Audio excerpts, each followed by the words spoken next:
I don't remember what was the trigger. All I know is that ever since I can remember, I've always yearned after powers in the shadows. Was it because of anime? Manga? Or movies? Actually, it doesn't really matter. As long as it was a power in the shadows, it didn't matter what it was, I loved it. Not the hero. Nor the last boss. I'm talking about those existences that work their interference and flex their true strength only from the shadows. I adored them, and wanted to be one of them. What heroes were to everyone else was what powers in shadows were to me. That's all that was. But unlike those children who adored heroes, mine was not a short-lived passion. It was something much deeper, something that burned from the depths of my heart, and it continuously propelled me forward. Karate. Boxing. Kendo. Mixed martial arts. And more. To become strong, I threw myself into learning everything I would need, all while hiding my strength. For the sake of the day when I would get to reveal myself. At school, I was mediocrity itself. Harmless to man and beast, one and all. Mob character A. But on the flip side of my everyday life was grueling training. That was my youth, and that was my school life. But as time passed and I grew older, unease pressed upon me. It became time to face reality. The reality that all my effort was meaningless.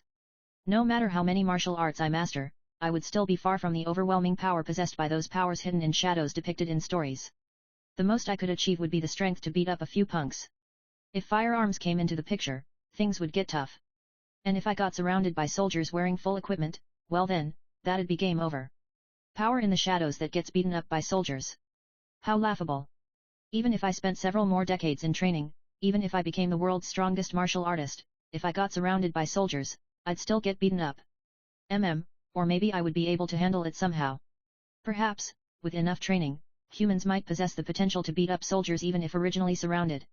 However, even if I could beat down every single soldier, if a teapotong fell on my head, I'd get vaporized. That is the limit of being a human. T/N, teapotong is a North Korean ICBM. This alone I could say with utmost certainty. The power in shadows that I adored would not get vaporized by a mere teapotong. Which means that I, too, had to become a human who wouldn't be vaporized by a teapotong. What is it that I needed such that a teapotong wouldn't be able to vaporize me? Punching power? A sturdy body? Endless stamina? Of course not. I would need something different, an altogether different kind of strength. Magic, mana, chi, aura, anything was fine. I would need to acquire a mystical power of some sort. And that was the answer that I had arrived at, after facing reality. If there was someone searching for real magic, I'm sure everyone would doubt that person's sanity. So would I. Of course he's insane. But, well, how is it really? In this world, no one has yet been able to prove the existence of magic. But on the flip side, neither has anyone been able to disprove, with utter certainty, that magic does not exist. Sanity would not grant me the strength that I sought. It for sure is something that lies beyond the realm of insanity. From that point on, my training became much more difficult. Magic. Mana. Chi. Aura. No one knew how to learn any of these. I meditated Buddhist style, I meditated under waterfalls, I meditated quietly, I fasted, I mastered yoga, I converted, I searched for spirits, I prayed, I even affixed myself to a cross. There was no correct answer. My only option was to keep going down the path that I believed in, all alone in the darkness. With the passage of time, I finally approached the last summer of my high school era. I still had yet to find magic or mana or chi or aura. After finishing the usual training, I realized that the sky has become completely dark. I put on the underwear that I'd dropped next to me before threading my arms through my school uniform. I still had yet to grasp a mystical power. However, I feel like I'm making some progress in my recent training. Such as right now. Having just finished a training session, there is a bright light flickering on and off inside my head, and my vision is wobbling unsteadily. Either magic. Or perhaps aura. I am definitely feeling the effects of either one of those. I can say that today's training was meaningful indeed. By taking off all my clothes while in the forest, I was able to feel myself becoming one with nature. By continuously banging my head against a thick tree trunk, I was able to purge my mind of distracting thoughts and stimulate my brain to encourage it to awaken to mystical powers. It is a perfectly logical training menu. My vision is blurring over. It's almost as if I'm suffering from a cerebral concussion. With floating steps it's as if I'm almost floating through the air. I come down from the forest. Abruptly, I see a swaying light. Two lights actually, swerving through midair. How mysterious they are. They seem to be guiding me, inviting me. See, could it be magic? I approach with tottering steps. It must be, It's magic. Finally. I have finally found a mystical power. Before I knew it, my steps have turned into a dash. There are tree roots in my way, but even when I trip I continue rolling towards the lights, simply plunging forward like a wild animal. Magic. Magic. Magic. Magic, magic, magic, magic, magic. I jump out before the two lights, and grab. Ah! The headlights dye my world pure white. The sound of screeching brakes reverberate inside my head. The shock penetrates my body, and my magic. In conclusion, I did find magic. When I woke up, my surroundings was filled with magic. It's a bit different from those two lights that I saw at the end, but hey, who cares about the insignificant details? Oh right, and another insignificant detail is that I apparently reincarnated. Perhaps it was because I found magic that the gate of reincarnation opened for me. Or whatever. Again, who cares? At the moment, I am a baby of several months. It was only recently that I came to be fully aware, and my sense of time is still a bit blurry, so I'm not sure of the exact details. Above anything else, I don't understand the language. All I do know is that this world has a medieval European-like culture, which, well, I suppose is good enough. Because what actually does matter is that I have finally gotten my hands on magic that is the be-all and end-all. The process and other extra details are of no interest to me. As soon as I'd come to, I had noticed the magic. The sight of those glittering particles floating around in the air is exactly like what I had felt while running through a field of flowers buck naked as part of my training in my previous life. That training was by no means pointless. The proof of that is the fact that I'd immediately been able to sense magic, and that now I've become as proficient with it as with my own hands and legs. This feeling is just like that time when I had affixed myself to a cross while buck naked. No, it is like when I had repeatedly converted religions and danced in prayer while buck naked. I'm sure every bit of my training is now bearing fruit. I've already confirmed that physical strengthening is indeed possible. Pouring all the free time that a baby is blessed with into training, this time for sure I will become a power in the shadows. Ah, gonna poop. Speaking of which, I'd learned somewhere that birds are incontinent, but so are human babies. No matter how much my reasoning tells me to resist, my instinct screams at me to let it out. However, with the physical strengthening that I had spent days and nights training up, I constrict my anal sphincter to buy time, during which I call for help. I think about 10 years has gone by. Magic is amazing.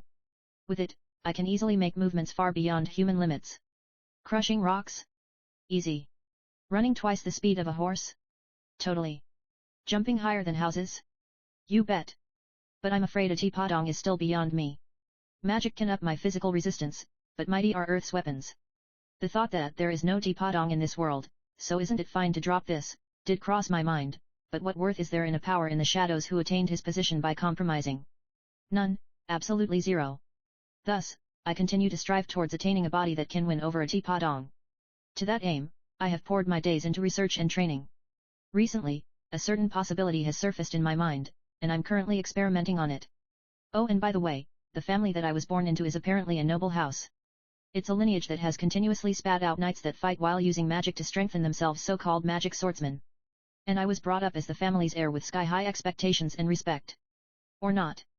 Nah, they just treated me like any other apprentice swordsman. Powers in shadows reveal their true strength only to people and in places of their choosing. Up till that moment. Though I am holding back, the training for apprentice swordsman is not completely useless to me.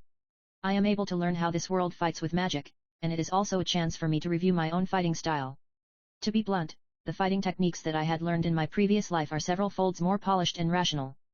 This could be easily seen just by watching any modern martial arts match. Useless techniques and unnecessary movements have all been weeded out, and different schools have taken and adopted other schools' very best. That melting pot effect was indeed bringing all those schools towards the path of being perfected. Of course, modern martial arts have boundaries called rules, but that does not change the fact that their various techniques are being polished against each other and undergoing the process of selection. But this world, in comparison. Firstly, there is absolutely no way that a technique crosses between countries. Neither would a technique cross schools. There are techniques that apparently only disciples can learn and are forbidden from leaving the school grounds. Even if a technique gets publicized, there is no media to spread it. In other words, there is no melting pot, no selection, no polishing. If I had to sum them up in a single word, it would be crude. But this world's fighting is indeed fundamentally different from that of my previous world. Exactly, because of magic. Due to magic, basic physical stats of this world's people are on a totally different level. For example, physical strength. People can lift someone else up with a single hand. Just because of that, all grappling techniques become obsolete.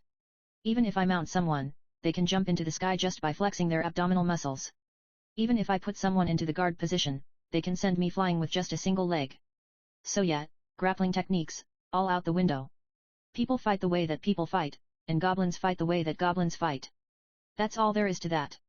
Furthermore, the speed and distance of step-ins are different, so Maai are considered differently, and actually, this is the most important one. T/N, Maai refers to the space between two opponents in combat, formally, the engagement distance. It is a complex concept, incorporating not just the distance between opponents, but also the time it will take to cross the distance, angle, and rhythm of attack. It is specifically the exact position from which one opponent can strike the other, after factoring in the above elements. For example, a faster opponent's Maai is farther away than a slower opponent. Wikipedia. Martial arts are, in essence, a fight over Maai. Distance, angle, positioning, these are all what the fights are all about. It took me quite some time to determine my own Maai in this world. I mean, this world's people's Maai are so far away. They start fights standing 5m away from each other. Sure, their step-in is long, and their speed is fast, so it's not like I don't understand. At first, I was impressed with it and thought, so this world's fighting style. But nah, turns out that it's only because their defense techniques are undeveloped. We have this kind of people in our world too, people who suck at defense, so they just meaninglessly distance themselves from their opponent as much as possible. The opponent's attack is scary, isn't it? Being in a place where their attacks can't reach you is safer, isn't it? So that's why fights become just blandless repetitions of opponents dashing in to make an attack before dashing right back out. Hit and run, is it? Sorry, useless and simple back and forth movements don't count as hit and run. To me, 5m and 100m is equally worthless. After all, proper attacks can't be launched from either distance. 6m, 7m, 10m, it's all the same. There's no point to it, so let's just walk closer together and close the distance, shall we? But at a certain distance, there is enormous meaning between the difference of 1 millimeter, which is Maai. Whether my attacks will hit, whether my opponent can react in time, considering the angle and various other things, gaining or losing advantage by moving half a step sideways or tilting a certain degree. By no means is it just running 5m to make an attack before jumping backwards 6m. All my preconceptions about another world and magic and all that confused me for quite a while, but recently I was finally able to determine my own Maai, so all's good, I suppose. So yeah, that's pretty much how my daily training at home goes. There's only me, my older sister, and my dad. My dad teaches my older sister and me, and my older sister and I spar. My older sister of 2 years above seems to have quite the talent, and will most likely become the heir of the house. In this world where magic can be used, even girls can become crazy strong, so girls becoming the heads of their families is not that uncommon. And because of that, I get beaten up by my sister pretty much every day. I mean, I can't win, right? After all, to become a power in the shadows, I have to act out my common life as an unremarkable mabe. Which is why I spend every day going, Fui, Oni-chan, you're so strong, while getting beaten up. So, such is my daily life.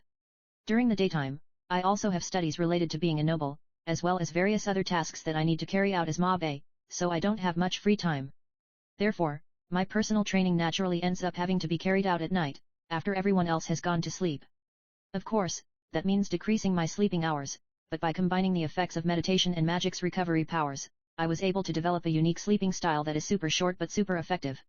Well then, let's work hard at training today as well. For today, I have a bit of a special menu after the usual running in the forest. As of late, it seems that some ruffians have taken to occupying a nearby abandoned village. Upon investigation, they turned out to be a bandit gang of quite some size. Yep, they make for perfect tame shikiri targets. T/N, a sort of urban legend is that there were swordsmen in the Edo period who would test out new swords by cutting up random pedestrians on the streets, and this act was called tame shikiri.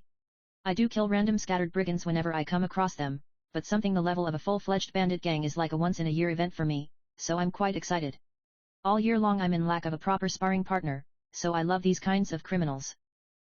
Can the local public order go down please? In the rural areas of this world, criminals can generally be killed without a trial. More like, only the large cities have judges, so those in the rural areas aren't too fussed up about this kind of thing. Which is why I will judge you all, Kakik. Today is to commemorate a new weapon that I have recently been trying out, the slime bodysuit. Allow me to explain what the slime bodysuit is. This world has magic. This world's people fight by using that magic to strengthen themselves and their weapons.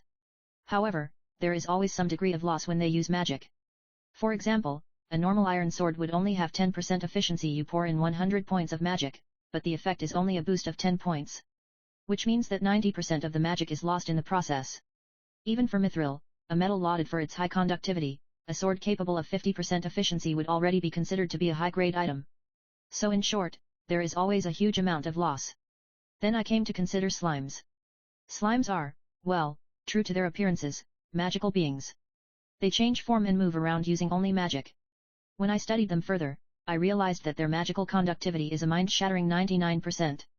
Furthermore, as they are in liquid form, they can freely change form.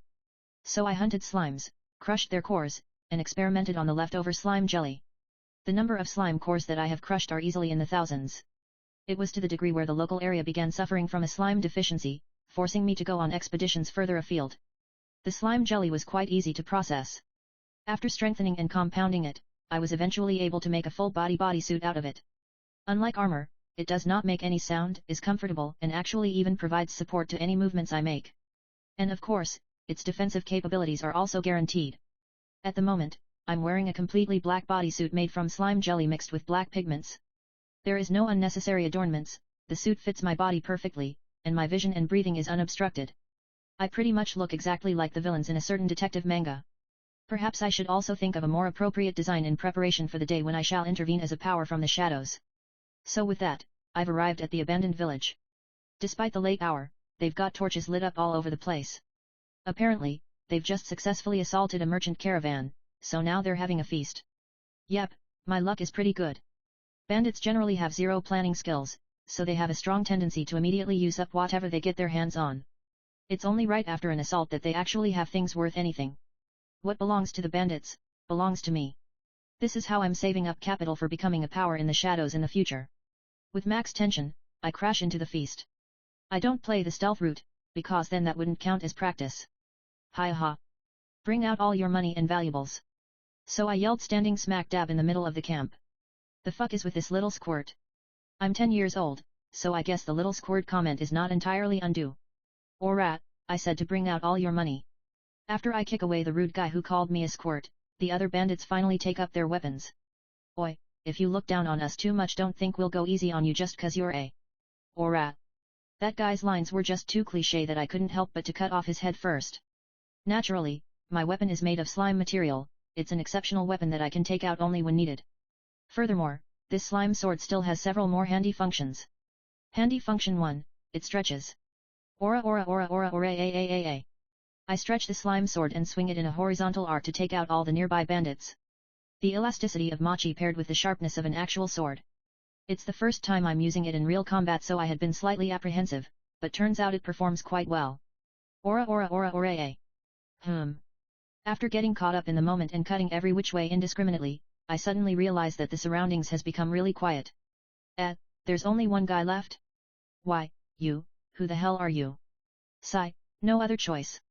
I'll test handy function 2 on you then. Wah, what are you saying? It seems that you're a bit stronger than all those other guys, so you're probably the boss or something, yet? Unfortunately, there is zero possibility for you to win against me, but if you agree to be my practice partner then you can probably live for 2 more minutes. Try your best, alright. Fuck you, making light of me. I'll have you know, I'm. Unnecessary comments are unnecessary, seriously. Fuck you. Boss A charges at me in rage. In the face of that dull slash, I choose not to evade. So Boss A's sword smashes into my chest, the shock causing me to roll onto the ground. Haha, this is what happens when you make light of me. I have completely mastered Royal Capital Bushin style. Wah, what? Not even a scratch. I stand back up as if nothing had happened. I am completely satisfied with the suit's defense capabilities. Seems like it can completely negate at least something on the level of Boss A's attacks. Oh, Royal Capital Bushin style? Isn't it the school that has been pretty popular in the royal capital of late? Hey, show me more. Shit, you asked for it. Boss A attacks. Yeah, easy. He's giving his very best in trying to cut me, but I don't even have to hold up my sword. Just with positioning and stepping alone, handling him is easy peasy. But this Bushin style? I think I quite like it. Uncommonly so for this world, I can see that this style is not one bound by idealism or trite traditions, but takes direct and rational ways to close into the opponent. I can recognize that even from Boss A's crappy swings. Instantaneous acceleration, pressing forward by half steps, and the variety of other methods to press towards the opponent resonates with me. But, well, Boss A is really just too crappy at it. The moment when Boss A's attacks let up, I easily step out of his Maai. My sword. Why didn't you get cut? I mean, you're weaker than my dad. You're probably stronger than my older sister at the moment, but she'll probably overtake you in 1 more year or so, I think. You goddamn brat. After parrying Boss A's reckless swings, I lightly kick his shin. Light, but snappy, it was a kick from below the knee. At which, why? Boss A crumples into a kneel, pressing down on his shin. Red blood gurgles through his fingers and makes a stain on the ground. What happened was simple, there is an ice pick-like sword extending from my toes. Slime bodysuit handy function too, able to extend a sword whenever and wherever I want. The way I thought to use this function is to kick the opponent's leg with a sword extending from my toes. It is really hard to defend against an attack aimed at the legs. Block the opponent's sword with my own, seal their movements, then kick their leg. Bland, but effective. Guess there's no point keeping up with this any longer. Wait. You didn't even last the full 2 minutes, man. I kick upwards with the sword from my toes, skewering Boss A's head from under his chin. Death by impalement. Kicking away Boss A's convulsing body, I search the camp for loot. I don't know offense who can handle these works of art. Foodstuffs I don't need either. Come on, where are you, cash and jewels and precious metals? There were several carts of loot. And also several corpses of merchants. I've already helped you guys take revenge, and your goods will be used for a good cause, so rest in peace, alright. I gathered the passable quality of loot and offered a moment of silence. If I convert all this to cash, I guess it'll be about 5 million zeni. Oh, 1 zeni is about the same value as 1 yen. All of this will become the funding for my activities as a power in the shadows. If only the entire world could have worse public order such that it would overflow with bandits. Maybe to the level in games, where you can encounter one just by walking several steps on the road. Work harder in your next life and become the bandit king, alright. So I say to the silent Boss A. Before noticing something further beyond. Cage. It's a pretty big and sturdy looking one too. Slave? I can't fence that, so pass. But maybe, just maybe, there's something good in there. So just in case, I remove the tarp covering the cage. This. I did not expect. Inside is, how to say? A rotten lump of flesh? I can just barely make out the humanoid shape, but can't discern the gender nor age nor anything else. But well, it's still living. Maybe it still even has consciousness. When I peered into the cage, I noticed the lump of meat twitching. I've heard of this before. It's called demon possession, and the church executes these monsters. They were originally born as normal humans, but one day their body suddenly begins to rot away.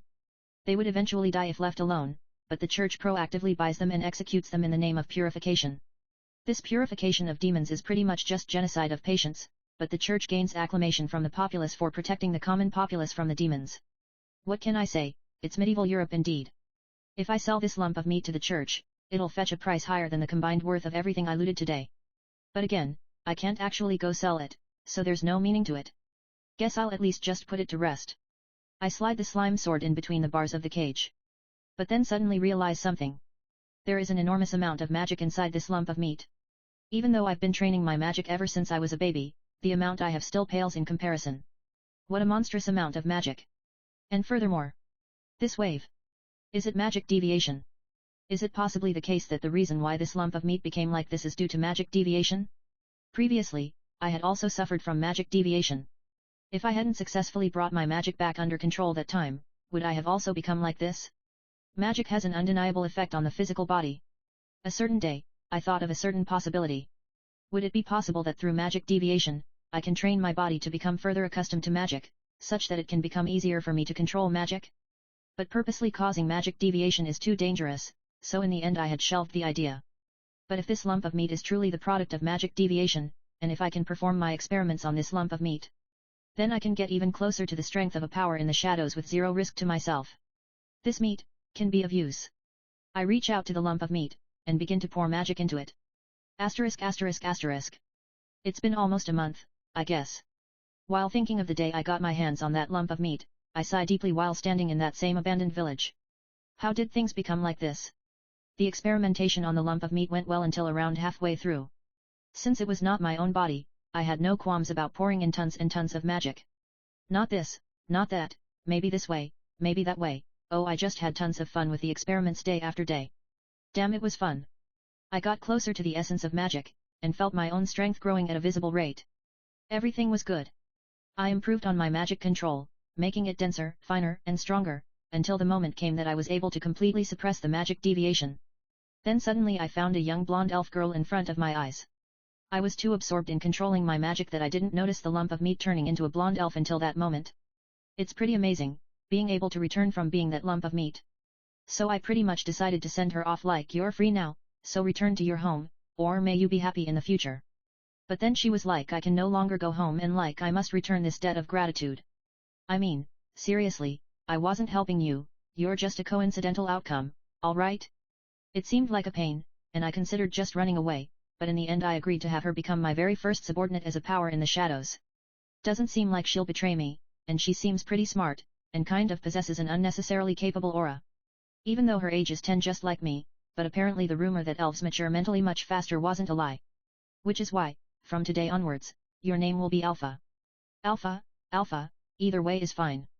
I understand. She nodded. Blonde hair, blue eyes, white skin, outstanding beauty, she's very much the stereotypical elf. And as for your duties? I stopped talking and take a moment to think. This part is important. Her job is to support me as a power in the shadows, that's for sure. But then I'd have to clarify exactly what a power in the shadows means, and what my actual aim is. In other words, I have to tell her the fundamentals of my role in this world as a power in the shadows. The setting of any plot is important. If the reason for fighting is because I got pissed after losing at pachinko, then that'll just be dumb. In that area, I am thoroughly prepared. Before coming to this world, and certainly after coming to this world, I've continuously dreamt of my best idea of being a power in the shadows. Combining together the several tens of thousands of patterns that I had thought up previously, I instantaneously arrived at the optimum scenario. From the shadows, we shall interfere with, and stop, the resurrection of the demon Diabolos. The demon Diabolos. Alpha tilts her head in puzzlement. I'm sure you already know that in distant history, the demon Diabolos had almost completely destroyed the entire world. However, 3 heroes, one an elf, one a beast person, and one a human stood up and defeated Diabolos, thus saving the world. I've also heard that before, but isn't that just a fairy tale? No, it actually happened. Though the truth was much more complicated than the fairy tale. So saying, I smile wryly. For someone of my capabilities, combining this world's various legends into a believable struggle in the shadows scenario is a piece of cake. Right before he died, Diabolos casted a curse on the 3 heroes. That is called the Curse of Diabolos. The Curse of Diabolos? I've never heard of such a thing. No, the Curse of Diabolos truly exists. But it is commonly known by another name, demon possession. Indeed, it is exactly what you had been suffering from. How could that be? Alpha's eyes open wide in shock. The descendants of the heroes who defeated Diabolos will forever suffer from that curse. However, long ago, that Curse of Diabolos was treatable. Just as you were. The fact that Alpha's skin is now white and unblemished as if she had never been afflicted with demon possession is the greatest proof of what I'm saying. It's all a big, fat lie though. Demon possession is the proof of being a descendant of one of the heroes. As the children of those who had saved the world, they were valued, protected, thanked, and extolled. All in past tense though. But now we are not thanked. Rather, we are. Alpha's face scrunches up, unable to continue her sentence. Someone had distorted history. Hiding the fact of it being the symbol of the heroes, hiding the method to treat the curse, and furthermore even renaming it as demon possession and turning it into a target of scorn. Who would do something like that? They are those who are plotting the resurrection of the demon Diabolos. Those suffering from the Curse of Diabolos are, without exception, those with high magic capabilities due to having heavily inherited the blood of the heroes. In other words, they are our precious military strength, and thus obstacles to Diabolos. Which is why they call it demon possession and execute them. They're the lowest of the low. Having been branded with the fabricated sin of demon possession, having been chased from your home and family, do you feel hatred? I hate them. How can I not? The Order of Diabolos. That is our enemy. They would never stand in the public stage. As such, we too must lurk in the shadows. We will lurk in the shadows, and we will hunt the shadows. To possess that much influence even without appearing in the public stage. In other words, it means this order must have many members in very powerful positions, and that there are many people being manipulated by them without even knowing of their existence. I nod gravely. It will be a path filled with thorns and thistles. However, this is something that must be done. Will you lend me your strength? If it is your wish, I am resolved to even offer my life. On top of which, this is my own wish as well. We shall succeed without fail. Alpha fixes her blue eyes on me and laughs with fearlessly. Her young and beautiful eyes are filled with resolve and determination. I mentally do a guts pose. Damn yet, this elf is hella gullible. Naturally, the Order of Diabolos does not exist, so no matter how hard she searches, there's no way she'd find anything. Every once in a while, we'll go take out some random bandit gang on suspicion of being a member of the Order. Or we'll jump in and interrupt a fight between some protagonist-like people and say things like the destruction of this world is nigh, or the resurrection of the demon is nigh, before making a flashy exit. Or we can flashily show up on a battlefield and say, oh yeah, foolish sheep who know not that you are being manipulated, before taking everyone out. Oh, all the things that we can do. The sky's the limit. Oh right, as for the all-important name of our organization. We shall be known as Shadow Garden. We who lurk in the shadows and hunt the shadows. Shadow Garden. What a wonderful name. Today, at this moment, Shadow Garden came to be. And at the same time, the enemy of this world, the Order of Diabolos was also born. I have taken one more step towards becoming a power in the shadows. Well, for now, let's just improve our magic control and swordsmanship. The bulk of the fighting I will take on, but I will assign you to deal with the small fries so you'll also have to become at least strong enough to handle that much. I understand. The enemy is powerful, so we have to raise our own strength. Yep, exactly. And we must also search out the other descendants of the heroes and safeguard them. Yeah, that too. In moderation. Playing as a power in the shadows with more people would indeed give it more of an organization feel, but we don't really need too many. To be honest, personally speaking, I'm fine if it's just the two of us. Well, for the near future let's focus on getting stronger first. So saying, I bring up my wooden sword and parry Alpha's attack. She has made enormous progress after only a month of training. Her sense is great, and she has more than enough magic. Seems she'll be of quite some use. So I thought as I continued swinging my wooden sword underneath the moonlight. Asterisk. It has been about 3 years since the establishment of Shadow Garden. Alpha and I have both become 13 years old, and my older sister Claire is now 15. There is no particular meaning associated with the age 13, but that is not the case with the age 15. When the children of nobles reach 15, they have to attend a school in the royal capital for 3 years. Naysan is pretty much the rising hope of the Kagenou Baron family, so my mom is all pumped up with setting up the farewell party and all that. Yep, rising hope indeed. T/N, Naysan is what the MC calls his older sister. All that's fine and all. Really. But problem is, when it came day for her to actually set off for the capital, she up and disappeared. Thus the enormous tumult at the Kagenou house at the moment. When I came into the room, it was already like this. So says my father in a dandy voice. His face isn't too bad either. There is no sign of a struggle, but the window was indeed forced open from the outside. The fact that neither I nor Claire was alerted means the kidnapper very skilled indeed. My dandy dad places one hand on the windowsill and looks off into the distance. All that's missing from this picture is a whiskey glass in his hand. And hair. So. A chilling voice is directed at him. Very skilled, so there's no helping it. Is that what you are trying to say? It's Mom. No, of course not. I was merely stating the facts. So answers my dad as cold sweat rolls down his face. You stupid bald eye. Hi, I'm sorry, I'm very sorry. By the way, I'm heir. Nothing is expected of me, and neither do I cause any trouble. That's the position in this family that I'm striving to maintain. But well, Naysan was a pretty good person, so it's a bit of a pity. The crime happened at night when I was at the abandoned village, so there was nothing that I could have done either. I quietly listened to my parents bickering and, at the first chance I get, return to my own room. I place my palms together in the direction that Naysan had disappeared, then dive into my bed. Then. You may come out now. Yes, my lord. Immediately, my curtains sway slightly, and a young girl wearing a black slime bodysuit steps out. Beta, hey. Yes, my lord. Same as Alpha, she is also a young elf girl. But where Alpha has blonde hair, Beta's is silver. She of the cat-like green eyes and a mole under her eye was the third person to join Shadow Garden. Even though I told Alpha in moderation, but Alpha brings them in like stray cats or something, so their numbers keep growing. Where's about Alpha? Searching for traces of Claire-sama. Fast reaction. You think Naysan is still alive? Likely so. Can she be saved? Possible, yes. But might require Shadow-sama's help. Ah, by the way, they're calling me Shadow. 'Cause I'm the master of Shadow Garden, fu. Is that what Alpha said? Yes, my lord. She said that since they have a hostage, it would be best to bring our full force. To be frank, Alpha has gotten quite strong. The fact that even Alpha is asking for help must mean that someone of very significant power is involved. My blood boils. I clench my fist while instantaneously releasing magic to create a small explosion. There's no particular meaning to it, but I like this kind of theatrics. I can hear Beta murmuring as expected, with surprise. As of late, I haven't been in lack of a sparring partner, what with Alpha and Beta and Delta and the crew, but something fresh is good every once in a while. Above all else, I want to play at being a power in the shadows, so this seems like a good opportunity.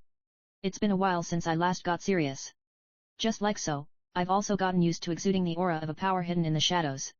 Also, lately Alpha and Beta have taken to fleshing out our setting even further, so it's been a blast. The criminal is, as expected, part of the Order of Diabolos. Even more, he is one of their upper echelons. One of their echelons, hey. So why did they kidnap Naysan? They suspect her of being a descendant of the heroes. Humph, those sharp-eyed bastards. So yet, like that. Furthermore, they've also been gathering research and saying things like as expected, your words were entirely correct, and about 1,000 years ago, Diabolos descendants, and from this stone monument we can glean clues that point to the existence of the Order of Diabolos, and other similar such. I mean, I can't read ancient letters, so how would I know? I bet Alpha can't really read them either, so she just lays out all these ancient-looking materials and whatnot of a similar general feeling in front of me, so that we can feel like we're making some headway in investigating the Order. I'm sure that must be it. Please take a look at these documents. These are the hideouts that we think Claire-sama might be held in, based on our latest intel. After saying that, Beta plunks a huge pile of paper on my table. Okay, seriously, I have no idea what to do with all this. More than half of it is in an ancient language and the rest is filled with indecipherable mathematical equations or something. Damn, you guys have gotten good at making up this kind of stuff. I'll admit, you all have gotten even more pro at it than me. While ignoring Beta's explanations, I take out a throwing knife and throw it at the map on the wall. Thunk. With a dull sound, the knife pierces a certain point. There. That place? What is there? That's where Naysan is. But that place, there's not. No, wait, could it be? Beta hurriedly rummages through the materials as if she'd just realized something. Yeah, I just randomly threw that knife, alright? But wow, your acting is good, Beta. I can see where this is going. You're going to tell me that there is a secret hideout at that location, aren't you? In conclusion, after comparing various sources, it seems that there is indeed a high possibility that there is a secret hideout at the location that Shadow-sama just pointed out. Called it. But still, to read through this enormous amount of materials in a split second and even deduce the location of a hidden hideout. As expected of Shadow-sama. You still lack training, Beta. I shall double my diligence. Seriously, she's good. Even though I know it's acting, but I can still feel the emotions that she's conveying. You've got all the important points down pat, Beta. I shall inform Alpha-sama at once. Will we move tonight? Beta bows, then takes her leave. Her eyes are glittering and all, such that I can totally feel the respect and whatnot. Cheers to her academy-level acting. *****. A man was walking alone through a dark underground tunnel. Age in the mid-30s. A well-trained body and sharp eyes. Swept back grey hair. His footsteps stopped as he reached the end of the tunnel. In front of him was a door protected by 2 soldiers. Is the Kagenou girl inside? Yes, Alba-sama. The soldier that he addressed saluted, then unlocked the door. Sir, please mind yourself in there. Though restrained, she is extremely aggressive. Humph, who do you think I am? I'm very sorry, sir. Alba opened the door then walked in. The room beyond was an underground stone-walled jail. A single girl was affixed to the wall with magic sealing chains. You must be Claire Kagenou. At Alba's voice, the girl called Claire raised her head. She was a very beautiful girl. As she had been kidnapped while sleeping, she was still wearing a thin negligee that could not hide her full breasts nor her luscious thighs. With her silk-like black hair cut in a straight line behind her back, the girl glared up at Alba with strong-willed eyes. I've seen your face at the royal capital before. If I remember correctly, you are Viscount Alba, are you not? Ho, you were with the Imperial Guards previously. Ah, no, it was at the tournament during the Festival of the God of War. Festival of the God of War, het. Oh yes, that time when Princess Iris cut you up every which way. Claire laughed in merriment. Humph, it was within the limits of a match, and thus didn't mean anything. In a real fight, there's no way I'd lose to her. Nothing would be different in a real fight, oh Viscount Alba who lost in the first round in the tournament. Fool. You don't even know how much of an honor it is to simply just stand on the stage of that tournament, you ignorant girl. Alba glared back at Claire. I will be able to stand on that stage just 1 year later. Too bad for you, you don't have a year left. The chains restricting Claire clinked. Immediately afterwards, her teeth snapped just barely short of Alba's neck. If Alba hadn't tilted his head that little bit, then his carotid artery might have been torn out right there and then. The one who can't live for 1 more year, will that truly be me? Or will it be you? Do you want to bet on it? No need for the bet, Claire Kagenou. Alba's fist slammed into the chin beneath Claire's dauntless smile. She crashed onto the stone ground, but her strong eyes never left Alba. Alba lowered his fist, having felt less resistance on his fist than expected. You jumped backwards. Claire smiled dauntlessly. Was there a fly in the room? Humph, seems you're not just led around the nose by your large magic capacity. I was taught that magic is not about amount, but control. What a good father you have. I've never learned a thing from that baldy. It was my little brother. Brother. My impertinent little brother. Every time we fight, I'd win. But I'm always learning from my little brother's sword. But he never learns anything from my sword. That's why I pick on him every day. So said Claire in an impish tone. What a pitiful younger brother. That would make me an ally of justice who saved him from his tyrannical older sister. Anyways, that's enough pointless banter. Alba cleared his throat and fixed his gaze on Claire. Claire Kagenou. As of late, have you felt anything strange with your body? For example, your control over your magic slipping, or your health being unstable, or a sharp pain whenever you try to use magic, or black rot appearing on parts of your body. Do any of those symptoms bring anything to mind? After going to all the trouble of kidnapping me, what you wanted to do was to play doctor. The edge of Claire's glossy lips raised into a sneer. I, too, previously had a daughter. I do not wish to employ more violent means. Answering my questions honestly would lead to the best outcome for us both. Oh, is that a threat? Unfortunately, I have a personality that makes me want to rebel when threatened. Even if my head understands that it would not be logical to do. So you mean to say that you have no intention to cooperate? I wonder. Alba and Claire glared at each other. The one who broke the silence first was Claire. Very well. It's nothing big anyways, so I'll tell you. You mentioned instability with my body and magic, right? Now I'm perfectly fine, aside from these chains. Now? Yes, now. It was about a year ago when I had those symptoms that you listed. You mean to say that you no longer have them? They went away by themselves. To Alba's knowledge, there's never been a case of that being healed. I didn't really do anything SPE. Oh right, my little brother had me do something he called stretches? I don't really know the details, but he asked me to practice it, and before I knew it my body returned to being in top condition. Stretches? Never heard of it. But the fact that you had the symptoms before means that there's no mistake, you are indeed compatible. Compatible? With what? There's no need for you to know. You'll be broken before long anyways. I'll need to investigate your brother too then. Something suddenly smashed into Alba's nose, cutting off his words. Gah. Alba retreated to the door, glaring at Claire while suppressing his nosebleed. Claire Kagenou, you bitch. All 4 of her limbs were supposedly restricted, but for some reason her left arm is currently hanging free, with blood dripping down from it. You scraped off your own flesh and dislocated your finger. The chains binding her were not normal chains, but magic sealing chains.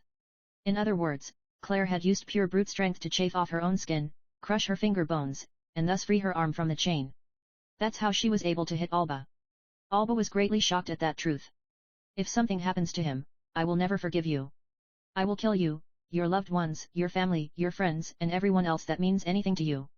Alba's full power punch landed on Claire's stomach. Bound in place by the magic sealing chains, Claire had no way to evade Alba's magic strengthened blow. You brat! Alba spat on Claire's crumpled body. The blood that flowed from Claire's left hand was pooling together into a dark red stain on the ground. No matter. You should now understand. So muttering, Alba reached towards that blood. But right at that moment, a soldier breathlessly rushed into the room. Alba-sama, it's terrible. We have intruders. Intruders? How many? Unknown. They seem to be few in numbers, but we are being completely run over. Very well, I'll go out myself. You lot fall back and set up a defensive formation. After clicking his tongue once, Alba turned around. By the time Alba reached the front lines, the entire area was already thoroughly dyed with blood. The soldiers protecting this high-value facility were by no means weak. Among them were even those with enough strength to join the Imperial Guards. But this?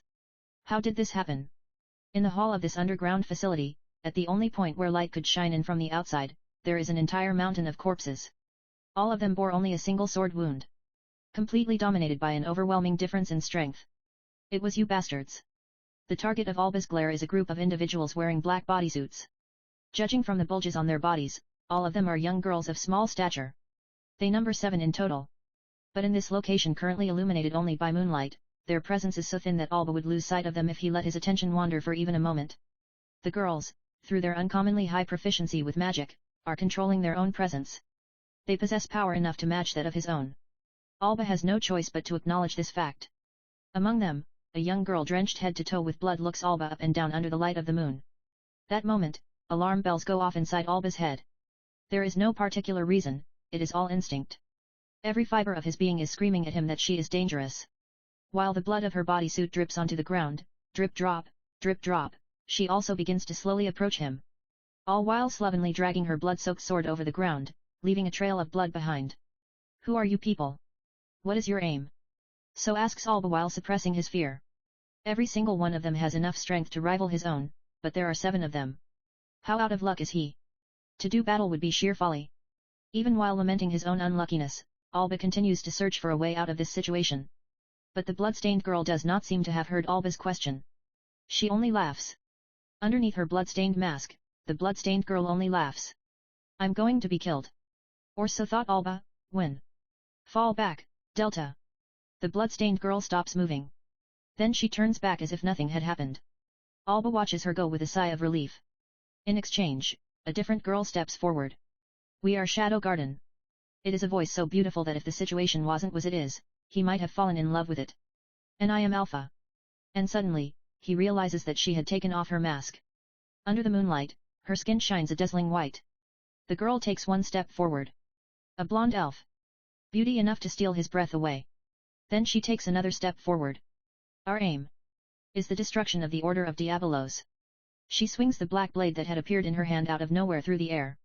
The night was sliced through. Or so the black blade caused Alba to hallucinate. The air pressure, the sword pressure, every single part of it intimidated and terrorized Alba. How on earth did she manage to gain such strength at such a young age?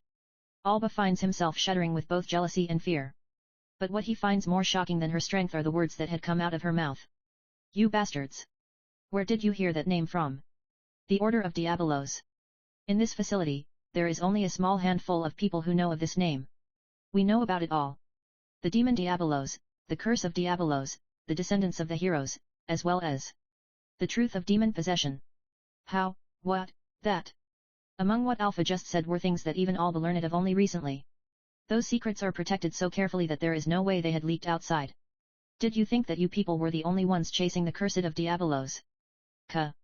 This information leak can never be forgiven. But to kill these girls to plug the leak? He does not possess the strength to do so.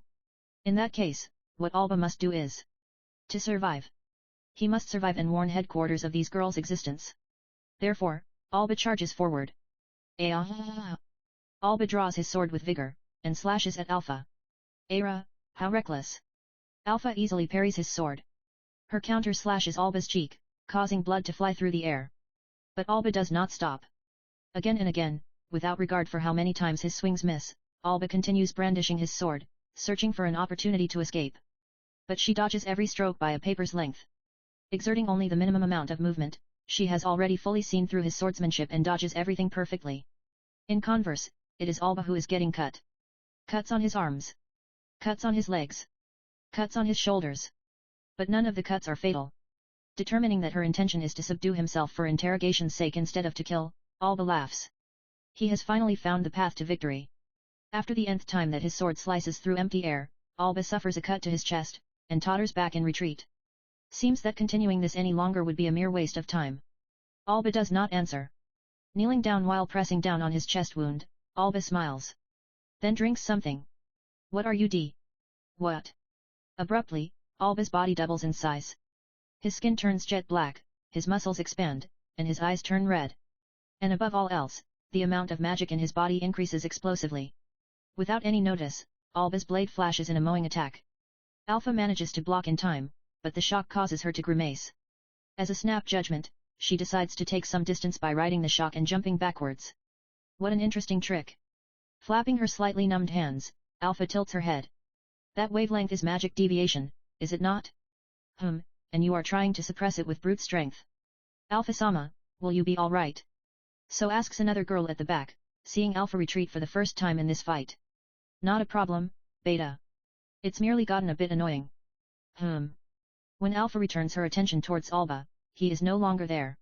Instead, there is now a square hole in the spot that he had been standing, with the staircase extending downwards. Hidden door. He ran away. He got away. Shall we give chase? But Alpha stops the girl who was preparing to jump into the hole. No need. At the other end. He is there.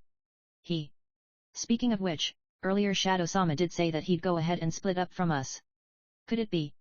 Indeed. He went off towards an undetermined direction, so I'd originally thought that he had gotten lost, but... Alpha laughs gently. To think that he had predicted even this outcome. He never ceases to amaze. The eyes of the girls peering into the hole are all glittering with respect. ******. I'm lost. So I mutter to myself in an underground facility with nary a soul in sight. It was fine when we all came together and crashed this hideout. But then I got bored fighting with the small fries, so I thought to go on ahead and find the boss first. But then this is the result. Size, and I had even practiced my lines for when I meet the boss. But still, this facility sure is huge. Guess this time it's bandits who had occupied an abandoned military facility? NN. At that moment, I feel the presence of someone approaching from the other side of the underground passage. After a short while, the other side also notices me. They stop a certain distance away from me. To think that I was forestalled. It's a guy with bulging muscles. And for some reason, his eyes are glowing red. What on earth is that? It's so cool. Can he shoot beams out of his eyes? But it is only a single person. This will be easy. The red-eyed guy makes a twisted smile, then disappears. Or so it would probably seem to a normal person, but he's just moving quickly. But, well. I stop Red-Eye's sword with a single hand. Since I know the direction that he'll be coming from, that speed is not really that much of a threat. Plus, power is all about how it's used. Wah! Lightly pushing the shoulder of the surprised Red-Eye, I take my distance. He has even more magic than Alpha. But unfortunately, he doesn't know how to control it at all. He's just a moron with a lot of magic. Incidentally, I am really not fond of the brutish fighting style that simply relies on doping up on magic to raise one's strength and speed. Of course, I am not making light of the importance of physical specs. If I was really forced to choose between power or technique, then I would choose power without hesitation. There is no worth in techniques if there is no power. But the imperfect and warped way of fighting by solely relying on physical specs like simple strength, simple speed, and simple reaction time that completely disregards and gives up on the details, that kind of fighting style is something that I really hate. Physical specs is genetics, but techniques are effort. That's why I, and the power in the shadows that I am aiming to be, would never lose in the area of technique. I apply techniques to my strength, apply schemes to my use of speed, and search for possibilities with my reaction time. Physical specs are important, sure, but I would never stupidly fight while relying solely on it. You could say that that is my aesthetics in regards to battle. Which is why I am slightly ticked off by this magic-doped retard. So I'll give him a bit of a lesson. On the proper way to use magic. Lesson 1. I raise my slime sword, and walk towards him. 1 step. 2 steps. Then the 3rd step. The moment I took my 3rd step, Red-Eye swings his sword. That is his Maai. At that moment, I accelerate. I only used a tiny bit of magic. I concentrated only on my foot, compressed the magic, then released it all at once. That was it. With only that much, the explosion of the compressed magic propels me forward with great vigor. Red-Eye's sword swings through mere air. But I've already entered my Maai. I no longer need speed. Don't need strength either. Don't even need magic anymore. I caress Red-Eye's neck with my jet black blade. Just a tiny slice of skin on his neck. After leaving a red line on Red-Eye's neck, I leave my Maai. At the same time, Red-Eye's sword barely grazes my cheek. Lesson 2. I dash forward again in conjunction with Red-Eye drawing back his blade. This time, I don't use any magic. Which is why Red-Eye is much faster. But regardless of how high his speed, he cannot attack at the same time. Which is why he gets closed in on. It is only a mere half step. An almost insignificant distance. A distance that is far for me, close for him. A moment of silence. Red-Eye is conflicted. I can see it. In the end, Red-Eye chooses to draw back. I knew it. I'd already read from the movement of his magic that that would be his choice. Which is why, even though Red-Eye is faster, it is me who moves first. I close the distance faster than he retreats, and the tip of my blade caresses his leg. A bit deeper than last time. Ka. Red Eye lets out a grunt of pain, then retreats even more further. I choose not to chase him. Lesson 3. This tutorial session has only just begun. Has he ever felt such a disparity in strength? So thinks Alba while his body is cut again and again by that jet black sword. Even when he was fighting with that elf who called herself Alpha, even when he fought and lost to that princess at the festival of the War of God, he did not feel such a huge disparity. If he really had to draw a comparison, it would be from his childhood, when he had barely begun taking up the sword and was facing off against his master. Child versus master. Beginner versus expert. The word fight is not even applicable. What he is currently feeling is exactly the same as from back then. His opponent is a young boy who by no means looks strong. At the very least, Alba doesn't feel the sense of pressure from when he fought Alpha. If he really had to sum it up into a single word, it would be natural. His stance, his magic, his swordsmanship, every single thing about his opponent is natural. There is nothing of note in regards to his strength or speed or anything else. No, it's simply that he doesn't need any of it. His sword is purely and perfected completed with skill alone. Alba's overwhelming advantage in magic capacity is being overturned by skill alone. Which is why he is feeling that absolute sense of defeat. The fact that Alba is still standing, that he is still alive, is solely because his opponent has decided so. If he ever changes his mind, Alba's life can be snuffed out in a split second. Alba in his current state can heal all non-fatal wounds. Of course, there is a limit, and there are also negative side effects. However, having lost a large amount of blood, having had his flesh sliced open and his bones severed, even he needs time for the recovery. Despite being in such danger, Alba is still alive. No, he is being allowed to live on. So Alba asks. Why? Why do you allow me to live on? Why are you hostile to me? Why are you so strong? So, why? The young boy covered in black merely looks down at Alba. Lurking in the shadows, hunting the shadows. That is the only reason why we exist. It is a deep voice somehow tinged with sorrow. From that alone, Alba manages to determine the boy's identity. You plan to resist. That. In this world, there are those that the law cannot judge. Alba knows this, and thinks of himself as part of them. Power. Privilege. And hidden faces. The light of the law cannot reach the edges of the world. Even while enjoying that benefit, Alba himself is stepped on by those above him, being broken by them. Thus Alba sought greater power. And fell. Even if it is you, and even with all of you. No matter how strong you are, you cannot win. This world's darkness runs much deeper than you can imagine. Which is why Alba said such things. It was not a warning, but a wish. A wish that this young boy, too, would be broken, would lose everything, would be plunged into despair. But at the same time, he is afraid that his wish would not come to be. Simple jealousy and envy. Then I will dive. It matters not how deep. There is no fighting spirit in his voice, nor a burning vigor. Only complete confidence in himself, and an unshakable resolve. You say it so easily, you brat. Alba cannot accept this. He absolutely cannot accept this. Because that is what Alba previously aimed for, but was broken by. At this moment, Alba decides to cross that last line. He takes out a lozenge from his chest pocket, then swallows it. Alba has already resigned himself to the fact that he would not be able to leave this place alive. Therefore he will use his own life to teach this brat about this world's darkness. The aura around Alba is changing. The frenzied magic that I'd been feeling from him is shrinking, being compressed and contained within his body. His blood vessels are bursting, his muscles are tearing apart, and his bones are snapping, but everything is being recovered instantaneously. Surpassing the limits of being human, a vast amount of magic now dwells inside his body. The order calls this awakening. Now that he's become like this, there is no way to revert back. However, in exchange, he gains tremendous power. Together with a beast-like roar, Alba's figure disappears. Together with a dull sound, the young boy clad in black is blown away. Right before he smashes in the wall, the boy kicks it, then fixes his stance and lands. However, Alba's sword continues to send the boy flying around like a rag doll. So slow. So light. So brittle. This is reality, you brat. Alba continues attacking. Every time there is a sound, the boy is blown away. Alba's slashes are absolutely fast, absolutely heavy, and absolutely merciless. An overwhelming amount of violence. When a tiger kills a rabbit, it doesn't need to use any tricks. It simply brandishes its strength, and that's enough. There is no way to resist. The boy in black is one-sidedly being crushed. Or so Alba expected. Blood suddenly spurts from Alba's chest. When was this not so shallow cut made? Alba stops moving for an instant, but then sends the young boy flying again the next moment. It's useless. It's completely useless, you brat.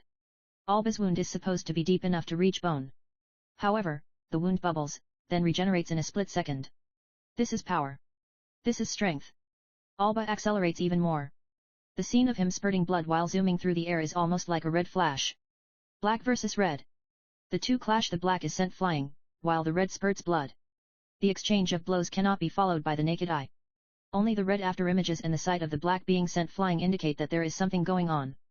But this does not last long. The disparity between the two is obvious, and it requires no stretch of imagination to predict the black being destroyed eventually.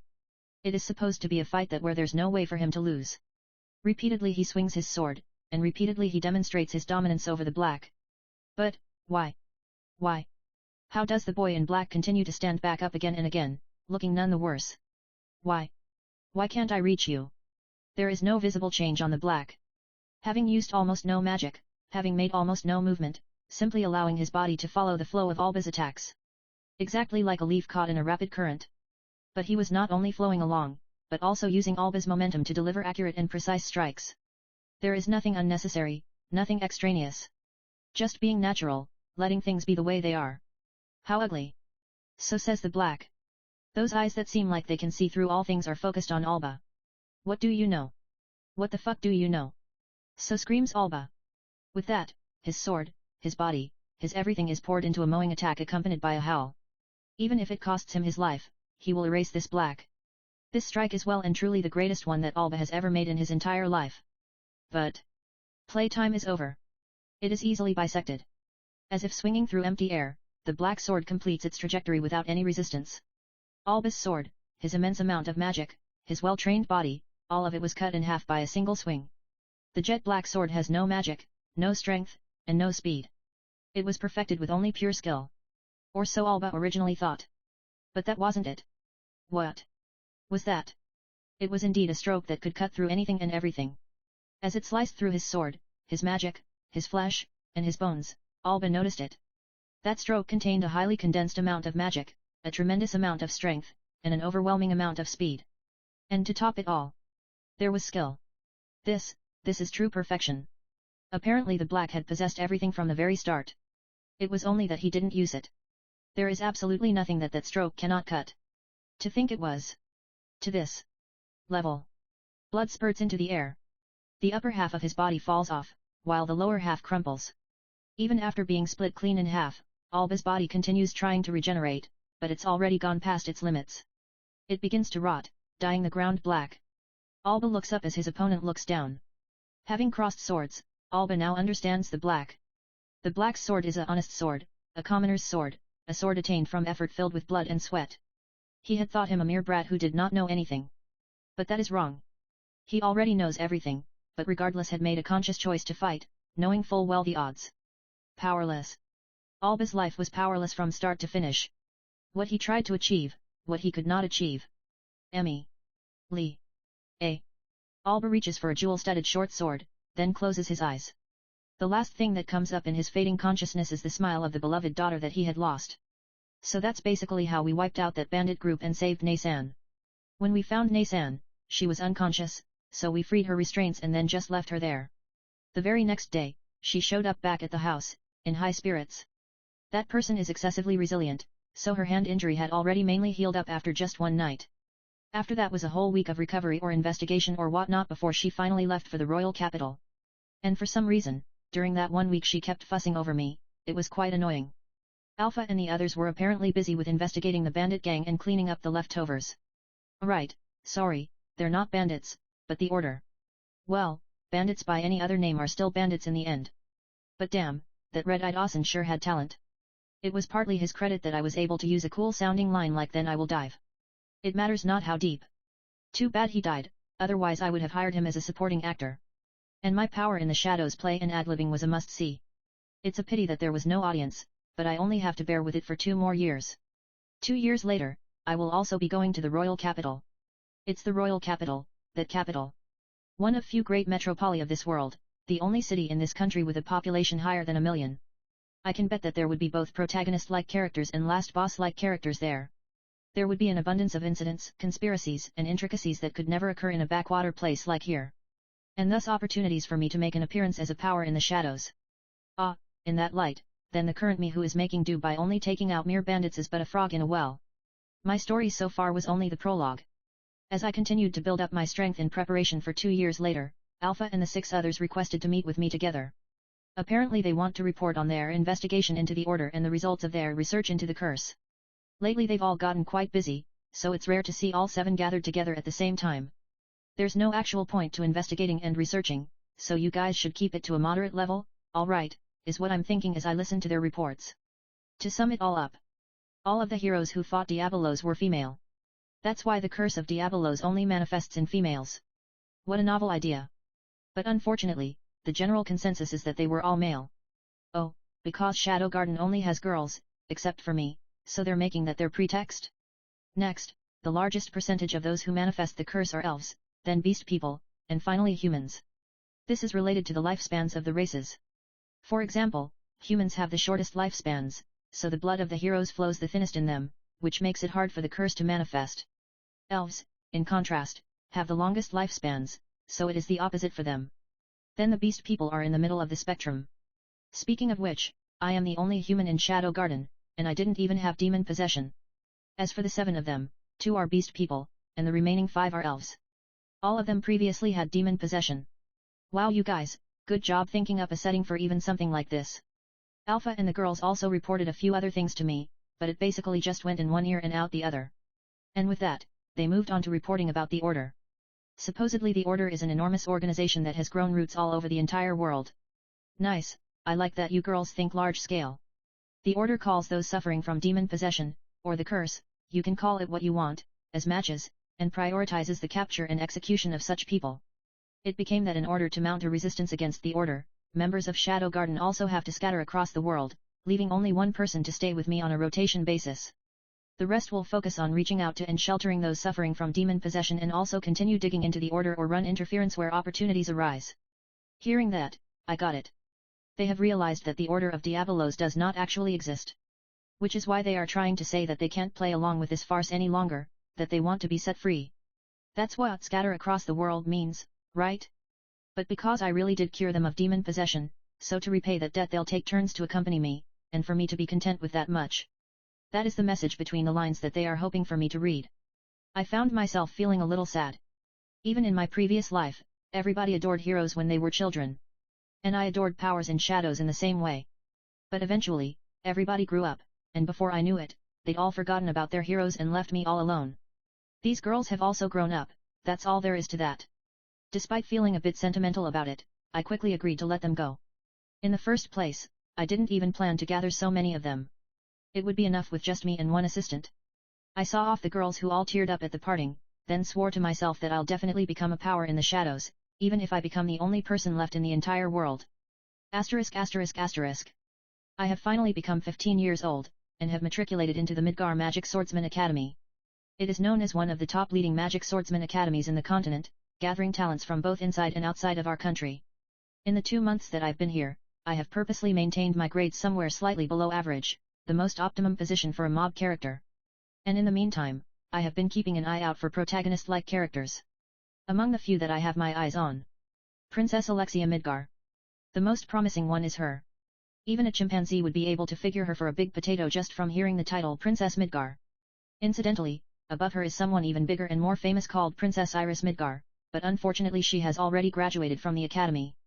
And it is this Princess Alexia that I am going to have participate in a super important mob event. To be more specific, it is a penalty game. Yep, you guessed it. It's that one where the loser has to confess to a girl.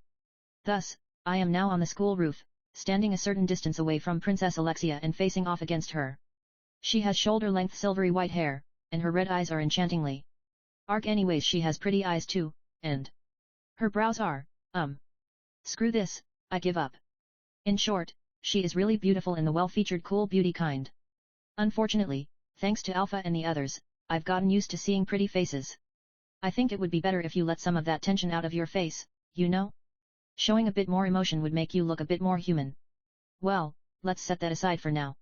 Naturally, I am not the first to attempt this foolhardy challenge.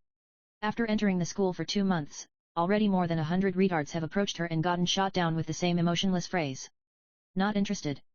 It's not like I don't understand. She's probably already got a political marriage lined up for after graduation, and she simply isn't interested in this kind of child's play. But the large majority of the nobles that tried to confess to her should also be in the same boat. After graduation, it'll be straight off to arranged marriages for most of them. That's why they are hoping to have a love affair or two while still in the academy. Well, whatever their motivations, in the end it is all but the mere frolicking of those who know nothing of the world of shadows. However, as a mob character, I am also fated to take part in this frolicking. Forced through a punishment game to confess to the school idol and get turned down in the harshest and most heart-crushing manner, it is truly a mob-like event, is it not?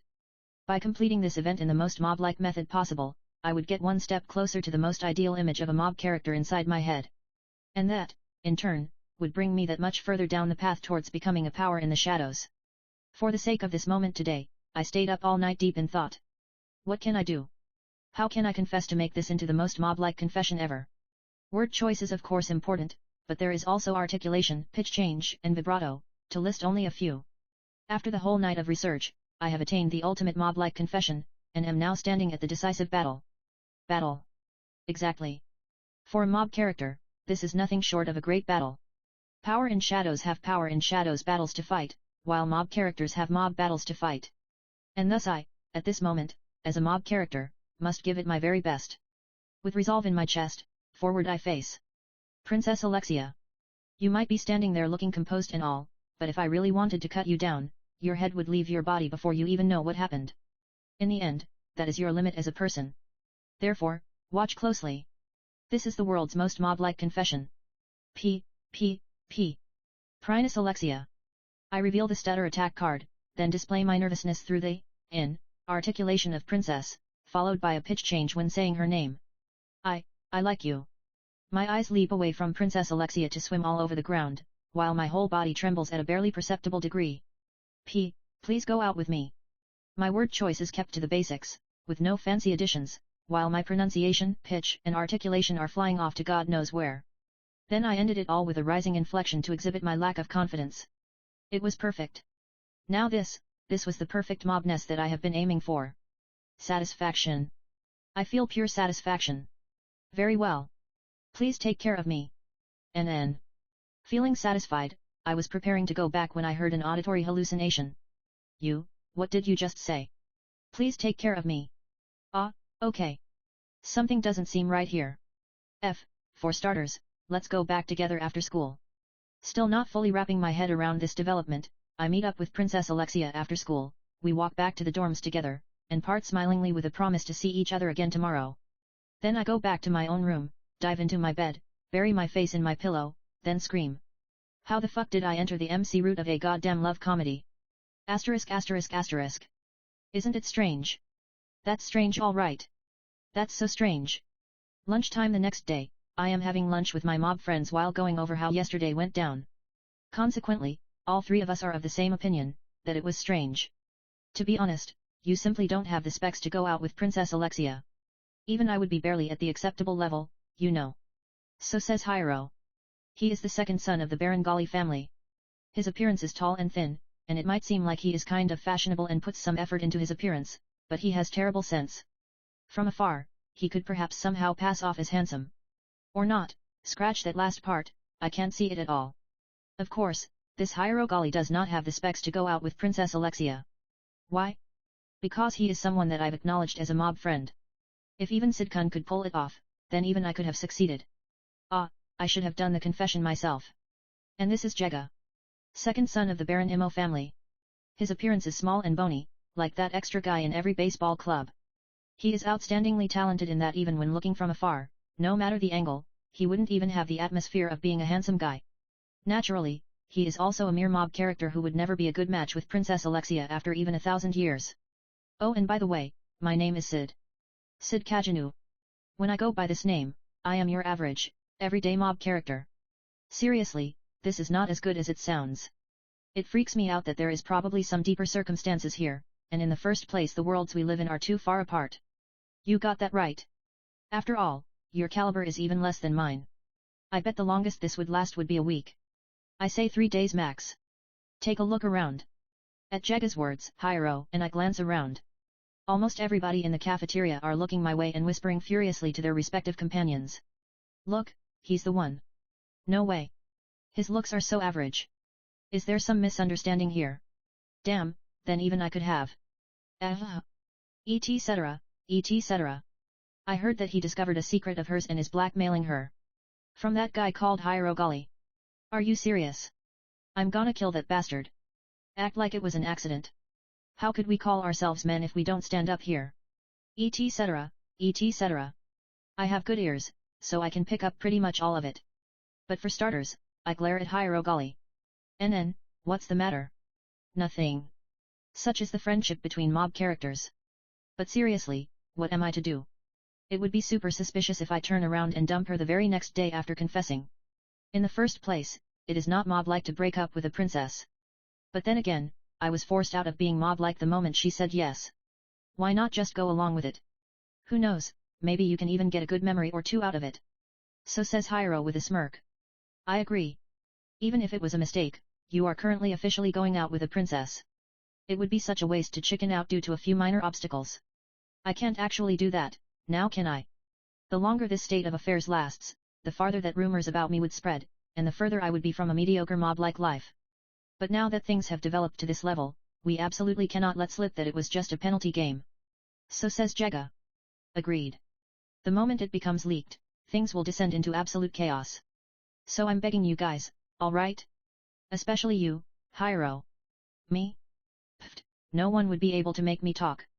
Of course, I would also never tell. I'm seriously begging you guys, alright? I sigh, then reach for my 980 zeni daily set meal for dirt poor nobles. Let's eat quickly then leave this extremely uncomfortable cafeteria. But I was too late. A 100,000 zeni daily set meal for filthy rich nobles is set down right across from my seat. By a maid, with oh so graceful skill. Then. This seat, is it free? Princess Alexia enters the scene. Fuck, I knew it. That's why I wanted to eat quickly. Oh, of course. I, if it pleases you, please. I can almost see Hiro and Jaga visibly shrinking into themselves. And these are the people who were bragging mere moments ago that even they could have gone out with her. As expected of the mob friends that my mob character had fully acknowledged as true mobs. Now I just want to cry, for various reasons. Sit if you want. Alexia was waiting for my answer, so I answered. Well then. And with that, she sits down. Nice weather, isn't it? For starters, I try to fill the gap by bringing up the weather. I suppose. Thus continued our bland and banal conversation. With elegant motions, she puts her hands to her extravagant lunch. As expected of a princess, she has wonderful manners. Low-ranking nobles are pretty much just commoners slapped with a title. That super expensive meal sure is a lot. It is, isn't it? I always end up unable to finish it all. What a waste. To be honest, I would rather choose a lower rank course, but when I do, then everyone else finds it hard to order this. Okay. If you can't eat it all, then may I grab some? I don't mind, but if you're worried about the manners and all that, don't be. This is the lower noble seating area, after all. I plunder the meat main dish from the bewildered-looking Alexia and stuff my cheeks with it before she can utter a complaint. Yep, delish. Ah. I'll help myself to the fish too, then. Wait Damn, I feel lucky. Thanks to you, my stomach is now in seventh heaven. In sharp contrast to yesterday, my attitude towards Alexia is now super met. The reason? It's because I'm currently in the middle of carrying out the make her dump me strategy. Sighs. Oh well. Thanks for the food. K, see ya. Wait a second. I was hoping to just eat whatever I could and then leave like it's nobody's business, but no dice. Grudgingly, I sit back down. Your practical studies after lunch is Royal Capital Bushin style, is it not? Yeah, sure. This school's curriculum is separated into theoretical studies before lunch and practical studies after lunch. Theoretical studies are separated by years, but practical years are all elective-based and students from all years are mixed together. The point is to pick the fighting style that fits you best from among all the ones that they offer. I also take Royal Capital Bushin style, so how about let's go together? That's not happening. I mean, you're in Group 1, and I'm in Group 9. Bushin style is a pretty popular course. With 50 students in a group, there are a total of 9 groups, with Group 1 being the most proficient and Group 9 being the worst. Having joined the academy only 2 months ago, I am still in Group 9. My plan is to eventually settle down in Group 5, by the way. With my recommendation, a spot was freed up in Group 1, so don't worry about it. Isn't that, like, abuse of power or something? Do you want me to come to Group 9, then? Oh God, please don't, you'd destroy my standing. These are the only options available. Choose one. Seriously. It is an order, by my authority as princess. Group 1, here I come. And so ended my lunch. Pyro and Jaga remained as ornamental decorations to the very end. Asterisk asterisk asterisk. T/N, the word sword will appear often in this chapter, and it might mean various things. Aside from the physical object, it could also refer to a person's swordsmanship, their approach to sword fighting, or some other nuance. So wide. I could not help but to say that out loud the moment I stepped into Royal Capital Bushin Style Group 1's classroom. Within the area of a gigantic stadium, aside from the changing rooms, there are also baths, a bar, and several other amenities. Even the doors are automatic, maid-powered. Incidentally, the classroom of Group 9 is outdoors, be it rain or shine. No doors, thus no need for maids. In order to not get tangled with, I changed at super speed, then stayed in a corner to wait for Alexia. After a short while. Let's loosen up a bit first, shall we? Alexia in a doujie enters the scene. The one for girls is a long dress with a deep slit, very much like an unadorned china dress. The color of hers is black. Bushin style uses color to show proficiency. Black is for the best, white is for beginners. Mine is of course white. I am the only white in this whole classroom. I stick out like a sore thumb. Ignoring the stares composed of 70% hostility and 30% inquisitiveness, I start doing some light stretches. Interesting. Says Alexia while copying what I'm doing. In this world, the idea of loosening up before exercising is well known, but the way to do so has not been established, so everyone kinda just does it their own way. Those who do sports but underestimate the importance of stretching would definitely destroy their body. In this world, magic can perhaps somehow take care of such injuries, but there would still be an effect on performance. On this, Alexia is actually quite conscientious, which is laudable.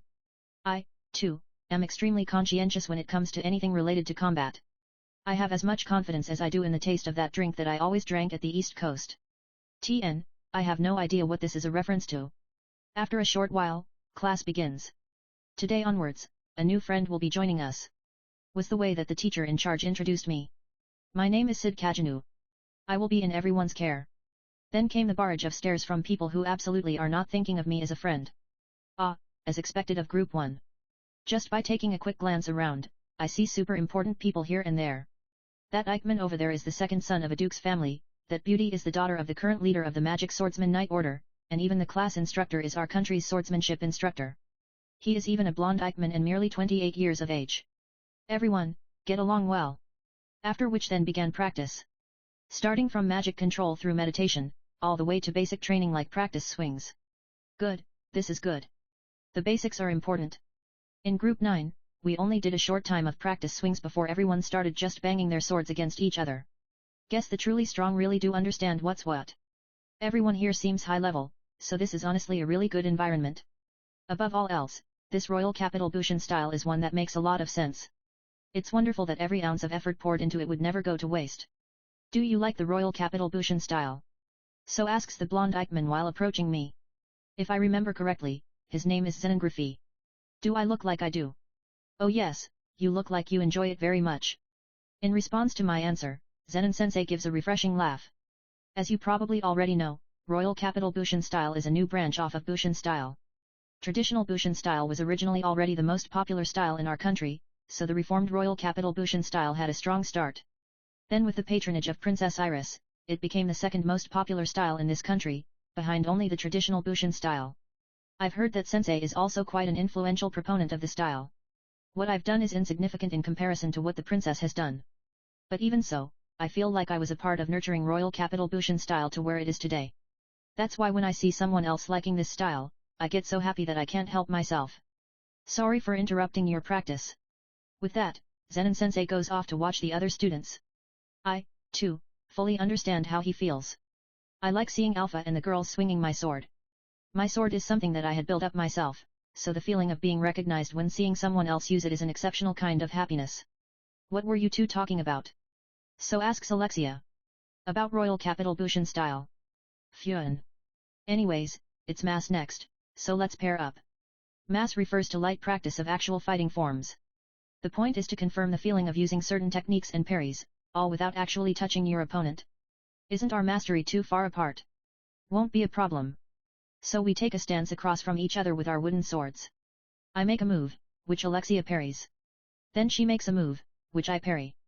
The attacks don't land, and our movements are slow. Neither are we using any magic. Around us are several pairs fully utilizing magic and whamming each other fiercely, but to my surprise Alexia is matching along with me. No, rather than matching along with me. This might be what she normally does. Mass is ultimately the confirmation of techniques, so there is absolutely no need for speed nor strength. She has a firm eye on the true intended purpose of this training. This can be seen just from looking at her sword. Her older sister, Princess Iris, is praised for her strength to heaven and back by absolutely everyone in this country. Genius, wizard, every single person has a different word to praise her with. At the moment, she is even said to be the strongest in the entire country. On the other hand, the reputation of Alexia is not so good. She has magic, and her sword is honest, but she simply pales in comparison to her sister. This is the valuation of Alexia shared by the general populace. But now that I'm here standing opposite her, I realize that her sword is a pretty good sword in and of itself. Faithful to the basics, firm foundation, and plain. Yes, it's plain. But that plainness is the crystallization of her effort. After everything useless is removed, then the rest is just her continuously building upon her foundation, step by step. Delta, take a good look at this. I couldn't help but to mentally call out to that beast person girl who swings a sword that I find hard to acknowledge. Nice sword. So says Alexia. Thanks. But I don't like it. So she's the type to bring you up before dropping you. It's like I'm looking at myself. Let's stop. So saying, she begins to wrap up. Seems like class is almost over anyways. Against general expectations, I was able to safely get through the class without anything untoward happening. Let's quickly clean up, get changed, then dash back at full speed. Wait a second. Or not. Alexia grabs me by the scruff of my neck and drags me somewhere. So this is your answer. For some reason, we have come to Zenin-sensei. Indeed. I've decided to go out with him instead. You can't keep running away like this indefinitely. You know that, right? So asks Zenin-sensei with severe eyes. Us children don't understand the circumstances of adults. Says Alexia with a ho-ho-ho laugh. Based on this conversation, I finally understood most of what's going on. The reason why I was brought here, and the reason why she decided to go out with me. While praying earnestly that I won't be dragged in, I turn myself into air and merely watch these two protagonists having their event. Asterisk asterisk asterisk. In other words, Alexia and Zenin-sensei are engaged, and I'm the stalking horse. I'm currently facing off against Alexia behind the school building after school. We're not engaged. He's just a fiancé candidate. So returns Alexia with a composed face. Whatever, same thing. No, it's not the same. It's not even been confirmed yet, but he's already trying to forcefully move the talks along. I'm quite troubled by it. Okay, seriously, whatever. Sorry, but I have no intention to be swept up in the circumstances between you two. Oh dear, what a heartless thing for my boyfriend to say to me. Boyfriend? You just wanted a convenient stalking horse, didn't you? That is true. But the same goes for you, no. An unpleasant smile appears on Alexia's face. Same? What are you talking about? Oh, you plan to feign ignorance? Oh Cid Kagenou-kun who lost in a penalty game. Her smile deepens even more. Ook, wait a second. Let's calm down. How cruel, to play with an innocent girl's emotions like that. So says Alexia while crying crocodile tears without even a shred of innocence coming from her. No problem, I am calm. I have no idea what you are talking about though. What, do you have evidence or something? Yep, evidence. Regardless of how much suspicion she might have, as long as those two don't betray me. Is his name Jaga-kun? As soon as I talked to him, his face became all red and he began telling me things that I didn't even ask about. You have such a good friend. I mentally beat Jaga up and smash him into mashed potato to maintain my own mental health. Are you alright? Your face is convulsing like crazy. Not a problem. My character is twisted so my mouth is twisted too. Ah, I see. Still better than you, though. NN, did you just say something? No. So what is it that you want anyways? I admit defeat.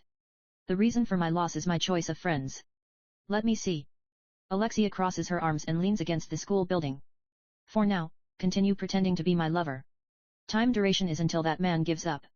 My status is but that of a mere barren family. To be honest, I don't even have the strength to be of much use as a stalking horse. I am fully aware. As long as we can buy time, then that'll be enough. The rest I'll handle by myself. Furthermore, I don't want to be put into any danger. The other party is the country's swordsmanship instructor. If anything happens, I wouldn't be able to deal with it. Blah, blah, blah, you sure are noisy. So saying, Alexia takes out gold coins from her chest pocket and scatters them over the ground. Pick them up. A gold coin is 100,000 zeni. And there are at least 10 pieces there. Do I look like a guy who would wag his tail for money? So I say while crawling on the ground and carefully picking up the gold coins piece by piece. Yes you do. You've got a good eye. 11th piece, 12th piece, 13th piece. Ah, there's one more. Right as I'm about to reach for that last piece of gold coin, Alexia's loafer steps onto it. I look up at Alexia. Alexia's red eyes look down at me. I can see the inside of her pleated skirt. You will move exactly as I tell you to, yes. Confirms Alexia with a smile revealing every last bit of her terrible personality. Of course, of course. Answers I with a full-faced smile. Good boy, Pokey. Alexia pats my head like I'm a dog or a child, then leaves with a flutter of her short skirt. I carefully wipe the gold coin that had her shoe print on it before pocketing it. T/N, Pokey is an extremely common name for dogs in Japan, the way Tama is for cats. Even after I entered the academy, I had continued cutting into my sleeping hours to continue my own training. But now with the whole fake love thing with Alexia, my time has decreased even further. Come with me. With just that single utterance, I was forced to come to the Royal Capital Bushin-style Group 1's classroom early in the morning. Shafts of the morning sun stream in, lighting up the quiet, spacious room occupied by only the two of us. Morning practice. Alexia focuses solely on swinging her sword. I, too, swing my sword beside her. Alexia is singularly earnest towards her sword. That point at least is something that I truly appreciate. We do not talk. We only continue swinging in silence. For me, it is a surprisingly not painful time. It really is quite mysterious, your sword. It was Alexia who first broke the silence. You've got the basics down. And that is literally the only thing you are doing. But still. Of course, I am suppressing my strength, my speed, my magic, my skill, and everything else while swinging my sword before her. So naturally, the only thing left is the basics. For some reason, I find it hard to tear my eyes away. Thanks, I guess. A bird chirps outside the classroom. That lovely voice is actually not singing, but struggling for territory. I can hear the beaks clashing, too. But I really don't like it, your sword. After saying that, our conversation cuts off, then we resume swinging our swords in silence. Asterisk asterisk asterisk. 2 weeks after that, I am somehow making do as Alexia's boyfriend. Every once in a while I get harassed by other students, but everything so far is still within tolerable levels. More than anything else, Zenin-sensei has not come to beat me up or seek to solve things with any direct approaches that involve violence, so at least that's a relief. As for the man in question, he continues to give Alexia and I appropriate and thoughtful guidance during classes. He no longer comes over for casual talks, but clearly is an adult capable of keeping public and private separate. In comparison to that man truly irritates me. Looking like he's all that just because he is a little good at the sword. When we're before people, of course she's got her act on and all, but when we are alone, her words become like a tornado of vilification. Yep, that's right. I am pretty much just a yes robot. I learned early on that any and all rebuttal would only be a waste of time.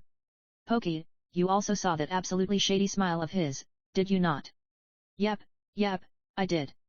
It has become our routine to return to the dorms after school via a longer path through the woods that few other students use. During that time, I simply continue to agree with whatever Alexia says.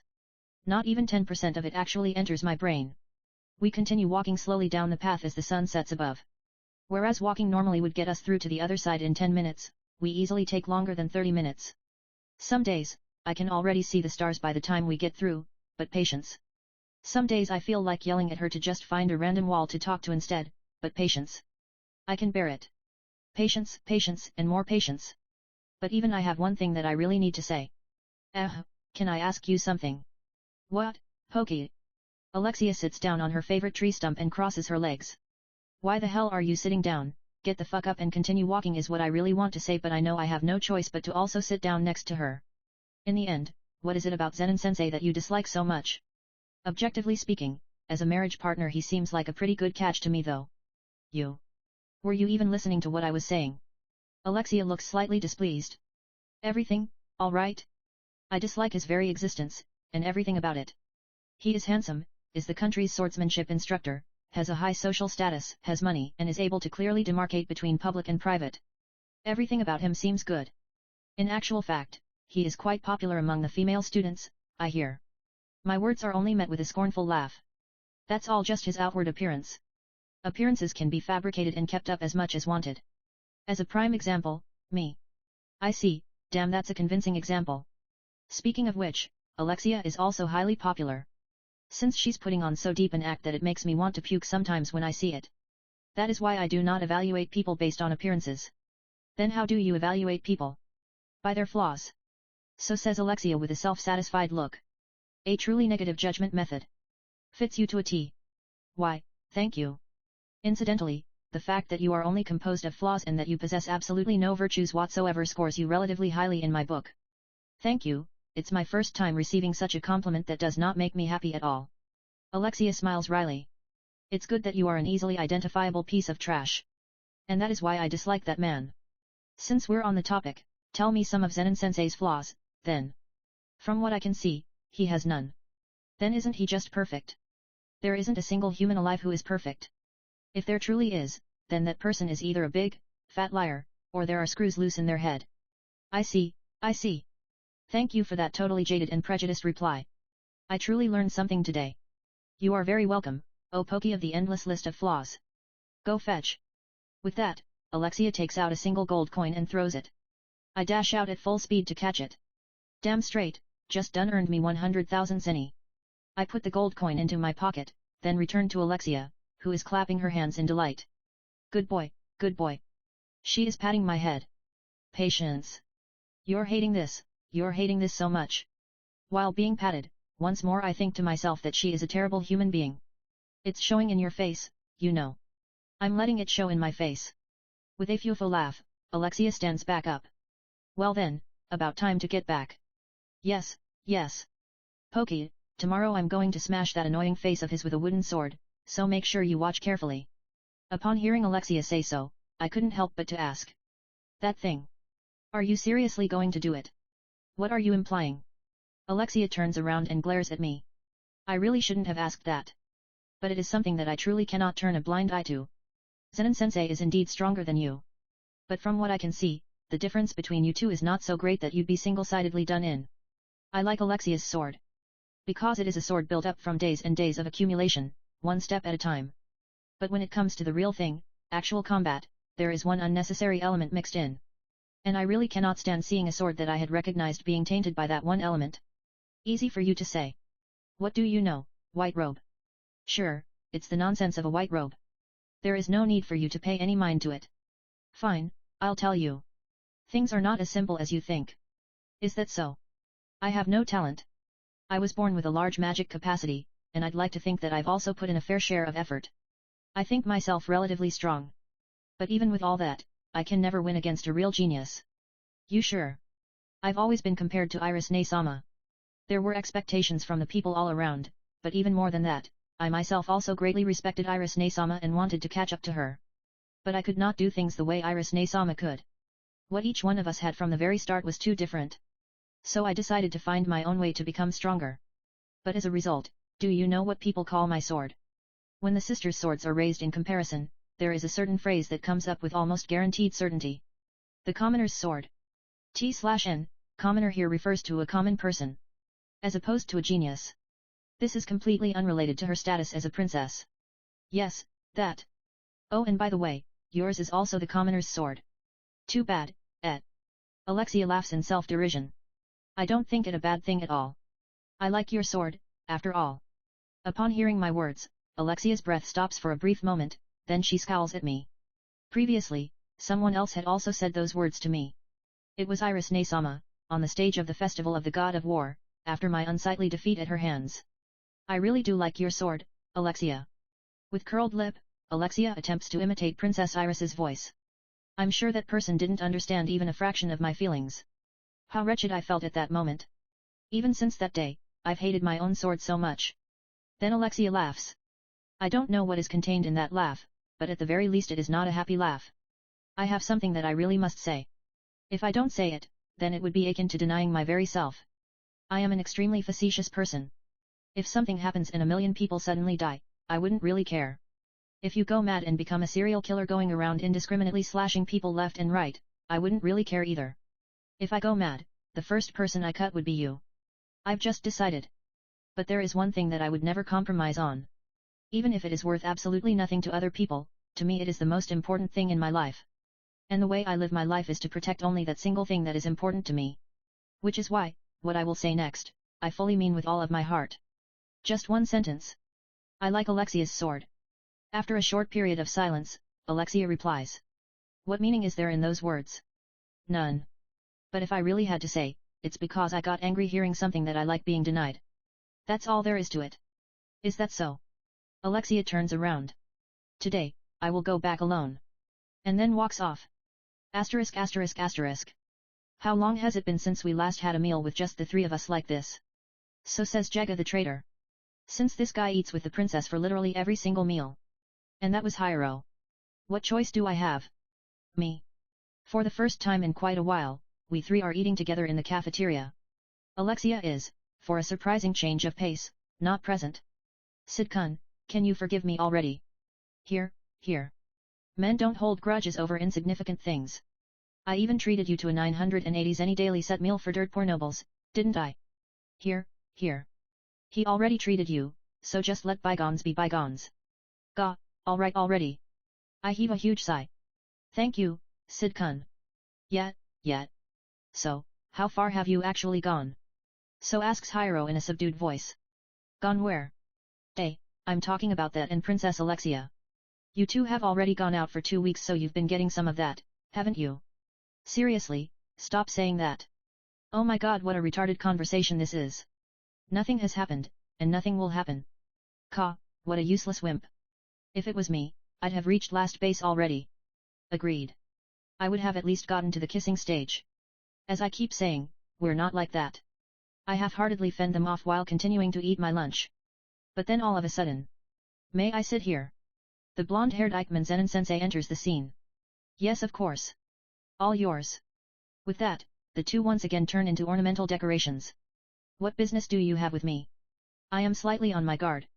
Just in case he's aiming for me now that Alexia is not present. I'm sure you've already heard, but Princess Alexia has not returned to the dorms since yesterday. Naturally, this is my first time hearing such news. But I'm sure she's merely gone off on a trip of self-discovery or something. That's what teenagers do, right? During our search this morning, we found this. What he takes out is a single loafer.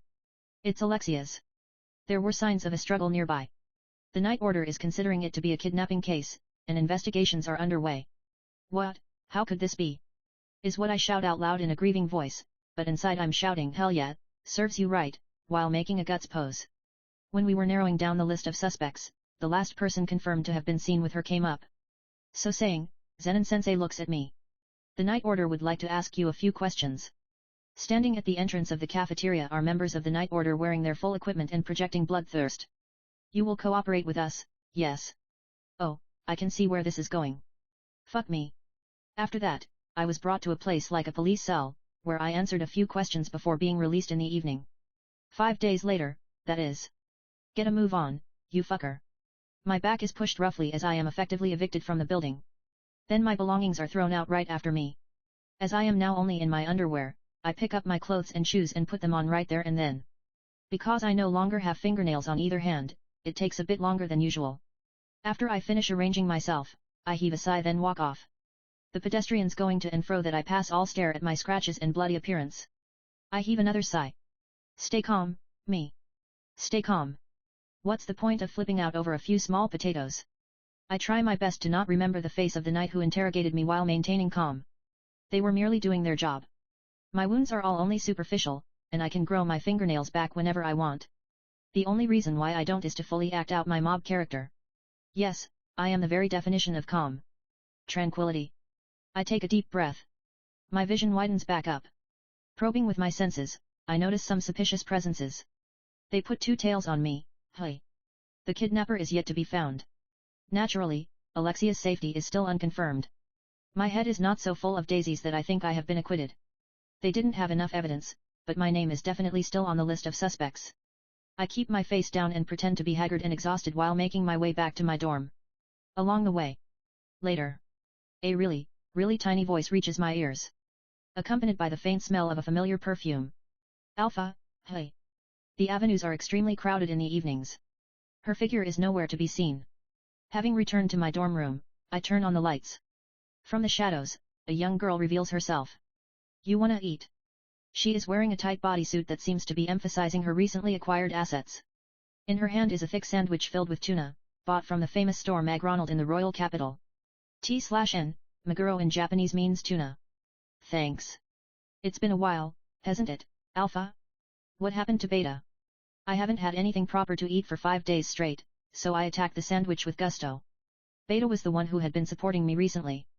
I heard from Beta. Seems things have gotten a bit troublesome. She sits on my bed and crosses her legs.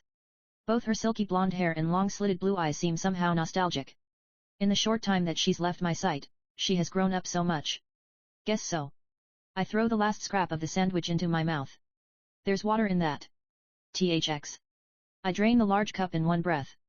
Whew, back to life. I throw off my shoes and coat, then dive into my bed. At least change your clothes first. Nah, gonna sleep. You. Do you even understand the situation you are in? The prep I'll leave to you. Alpha is super capable. By giving her free rein, I am sure she will ready the most wonderful stage for me. But until then, I am going to sleep. I mean, conserve my strength. Alpha sighs deeply. I'm sure you understand this, but the way things are currently developing, this will be pinned on you. Probably, yet. As long as the real culprit is not found, it is almost certain that the one under the most suspicion would be executed. Especially since this case is the kidnapping of a member of royalty. Someone's head has to fly, or else the case can't be closed. Yay for the Middle Ages. Get up, I have another sandwich. I'm up. I receive the sandwich from Alpha. There is movement to actively frame you as the culprit for this. Even though I would become it automatically if left alone. They probably want to resolve things quickly. An average performing son of a poor baron family is the perfect scapegoat. Agreed. I'd do the same too, if I were them. The knights cannot be trusted. The order has moles inside. Without doubt. It was the order who kidnapped her. Their aim is probably her thick blood of the heroes. Alpha and the girls are still sticking to the whole order of Diabolo's setting for me. How considerate of them. Do you think she's still alive? You can't draw blood from a dead person, right? Good point. Though we can't seem to understand why you decided to take part in a romance story with a princess. So says Alpha while frowning at me with half-closed eyes. It is not what it seems. I'm sure you must have a reason, something that you can't tell us. I evade Alpha's eyes as she tries to peer into mine. And of course, I remain silent. Because I don't have any really big reason. It's fine, we understand that you're shouldering something really big. What do I do if I'm not actually shouldering anything as important as she's making it sound? But I just want to say, please trust us a little bit more. Even this time, if you had given us a heads up in advance, things wouldn't have blown to such proportions. Right. Alright. Anyways, don't worry about it anymore. It's our job to follow up after you. So saying, Alpha smiles at me. When this incident is all resolved, treat me to McDonald. That second sandwich was my share, actually. Sure thing. Sorry for eating your share too. Don't mind it. Alpha stands up, opens the window, and puts a foot through. Her small hip sways. I'm going now. You just keep low for a while. Got it. What's the plan? I'm going to gather numbers. We currently don't have enough people in the capital. Also, I'm going to call Delta too. You're going to call her too. She said she really misses you. Delta the loose cannon. Or by another name, Delta the suicide weapon. To put it simply, she's basically an idiot spec solely for battle. Since it's been a while, guess everyone wants to host a reunion or something like that. I sincerely hope that they're all living decent, respectable lives. The details I'll tell you after the prep is over. Well then. After flashing me one last smile, Alpha covers her face with the bodysuit and then disappears through the window. Is that it for your report? Asks a beautiful girl with red hair the shade of flames. The red hair that reaches all the way down her back glitters in the candlelight, as her wine-red eyes flash over the investigative report. That imposing, beautiful figure of hers makes the reporting knight's cheeks dye red. That is all, Iris-sama. We will continue our investigation. Iris nods, then gestures for the knight to leave the room. When the door closes, only Iris and a handsome, blonde-haired man are left alone in the room. Marquis Zenon, thank you very much for your help this time. The incident occurred with school grounds, so I am also partly responsible. But more than that, I am also worried about Alexia-sama. Zenon looks down and bites his lower lip in frustration. You also have your duties as the swordsmanship instructor. I am sure no one would find fault with you for this. For now, what we should focus on is not who to blame, but to safely rescue Alexia. Indeed. So. Iris suddenly closes the report folder. How sure are you of the probability of this student Cid Kagenou being the culprit? I am also loath to consider a student of the academy a culprit, but circumstances show him to be the most suspicious. But when considering his strength, it is highly unlikely for him to win if he faces off against Alexia-sama in a direct fight. Zenon chose his words carefully while replying.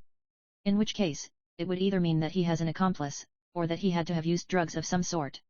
But he didn't confess to anything even under the interrogation of the knights, right? Are you sure about this? I want to believe in him. I truly do. Iris nods, then closes her eyes. You have already assigned trustworthy knights to follow him, right? Then there's nothing else that we can do aside from waiting for their report.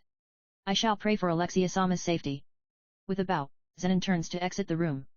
But at that very moment, a single girl slides into the room through the door that Zenon had just opened. Iris-sama. Please listen to me.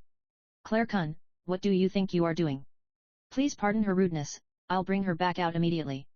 Zenon seizes the girl who just slid in, Claire Kagenou, and tries to drag her out. Marquis Zenon, who is this? Iris stops Zenon and asks. She. My name is Claire Kagenou. I am Cid Kagenou's older sister. Claire-kun. She is an exemplary student at the academy, and is currently temporarily with the Knight Order on a sort of experience program. I see. Very well, you may speak. Thank you very much. Claire Kagenou proceeds before Iris in supplication. My little brother, Cid, would never do something like kidnapping Princess Alexia. I'm sure there must be some big mistake here.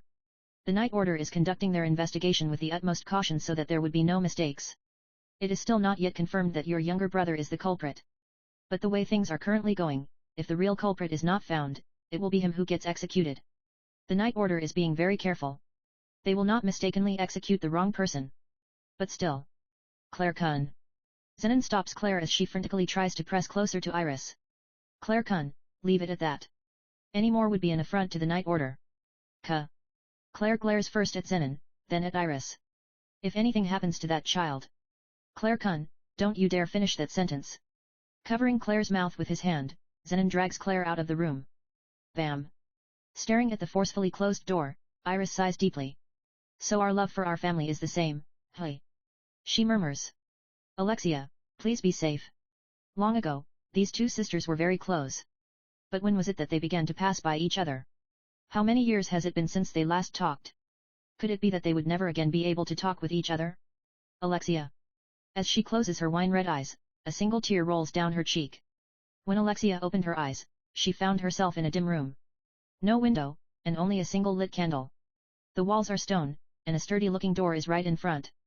This is. She has no memory of anything after separating from Poki after school. When she tries to move her body, she hears the clinking of metal rubbing against metal. Looking towards the origin of the sound, she realizes that all four of her limbs are chained to a pedestal. Magic sealing chains. She cannot use her magic. Escaping by herself would be difficult in the extreme. Exactly who was it that took her away, and for what purpose? Kidnapping, coercion, human trafficking. A train of possibilities flit through her mind, but there's no way to confirm. Alexia is not in the line of succession for the crown. But her status as a princess still has a certain amount of utility value. This she knows. However, the information she has on hand at the moment is really too little to draw any conclusions with. Alexia stops thinking about it, but then a different thought suddenly comes up in her head. Is Poki all right? The boy with a terrible personality who had recently become her friend. She is quite fond of him, because he always saying things to her straight without any fear. If he was truly caught up in this, then by now he is probably. Let's stop there. Alexia shakes her head, then looks around. Stone walls, iron door, candle stand. And a black mound that looks like trash. That mound is right next to Alexia, and for some reason is chained up. Upon closer inspection, Alexia notices a slight movement. It is breathing. The mound is a living creature wearing tattered rags. You there, can you hear my VO? The creature moves, and looks at Alexia. The creature is a monster. It is an extremely emaciated monster restrained with chains. Its black, festering face only barely retains what seems to be eyes, a nose, and a mouth. Its entire body is bloated in a non-uniform manner, with its left arm even longer than Alexia's leg. In contrast, its right arm is shorter and thinner than Alexia's own, and seems to be affixed to its chest as if clutching something. Such a monster is right beside Alexia. Whereas Alexia has all 4 limbs chained up, that monster is only chained by its neck. If it reaches out with its long arm, it might actually be able to reach Alexia. In order to not aggravate the monster, Alexia lowers the sound of her breathing and looks away. But the monster is looking at her. Alexia can feel the monster's gaze on her body. After a period of silence that seems as if time had stopped. Chirera, the sound of chains rings in the air. Peering from the corner of her eye, Alexia sees that the monster has curled up and gone to sleep. Alexia breathes a sigh of relief. After another while, the door in front is opened. Finally, I have gotten my hands on it. The person who comes in is a skinny man wearing a lab coat. His cheeks are hollow, his eyes are sunken, and his lips are cracked. His sparse hair is sticking to his skin and giving off a horrible smell. Alexia quietly observes the man. Blood of the royals, blood of the royals, blood of the royals. Blood of the royals. The man continues to repeat that phrase while taking out a contraption connected to a thin needle. It seems that he intends to draw her blood. The royal physicians have done it to her a few times before, so she recognizes what that contraption is. But she does not understand why this man wants her blood so badly that he would go to the trouble of kidnapping her. May I ask something? Alexia's voice is steady. N. The man replies Alexia with some weird grunting. Why do you want my blood? Why, your blood is demonic blood. It can revive the demons in this day and age. Alexia has no idea what he's talking about, but at least can gather that he is not right in his mind, and that he is in some sort of a cult. But it would be a bit of a problem if you draw too much of my blood. I'm not quite ready to die yet. Hi, no worries. I want a lot, so I'll see, come every day to drain a little at a time. Wonderful, let's go with that then. As long as this man needs her blood, then chances are low that she would be killed. Do not resist, remain cooperative. Alexia determined that her best choice of action at the moment is to wait for rescue. It wasn't supposed to be like this. It was all the fault of those idiots. I understand, I hate idiots too. Because dealing with you is tiring, whispers Alexia to herself while looking at the man in the lab coat. My research, all destroyed. They got to that idiot Alba first. That's right, that idiot Alba was the first. After that, again and again in Agaean. How terrible. It must have been hard on you. Yes, it was. My research is so close. So close, but if I don't finish it, I'll be excommunicated. What, how could they? Shit, so useless, so useless. The man in the lab coat rushes towards the chained-up monster and kicks it violently. Again and again, he kicks it and stomps on it. The monster simply curls up and does not react. Weren't you going to draw my blood? Oh right, your blood, as long as I have your blood I can finish. Isn't that great? The man picks up the contraption and sticks the needle into Alexia's arm. With this, I can finish, I won't be excommunicated. Please do it painlessly, okay? Otherwise I'd want to punch you, adds Alexia inside her mind. The needle enters Alexia's arm. Alexia looks on like it's someone else's business as the glass container is gradually filled with red blood. Hi. When the glass container is fully filled, the man cradles it with utmost care and leaves the room. Alexia waits for the door to close before heaving a long sigh. Everything was for the sake of this day. Days after my release from the Knights, I am in my dorm room, sorting through my Power and Shadows collection and picking out what I can use. Cigar. It'll be a long while yet until when I would be of the appropriate age to use it well. Vintage wine. This is a rare one from Porto in southwestern France that is worth 900,000 zeni. Good, this is just right for the moonless night tonight. Which means I need the ultimate glass to go with this. Ah yes, the only glass made by Vuitton. This is also French made, and costed me 45,000 zeni. Then there's also this antique lamp. And this. This too. Oh right, and this legendary painting called The Scream that I had coincidentally picked up that time. It goes on the wall like so, and... perfect. My heart feels so full. Bandit hunting and crawling on the ground picking up gold coins was all for the sake of this. I shed a tear of admiration for this room that I had decorated with the very best items from my collection. The coup de grace is this invitation that I had received just today. Then all that's left to do is to wait. I continue waiting, for that moment. Waiting in suspense. Until... finally. The moment the girl clad in black comes in through the window, I open my mouth. The time has come. Tonight shall belong to the world of shadows. Verily, everything was for the sake of this very day. Asterisk asterisk asterisk. The time has come. Tonight shall belong to the world of shadows. Those were the words that greeted Beta the moment she got to Shadow's place. Shadow is sitting in a chair with his legs crossed and his back to Beta. The back looks defenseless, but Beta knows that it is the furthest thing in the world. In his hand is a wine glass glittering under the light of an antique lamp. And the wine that he is drinking without a care. Even Beta, who knows almost nothing about wine, recognizes the label as one of the most precious in the world. Beta is shocked at seeing the various first-grade items decorating the room, until she notices the painting on the wall. It is Munch's the Scream. It is known as a phantom treasure that cannot be attained regardless of how much wealth one is willing to offer. Beta almost wanted to ask how on earth he got his hands on it. But then realized that there would be no meaning in such a question. Because it is him. That's why. That single phrase is more than sufficient explanation in and of itself. The fact that he owns the Scream feels only natural. More like, it could be said that there is no one in the entire world more fitting to own this item. The world of shadows. It's true that with the moon hidden, tonight is indeed a world most fitting for us. Says Beta. Shadow gives Beta a single glance, then only brings the glass to his lips again. All the preparation is ready. I see. He already knows everything.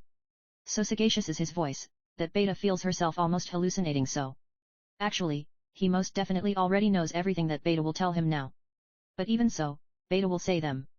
For this is her mission. Under Alpha-sama's order, everyone nearby who could move have been gathered in the royal capital. Our total number is 114. 114. Is it too few? Considering Shadow Garden's battle strength, this should be sufficient though. But... no. Beta realizes that she has misunderstood. 114 random riff-raff would, in the end, be but supporting actors. In truth, the ones who truly matter are not even 10% of that number. And tonight, he is the main character. The moment she realizes that the role of the supporting actors is to show up the main character, then 114 is truly too little. We're so. Extras, hey. His words cut off Beta's apology. What is an extra? Beta does not understand the meaning of that word. No matter.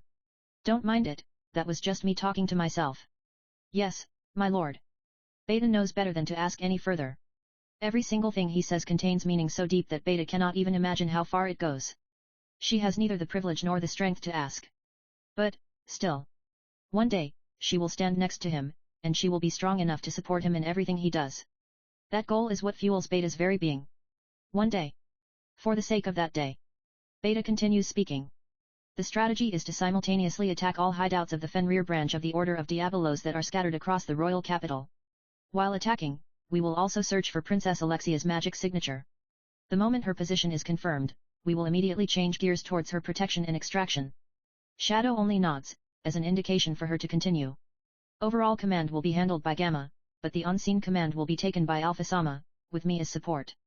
Epsilon will be in charge of logistical support, and Delta will spearhead the attacks and initiate the start signal. The composition of each squad is. Before Beta goes into further detail, Shadow raises one hand to stop her. In his hand is a single piece of paper. It's an invitation. After catching the letter that was thrown her way, she reads it as instructed.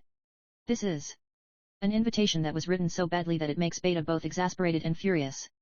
I'm sorry for Delta, but I will be the one to play the prelude. Yes, my lord. I will make the arrangements. Come along, Beta. So saying, he turns around. Tonight, the world shall learn of our existence. Beta is shivering with the delight of being allowed to fight by his side. The place written on the invitation is a spot deep inside the woods, close to where Princess Alexia was abducted. Shadow approaches in his school uniform. Beta is hidden a slight distance away, keeping her presence suppressed. After a short while, two new presences draw near. Then something suddenly flies towards Shadow. Catching it with one hand, he takes a look at it, then mutters. This is Alexia's shoe, hey. At which point, the figures of two men step out onto the woodland path. Hey there, Lady Killer. What are you doing, holding Princess Alexia's shoe and standing there? Now your magic signature is all over it. You are the culprit, Cid Kagenou. The two men are wearing the Night Order's equipment. Without mistake, these two are the ones who had interrogated Cid. I see, so that's the way you're doing this. Yep, this is the way we're doing this. The Knights don't even make an effort to refute Cid's words, only smirking in return. If you had only confessed earlier, then we wouldn't have had to go to all this trouble, you know. And you would also have been able to get through everything without having to suffer all that pain. The two unsheathed their swords, then immediately charged towards him without warning. How foolish! Beta finds herself struck dumb at the foolishness of these two. Well then, Cid Kagenou. We need to detain you on suspicion of kidnapping the princess. Don't bother resisting, there'd be no point. One of them is laughing while thrusting his sword towards Cid. At that moment. Oh! Cid stops the sword with 2 fingers, after which there is a flash of light. Cid's left leg had just barely touched the man's neck. But blood spurts out from that neck. And there is now a jet black blade dripping with blood extending from Cid's left foot. Ah! Ah! H! The man collapses while clasping his neck. It won't be long till he dies. You fucker, what did you do? The other man slashes at Cid in a fluster. But his attacks are too simple, too crude. Cid evades by merely tilting his head, then kicks the man's leg in exchange. Everything below the man's knee is suddenly gone. The man screams while clutching onto the knee that is fontaining blood. My league. Then he begins crawling on the ground, desperately trying to distance himself from Cid. You bastard, don't think you can get away with doing something like this to us knights. If we die, you will be the one that everyone suspects first. Cid only quietly walks along the path of blood painted by the man crawling on the ground. Hi. Why, you're finished. Finished, I say. The man continues crawling in an unsightly manner, fueled by pure desperation. When night lifts, your 2 bodies will be found. Why, yet, when day comes you'll be finished. The man crawls on the ground, while Cid walks on the trail of blood. But there is nothing to fear. It was a mere moment. The man suddenly realizes that Cid has already caught up. Hi! Cid's left foot flashes. When night lifts, everything will be finished. The man's head flies through the air. With the fountain of blood in the background, Cid turns around. Beta cannot help but to shiver at the sight. The Cid wearing his school uniform is no longer there. In his place is Shadow in pure black. Jet black bodysuit and jet black boots. In his hand is a jet black blade, and his jet black long coat flutters in the wind.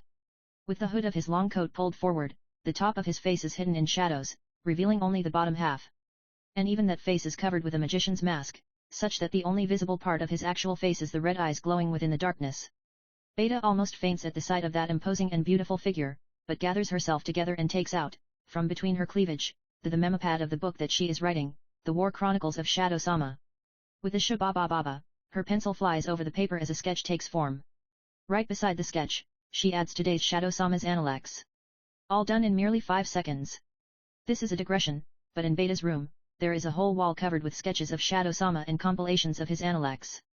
Penning the War Chronicles of Shadow-sama before going to sleep is Beta's irreplaceable enjoyment. Then, suddenly the sound of an explosion echoes from afar, drawing Beta back to reality. Delta, hey! The nocturne has begun. Beta, let's go. Yes, my lord. Right away. Beta shoves the memopad back into her cleavage, then hurries after him. Of course, he knows nothing about this magnum opus that she is working on. Asterisk. WH, who are you, what have we ever done to you? Sea of blood. So shouts a man in a place truly fitting of that phrase. That had come all too suddenly. Without prior notice, without any explanation, suddenly busting a hole through the wall and beginning to massacre everyone. Just now, one more fell to that jet black blade. Not a single person has any more intention of fighting that. The only thing in their hearts is the thought of escape. But the sole exit is behind that. What the hell did we ever do to you guys? Nothing, we did nothing. That turns towards the man. And sneers. Hi. Even though the face of that is hidden behind a jet black mask, the man can almost palpably feel its complete disregard for his life. Please save me. The man's body vertically splits into 2. Bisected from the crown of his head to his crotch, spraying blood everywhere while falling down. That stands unmoving, blissfully bathing in the shower of blood. Its figure is female, but its appearance is truly that of a demon. That looks around and, upon noticing that there are only very few prey left, extends its sword. The jet black sword extended. Not in the metaphorical sense, but literally. It even stabbed into the opposing wall. That gives its sword a big swing. No, everything, even the building itself, was cut through. So it has begun. Atop a clock tower, a beautiful elf watches on as an entire building is severed like a joke and subsequently collapses. Her golden blonde hair flows in the wind, sparkling in the dark of night. Delta. That girl always goes too far. She sighs, and shakes her head. But there's no helping what's done. Alpha looks over the entire royal capital from the clock tower. At which moment, flurried movement erupts throughout the entire royal capital. Exactly according to plan, everything has been set in motion.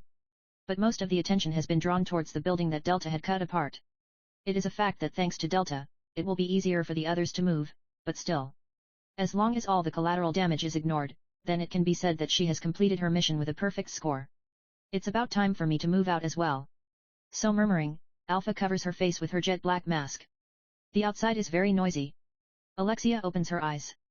The only people who come into this room are the man in a lab coat and the woman who takes care of her needs. In her position of being bound to the pedestal by all four limbs, there's really nothing else for Alexia to do than to sleep. As for her monster roommate, the two of them have an unspoken mutual non-interference agreement, so they get along all right. The tumult outside gradually grows in noise, until it reaches the level where Alexia can tell that there is some fighting going on. Alexia smiles in expectation of rescue. Can they perhaps bust through the wall with a big bang? So whispers Alexia with no particular reason. She probably just has quite a bit of stress built up.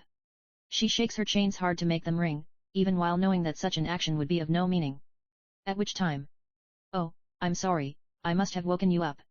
The monster next to her raises its head. "But I think you might want to stay awake for this.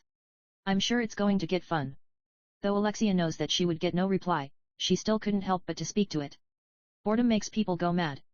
After a short while, she hears the door being unlocked. And it is in a hurried, unsettled manner too. Shit, shit. Lab coat man opens the door with force and rushes in. "Good day, isn't it? How do you do? Just a little more. I was so close." The man ignores Alexia's clearly sarcastic greeting. They came. They came for me. It's over, everything is over. I advise you to give up, resistance is useless. If you release me from my chains, I'd help to ask them to spare your life at least. But only ask, adds Alexia silently. Like they'll let me go. Dead, everyone is dead. They are killing everyone. The Night Order won't indiscriminately kill people without reason.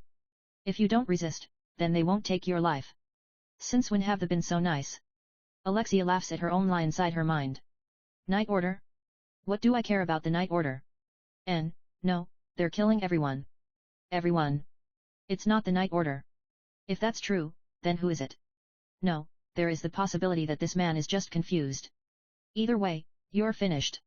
Just give up. No, this cannot be. No.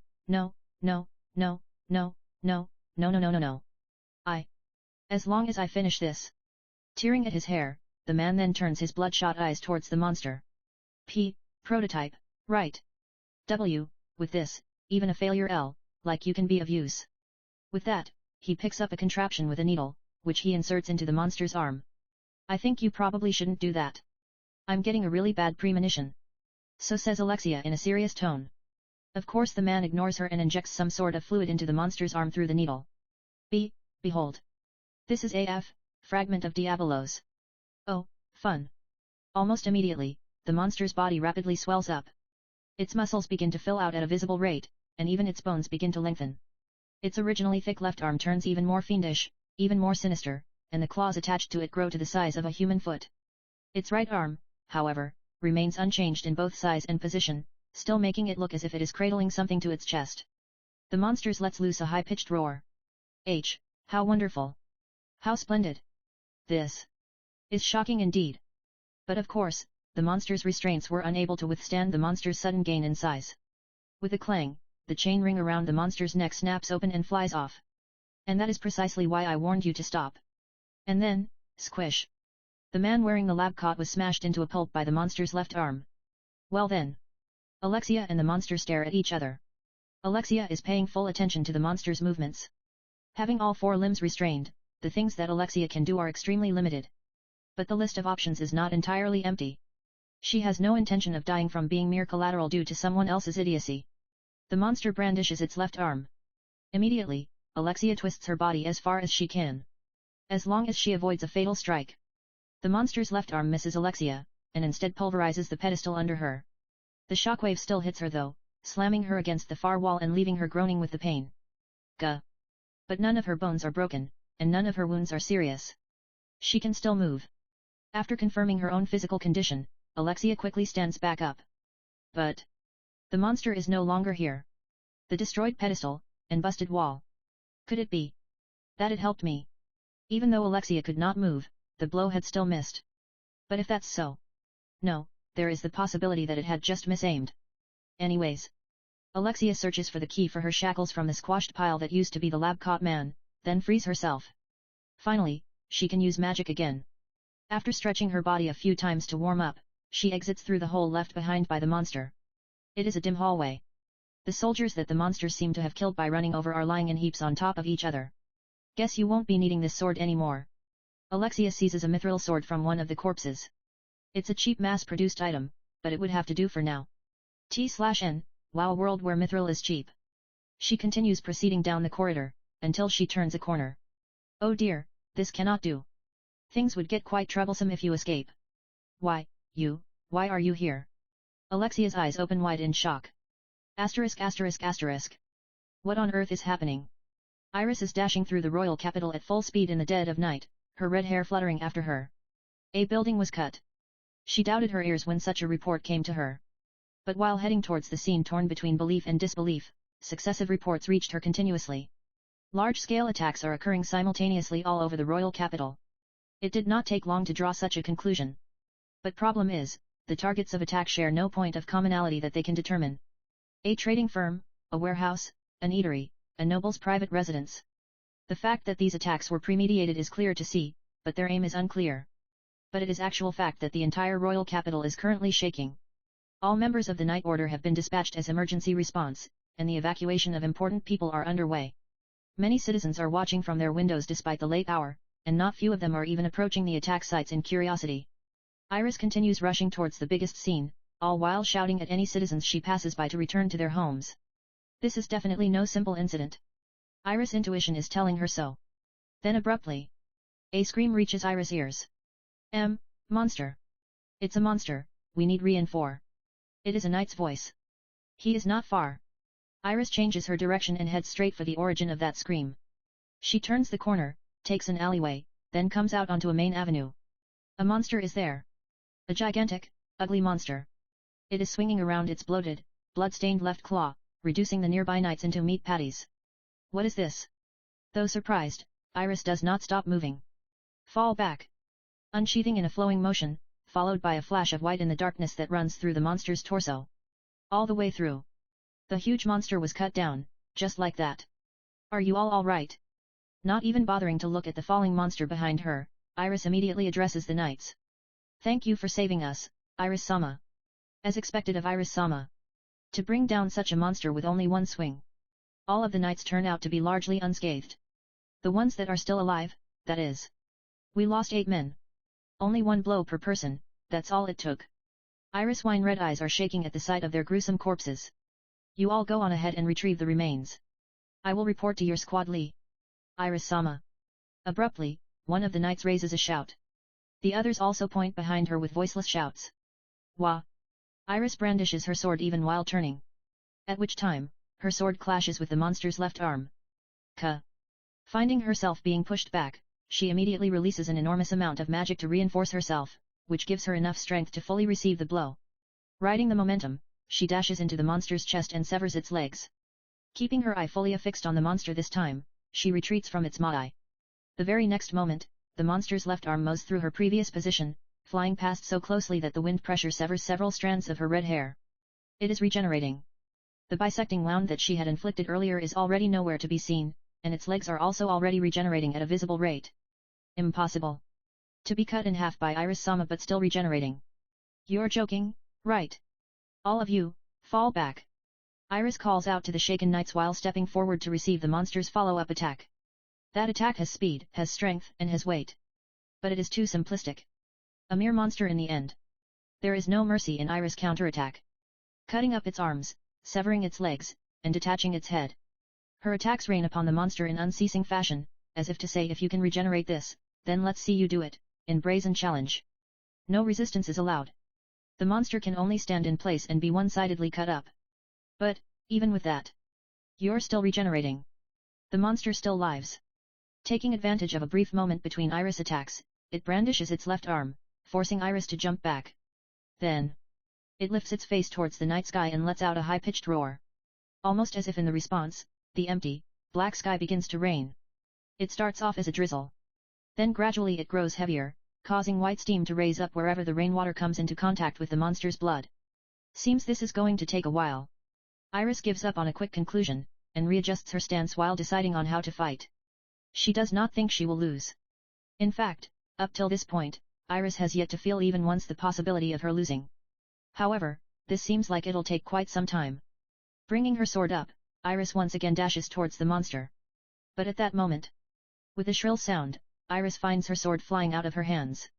It was because of a blow so heavy that even her hands have gone numb. After a sideways glance at her beloved sword flying far away behind her, Iris glares at the sudden interloper. The interloper also gives Iris a look. Their eyes clash. It is the interloper who first breaks the silence. Why can't you see that she is just in pain? And that all you are doing is torturing her? It is a female wearing a jet black bodysuit. Her face is hidden, but her voice sounds young. Who are you? With her guard up all the way, Iris shifts herself so that she can see both the monster and the interloper at the same time. Alpha. After that single word, the female turns her back on Iris, as if having lost all interest in her. Wait a moment. What do you plan to do? If you are an enemy of the Night Order, then we will show you no mere enemy. Alpha cuts off Iris' words and laughs without turning around. It is a laugh full of ridicule. Enemy.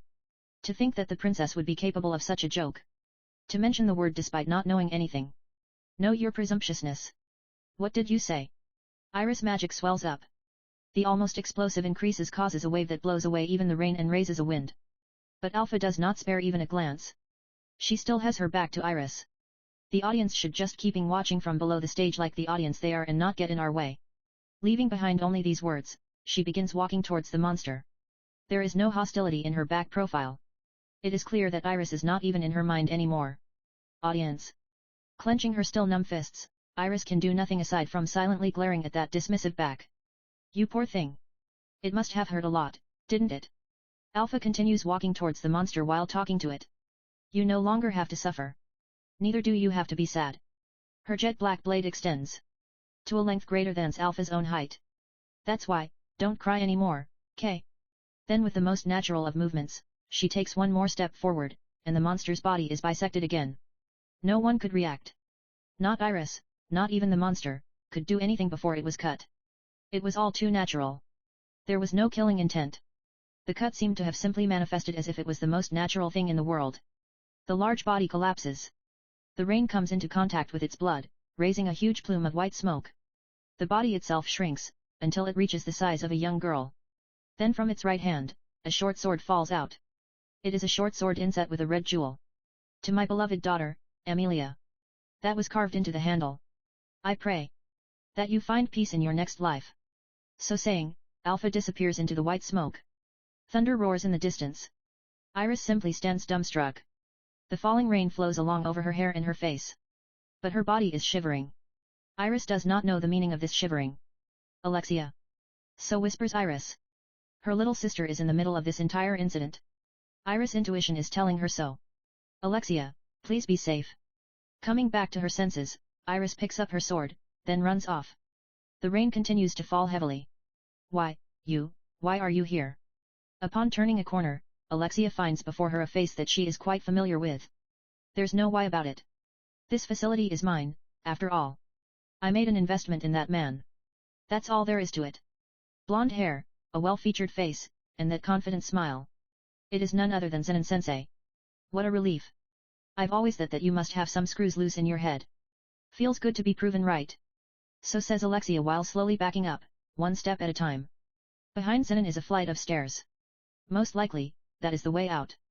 Is that so? I don't care what you feel though. All I want is your blood. Every single person here keeps going on and on about blood. Are you guys researching vampires in here? For you, it might be something similar. Wasn't actually hoping for an answer. I have zero interest in the occult. Thought as much. I'm sure you already know, but the Night Order will arrive very soon. You're already finished. Finished? Exactly what is it of mine that would be finished? Zenin's smile is the same as ever. Your social status and prestige will be ripped from you, and of course your life too. I'll drop the guillotine blade for you. See, that's not gonna happen. Because you and I will be escaping through an escape tunnel. Together. Wow, what a romantic invitation. But unfortunately, I hate your very guts. Oh, you will come with me. With your blood and my experiments, the 12th seat of the rounds will be mine. The status of such a position is like heaven and earth in comparison to a worthless position like swordsmanship instructor. Rounds? Is that what you and your group of crazy friends call yourselves? 12 knights recognized and chosen by the order, Knights of Rounds. Status, prestige, and wealth, everything will come to my hands at a rate incomparable to anything before. My strength has already been acknowledged. The only thing that I have left to do is to present a tangible achievement, but that will soon be cleared too, courtesy of your blood and my research. T/N, yep, this naming is a reference to the Knights of the Round Table. But the author even used katakana to indicate that he wants them to be called Knights of Rounds, so I'm going to stick with that. Zenon spreads his hands theatrically and laughs. Really couldn't care less. More like, I'm getting tired of this stupid conversation about blood. To be honest, if I could choose, I'd have preferred Princess Iris' blood, but I suppose I'll have to make do with yours. I will fucking kill you. Oh, pardon, you dislike being compared to your sister, right? Alexia's flare of killing intent turns into the starting bell of their fight. Her sword flies straight to Zenon's neck, but... oh, so scary. It is repelled by Zenon at the last possible moment. Then he also proceeds to handle Alexia's follow-up attacks. The two swords collide violently again and again, filling the air with sparks. Just by looking at the exchange of blows and the two swords dancing through the air, it can perhaps be said that the two are equal. However, the facial expression of the two are in sharp contrast. Alexia's is grim, while Zenon's is a relaxed smile. Sure enough, the one at a disadvantage is Alexia. After a soft click of the tongue, Alexia retreats from Zenon's ma'i. In the short time that I haven't seen you, it seems that you've changed to using a rather cheap sword. What Zenon is looking at is Alexia's sword. Alexia also looks at it, albeit with a bitter expression. Although it hasn't been long since the start of the fight, her blade is already chipped in numerous places. Masters don't choose their sword, right? Alexia decides to put up a strong front. That's true. Actual masters, that is. Zenon scoffs. But you are a commoner. That I can guarantee, as the swordsmanship instructor. Alexia's face visibly distorts. For a split second, she looks close to tears, then the next moment it is all wiped away by a fierce anger. Then you keep looking. Whether or not I am a commoner. With another flare of killing intent, she dives back into the fray. Alexia knows. She knows that even if she fights Zenon with normal circumstances, she wouldn't win. And now, her weapon is even a cheap, mass-produced sword. It will not last long. However, Alexia has not been swinging her sword every day for nothing. With her sister as a goal, she has been analyzing her own shortcomings, and pouring in effort to overcome them. And she has also seen her sister's sword up close far more than anyone else. She is already capable of flawlessly tracing a tiny bit of her sister's sword. Which is why she can easily pull off this move. That one attack truly resembled that of her sister's. For the first time, the smile is wiped off of Zenon's face. He is also forced to inject magic into his sword. The two swords meet in a violent clash, then bounce back from the recoil. The two were equal. No. It was Alexia who had come out slightly on top in that exchange. There is a single red line left on Zenon's face. With a surprised face, Zenon traces the cut with a finger, then confirms the redness on his finger. I'm surprised. It is pure and simple praise, with no hidden meanings at all. I truly did not expect you to be hiding something like this. Zenon continues gazing at his finger in different angles, as if to confirm the color of his blood. I will make you regret it if you underestimate me. Cuckoo. However, the smile is back on Zenon's face. I am indeed surprised. But I am only surprised. In the end, it is merely a mimicry. This is far too removed from the original. Zenon shakes his head. You sure know how to talk. Since we're at it, how about I get a bit serious? So saying, he takes a stance with his sword. The very air around them changes. The magic surrounding Zenon qualitatively becomes sharper and more condensed. Allow me to say this beforehand. Up to now, I have never once gotten serious in front of outsiders. What you will now see is my true sword, and is also the strength of someone who will soon become a member of the rounds. Then the air shakes. The very dimension that they are on is too far apart. This strike contains far more power than Alexia has ever seen Zenon pour into his sword. Genius and commoner. The gap between the two is too vast. The unbridgeable distance causes Alexia to despair. She acknowledges that this man's strength might even be enough to match her sister. Alexia has no way to defend herself from the blade speeding towards her with overwhelming pressure. It is only due to her many years of training that at least her body's muscle memory kicks in. However, there is no clash. Sword meets sword. Then Alexia's sword simply shatters into pieces. Alexia feels herself looking at those glittering fragments flying through the air as if it is somebody else's business. As if she is looking on from far away. The far-off memories from her childhood, when she had been swinging her sword because it was so fun, flashes through her mind. And her sister had always been right beside her. These are memories from so long ago that she had already forgotten them. You cannot be like your sister. A single tear falls from the corner of Alexia's eye. You will come with me now. From her hand falls what is now a mere handle. It makes a dry rattle upon hitting the ground. Then at that moment, Katsu! Katsu! A sound of footsteps rings out from behind Zenin. Katsu! Katsu! Katsu! Someone is coming down the stairs. When the sound finally stops, a man wearing a jet black coat is there. Asterisk asterisk asterisk. Clad in jet black from head to toe, deep hood pulled forward, face hidden behind a magician's mask. The man walks forward composedly, until finally stopping a step away from Zenin's Mai. The black-cloaked one. So you are the stray dog who has been bearing fangs against the order as of late. With a sharp glint in his eyes, Zenin glares at the man. My name is Shadow. I lurk in the shadows, and I hunt the shadows. It is a voice so deep and so low that it almost seems to be emanating from the bottom of an abyss.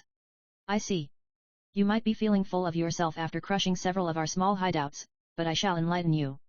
In the hideouts that you've crushed, there hasn't been a single person truly important to the order. In other words, you are merely a coward who only targets the small fries.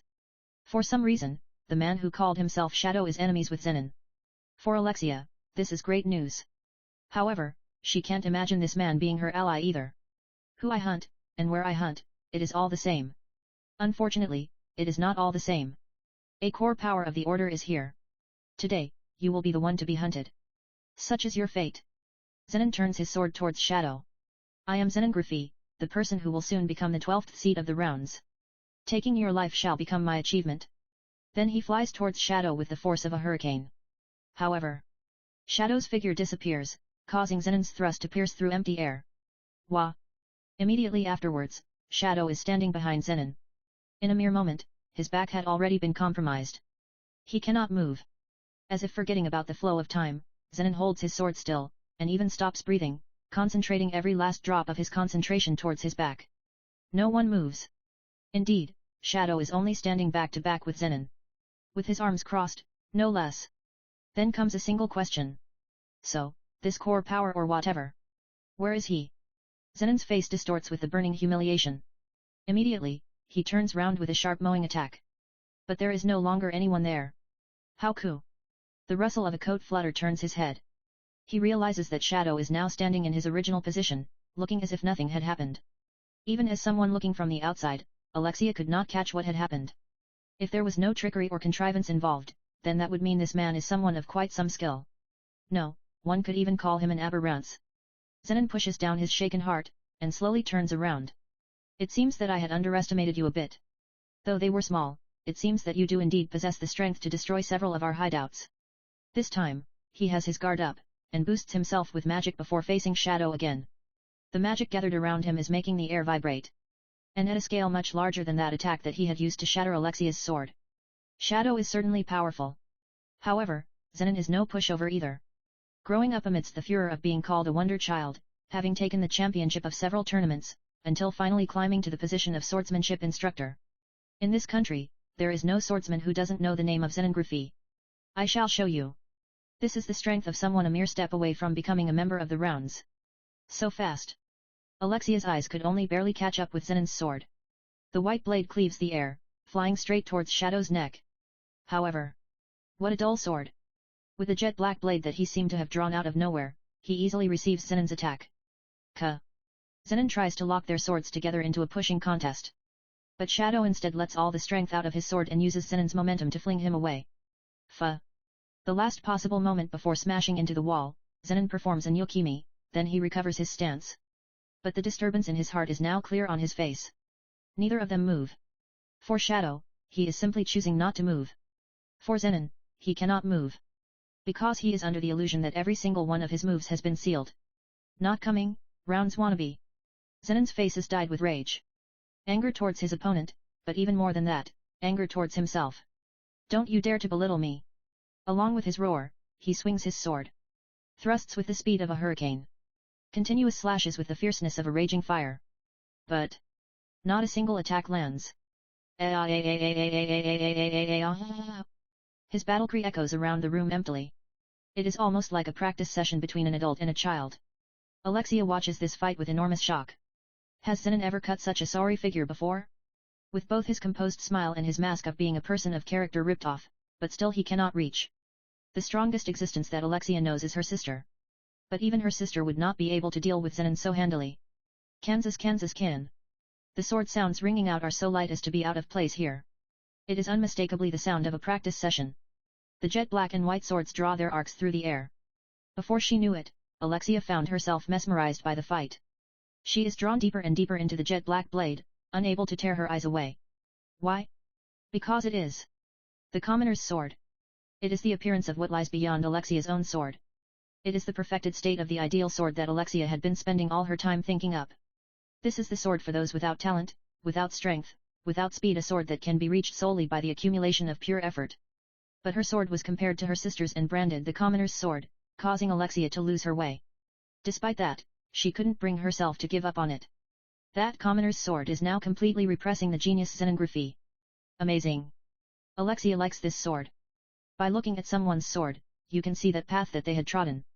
This sword is earnest and straightforward, a sword built up bit by bit. Is it possible that her sister had been thinking the same thing? Nei-sama. Now, she feels like she finally understands her sister's words from that day. Gah.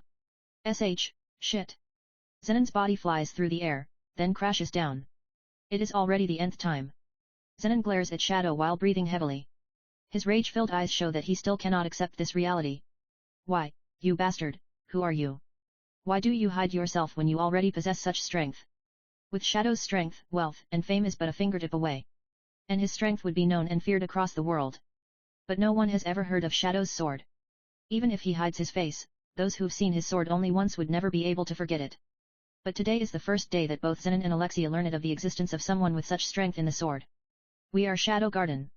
We lurk in the shadows, and hunt the shadows. That is all we live for. Are you in your right mind?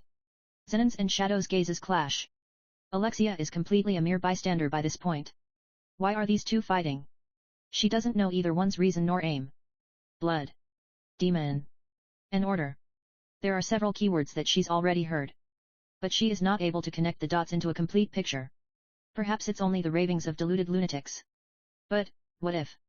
What if it is not mere ravings? What if, in the shadows of this world, there is something of great enormity happening beyond Alexia's knowledge? Very well. Since you are serious about this, then I shall answer in turn. So saying, Zenon takes out a red lozenge from his chest pocket. This lozenge can turn people into people who've crossed the limits of being human. We call them the awakened. However, normal people are unable to properly control such power, and thus would self-destruct and die. But the rounds are different. Only those capable of fully controlling that overwhelming power can be admitted into the rounds. Zenon swallows the lozenge in a breath. And then, awakened, 3RD. Magic rips around as a roaring squall. All of Zenon's injuries heal in a split second. His muscles tighten, his pupils turn bloodshot, and his capillaries bulge out. The weight of the power is so overwhelming that it seems it would crush anything in its way. I will show you the power of the world's strongest, says Zeno with the composed smile back on his face. Without doubt, the current Zenon is far stronger than even Princess Iris. In the face of such power, Alexia would have curled up and despaired. That is, if she hadn't come to learn of Shadow's sword. For the current Alexia, Zenon's current appearance is far from the title of the strongest. Rather. So terrible. How terrible. Alexia's and Shadow's voice overlapped. The sword sought by the two of them are the same. Therefore, their sentiment is the same. Terrible, you say? So asks Zenon, the smile gone from his face. Don't pretend to be the strongest with that mere level of strength. It is an affront to the truly strong. You fucker. There is no path towards that title that involves reliance on borrowed power. For the first time today, Shadow's magic gathers. Up to now, he has used only almost insignificant amounts of it. Shadow's magic condenses. It becomes so condensed that it can almost no longer be sensed. But, what is this? That rising magic is taking on the appearance of violet lines. Numerous extremely thin strands. Like lightning, like blood vessels, it surrounds Shadow, painting an exquisite design. So pretty. Alexia is enchanted by the sight. Enchanted not by the beauty of the light, but by the beauty of the density of the refined magic. Enchanted to the point of yearning. What is this? Zenon is shocked once again. He has never seen anyone use magic in this form. What true strength really is? Burn it into your eyes. Magic gathers into the jet black blade and carves out a pattern. It is a spiral that sucks in even more magic. It is almost as if everything in the world is being sucked towards that spiral. A terrifying amount of power now rests within that blade. This is my strongest. Shadow raises his sword into a stance. It is the stance of a thrust. It is a stance solely for the sake of a thrust. Don't. What is shaking with that rattling sound? Is it the earth? Is it the air? Is it Zenon? No. It is all of them. Everything is shaking. Alexia realizes that she, too, is shaking. But she is not afraid. Rather, she is ecstatic. For this is her final destination. This is the sword of the strongest. Behold! The jet black sword clad in light is drawn back. Secret technique, IMT Padong. And then released. Sound disappeared. The torrent of light swallows Zenon, then rushes past Alexia. It pierces through the wall, the earth, everything. It pierces, swallows, then soars into the sky. And then it explodes. A pattern of light is seared into the night sky, casting a violet shade over the entire royal capital. From far, far away, a violent wind reaches the capital belatedly. It instantaneously disperses all the rain clouds, shakes every house, shakes the earth, and then passes by. The only thing left in its wake is a bright starry sky and the full moon. Zenon was vaporized, with not even an atom left. The hole bored through the wall continues all the way to above ground. And then, with a flip of his coat, Shadow fades back into the shadows. Previously, there was a man who challenged the Padong. The man trained his body, his mentality, and his techniques. But the Padong was simply too far away, too high up. But he did not give up. At the end of his training of madness, he arrived at the answer. Question: how can I not be vaporized by a Padong? Answer: I simply have to be a Padong. Thus from the simple chain of inspiration was born the ultimate secret technique, IMT Padong. How long has she been standing in place, shell-shocked? All of a sudden, Alexia realizes that someone is calling out her name. Alexia! Alexia! From far away, there is a breathless voice calling out to her. Alexia recognizes that voice. Ne-sama! Iris Ne-sama! After shouting, she begins to run. Passing through the large tunnel, all the way to the other side. Alexia! Alexia! Iris rushes over. Ne-sama, I. Before Alexia can say anything else, she is wrapped into a hug. Iris's body is drenched and cold, yet so warm at the same time. I'm so glad you're all right. Just so glad. More and more powerful is being poured into the hug. Alexia hesitantly wraps her own arms around to Iris' back. I'm sorry, I must feel so cold. Alexia shakes her head, buried in Iris' chest as it is. For some reason, her tears just wouldn't stop. Asterisk asterisk asterisk. Early summer finds two students standing together on a rooftop. One of them is a beautiful teenage girl with silver white hair. The other is a common-looking teenage boy with black hair. In the shadows, it seems like the incident is still causing various waves, but for all appearances' sake everything has been resolved. However, Ne-sama is setting up a specialist investigative squad, and I plan to help with that. So it can probably be said that for me, it was only the start of everything. So says the girl. Just keep it at a moderation, So replies the boy. And thus, all suspicion against you have been cleared. Sorry for all the trouble. That's great and all, but the wind blows between the two of them. The girl's skirt flutters, revealing her white legs. It's fricking hot, so can we go inside already? The weather is great today. In other words, the summer sun is shining away at full blast. Deep shadows stretch from both their legs, and the sound of summer insects can be heard from far away. Wait. There are two things that I need to say. Here. Here. The girl narrows her eyes and looks up at the blue sky. Firstly, I want to at least give you a word of thanks.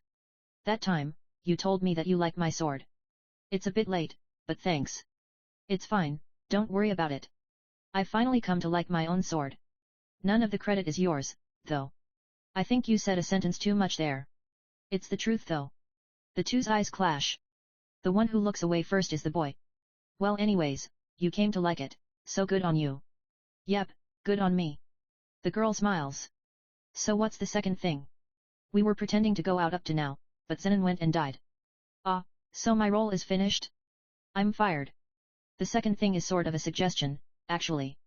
The girl stops talking for a while, as if she is searching for the words to say something hard to say. If it's fine with you. Her red eyes are darting every which way. What say you we continue this relationship for just a little while longer? The girl was finally able to say it all, albeit in a slightly quieter voice. The boy flashes her a bright smile. I refuse. So he replies while sticking up a middle finger. Immediately, the sheathing of a sword being unsheathed rings out. Later in the day, another student came up to this rooftop, and discovered a huge bloodstain on the ground. However, despite the large amount of blood, there was no corpse nearby. The students and school faculty investigated extensively, but there were 0 reports of anyone being severely wounded or missing. Thus it became a cold case. Afterwards, this became known as the corpseless murder incident, and entered the ranks of the school's 7 mysteries. Summer is almost here. Under a sky that at least feels like that, I am energetically swinging my wooden sword.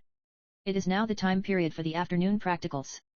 After having been emancipated from Alexia, I am back in the same group as my good friends Hiro and Jega. Due to Zenin-sensei's scandal, the reputation, and thus number of students, of Royal Capital Bushin style has taken a sharp nosedive. Thanks to that, the 3 of us have now been bumped up to Group 7. So hey, how did it go with Princess Alexia anyways? So asks Hiro while doing practice swings next to me. As I keep repeating, we simply broke up, and that was it. Almost got killed in the process though. What a waste. You didn't even get one kiss in. Asks Jega. Nope, not one. Just like that, we carry on a lackluster conversation while relying on mere momentum to continue our lackluster practice swings. Welcome to Group 7, yeah? It is truly a waste of time, but as such is the way of the mob, I have no choice but to quietly play along. Oh by the way, it's almost the season for the Festival of the God of War. Have you 2 already submitted your applications for the Senbutsu tournament? Who do you think I am? If I show off a bit at the tournament, then bringing 2 or 3 girls home would be a piece of cake. So says Hiro. Keep dreaming, Cherry. Mfufufu, handling 3 at the same time might be a bit tough. So says Jega. Keep dreaming, Cherry. Cid, you didn't apply yet, right? Festival of the God of War refers to a gigantic tournament that is hosted once every 2 years. Famous swordsmen from both inside and even outside the country all gather together for it. And in the tournament, there's a bracket for schools.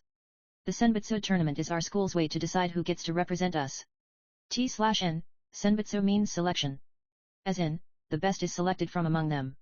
I'm gonna just leave the naming as is, cause AKB3.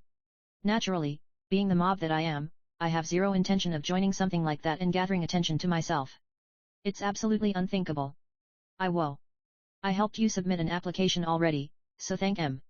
For some reason, Hiro is suddenly clutching his stomach and fainting away.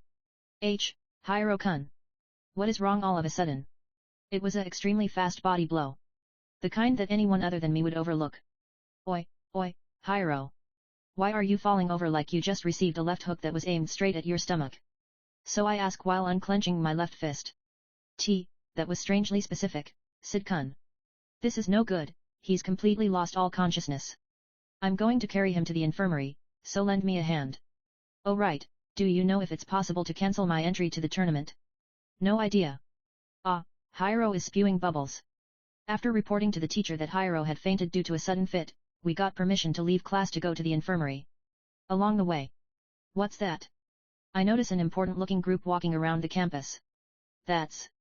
Oh hey, that's Princess Iris. As an aside, I see Alexia too. The moment our eyes meet, she turns her head to the side with a fun. I still haven't told anyone yet about her going deranged and turning into an indiscriminate slasher. As long as she doesn't mess with me, I have no intention of telling anyone about that incident on the roof. Mutual non-aggression pact is the word. She can just enjoy slashing random people for all I care. It seems that her skill has been improving as of late, so I suppose it's not a bad idea to polish her techniques on actual people. As long as it's not me. Oh right, I remember hearing something about Princess Iris having something she needs Midgar Scholar Academy to investigate for her. One might not think this when looking at Jega, but he's actually quite well informed. Our Midgar Magic Swordsman Academy is ridiculously huge, and we apparently share our campus with the Midgar Scholar Academy. Over there they do science or research or something. I don't really know the details. Fu-en. Right, she did mention the formation of a new squad or something. Jega and I watch the group of knights go by, chuck Hiro into the infirmary, then play hooky for the rest of the class. Talks are underway in a large reception room with a few people in it. I wish to ask you, who is famed throughout the royal capital as the forefront expert in this field, to decipher this artifact. The person who says this while holding out a large, pendant-like item is the beautiful red-haired Princess Iris. But I am still only a student. The person who takes a look at the artifact and then declines is a beautiful pink-haired teenage girl. Your research results are well known both inside and outside our country. In this field, there is no one who is ahead of you, Sherry Barnett. But still, this is a good chance. Why not give it a try? The person who interrupts Sherry is a middle-aged man. Vice Principal Ruslan Barnett. I don't mind if you call me father though, says Ruslan with a laugh. Sherry only flashes a troubled smile. Sherry, you are someone who will eventually fly out into the world as a researcher. This request from Princess Iris could very well be an important stepping stone for your bright future. But someone like me. Sherry, I always say this, do I not? Have more confidence in yourself. This can be done if it's you. This can be done only by you. Ruslan places one hand on Sherry's slender shoulder. Alright then. Sherry accepts the artifact from Iris. I see, language of the ancients. And even written in code. It was at one of the facilities of a religious order called the Order of Diabolos. We suspect they were conducting research related to the ancient civilization, but we don't know the details. We also think that the code is also related to the ancient civilization. Then this is indeed a request suited for me. Sherry gazes at the artifact, curiosity already twinkling in her eyes. And we also wish to assign some knights to guard the artifact. Guard. Ruslan reacts to Iris' words. We will be up front. This artifact is being targeted by the Order of Diabolos even this very moment. That sounds quite dangerous. Ruslan's eyes sharpen. This artifact was originally seized from a facility of theirs. Of course, this wasn't the only thing we seized at the time. There was also a large amount of documents and other items. But to our chagrin, the other day, the facility where we had been safe keeping all those things was torched. The only thing left is that artifact. That fire incident. Speaking of which, it was after that incident that Princess Iris established a new knight order, wasn't it? Indeed. Though it is still quite small in size. If I remember correctly, the name is the Crimson Order? So you are here today under that identity? Yes, I am. That's how much you can't trust the existent knight order. Iris does not answer Ruslan's sharp-witted question. She only looks straight at Ruslan without a single change in her expression. Famu, very well. I will grant permission. But for only two. The safest would be for me to take on the position myself, but... Iris displays a conflicted expression on her face. If Iris-sama is always out in the field, then there'd be no progress at all with our other work as a knight order. The person who says this is the knight with a large build sitting at Iris' right. Hair like the mane of a lion, and a well-trained body. There's even a large scar on his face. That's true too, I suppose. Alright then, Glenn, this will be your new assignment from now on. Yes ma'am. I shall do my utmost. Glenn lowers his head. Nei-sama, allow me to help out with this. So says Alexia from Iris left. The more people you assign here would mean the fewer people you have investigating the jet black incident. Iris remains silent. The Crimson Order is still far too short-handed. On top of which, I've met him before. There's no one more suited to this role than me. However, Alexia, you are still a student? But what does that matter since I have the strength? It was you who said those words, Nei-sama. I said no such thing. You said something similar to it to Sherry-san just now. Iris sulks, as Alexia grins with composure. You used to be so cute too. So grumbles Iris in a small voice. I heard that. Nei-sama, I really want to know what their aim is. And whether they are our enemies or not. But it's dangerous. I am aware. Iris and Alexia gaze at each other for a while. Very well. But only to the degree where it does not negatively affect your studies, and only on missions with low chance of danger. Thank you very much. Alexia smiles while lowering her head. About the artifact, we will leave it in your hands then. So says Iris to Sherry with a sigh. ******. In the late afternoon, I went to cancel my entry in the Senbutsu tournament. Thank you for your time. After offering the perfunctory word of thanks, I am now leaving the student affairs office. So, how'd it go? Hiro and Jega, who were waiting outside, gathered to me. Apparently the tournament pairings have already been decided, so they couldn't do it. I sigh heavily. Well, cheer up. Just think of how popular you could get if you do well. That's right. Troubles are just opportunities in disguise. That's what they say, right? I shake my head. It's not about winning or losing. I simply don't want to enter at all. Ha, there's no helping it then. I'll introduce you to a good shop, how about that? Gee, good shop. Jagger reacts with wide eyes. Not that kind of shop. It's that store that everybody's talking about nowadays, Mitsugashi Co. I hear that they sell amazing products that nobody's ever seen before. For example, there's a confectionery called chocolate that's supposedly sweet and tastes absolutely delicious. T/N, Mitsugoshi LOL. A sweet confectionery? Sounds good. Stupid. What's the point if you eat it yourself? Hiro smacks Jaga's head. You're supposed to give it to a girl as a present. Let me teach you something good. As long as you give girls something sweet, they fall right into your hands. I see. As expected of Hiro-kun. I've learned something new today. I know, right? So says Hiro proudly. So with that, let's go, Cid. Let's go, Cid-kun. Both of their eyes are glittering. Fine, let's go. With a sigh, I agree to go along. I wonder what this world's so-called chocolate is like? Led by Hiro, we proceed down the royal capital's main avenue. In the early evening, the crowds are huge, and all the stores in prime locations are filled to bursting. The one with the most bustle out of even all of them turns out to be the rumored Mitsugashi Co. Oh wow, how impressive. A gorgeous, brand new building that towers over all its neighbors. Furthermore, it seems very tasteful, even a bit modern, perhaps. How do I put this? This is a place that makes me feel every bit as out of place as I did in those brand name stores back in my previous life. And the line at the entrance. Every single person lining up is either a noble or someone clearly connected to a noble. A single look is all that's needed to see that they are high-class customers. At the end of the line, there is a lady in a uniform holding a placard. According to that, it seems that we'll have to wait 80 minutes. It says that we'll have to wait 80 minutes. That was me. Which means we have exactly enough time to get back to the dorms before curfew. That was Jega. We've already gotten here. Let's just line up. And that was Hiro. But there's a rumor that lately there's a slasher around. Going back too late. Stupid, we are 3 magic swordsmen together. Even if he attacks us, we'll beat him at his own game. Hiro pats the sword on his hip with a pon. I suppose. Hey, what's this about a slasher? I interrupt their exchange to ask. Apparently, there's someone going around the royal capital at night and killing random people. He's supposedly quite skilled, and there've even been knights who fell victim. So explains Jega in a softer voice. That sounds scary. Guess I won't be going out during the night anytime soon, then. A slasher incident? That sounds fun as heck.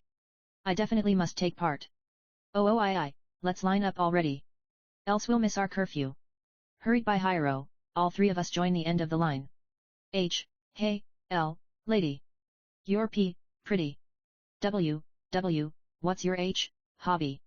Hiro immediately tries to talk up the lady holding the placard, but his advance is effortlessly handled by a business smile clearly polished over 100 battlefields. But then for some reason, the lady gives me an actual smile. Dear customer, would you be willing to lend us a bit of your time? With dark brown hair and eyes of the same color, she is a beauty with a calm vibe and an elegant face. She is wearing a simple deep blue mini one-piece adorned with the company's logo. It somehow makes me think of the cabin attendants of my previous life. Me? I ask while pointing at myself. Yes. It'll only take a short while, we only need you to help fill out a questionnaire. Questionnaire? I think this is the first time I've even heard of this concept in this world. I don't mind, but... Thank you very much. I'll also help. Me too. Hiro and Jega, appealing with all their might. Only one person is needed. The lady links her arms with mine, then walks me to the head of the line and straight into the store.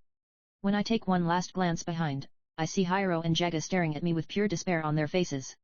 Following behind the lady, I enter the extremely well-decorated store. The showiness is toned down on the more obvious spots, while careful attention has been paid to even the smallest corner. Overall it generates a calm and sublime feeling. Even I, as a complete amateur in such matters, can see that it's been done with incredible taste. And as I'd expected from the outside, the style of the interior is indeed a bit modern. I am guided straight through the sales floor to the back door for employees, but the products that I caught glimpses of were... Oh, man! The popular chocolate is a given, but there is also coffee and cosmetics and soap and a variety of things that I'd never seen before in this world. There are also clothes and accessories and shoes and even underwear with tasteful designs that look both novel and beautiful. It's basically a complete lineup of everything that even I can tell would sell like crazy in this world. Whichever way I think about it, this is... Oh, man! In the very near future, this company will become a hegemony. This I can guarantee. Passing through the door for employees, we proceed down a hallway, up an amazing staircase like the one in that movie about a lavishly decorated passenger liner, down a wide, well-lit hallway with a red carpet running down it, before finally coming to a gigantic door with refined engravings all over it and polished to the point of glowing. There are two beautiful ladies standing in front of that door. The two of them give me a bow, then slowly open the door. Beyond is an enormous space. There are rows of pillars like in those Greek temples, and the marble floor is absolutely sparkling. And on either side of the red carpet that continues into the depths of the room stand 2 rows of more beautiful women. At the moment I step into the room, all of them kneel simultaneously. The questionnaire. At the far end of the room, there is a huge chair. The chair almost looks like a piece of art, what with the highly detailed engravings all over it, as well as being lit up in a madder red color from the twilight sunlight shining through a skylight. It is currently unoccupied. But next to that chair, there is a beautiful elf with blue hair. With a style like a model's, and wearing a voluptuous black dress, she is giving off a polished and refined air. I know that face. Apologies for the very long wait, my lord. She kneels as if she is an actress.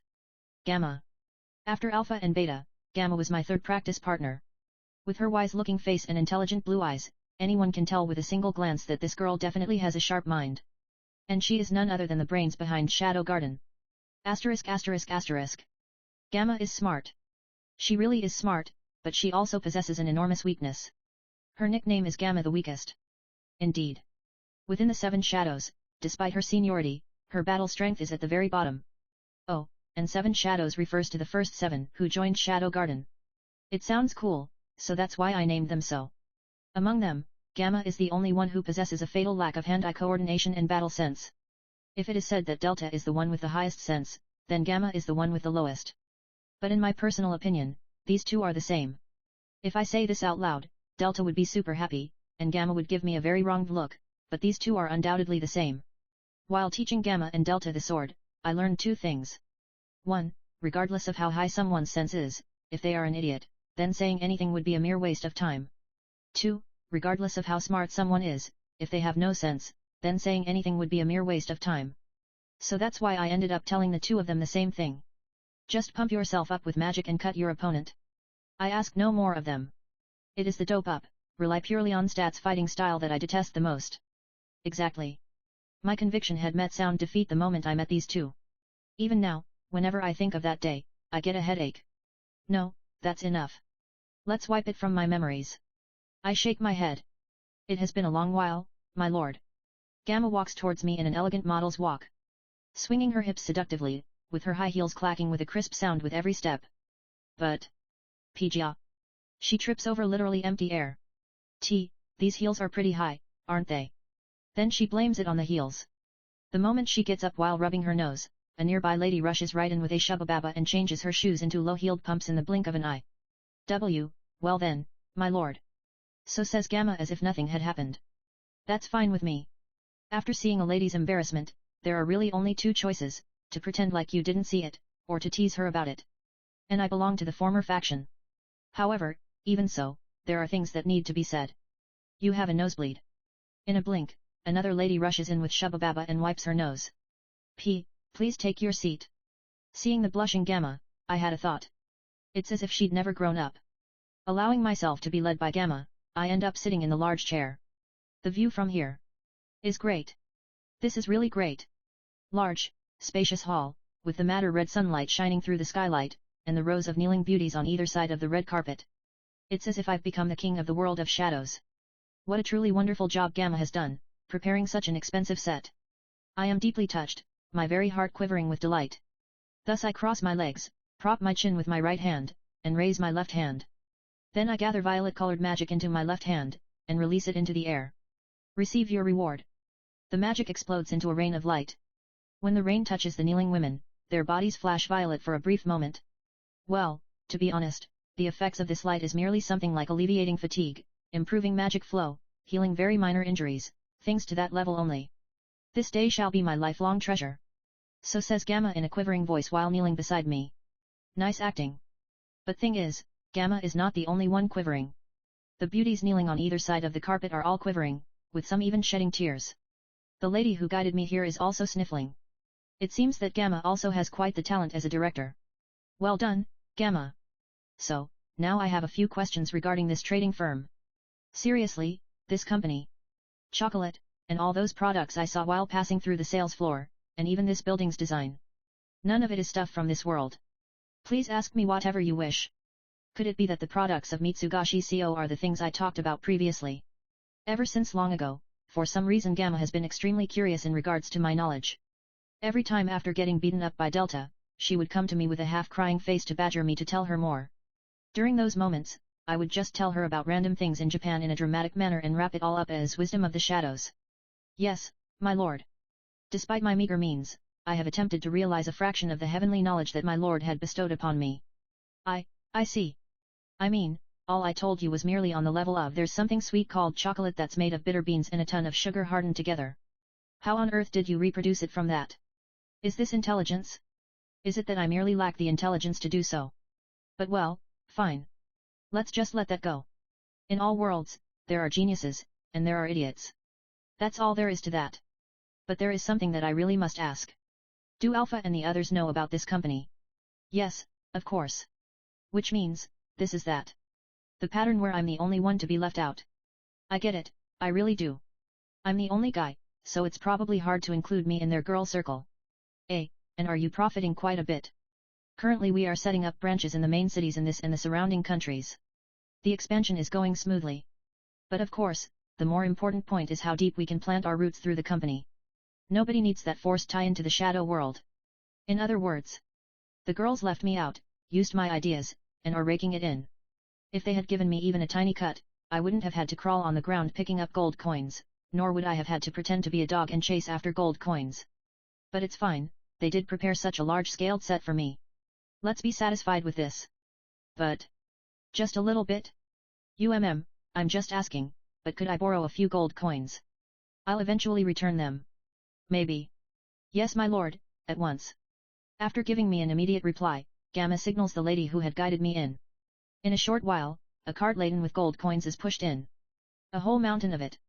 There is more than I've seen in my entire life, just glittering away on that cart. This is easily more than 100 billion zeni. This is a bit.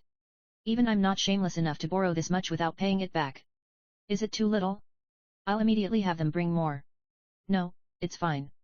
I interrupt Gamma and reach towards the gold coins. With an exaggerated motion, I stab my left arm into the pile of coins. The coins clink noisily. The point here is to gather all their attention on my left hand.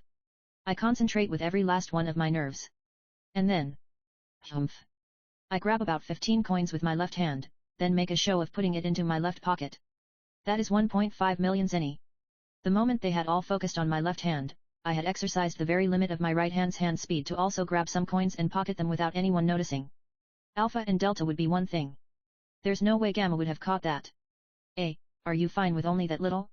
You can actually take it all. So says Gamma, but I am secretly laughing at her. She thinks that I've only borrowed 1.5 million zeni. But actually, I've gotten twice that amount, 3 million zeni. This is fine. It's sufficient. So I say while pushing down the laughter that's threatening to bubble up. Yes, my lord. Then we shall put these back away. Gamma claps, and several ladies come over to take away the cart. Then Gamma kneels before me. We are fully aware of the reason for our lord's visit today. Undoubtedly it is in regards to that issue. I nod sagely. What does she mean by that issue? We are truly sorry. Currently we are continuing our investigation, but still have yet to identify the offending party. Please give us a bit more time. That fool who wears black and call himself Shadow Garden while indiscriminately cutting the citizens of the royal capital Gamma, swear to bring him down without fail. Famu. This is literally the first time I'm hearing about this. ******. Famu. Gamma watches as, after saying just that, Shadow falls silent in thought. There is a slight quiver of unease in her blue eyes. Abruptly, a single tear spills out from the corner of her eye. Seeing that nostalgic violet magic had made her remember the past. That violet light had been the start of Gamma's life. If he hadn't been there, Gamma would have died off as a mere rotting pile of flesh. Cast away by her family, chased by her country, having lost everything, trapped inside a mire of pain and fear and despair. It was that young man who gave off that violet light who had saved her from all that. Gamma would never forget that violet light for the rest of her life. For Gamma, that is the light of life. Life is imbued within that violet light. Previously, Alpha had told her so. Gamma herself thinks so too, not because of any logical reason, but instinctively she knows that it is so. That light is definitely not something that only heals surface wounds. It is something that reaches much deeper, something that heals the recipient's very life. The moment Gamma was touched by that light, she experienced the feeling of something shackled inside her becoming free. Something important and precious that had been repressed was finally given freedom, and she had returned, in full, to who she truly was. That day, Gamma was born again.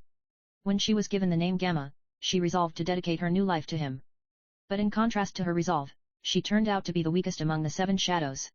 She was overtaken by those who came after her, lost innumerable times, crawled on the ground in defeat, and tasted humiliation again and again. Eventually, Gamma realized that no matter how much effort she put in, she would always remain the weakest. So Gamma became depressed. What is the meaning of her existence? If the only thing she can do is get in everyone's way and look unsightly, then perhaps it would be better for her to just disappear. But the day that she decided on this, for some reason he called her over. And then he began to talk of the wisdom of the shadows. A path different from the martial. A path of intellect. Gamma clutched at the wisdom of the shadows with all she had. Knowing that this is her only way to live, she single-mindedly poured her life into reproducing the wisdom. With hindsight, she realizes that he had seen through everything. Gamma's internal struggle as well as her rightful path, it is because he knew it all that he bestowed the wisdom upon her. What Gamma felt at the moment of realization was heart-rending pain. It tore her heart as she thought of how lonely he must feel, being in a place so high up as to be unreachable. Is the existence of Gamma even necessary to him? The moment she thought about it, tears welled up from Gamma's eyes. But this is why she will wipe her tears and work harder. She will make Shadow Garden bigger and stronger, she will nurture it into an organization truly worthy of his name. And when she does, then surely. This is the thought that fills her. I see, so that's what it is. His voice draws Gamma back to reality. I have a lead. I'll look into it on my side. Upon hearing that sagacious voice that seems to know everything, Gamma's chest tightens. Would she again be of no help at all this time? He is always able to arrive at the answer with only a tiny bit of information. How easily he grasped a lead that even she, after mobilizing all her subordinates, could not. However, Gamma does not give up. Someday. To be recognized by him someday, she had decided to never give up. Nuhu, come. She calls over the subordinate with dark brown hair who had guided him in today. This is Nuhu. Number 13 of the numbers. He looks at Nuhu with narrowed eyes. In those sharp pupils of his, probably every aspect of Nuhu's strength has already been analyzed and seen through. Though it has not been long since she's joined us, she possesses strength that is recognized by even Alpha-sama. Please use her freely for miscellaneous tasks or for communication or anything else. My name is Nuhu. It will be my honor to serve. Nuhu's voice is slightly shaking with nerves. I'll call you if the need arises. Yes, my lord. Nuhu backs away with lowered head. Well then, it's about time for me to go back. So saying, he stands up. Oh, right. I want to buy some chocolates. It would be great if I can have the cheapest one at a friend discount and marked even cheaper. We shall prepare the highest quality item immediately. How much would that be then? Friend discount is 100% discount. 100% discount. You mean it's free? Lucky me. Ah, then please give me 3 portions. As you wish. When he puts in effort to be a common person as Cid Kagenou, Gamma finds even that to be charming. This is bad, we won't make it in time for curfew. It's because Cid-kun was late. I already said sorry. I got you guys the chocolates, didn't I? The 3 of us are running through the royal capital after the sun has already set. Though I did indeed come out a bit late, Hiro and Jaga were also very insistently questioning me about the placard lady. Nuhu, was it? Well anyways, I somehow gave them the slip with random vague answers. But still. I didn't expect Alexia to really become an indiscriminate slasher. If it's not Delta, then she's the only other person that I can think of. The moment I heard the details from Gamma, I realized that she's finally gone and done it. Despite her blessed lot in life as a princess, what is it that would drive her this far? The female heart is a mystery. But well, I don't think that being an indiscriminate slasher is that bad a life. Isn't it fine that some people are simply like that? But it's an altogether different story to use the name of our Shadow Garden. Unfortunately, that is something that I cannot forgive. Suddenly. Hey, did you guys hear that? No, what was it? So discusses Hiro and Jaga while running ahead. It seems the 2 of them did not hear it clearly, but I caught it nice and clear. It is the sound of sword against sword. Far away, a fight is taking place. I stop. Oi, what's the matter? They're going to close the gate. After a brief while, Hiro and Jaga notices and also stops. I point at an alleyway. I gotta take a dump. Hiro and Jaga both have a "is this guy for real" face on. If I don't do it here now, I'm going to leak while running. That does sound pretty serious. So it's a question of curfew or dignity. Their faces turn serious. Leave me behind and go on ahead. I don't want to be seen by anyone. Got it, we'll never tell anyone that you became late because of shitting outdoors. No matter what anyone says, Cid Kagenou's choice was the right one. I truly believe so. Can't hold on any longer. Quick, go. Cid. We will never forget you. Cid Kagenou. Despite the outdoor shitting, we'll always be friends. Go, you must go. The two of them turn their heels and run off. After seeing them off, I enter the alleyway, then make my way towards the sound of fighting. The place of fighting turns out to be deep within a dark alleyway. There are two magic swordsmen fighting. One is wearing a familiar-looking uniform and short skirt. It is undoubtedly Alexia. However, the other is a man wearing all black and a mask. What is this strange situation? I would understand if Alexia is the one wearing black and pretending to be Shadow Garden, but their positions are reversed. I climb to the rooftop of a nearby building, erase my presence, and watch their fight. Give up already. You cannot win against me. The fight is proceeding in Alexia's favor. The man in black is not weak, but he is no match for Alexia, after her recent huge growth in strength. The black outfit is gradually being cut to tatters, and blood stains the stone pavement. With just one more push, the fight will soon be over. Why do you kill innocent people? Is this what you people do? We are Shadow Garden. Shadow Garden. The man in black definitely said that. That's the only thing you've been saying the entire time. Is this the will of the man called Shadow? We are Shadow Garden. So repeats the man in black. There is no mistaking it anymore. This man in black is the criminal who's been pretending to be Shadow Garden. I'm sorry, Alexia. Turns out you are innocent. I've now apologized to you inside my heart. In that case, then why is this man pretending to be Shadow Garden? This is a natural question, but of course I already have an answer. Because I am me, I can tell at a glance. This is yearning. He is someone who adores and yearns for Shadow Garden. For powers and shadows. I cannot deny that feeling of his. Because this yearning had also been the beginning of everything for me. Yearning after those powers and shadows in movies and anime and manga, and then trying to copy it all. That was my beginning. He is also treading that path, and the target of his yearning is Shadow Garden. Indeed, he is this world's very first Shadow Garden follower. A hot feeling rises up in my chest. I am so happy to see the path I am treading being acknowledged by someone else. Add oil. I find myself cheering for him. But still, I cannot forgive him. Why? Because I, too, am a power in the shadows. If I forgive someone who is taking my organization's name in vain, then I would no longer be a power in the shadows. Just as he is a power in the shadows, I too am a power in the shadows. There is no room there for mercy nor compromise. I harden my heart and continue watching the two of them fight. This is the end. With that, Alexia's sword causes the man's sword to fly off into the distance. But at that moment, I sense new presences rapidly approaching. This is the end.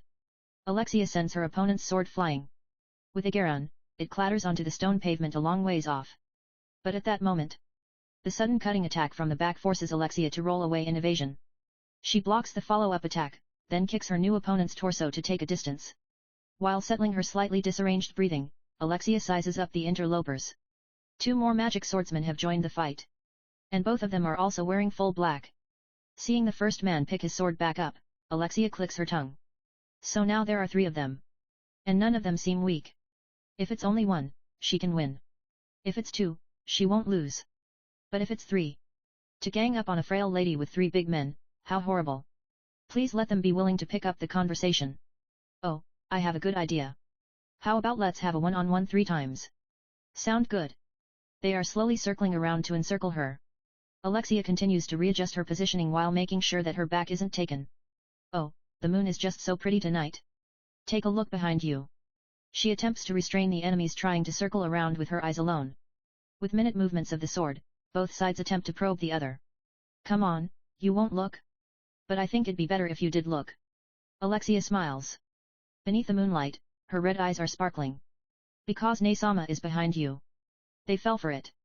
Immediately, Alexia moves. Her white blade flashes towards the enemy's now unguarded back. Die. So whispers Alexia without actually saying it out loud. The black clothing is cut through, and fresh blood dances in the air. But it was too shallow. One more strike, and she can fini. That instant, a shock pierces through Alexia's abdomen. Agah! A black boot has been buried into her stomach. The bakey sound of several of her ribs cracking ring out clearly. Even while spewing blood, Alexia plunges her sword into the black boot. But the boot is withdrawn at the last possible second, and her sword merely strikes the stone pavement. He is no longer in her mai. Alexia spits out the blood in my mouth with a pay, then wipes her mouth. Her hand is now dyed in red. That moment, 2 of the men had fallen for her bluff, but one person had not. It was he who had kicked her in the abdomen and gotten in the way of her delivering the killing strike.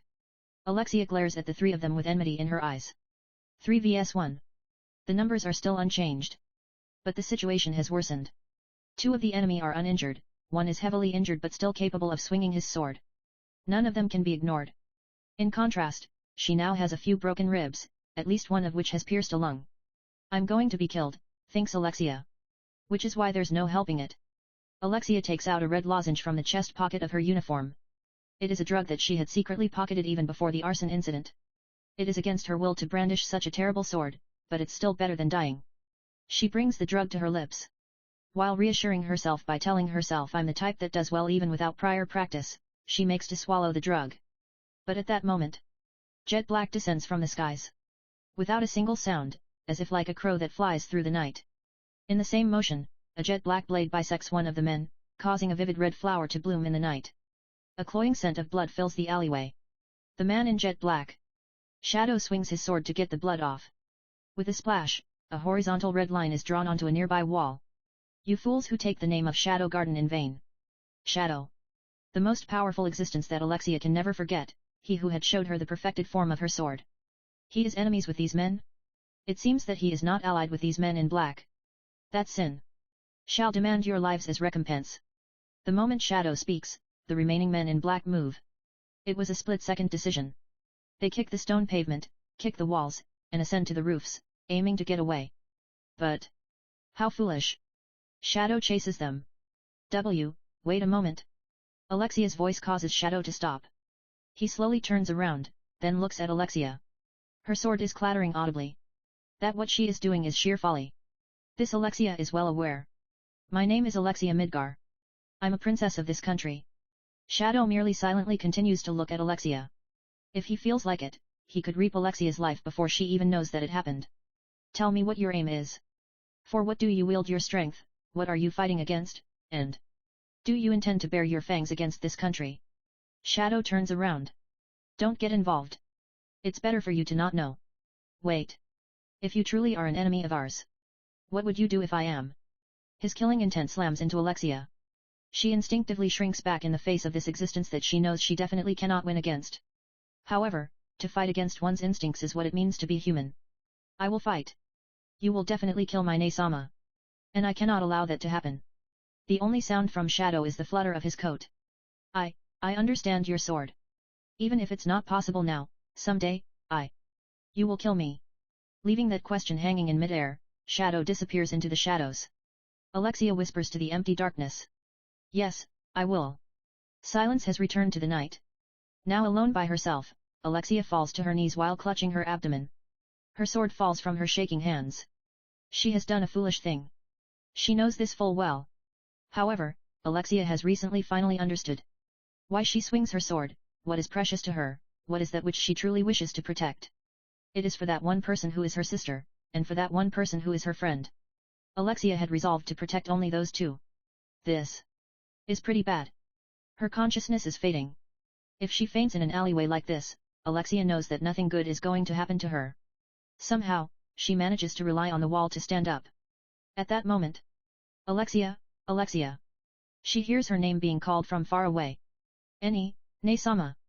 Nae-sama, here. Alexia. Footsteps approach rapidly. Something soft envelopes and holds up Alexia's crumpling body. Alexia, why did you go off on your own? Nae-sama. Alexia buries her head in her sister's chest. Later on, I will have you tell me in detail what happened. Prepare yourself. All right. And also, you will also tell me what this is about. With a glance, she notices red lozenges scattered over the stone pavement. Dropped there by someone. Nae-sama, I know nothing. Be quiet. Really, I really don't kn. I will not forgive you. Ugh, my head. Alexia chooses to let herself faint away. Asterisk asterisk asterisk. 2 figures are dashing through the royal capital in the night. Clad in black from head to toe, they keep glancing behind while stopping in a narrow alleyway. They must have been rushing quite a lot. They are leaning against a wall, completely out of breath. For a while, the only sound echoing in the alleyway is that of their breathing. But suddenly, Katsu! A new sound rings out from the depths of the alleyway. The two men swiftly turn around, trying to peer into the depths of the shadows. Within the darkness, something is drawing near. Katsu! Katsu! That is the sound of boots on the stone pavement. The two men in black bring up their guard and ready their swords. But in that instant, a jet black sword sprouts from one of the men's head. Without any herald, in complete suddenness, the man was pierced through. Aga! The jet black sword is withdrawn, leaving the man to writhe on the ground spraying bodily fluids while releasing a death rattle. When the remaining man quickly backs off in a fluster, the figure of a man materializes from the shadows. That man is wearing a jet black coat, holding a jet black blade, and has his face covered in a magician's mask. Did I make you wait? It is a deep voice that seems to reverberate from the depths of the earth. Hi!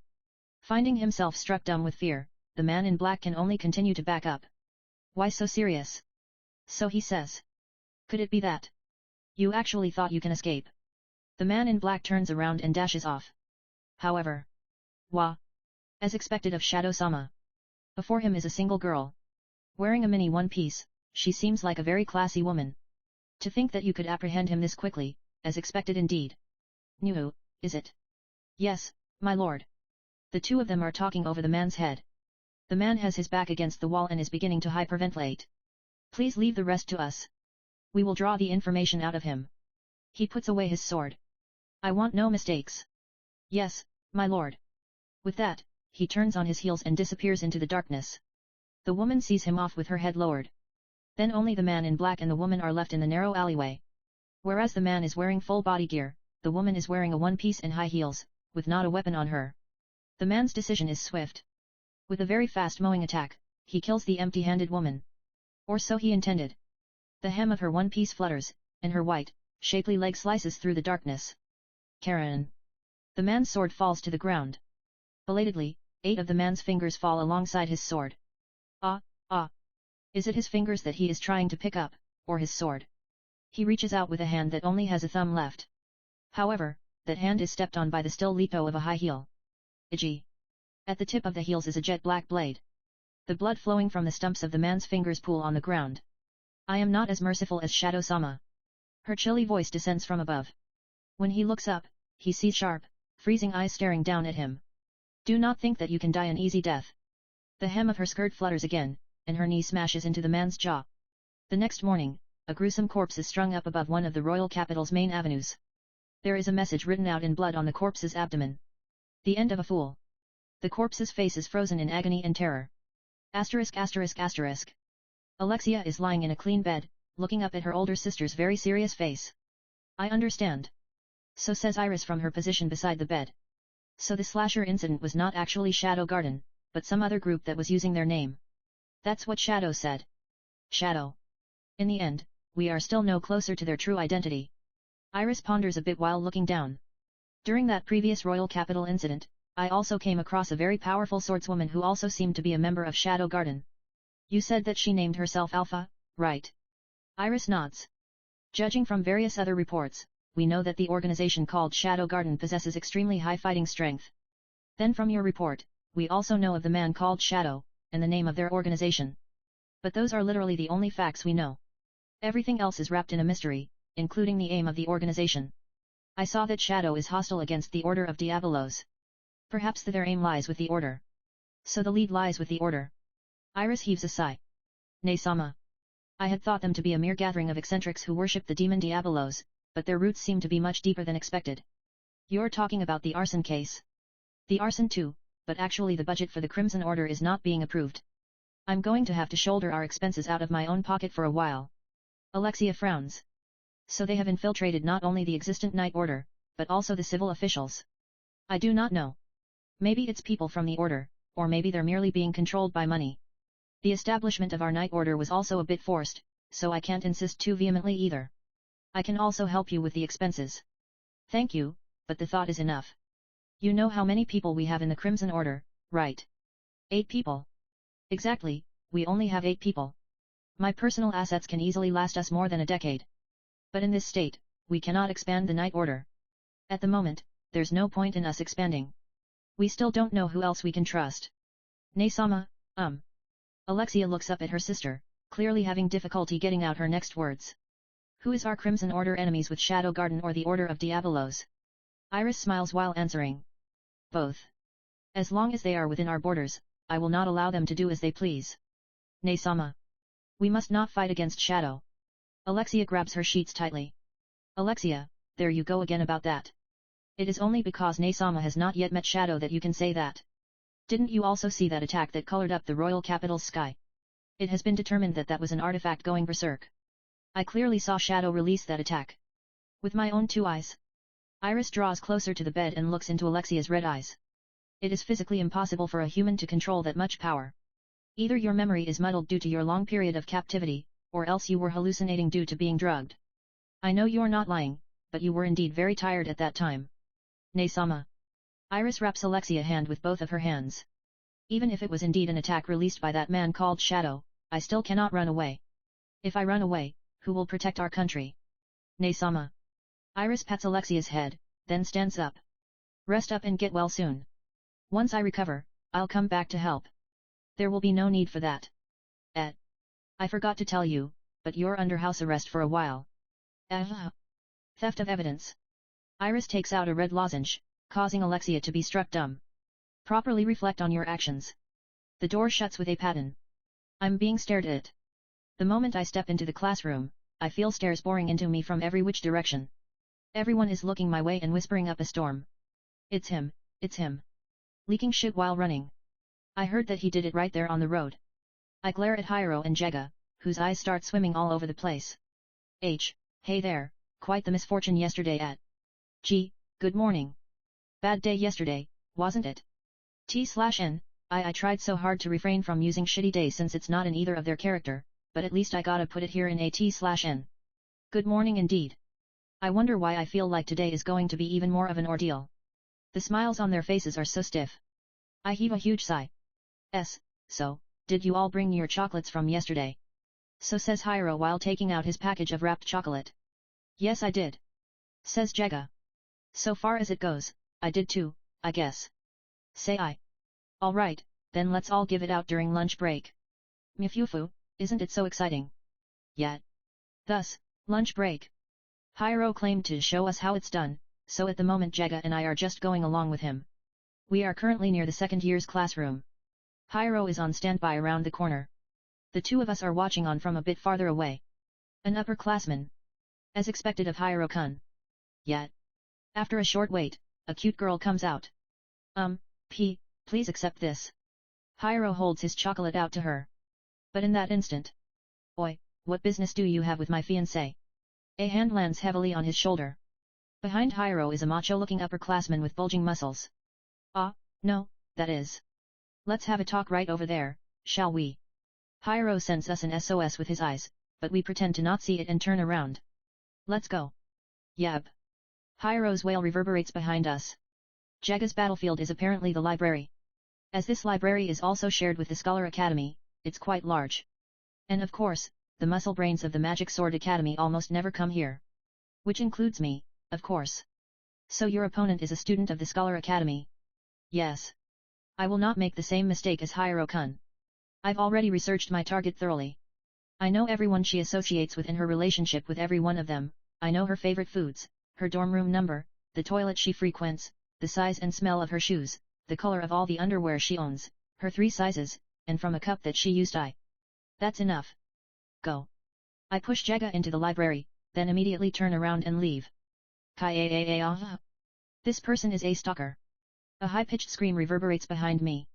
I walk around randomly while dangling my packet of chocolates. I rarely come to this area, so everything seems quite fresh. Then I call out to the first female student I pass by. Here you go, it's chocolate. It turns out to be a cute girl with pink-colored hair. After pushing the chocolates onto her, I quickly stride away. I hear a perplexed voice from behind. I feel like I've seen her face somewhere before. But I can't recall it, so who cares? *****. What is this? A teenage girl is talking to herself in a research lab.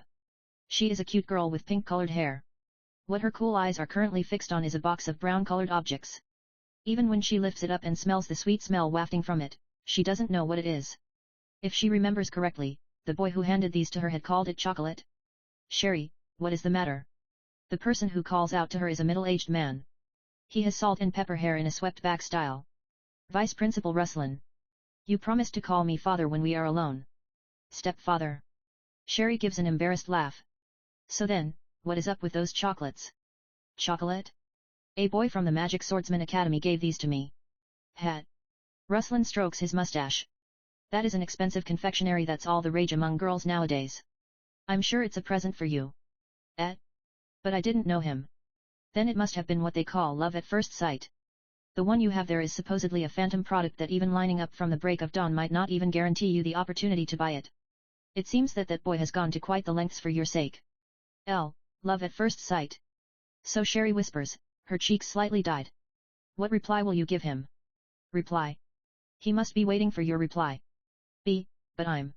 Sherry's cheeks are now fully red, and her eyes are swimming. It would be good for you to also learn how to get along with other humans, rather than focusing only on your research. This is also what a school is for, after all. I understand. Ruslan smiles gently as Sherry hangs her head down. So, how's progress on the artifact? There's not much, I'm afraid. I've only just started, after all. With her cheeks still red, Sherry gives a troubled smile. That's true, I suppose. But there is one thing that I've determined so far. The text on that artifact is using a very unique code. A unique code. Sherry begins spreading documents before Ruslan. I think it's a code used by a specific ancient country or organization. And also, I think it bears strong resemblance to the code that my mother was working on. I see, Leclerc's. She was also a very exemplary researcher. Ruslan closes his eyes, as if he's remembering the past. The meaning of the cipher that my mother was deciphering before her death, I want to know. At the moment, Sherry's side profile is exact that of a researcher's, from head to toe. This is a good job that you've accepted, isn't it? Yes, it is. Ruslan pats her head, and she smiles bashfully. So, where is the artifact right now?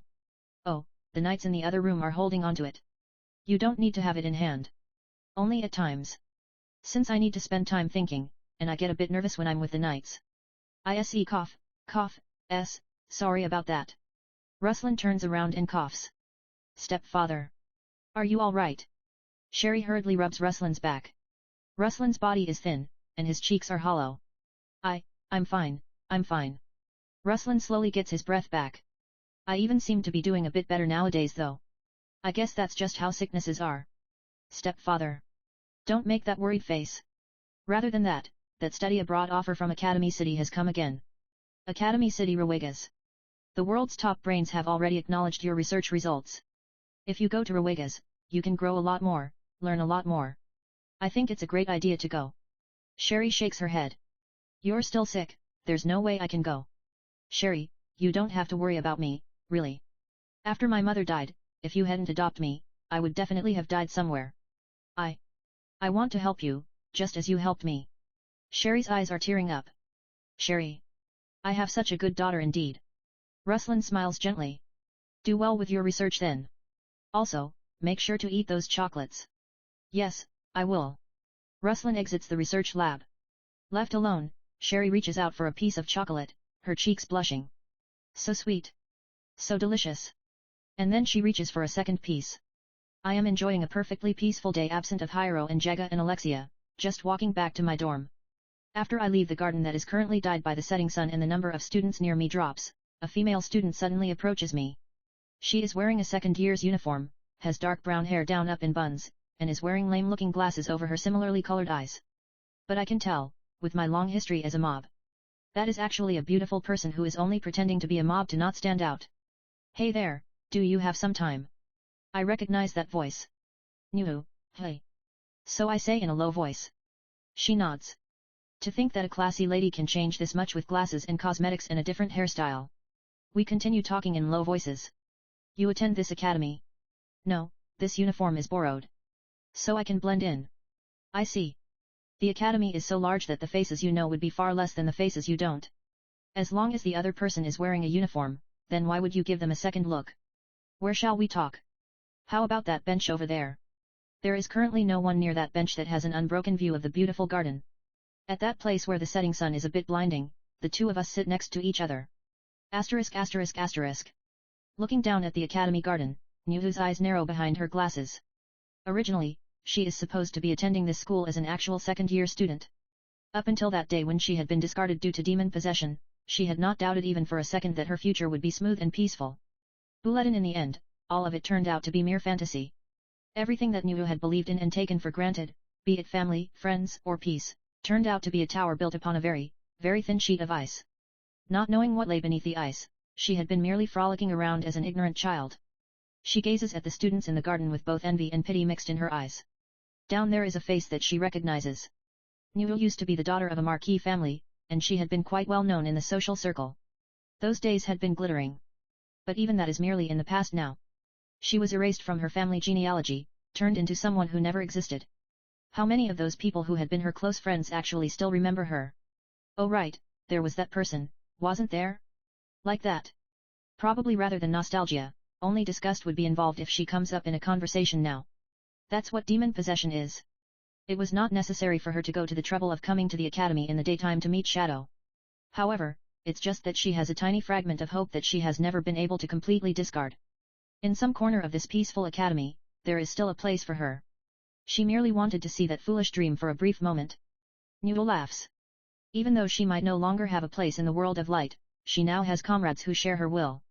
And beside her is her beloved and respected lord. He had started the fight all by himself. And he would probably continue fighting to the very end, even if he becomes the only person left. His existence is what props up Shadow Garden. Humans are weak, every single one, so they all want to rely on an absolute entity. If for the world, God is that absolute entity, then for Shadow Garden, he is that absolute entity. But he's so much better than God. When she opens her eyes, he is there. If she reaches out, she can touch him. NN, what's the matter? There was something on you. She brushes away the lint on his shoulder. Then she looks at his face in profile. Please keep this a secret from Gama-sama. If she knows that I infiltrated into the academy in the daytime, she'd get really angry at me. Sure. But I'm surprised, to think that you can look so different with cosmetics. My facial structure is actually quite bland, so it's easy to change its impression. I guess you can sort of say that it was one of the things that I was good at in the past. So that time at Mitsugashi-ko also. Yes, at that time I was trying to look older than I am. I see. Incidentally, how old are you? That's a secret. Nyuhu smiles bewitchingly. I came to report about the black-clothed man from yesterday. Famu. We interrogated him, but was not able to draw out any information. His mind was already broken by what seems to be very powerful brainwashing. Based on that and a few other traits, we identified him to be a children third of the Order of Diabolos. Famu. Diabolos children. The Order of Diabolos combs through orphans and children of poor families, and kidnaps any one of them that displays even the slightest affinity for magic, then raises them in specialized facilities. Due to the repeated application of severe training menus, brainwashing programs, and drug administration in those facilities, those who successfully graduate are less than 1% of the number that go in. Children third is considered the failures of the graduates, pawns to be used and thrown away. Because their minds are already broken, they can't leak any information, but their fighting prowess greatly overshadows any average knight. Second are those whose minds are stable. The very few first are those who possess very significant power by world standards. Of course, there's no need for Nyuhu to explain all this information to him, so she leaves it out. It is clear that the Order is involved with a series of recent events. We think they are most likely trying to lure us out. Famu. However, that is not their only aim. The other day, we confirmed that a named Children First has come to the royal capital. It is Lex the treacherous player. We believe they have a more specific goal for which they are gathering their strength, but we lost sight of Lex and are currently investigating. Famu. Named Children. Those among the Diabolos children who have provided exceptional contribution to the Order are granted a name. Most named are first, but named 2 and DS are not entirely unheard of either. Furthermore, there are named who have climbed into the ranks of the Knights of Rounds. More like, within the organization, being named is almost considered a requirement to be considered for a position in the rounds. And actually, there is a former named Children First in Shadow Garden. All the information that we have was provided by her. Of course, there's no need for Nyuhu to explain all this information either, so she leaves it out. Please stay on your guard. The Order is plotting something. We will continue investigating, and will report to you as soon as we find anything out. Famu. The sun dips below the far horizon. The afterglow stains the clouds madder red. Fanning the slightly sweaty nape of her neck, Nuhu stands up. He yawns, then also stands up beside her. Perhaps in a parallel world, there exists a different version of the two of them who can talk with the other like lovers, enjoying their school life. Nuhu laughs at her regretful self. But now, for just a short while. Now look here, aren't you supposed to escort a lady? Escort? Like this. Nuhu links her arm with his proffered arm. They begin walking together. Surely such a future exists somewhere, thinks Nuhu to herself with a laugh. A male student from far off shouts something. It's the poop bastard. Nuhu clicks her tongue. She has recollection of that male student who had utterly ruined the mood. He is a piece of trash who had insistently approached Nuhu back when she had been in the social circle. She decides to thoroughly thrash him up later. For some reason, the boy beside her is shifting his eyes. Nuhu merely hugs his arm even tighter.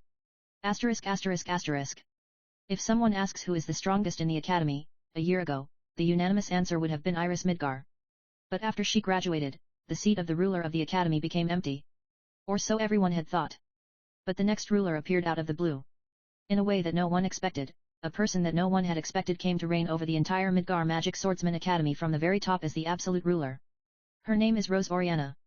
She is an exchange student from Oriana Kingdom, the country of art. She is also the daughter of Raffaello Oriana, king of said country. Oriana Kingdom is allied with Midgar Kingdom, and her study abroad had been planned for a long time. But it's just that no one had imagined a princess of the country of arts to become the top ruler in the Midgar Magic Swordsman Academy. Well, frankly speaking, whether it was expected or not means absolutely nothing to me. The problem is that my opponent for the first round of the Senbutsu tournament is exactly that Rose Oriana. There is of course the option to just withdraw. Hiro is bedridden after the talk with that upperclassman. Jaga is under house arrest after being caught trespassing into the girls' dorm. In other words, there's no one to stop me from finding a random excuse to not participate in the tournament.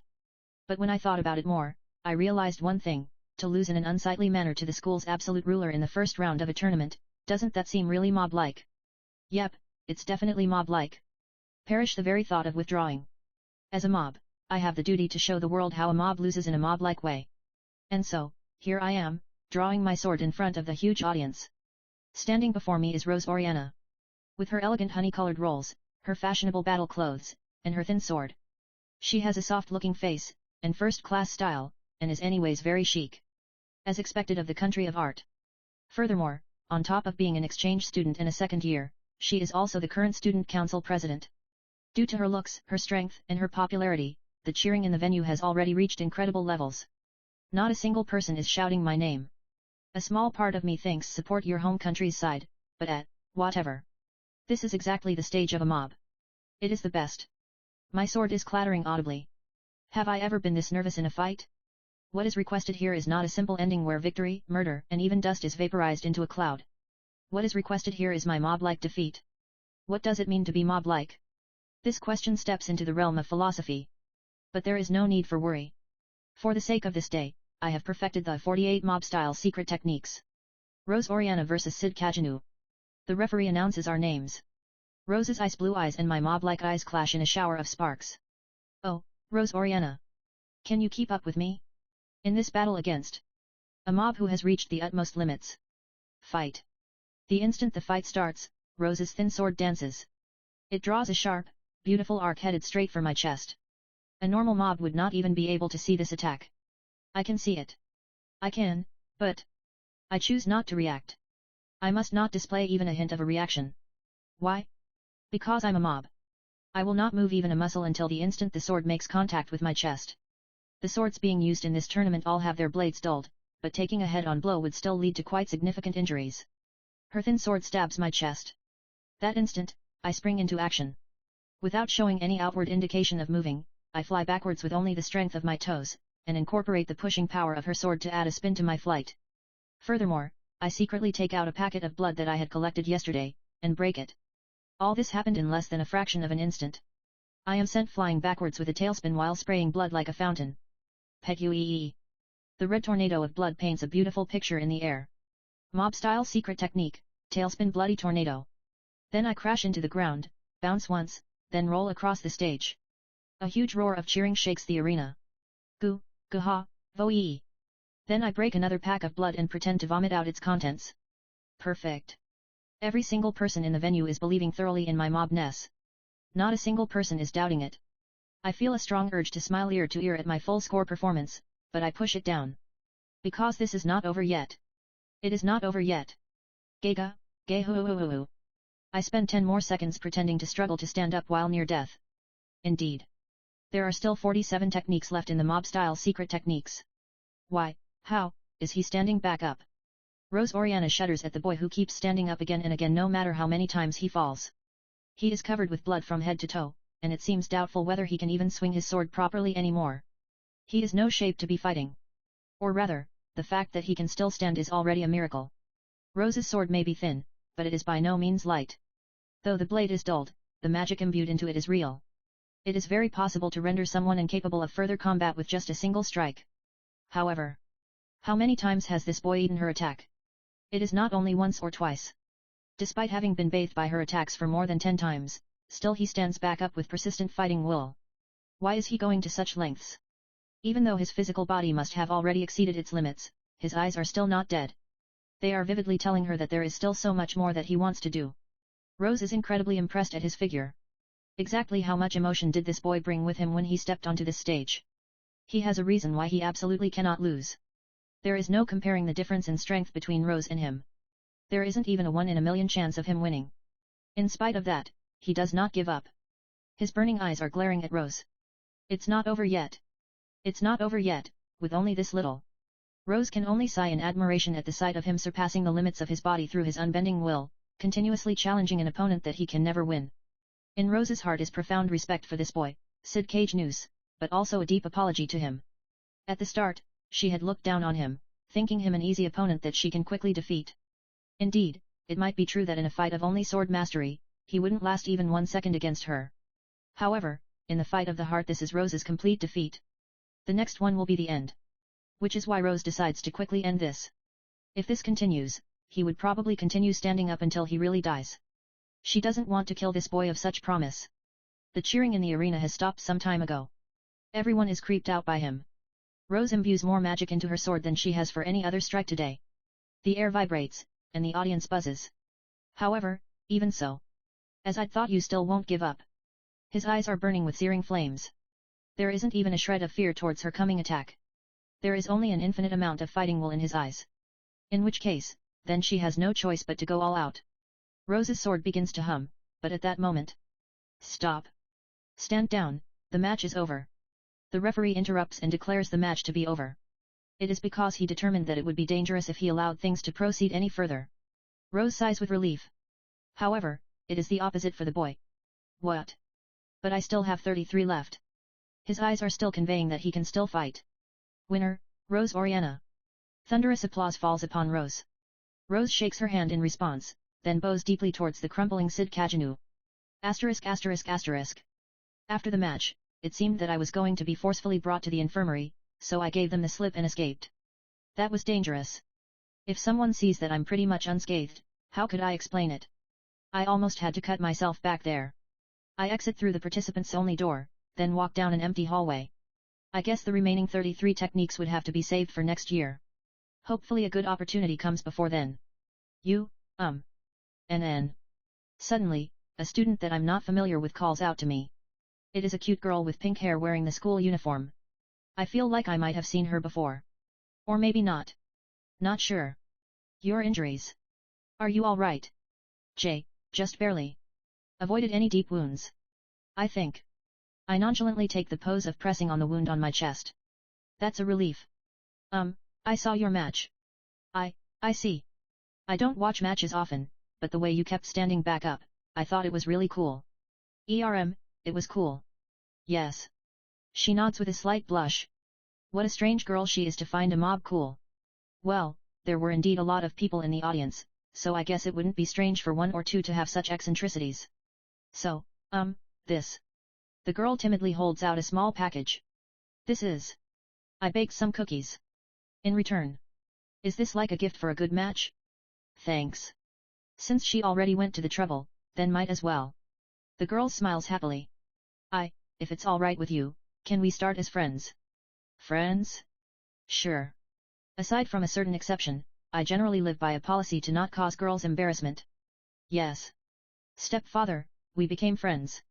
Stepfather? The girl is looking towards a middle-aged man with salt and pepper hair in a swept-back style who is walking towards us. Now this thin man, I recognize. Vice Principal Ruslan. He is this academy's vice principal, and also used to be a master fencer who had taken the championship once at the festival of the God of War. And if this girl is calling him stepfather, then it must mean she is Sherry Barnett. Yes. According to my own investigation, she is arguably the biggest character in the Scholar Academy. I had arbitrarily imagined her to be someone who offers fitting advice to a protagonist, or solves huge mysteries, or crafts powerful equipment to defeat bosses. Since I'd most likely never have to fight directly with a student of the Scholar Academy, so honestly I had kind of let them slip from my mind. So you are Cid Kagenou-kun. Vice Principal stands next to Sherry. Yes, sir. Are your injuries fine? Due to some miracle. Oh, she must have held back on me. He rubs his chin in contemplation. Famu, it's true that Rose-kun would be unlikely to mistake her strength. But you should still get yourself properly checked out by a doctor. Yes, for sure. For sure I will not. Ruslan nods, then places a hand on Sherry's shoulder.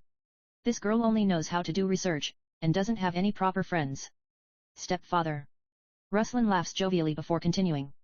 Now she can laugh as you can see, but she has also gone through a lot. Please be a good friend to Sherry. This is my wish as a mere father. Ruslan's face is the very definition of serious, and Sherry is giving an embarrassed smile next to him. It's impossible because I'm a mob and she's not. Is not something that this atmosphere would allow me to say. Yes, sir. Well then, I'll leave the rest to you two youngsters. After giving my shoulder a pat, the vice principal walks off. Yoroshiku wa onegaishimasu. Yep, Yoroshiku. So, what should we do? She tilts her head. Oh, right, doctor. You have to go to a doctor first. I'm sorry for forgetting, I got a bit too excited. Then smiles apologetically. No, it's fine. But... Don't worry about the doctor, I'll go later. I'll definitely go. So let's have some tea. Are you sure? It's fine, it's fine. Magic swordsmen are pretty amazing, aren't they? I know, right? This beauty who is way beyond the league of a mere mob smiles brilliantly at me. After that, we had tea and her cookies together and chatted lightly. I came to realize that she's actually a normal girl, but just that she'd recently accepted a request from some knight order to research an important artifact. Wow, that's pretty impressive, I told her. By the way, the cookies were simple but quite delicious. Well, she's far from what can be considered as friend of a mob, but with the size of the academy, we'll probably never meet again, so it's fine. The next day, in order to not raise suspicion, I applied for 5 days of leave, on the pretext of recuperating from my injuries. When I did go back to school, my classmates' looks were a bit gentler than before. *****. The next day after my revival, the morning class ended a bit earlier than normal. From now on, a candidate for the student council election, and also the student council president, will be here to give an address, so all of you, stay in your seats. So said the teacher to the students who were trying to rush off. Not that I care, but do you know where the third years have gone? No idea. I give a half-hearted answer accompanied with a yawn in response to Hiro's random question. Oh, the third years? This week they're away on an extracurricular trip. So informs Jaga after turning around from his seat in front of us. At that moment, the classroom door opens, and 2 female students come in. In exchange, the teacher goes out. I recognize one of the faces. It is Student Council President Rose Oriana, who I had fought the other day. Why is it that even though it's the usual uniform, when a chic person wears it, it somehow gains a mysterious chic aura? We are very grateful to the teacher for setting aside precious time for us today. About the student council election.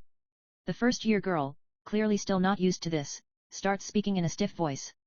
Is it only for me that speeches like this go in one ear and right out the other? I notice Hiro also listening to the speech with a blank face and yawning. Jaga is taking down notes of some sort. Abruptly, I feel like the student council president and my eyes had met. If she really remembers the mob who only suffered an unsightly defeat against her in the first round, then she'd be quite something indeed. Oi, the student council president just looked at me. So says Hiro while arranging his bangs. Good for you.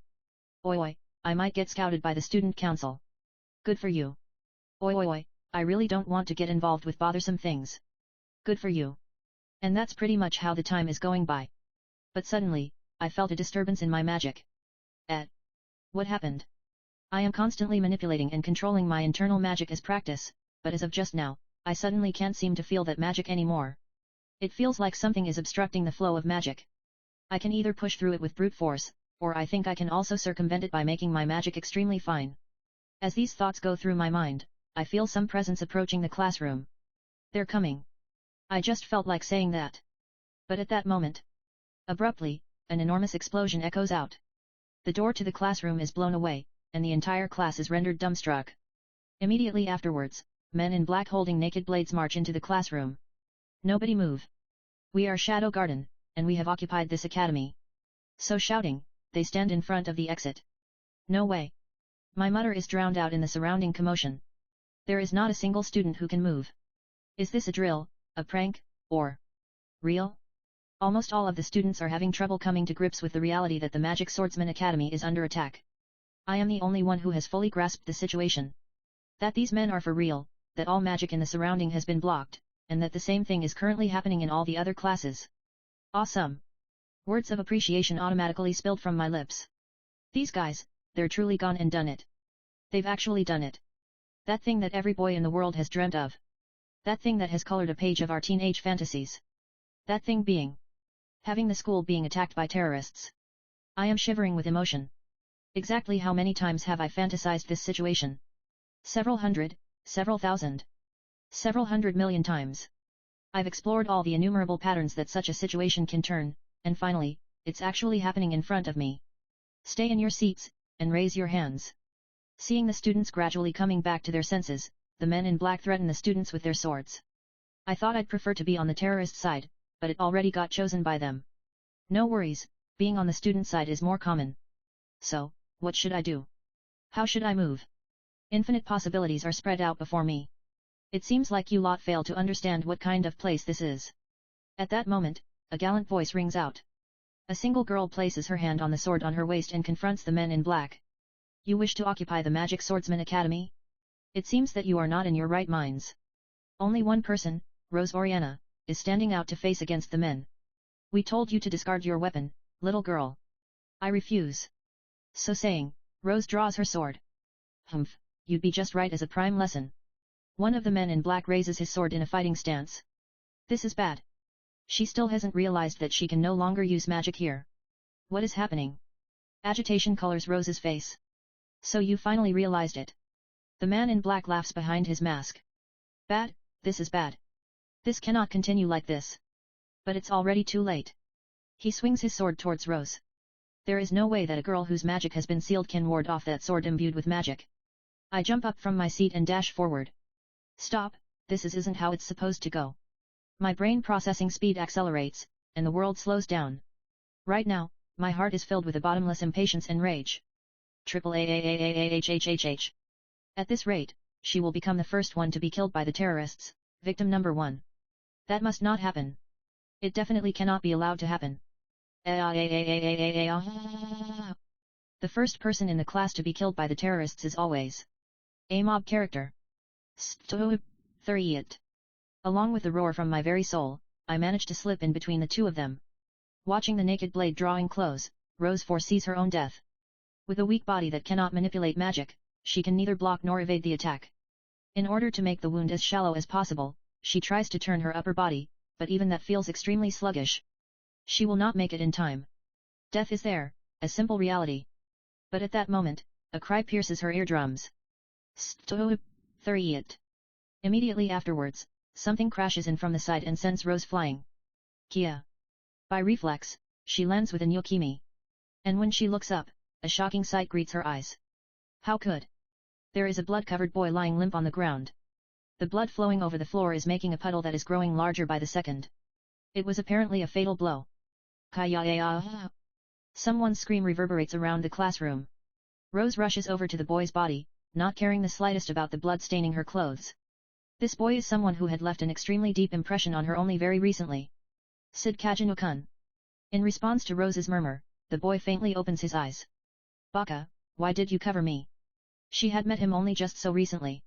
She hasn't even had the chance to have a proper talk with him yet. There shouldn't have been a reason for him to save her, even at the cost of his own life.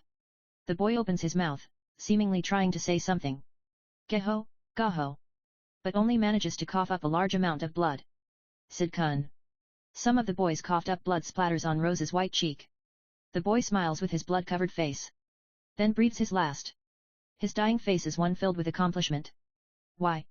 A single line of tears flow down Rose's cheek. Rose clutches the boy's body and holds back the sobs racking her body. Seeing the boy's dying face, Rose finally understands the answer to all the mysteries. His abnormally tenuous struggle in the Senbutsu tournament. That burning gaze that he looked at her with. And how he protected her, even with his own life. Everything is now connected. Rose is not quite that slow on the uptake. With her status as a princess and her looks, ever since when she was young, a countless number of people have proffered love to her. But no one previously have shown her such passionate love. She has never been loved with love so deep that the other side is willing to even lay down his life for her. Thank you. She would never have the opportunity to answer his feelings. But she swears that she will never let them go to waste. Ha, that made a good lesson. The man in black stops before Rose. Rose bites her lip and stares up furiously at the man. You still want to resist? I will do as you say. Rose hangs her head. She had already sworn to not let the boy's feelings go to waste. Now is not the right time. All right, everyone make your way to the auditorium. The men in black all begin moving. They make the students stand up, bind everyone's hands behind their back, and direct them to leave the classroom in single file. There is no longer anyone trying to resist. At the end of the line, 2 of the male students turn around for a brief moment. Cid-kun. They look at the corpse on the ground, looking like they have something they want to say. Move. The men in black prod them to resume walking. Then the classroom becomes empty. The sound of footsteps recede down the hallway, until silence comes to fill the air. Then, the dead boy's arm twitches. *****. Confirming that there is no longer anyone left in the classroom, I pound my chest with my fist. Move. Move. Again and again, I pound my chest, forcefully trying to restart my breathing. Moo-oh-oh-oh-v-v-v-e-e-e. Then, finally. Geho, gaho, gaho. It worked. My heart, which had stopped, successfully restarts. Mob-style secret technique, 10-minute heartbreak mob. It is a secret technique that allows the user to maintain an abnormally long period of cardiac arrest without suffering any after effects by using minute amounts of magic to maintain blood circulation to the brain. This technique is super risky, such that even a single mistake would guarantee death, but there are times when a mob has to act, even with his life on the line. Today was such a time. That's all there is to that. Ow. I examine the wound on my back. This time, there was a high chance that I would be looked at up close, so I had to allow myself to actually get slashed. Of course, I evaded fatal damage, but to make it look real, the wound had to be relatively deep. I apply first aid treatment on the wound with magic. It seems that I can indeed continue using magic when I make it extremely fine. Alternatively, I think it'd be possible to forcefully get rid of this obstruction with brute magical force. I guess this is about right. It would take too long to completely seal off my wound, and it would also be bad if someone looks at it afterwards. Recovering to the point where it won't negatively affect my movement is good enough. Then I can just go with it. By some stroke of luck, I managed to hang on to life. Excuse. Yokoreis. T/N, in Japanese, people, more so for older people, sometimes say something meaningless when standing up, sort of as an expression of the effort. Yokorisho, yokoreis, yokoisho, and several other variations. I stand up while confirming my physical and magical status. I wipe off the blood on my face, and fix my messed up uniform. A refreshing afternoon wind blows in through the window, causing the white curtains to billow. Along with the curtains' movements, the strong sunlight and dark shadows change shape accordingly. Fallen chairs. Disorganized desks. Broken door. And the blood on the ground. All of this speaks of the fact that normalcy has been broken. I close my eyes and take a deep breath. Let's go then. Exiting the classroom, I proceed down the empty hallway. Sherry Barnett was so engrossed with deciphering the artifact that she was late in noticing the commotion. This is... She peers closely at the artifact in her hands. Her pink eyes narrow slightly, as if she has noticed something. No way. How could this be? Even though her eyes are focused on the artifact, the pen in her hand is still moving furiously. The nearby tumult is not even being registered in her brain. Both the sounds of explosions and footsteps in the hallway, everything is outside the realm of her consciousness. What's happening? The academy is under attack. If we can't use magic, then we can't move around carelessly. Even the 2 knights' conversation is not entering her ears. How could this? How could this? That's how concentrated she is on the artifact. Even normally, she often gets so concentrated on her research that she doesn't notice her surroundings, but it's never been to this level. This artifact has something of great importance that has so thoroughly grabbed all of her attention. Her quill pen continues moving, with scratching sounds. Her pink eyes are only a step away from the truth hidden in the artifact. But at that moment, abruptly, the windows shatter, and a single man wearing black jumps into the room. One of the glass fragments lightly grazed Sherry's cheek. Ow! Who are you? The two knights bring up their swords. Due to the pain on her cheek, Sherry finally notices her current situation. Clutching the artifact to her chest, Sherry dives underneath a desk. When she lightly rubs her cheek, some blood is left on her hand. We are, Shadow Garden. Wait, was it Shadow Guardian? Whatever. I am Lex the treacherous player. You all can call me Lex-sama. The man in black laughs behind his mask. This is seriously in the way. Then he throws away his mask. He has dull red hair and a frivolous aura, as well as eyes that look like that of a starving stray dog. Hi. The mask slides to where Sherry is, causing her to shrink even deeper into her hiding place. Shadow Garden. So you bastards are the rumored. Regardless of your aim, don't think you can get away easily after attacking the academy. Lex laughs at the two knights' words. Yet, they probably won't get away easily. Shadow Garden, that is. Oh, and by the way. There is a break in Lex's words. I've already forgotten what our aim is. Ka, reverberates his laughter. Are you screwing around with us? No, I'm not screwing around. Just that I don't really care about it. I was told to retrieve some pendant-like artifact thing. After retrieving that, then I can do whatever I want, they said. Lex's eyes narrow with a sharp glint. Do you guys know anything about it? He scowls at the two knights. Not the faintest idea. We've never heard of such a thing. The knight's answers brings a big smile to Lex's face. Your faces are saying that you do know something. The air vibrates with magic. Lex is applying a huge amount of pressure on the area with a ridiculous amount of magic. Sherry hurriedly clamps her hands over her mouth to hold back the scream that almost escaped, then desperately begins crawling over the floor. Just a little more, the door is so close. Who should I start with first? Lex sweeps the room with his starved stray dog eyes. How about that young lady over there? Abruptly, he disappears. Then suddenly, he is standing before Sherry. Vi.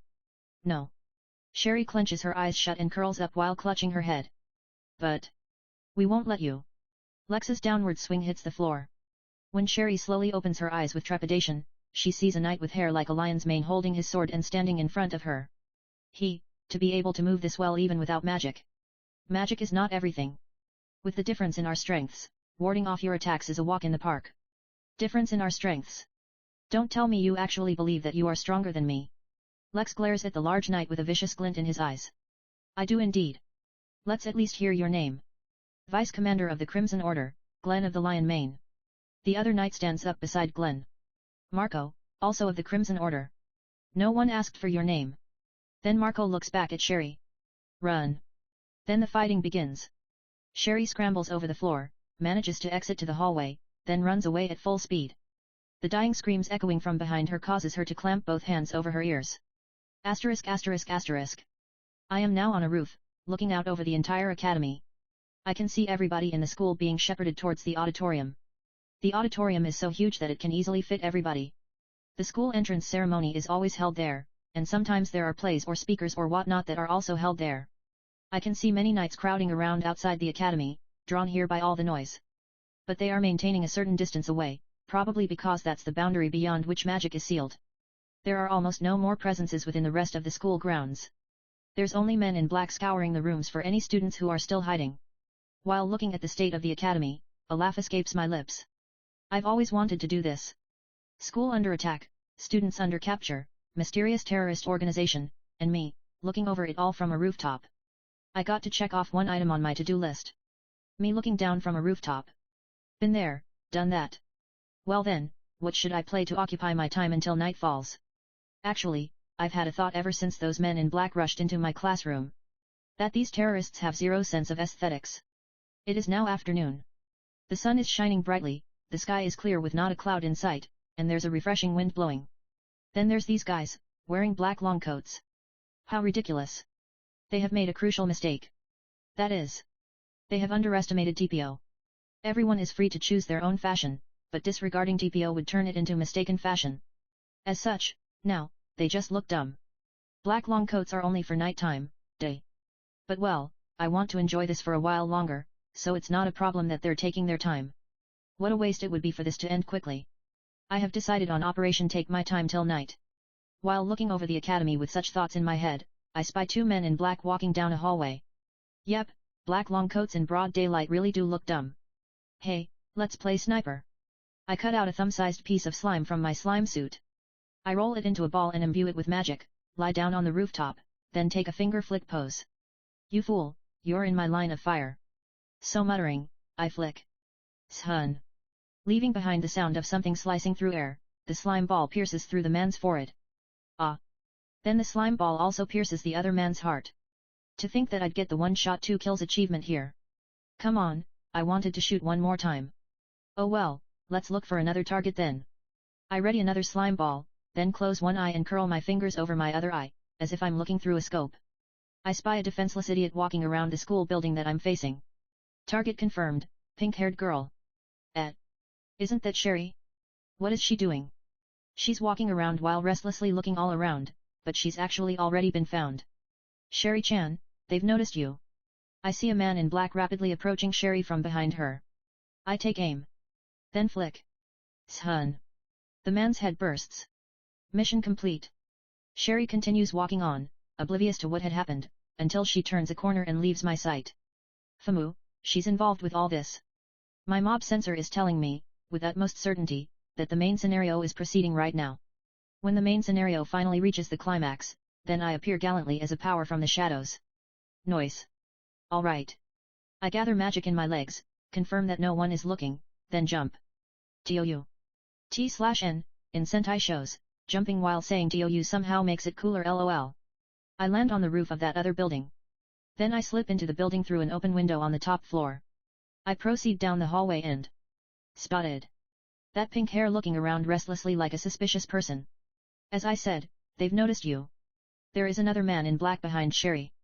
Right before he grabs her, I move at top speed. Feeling some movement behind her, Sherry turns around. She thinks she also heard the sound of something cutting through the air, but there's no one there. The quiet, empty hallway stretches on into the distance. Just my imagination. Carefully checking her surrounds, Sherry continues walking on with her flapping shoes, clutching the artifact tightly to her chest. The knight had said back then that magic cannot be used. If his words were real, then Sherry thinks she knows what's going on. It's related to her. And then, this artifact is also. Sherry hugs the artifact even closer. I have to do something about this. The figures of the two knights who fought to let her escape resurface in her mind. She cannot let their deaths go to waste. With such thoughts whirling around in her head, she turns the corner. Ah! There's a man in black there. Sherry quickly hides back behind the corner.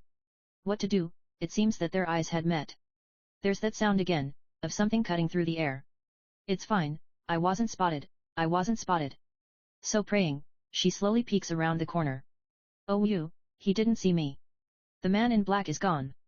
Resolving to focus more, Sherry resumes her flapping steps while carefully observing her surroundings. Ah! There's a man in black in a classroom who is looking out at the hallway. Sherry hurriedly hides herself, but it's too late. The classroom door is opened, and the man in black comes out.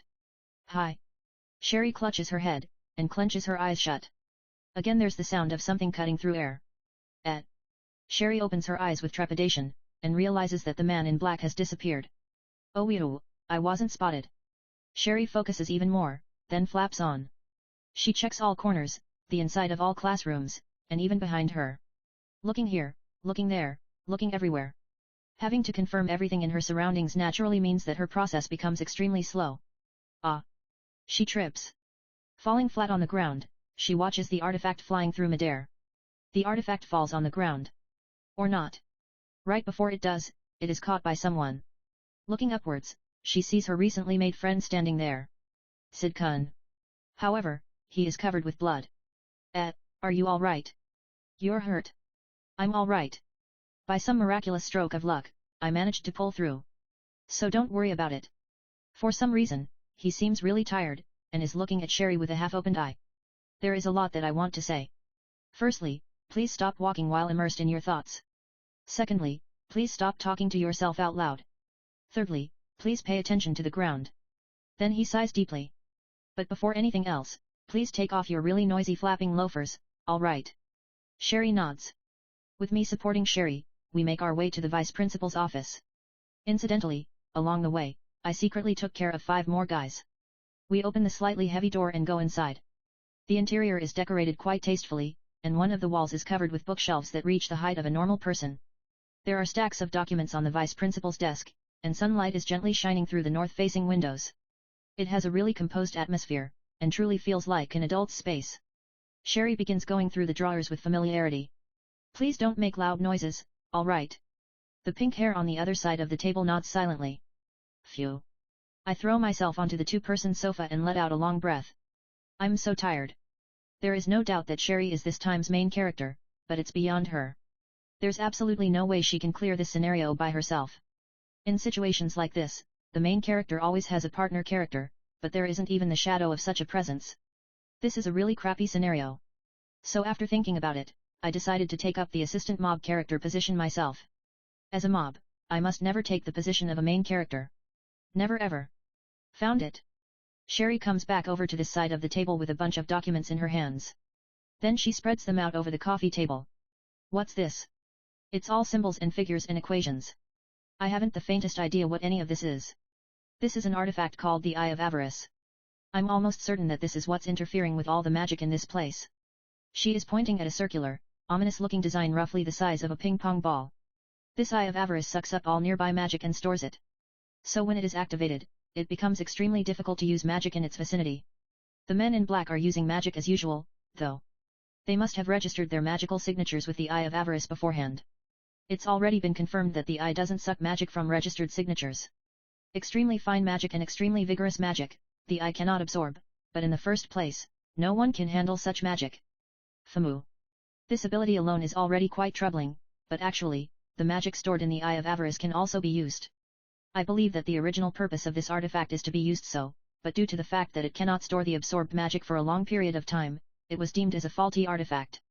So, if a long period of time is impossible, does that mean that a short period of time is possible? Yes. Currently, there is a large number of magic swordsman students captured in the auditorium. If all the magic being absorbed from there is released all at once, the entire academy would be blown to bits. This Eye of Avarice is something that I've previously researched and deciphered. Due to how dangerous it is, I never did publish my results and gave it directly to the country for safekeeping, but how did things become like this? Sherry looks at me with a meek gaze. Either there was another one with the same function, or the one you gave to the country was stolen. So, putting that aside, is there a way to counteract the effects of the Eye of Avarice? Yes, there is. Sherry nods, then takes out a large pendant. What a dirty-looking pendant. I believe this is a controller for the Eye of Avarice. In the first place, the eye is not an artifact by itself, but a pair, together with a controller. With the controller, its status is no longer a faulty artifact incapable of long-term storage. So it becomes capable of long-term storage. I don't know for sure because I've never studied the two of them together, but I think there is a high possibility. Famu. And this being the controller, it is also capable of temporarily stopping the Eye of Avarice. In that time frame, we can free the students from the auditorium. Sounds good. So, what needs to be done? I still haven't finished deciphering this artifact, so I'd need to finish that up first. Famu. After I'm done, then this artifact needs to be activated and then brought close to the Eye of Avarice. How so? Because there are so many guards all around, I think our best bet is to go underground. Sherry gives me a slightly troubled smile. Underground? Yes. She walks towards the bookshelves, then begins to take out several books. After which one of the bookshelves rotates, revealing a staircase that leads downwards. Wow! I love contrivances like this. There are several escape routes hidden throughout the school facilities. But it seems that this one hasn't been used recently. Sherry's eyes cloud over with sorrow and worry. The dust on the steps is undisturbed. There are no footsteps. How reassuring it would have been if stepfather had escaped from here already. Vice Principal Ruslan, hey. He is your stepfather, right? He had originally been supporting my mother's research. We were in his care ever since long ago. Then when my mother died and I had nowhere to go, he took me in and raised me by himself. He sounds like a really great person. Yes, he is, very much so. I'm always being helped by him. Which is why this time, I want to help him. So says Sherry with a bright smile. Hope he's safe. So, what happens after we get clothes from underground? We get clothes from underground, then throw the activated artifact into the auditorium. It won't break. Even if it breaks, it would still cancel out the eye's effects for a while, so that would be fine too. Then everything after that would have to be up to the magic swordsman students themselves, I think. The ending is a bit weak, but I guess I can become Shadow and somehow make do. More like, it'd make for a pretty good entrance scene for me, so I should probably be grateful for it. Wonderful. Let's go with that, then. Yay. Then I'm going to continue deciphering this artifact. My wound is hurting, so I'm afraid I can't be of much more help. I wish you all the best. I'm relieved that she actually has a pretty decent plan. With this, then it seems there'd be almost no more screen time for the assistant mob character. Cid Kagenou, don't push yourself too hard. I'll do my best. I've never been able to do anything so far, so now I'm going to save stepfather and everybody else. Add oil. I have to go to the toilet. Leaving behind Sherry, who's already engrossed with her work, I head out for some fun. The man with the eyes of a starved stray dog, Lex, opens the doors of the auditorium and boldly saunters in. Several men in black follow Lex in. When they pass by, the students sitting in chairs all keep their heads down. All doors of the enormous auditorium have been blocked by the men in black. The students are constantly under supervision, and talking is forbidden. With a frivolous smile on his face, Lex walks through the auditorium and into the waiting room at the back. So, how did it go? So asks the man in black sitting inside the room, as soon as Lex closes the door. It is a low, dignified voice. His face is covered by a mask, and though the rest of his appearance is the same as the others, he has an aura such that anyone can tell with one look that he's of a different status. Don't be so impatient, Thin Knight-san. The occupation of the school is almost complete. The Night Order is raising a racket outside, but that's of no concern to us. I don't care about any of that. What I'm asking is, how went the retrieval of the artifact? Artifact, the artifact. Lex shrugs his shoulders and looks at the Thin Knight. Probably that girl has it. The one with pink hair. You failed to retrieve it. Lex scratches his head and averts his eyes. Well, you could say that, I suppose. Are you fucking with me? The Thin Knight's magic raises, causing the air to shake. That killing intent causes Lex's face to go stiff. Come on, don't be mad. We know the general area where she is, we'll get it soon enough. Do you know just how much your fooling around has hindered the progress of the plan? The next time you fail me, I will kill you. Do you understand? Yes, yes. Okay. The Thin Knight watches with sharp eyes as Lex leaves the room with raised hands. By the way. Stopping right before the door, Lex seemingly remembers something. I think there might be a pretty dangerous guy around. Lex turns around to gauge the Thin Knight's reaction. The Thin Knight silently prompts Lex to continue. Several third have been killed. 2 second have also been killed.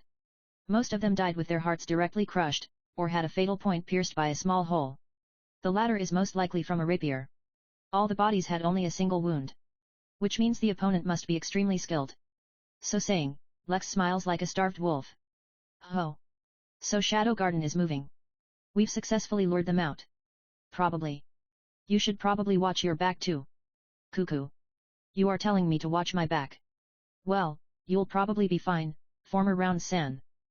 Bring me the artifact and the head of that Shadow Garden member. Failure will not be forgiven. Che, I shouldn't have told you. With one final grin, Lex leaves the room. The Thin Knight, left alone in the room, laughs to himself. Finally, everything will be fulfilled. Taking out an ominous-looking artifact from his chest pocket, he gazes at it with a suspicious glint in his eyes. With this, I can reclaim my rightful place amongst the rounds. A disturbing laugh continues reverberating around the room. Asterisk asterisk asterisk. That was something that happened when Lex was walking down a hallway together with some subordinates. A very strange phenomenon befell them while they were searching for the artifact. Lex's subordinate, who was walking ahead of him, suddenly vanished. Unable to comprehend what had just happened, Lex looks all around, but there is nothing that looks out of place. The only thing that might be a clue is the sound of something cutting through air. Shun, shun, there it is again. And then, the subordinate next to him disappears. But this time, he barely managed to see. It is the figure of a teenage boy wearing the academy uniform, covered in blood. He had knocked out that subordinate with the heel of his palm, then whisked that subordinate away. Lex was only barely able to see all that by strengthening his eyes to the very limit and concentrating. That's how fast it was. Be careful, we're under attack. So shouting, Lex vigilantly scans his surroundings. But he is immediately rendered dumbstruck. The other subordinates who were supposed to have been following behind him are no longer there. Before he knew it, he had apparently become the only person standing in that long hallway. Then. Shun. As soon as that sound reaches his ears, Lex protects his heart with everything ounce of his strength. Ka. An enormous force slams into Lex's arm. Bakey. Together with the hair-raising sound of snapping bone, Lex is blown backwards with great momentum. Ka. Fucker. But he manages to immediately get back on his feet and draw his sword. However, there is no one in front of him. Lex TSKS. With a single attack, his right arm, which had even been protected with magic, was broken. If his guard had not made it in time, his heart would have been pulverized for sure. Shun. This time, Lex moves at the same time as the sound. Relying on pure intuition, he swings his sword towards the presence at his back. The timing is perfect. However, this bastard. He can go even faster. After his sword harmlessly flies behind the teenager, Lex immediately shifts to protecting his heart. Aga. But he loses his ribs in this exchange. Lex allows himself to fly backward, trying to catch a clear look at the teenager while he slowly kills his momentum. But there isn't even an afterimage for him to see. Tisk. Lex spits out some blood-stained saliva, then takes up a stance. An enemy that he almost cannot see at all. Counterattacking is impossible. He is only single-sidedly taking a pounding. Objectively speaking, there can be no worse predicament as this. However, he has safely overcome this level of predicament numerous times before. He is Lex, one of the named children. Seems you're using a pretty useful artifact there. So says Lex in a voice that his opponent can hear. He's figured out the secret. Through only this amount of fighting, Lex has seen through what's happening here. The enemy's movements has completely surpassed what a human can make. Which would mean that the other side must be borrowing an abnormal power.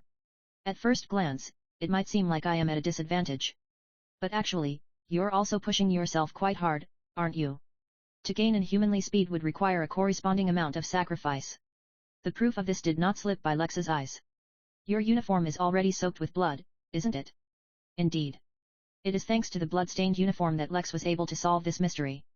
His enemy is using the power of an artifact to gain that inhuman speed. But the cost is that his body takes damage with each usage. Judging from the amount of blood on the uniform, Lex determines that his enemy is close to reaching his limit. And if Lex can properly take advantage of that moment, then he would win. Able to strip his enemy naked with only a tiny piece of information. This is Lex the treacherous player, one of the named children. Based on my judgment, you only have 2 or 3 attacks left in you. That is your fucking limit. So declares Lex with full confidence. There is no response from his opponent. Ever since Lex had begun speaking, the other side had not done anything to him, choosing only to maintain silence. So I hit the bullseye. A corner of Lex's lips curls upward in a smirk. His victory is in sight. However, Lex's current situation is not as good as he is making it sound. Another way to rephrase what he just said is that he still has 2 or 3 almost invisible attacks that he needs to evade. Hey, why'd you go silent? That's why Lex opts to put on a strong front. He must not let his opponent see him faltering. This fight is an advanced psychological battle. Come get me, you chicken. Shun. At the same time as the sound, Lex evades relying only on intuition. He tilts his upper body, shifting away from the trajectory of the incoming palm heel. But so fast? He abruptly brings his left arm forward in a guard. Gah! With several snaps, his left arm is also broken. Maintaining his grip on his sword through sheer willpower, Lex retreats. But his enemy gives chase.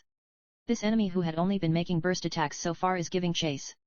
This must mean that he is trying to finish up this fight. Come at me, you fucker.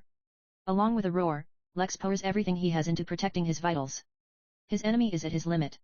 As long as he successfully endures this attack, it would be his victory. Immediately after, the palm heel smashes into his abdomen. Gaha! Lex is blown backwards while spewing blood out of his mouth. He flies through a wall into a classroom, crashing into tables and chairs while tumbling to a stop. Gaho, gaho! Clutching his stomach, Lex can't help but to vomit up another mouthful of blood. His ribs have punctured several organs. But he is still alive. It seems that putting everything into defense had paid off. Hee hee. Lex laughs with blood still on his lips, and looks up. But what greets his eyes is... what is this? The classroom is filled with innumerable corpses lying in a haphazard pile. All of them are clad in black. And each one of them bears only a single wound. Could it be that all these children were by himself? Katsu, Katsu, Katsu. Someone is coming down the hallway, his footsteps ringing out clearly and crisply. Katsu. Katsu. The footsteps stop before the door to the classroom. Silence. Lex realizes that his sword hand is sweating like crazy. Kika. The click of the doorknob turning breaks the silence. Then, the door opens. There is no one there. But there is a shun sound, at which Lex's right arm is ripped off. Shun. Shun. Shun. Every time that sound rings out, Lex's body loses a different part. Ah, ah. The final moment when the only part left, his head, is sent flying, Lex finally realizes that this enemy has no limits. You were wonderful. That is the last thing Lex hears the moment all life leaves him. Asterisk asterisk asterisk. Noodle looks down at the bodies in the devastated research lab. Her dark brown hair and eyes are accompanied by lame-looking glasses and the academy uniform. She can dress up in inconspicuous clothing, but she has a sexiness that cannot be hidden. The Crimson Order's Glen of the Lion Mane, hey. The corpse's anguish-filled face is glaring vacantly at empty air. It seems that he had suffered quite a lot before dying. He was quite famous within the Night Order, but with his magic sealed, he became easy picking. Then Nuhu's interest shifts elsewhere. There is one more knight on the ground. He is actually still breathing. Marco Granger. So you had entered the Crimson Order. Nuhu recognizes him.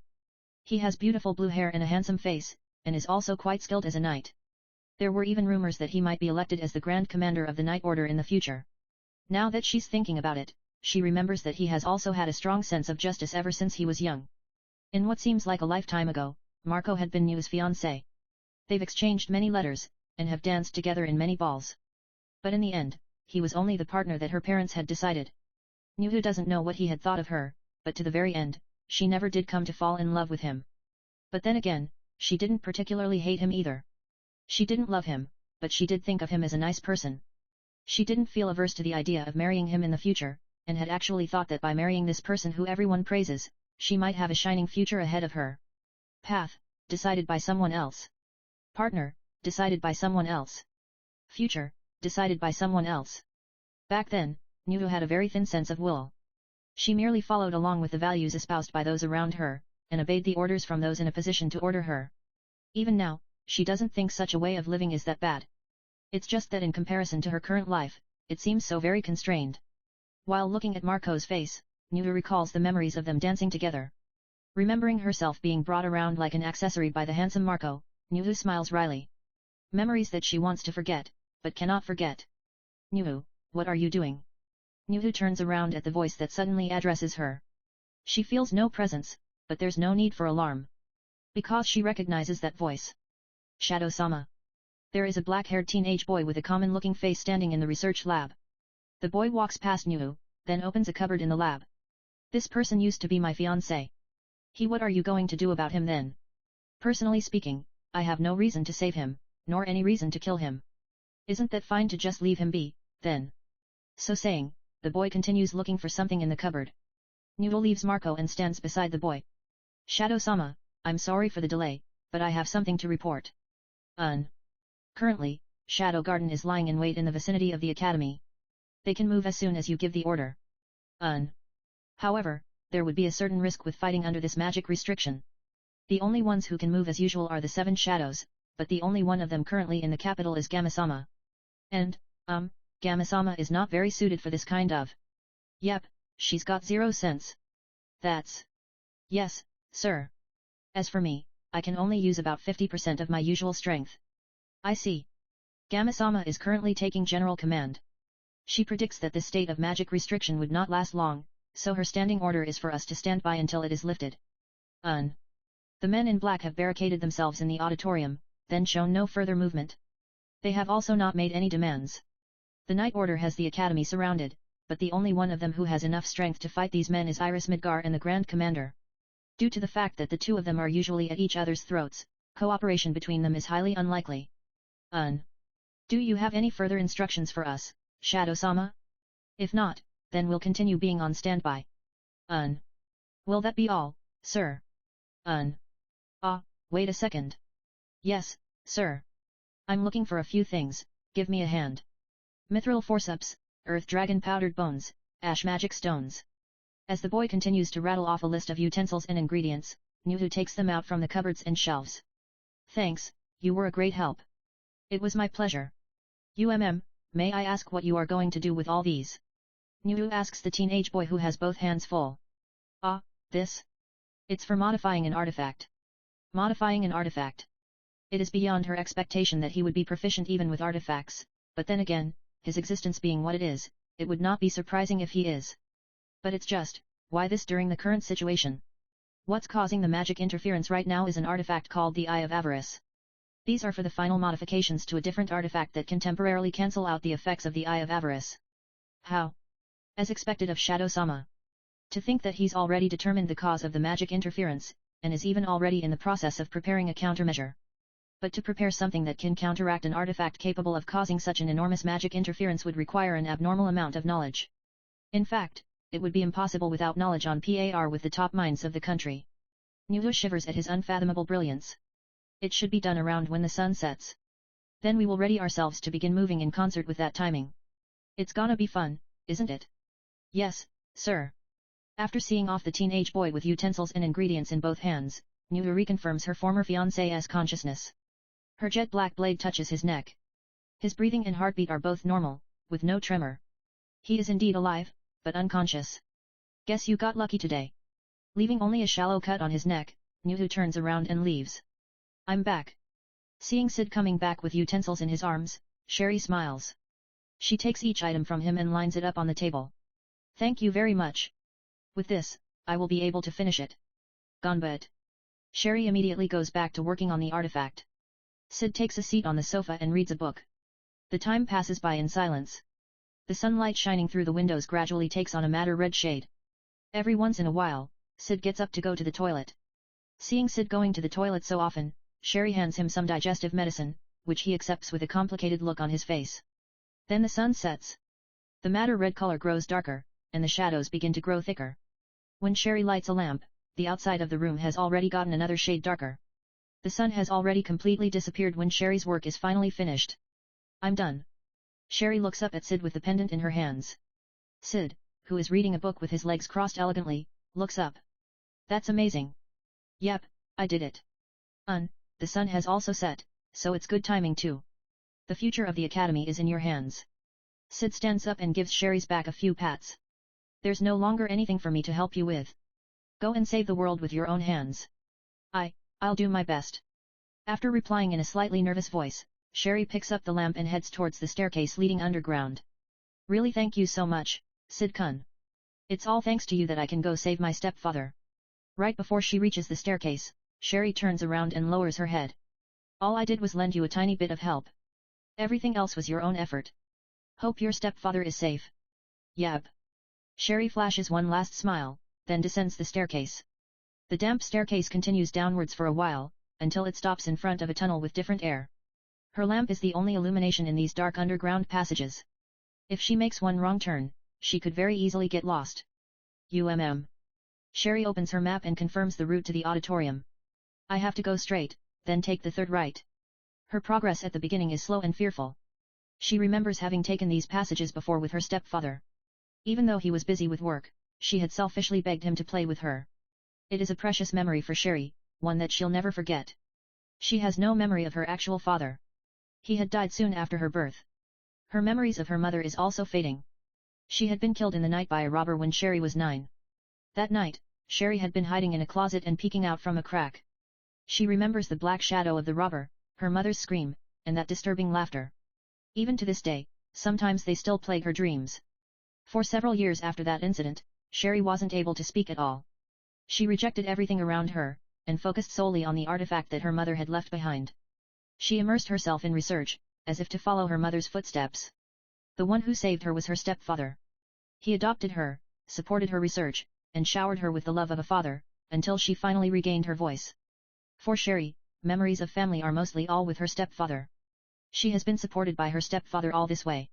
Finally the day has come for her to do something back in return. I've got to make sure this succeeds. Sherry continues proceeding down the passage, all alone. There is no longer fear in her steps.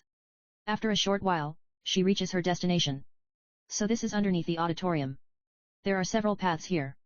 One leads to the first floor, one leads to the middle, and one leads to the second floor. She confirms with her map in hand, then walks on. Then she finds it. It is a small vent grill between the second and third floors. It's too small for a human to go through, but more than enough to throw the pendant through.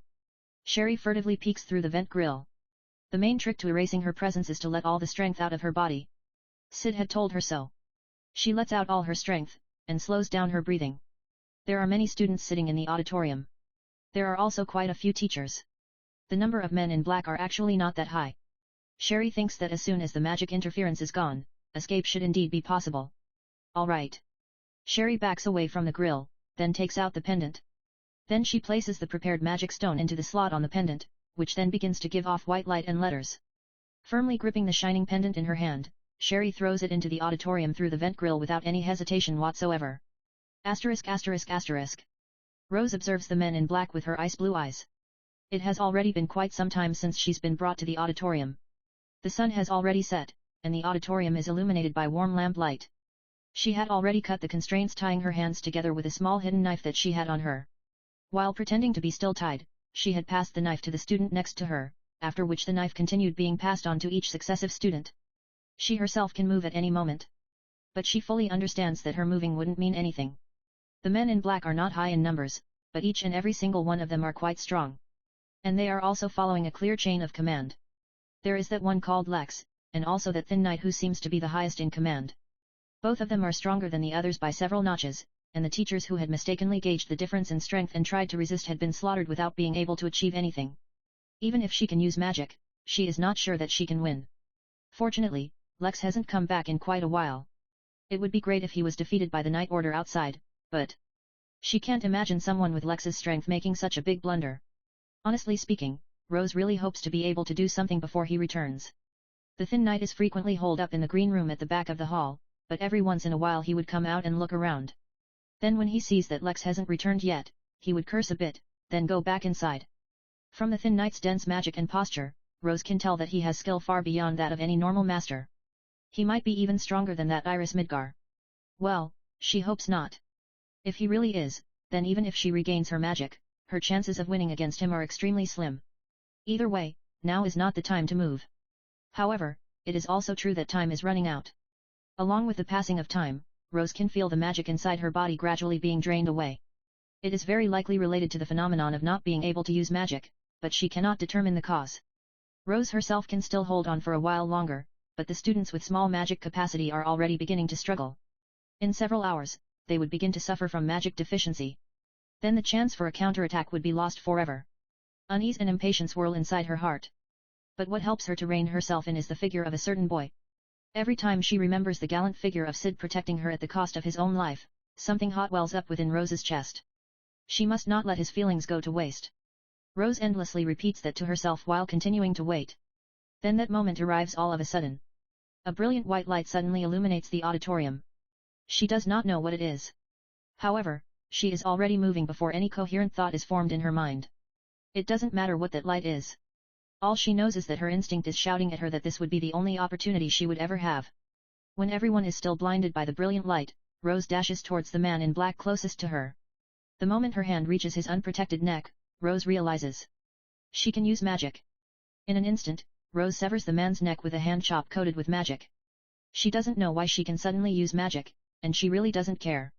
She grabs the sword from the waist of that man who is now missing his head, and thrusts it into the air and shouts. Our magic is freed.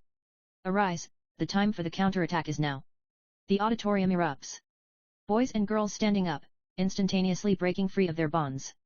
Then the freed students begin moving. Everyone is united with the same will, and the very air shakes with their fervor. Rose unleashes her enormous magic, and sends one man in black flying. Everything for the sake of victory. Rose is fully aware that right now, this very instant, she is the symbol of their counterattack.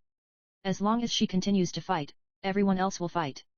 She must continue winning in a way that everyone can see. So she decides to pay no mind to her magic output, focusing only on swinging her sword with all her might. Follow the student council president. Grab their swords. While feeling the attention centered on her, the animosity and the acclaim, Rose continues killing enemies and freeing more students. Her figure is exactly that of those heroes depicted in epics. Everyone is looking up to her, and chasing after her. However, what she is doing is also a reckless charge without properly pacing her magic usage. No matter how much magic she might have, the more she uses, the closer she approaches her limit. Rose calmly assesses her own limit while feeling the rapid drain. As she loses magic, her strikes becomes duller, and her body becomes heavier. An enemy that she could have killed in one strike now requires two. Then 2 becomes 3. Just a little more, a little bit more. But against her wishes, she finds herself already surrounded. Just one more person, then she'd probably collapse. The auditorium is already fully enveloped in the students' fervor. Even if she falls now, there is no stopping the students anymore. One boy's feelings passed on to Rose, then Rose's feelings passed on to everyone else. Even though several lives had been lost in the process, those feelings had indeed been properly passed down. It was not wasted. The death of the boy, and also her own incoming death. There is a reason why Rose of the country of arts had aspired towards the sword. It is a really silly reason that she had never told anyone, a mere dream of a child. However, Rose had decided to seriously pursue it. Has she gotten a little closer to that dream? While such thoughts were flashing in her mind, Rose brandishes her sword for one last time. There is almost no magic imbued in that attack. There is also not much strength. And neither is it particularly fast. But drawing an arc more beautiful than any other strike that she has ever made, it cleanly decapitates one more enemy. It is the very best strike in Rose's entire life. That moment, Rose feels like she had grasped a very important sensation. But the fact that it had come to her at the very last instant of her life is just too regrettable. While staring at the blades falling down on her from all 4 directions, Rose wishes that she can live for just one more day. And then, her wish is granted. A black whirlwind sweeps over her. Leaving vivid red blood flying in the air, all the enemies around her are wiped out in a fraction of a moment. Her vicinity becomes silent, as if time had stopped. And in the midst of it all, there stands a man in a jet black coat. Well done, ye who wields a beautiful blade. That voice that sounds like a reverberation from the depths of the earth is directed towards Rose. Those words were probably praise for Rose's final strike. However, Rose has received a shock so great that it cannot be expressed with such words. My name is Shadow. The sword of that man who introduced himself as Shadow was stunningly incredible. I'm Rose. Rose. Oriana. Unable to recover from her shock, Rose replies in a quivering voice. Shadow's sword is at a faraway pinnacle. It is a sword that is the fusion of the best techniques from innumerable schools, polished and sharpened to the limit, attained through unceasing effort. Rose even felt eternity from that sword. It is a sword far more complete than that of anything that Rose had ever seen in her life. Come forth, O loyal companions of mine. Shadow shoots a beam of violet light towards the sky. A large group of figures wearing black rush into the auditorium, bathed in that violet light. Reinforcements. Rose's uneases quickly proved needless. The group lands elegantly, then immediately engages the men in black in combat. Internal strife. Does not feel like this. And neither do they seem to be from the Night Order. And when she observes them more closely, Rose realizes that they are all women. And also so strong. Every single one of them is strong. All of them are unbelievably strong. The men in black are going down in mere moments.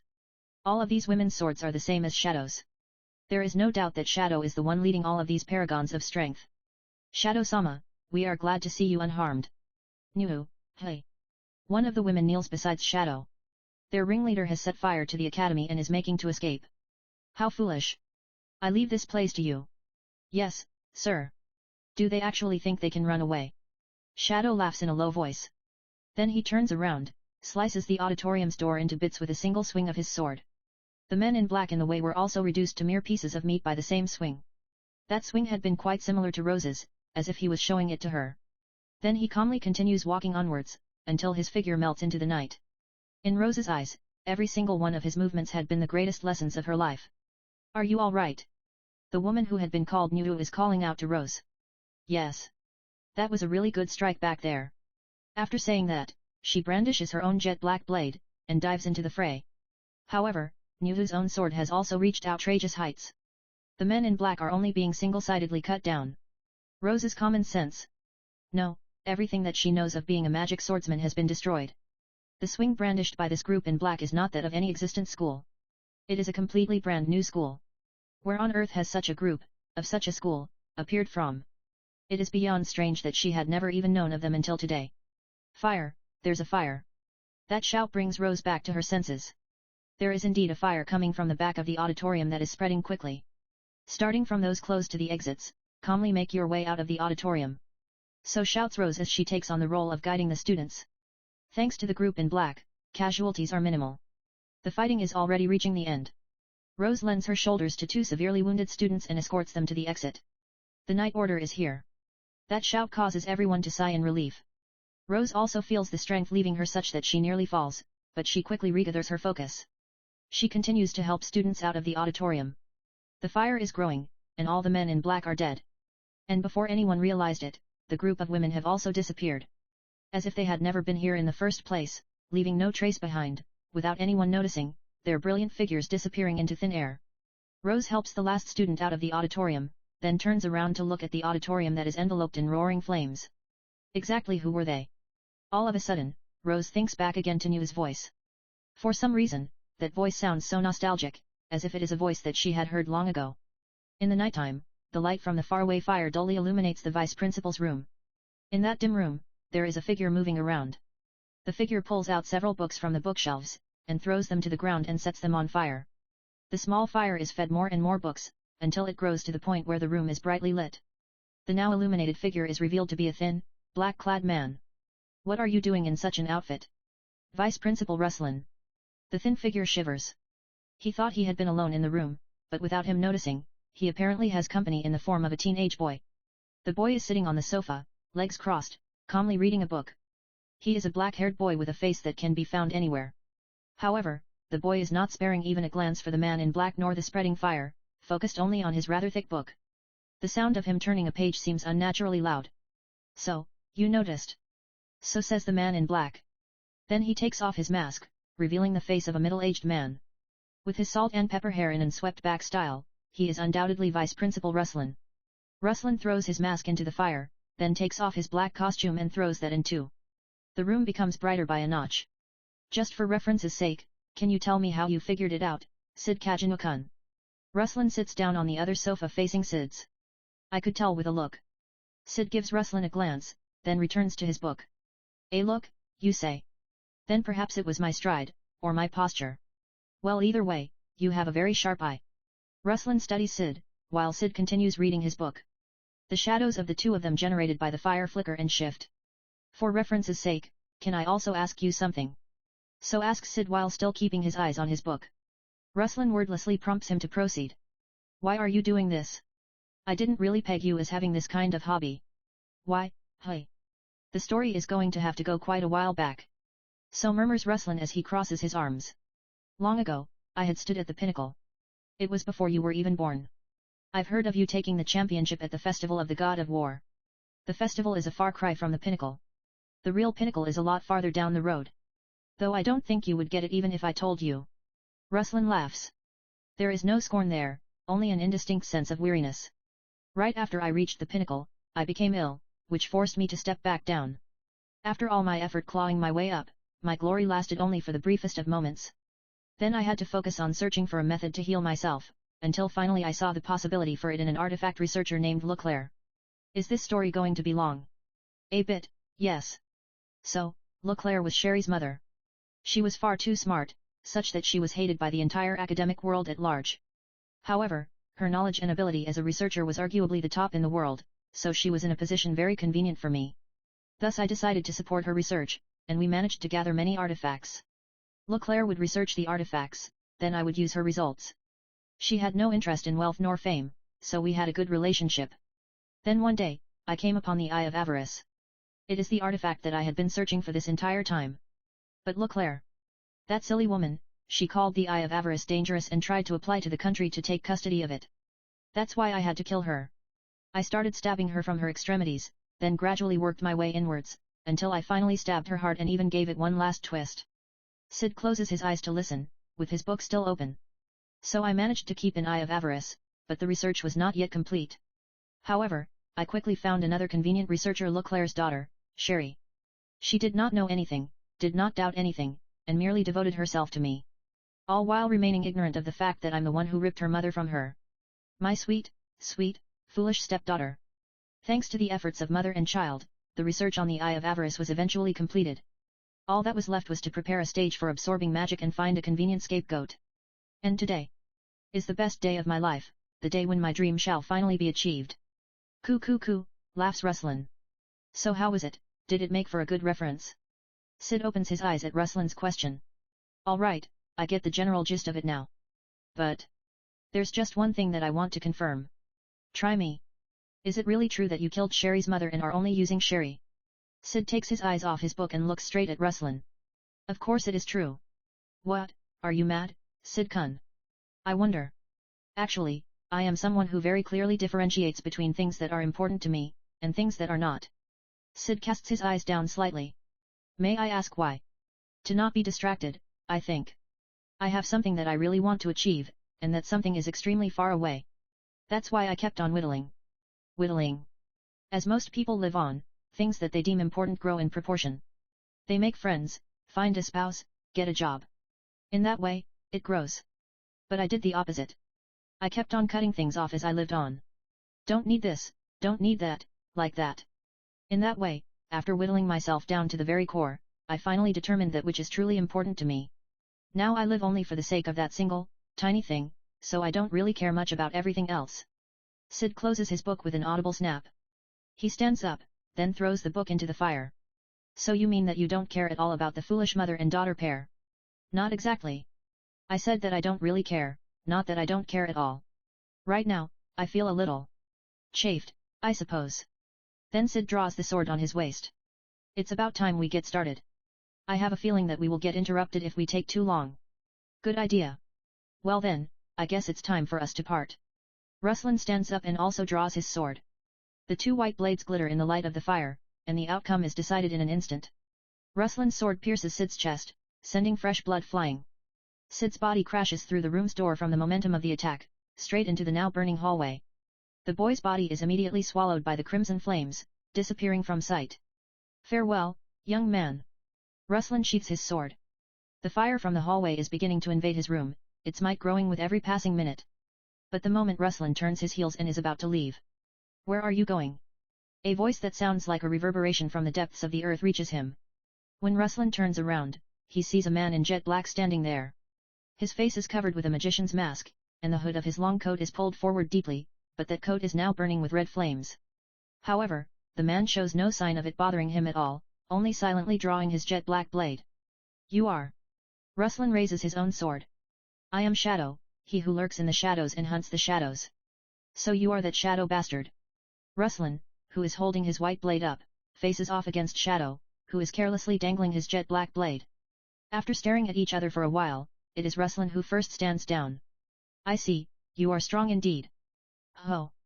I, too, am someone who lived by the sword. Just by facing off, I can get at least a general read on my opponent. The current me is no match against you. So I'll have to go full strength from the start. Ruslan takes a red lozenge out of his chest pocket and swallows it. Then he also takes out the Eye of Avarice and its controller. The Eye of Avarice reveals its true worth only when the two parts are combined. Like this. With a click, the two are joined together. Abruptly, the two pieces release a brilliant white light, amidst which letters of the ancient language can be seen bursting out. A spiral of ancient letters whirls around the room. Laughing maniacally, Ruslan pushes the artifact against his own chest. Right here and now, I shall be reborn. The artifact sinks into Ruslan's chest. As if it is sinking into water, the artifact phases through both his clothes and his flesh. Ruslan furiously scratches his chest while roaring at the top of his voice. The ancient letters converge on Ruslan, carving themselves onto his body.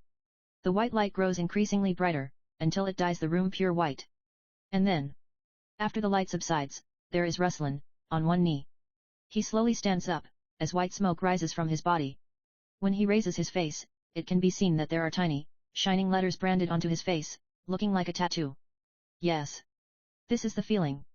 Power, I feel the power coursing through me. I am healed. Magic blows in violent torrents emanating from Ruslan, causing the flames to bend back. A second glance reveals that the glowing letters are not only on his face, but also on his neck and hands. Do you understand it, the feeling of this raging power? This magic that supersedes all humanly limits. Then Ruslan begins to laugh. Firstly, I will now try it on you. Ruslan disappears. The next instant, he reappears behind Shadow, his sword already in the midst of a mowing attack. A high-pitched clang rings out, and the air surrounding the two of them is blown away. Ho, good job blocking that. Shadow is just standing there, his back still to Ruslan. Only his jet black sword is behind him, blocking Ruslan's sword. Ruslan pours more strength into his sword, but Shadow's doesn't even tremble. It seems that I had underestimated you a little. How about this then? Ruslan disappears once more. This time, the high-pitched clanging rings out several times in quick succession. Every time the sound is heard, it can be seen that Shadow's sword had changed position slightly. Just the barest of movements, the bare minimum movement required to perfectly block each incoming attack. After the fourth clang, Ruslan reappears in front of Shadow. To think that you could block even those. Very well, I shall acknowledge your strength. Then he looks at Shadow with a smile full of confidence. In respect of that strength, I shall also get serious. Ruslan's stance changes. He raises his sword overhead, and begins gathering an enormous amount of magic. With blindingly white light, his sword becomes the eye of a whirlpool of magic. You may boast in the next life of having made me get serious. His attack hurtles towards Shadow with incredible strength and speed. But even that is easily parried by the jet black blade. What? Sparks jump due to the clash. You can handle even that. Don't tell me. This is all you're capable of. The two of them glare at each other in close proximity. Gah. No, it has only just begun. Ruslan's sword accelerates. Its afterimages paint exquisite arcs in the air as it dances furiously. The white sword flashes out in attack after attack to the accompaniment of Ruslan's roar, but everything is repelled by the jet black sword. The white slashes clash with the jet black blade repeatedly, filling the air with sparks and the almost unceasing sound of metal on metal. Like some sort of brutal and barbaric music, the sounds ring on, adding a new dimension to the burning night. But eventually, it draws to a close. After one last swing of the jet black blade, Ruslan is sent flying. His body crashes into his desk before rolling to the ground. Gah. How can this be? Suppressing the pain running throughout his whole body, Ruslan slowly stands up. His wounds heal at a visible rate, but the light of the ancient letters on his skin dim in proportion. To think that it would be such a tough battle. Cuckoo, you really are something indeed. But regardless of how strong you may be, you are already finished. Finished, you say? Ha, I've already made all the necessary preparations so that this entire incident would be blamed on you and your shadow garden. Evidence, witnesses, I've got it all. It doesn't matter how great you are at fighting, it won't do you even a whit of good. Ruslan laughs. His twisted countenance closely observes Shadow to see his reaction. However, Shadow also laughs. Emanating from behind his mask, it is a low laugh that pours out. What are you laughing at? You. To think that you would call something on that level the end. Oh, you fool. You're just being a poor loser. So says Ruslan, the smile gone from his face. Shadow shakes his head. Condescendingly, even, as if he is mocking Ruslan for his failure to understand. From the very start, our path has never been that of the just. But neither is it the path of the wicked. We are those who simply walk our own path. Then Shadow opens his arms wide, his coating making an audible snap from the gesture. If you can, bring to us all the sins of the world. We will bear it all. But nothing will change. We will still carry on doing what we ought to do. Are you saying that you are not afraid of having the entire world as your enemy? That is sheer hubris, Shadow. Then how about you come over and try to crush my hubris? Ruslan rushes over with a howl. Then his white sword is swung down from overhead, slicing straight towards Shadow. That attack which should have split Shadow's head goes astray at the last second. What? Fresh blood dances. Ruslan's left wrist is pierced through by a jet black blade. Immediately, Ruslan changes to using his right hand and backs away. But what? This time, it's his right wrist that gets pierced. Ruslan continues trying to back away, but Shadow gives chase. Gah. Gah. Under an onslaught of stabs faster than his eyes can even follow, Ruslan cannot even react as his body becomes stained with blood. The innumerable thrusts pierce his wrists, then his feet, then his arms, then his thighs, gradually making their way inwards. From the extremities, then gradually working inwards. Shadow's low voice reverberates in between thrusts. Then finally it's the heart, with a twist. Is that correct? The instant Shadow utters that sentence, his jet black sword pierces Ruslan's chest. How? Even while spitting blood from his mouth, Ruslan tries to pull out the sword in his chest, desperately resisting. Ruslan's eyes clash with the eyes of the boy behind the mask. You bastard, you are. Right as Ruslan is about to say something, then jet black blade twists. Gah, agah. Triple A. Then the jet black blade is jerked back, causing a great amount of blood to fountain out.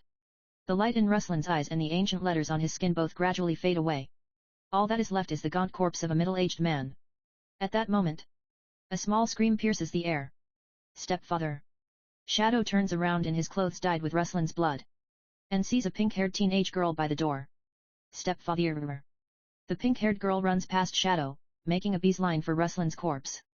No. Stepfather. Why? Why? She clings onto the thin corpse as tears stream down her face, but her stepfather will never move again. The girl's tears fall like rain over Ruslan's face. Shadow looks down at the heartbroken girl, then turns around. There's no need for you to know. Then he disappears into the depths of the crimson flames, with the heart-rending wails of the girl ringing in his ears. Asterisk asterisk asterisk.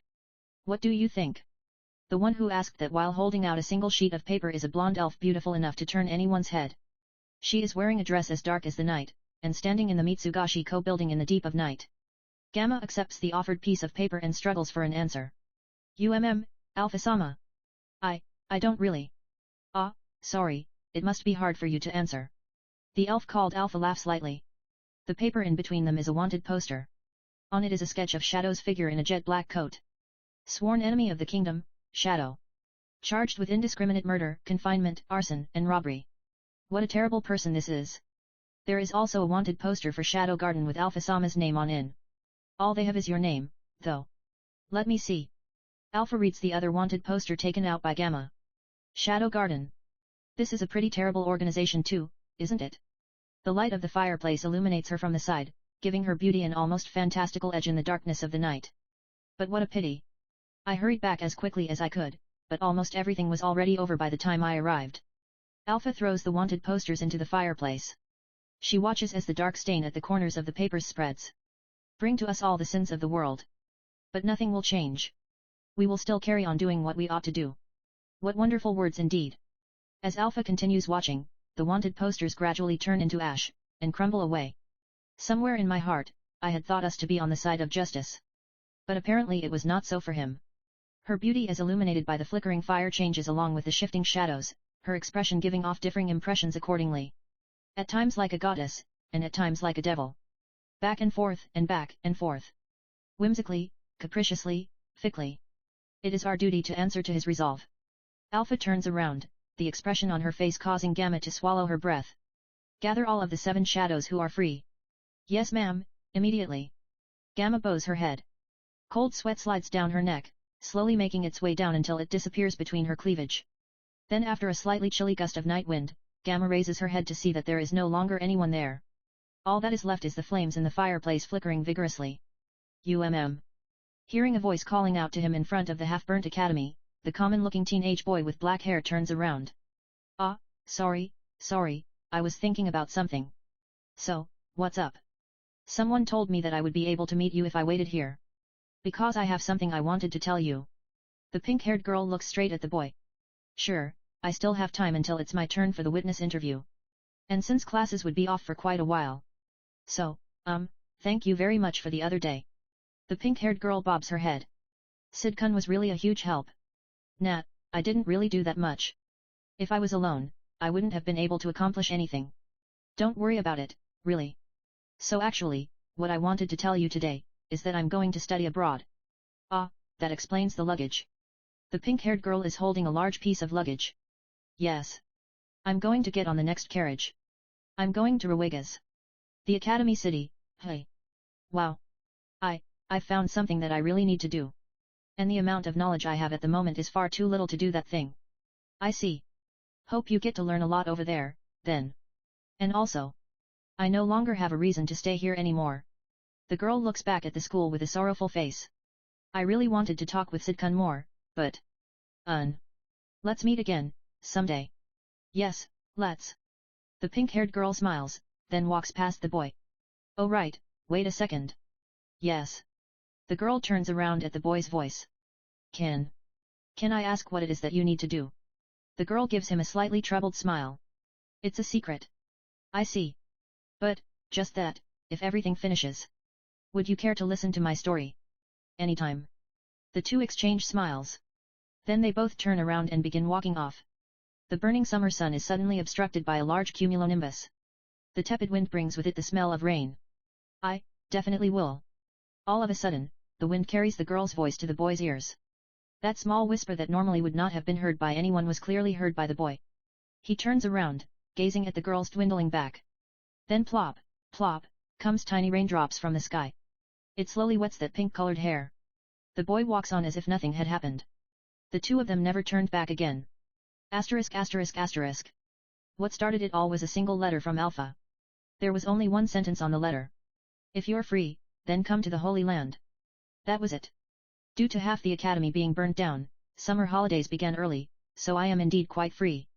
And speaking from experience, Alpha's invitations do lead to fun events the majority of the time, so I set off for the Holy Land the very next day after I saw the letter. Lindworm, the Holy Land. Actually, I've been there once before. It is one of the holy sites of the most widespread religion of this world, the Word. It is a monotheistic religion that believes in Beatrix, the goddess who had granted powers to heroes in the legends. Getting from the academy to the Holy Land takes 4 days by carriage. It's within the country, and actually not that far away. I was torn between dashing there at my full speed or taking the slow carriage as a mob, but in the end decided to diligently be a mob. Everyday decisions are important for character building, is what I told myself while putting on airs in an affected manner. Now I really want to punch that past me. I should have just ran. If I did it seriously during the night, it would have taken no time at all. The result of not having done so is that I am now inside the carriage belonging to the Student Council President, Rose Oriana. Inside the extravagant and spacious and comfortable carriage is just Rose and me. After taking a cheap carriage to an inn town, I had coincidentally bumped into Rose, who then enthusiastically invited me to ride her carriage. I had refused. I did refuse, but ended up losing to the power of royalty and thus ended up having to go to the Holy Land together with her. According to her, there's some event called Trial of the Goddess that's going to be held there, and that she had been invited as a VIP to said event. While thinking that that's probably what Alpha's invitation is referring to, I continue listening to Rose. But it's just that about halfway through, she loses me completely. Someone who possesses a heart as gallant as Cid Kagenou truly must not die in an incident like that. So says Rose with a gentle smile. I'm just a mob, so I'm not gallant or anything, and since when have we been on a first-name basis? But no matter, at least I can still understand her up to here. The day I heard that you had survived, I felt that it was fate. The fact that the day has come where we can talk with each other again like this surely must be proof that the world has given us its blessing. This is the part around where I start to get lost. I don't even believe in fate in the first place, and what the heck does she mean by the world's blessing? I belong to the faction that sticks up our middle fingers to the world. Our path will surely be one filled with thorns. With no one to bless us, and no one to acknowledge us. Didn't you just say that the world is blessing us? But the great hero in the legends who received his strength from the goddess is said to have been a commoner who built up enough wealth and fame to finally marry the princess of a great country. The path might be full of thorns, but there surely is a blissful future on the far side of it. This I truly believe. Is this some religious doctrine?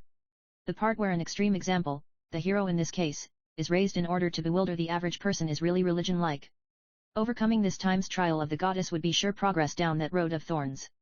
I, too, would be able to tell my father the story of a gallant boy. Guess whoever overcomes that trial would be a lucky fellow indeed.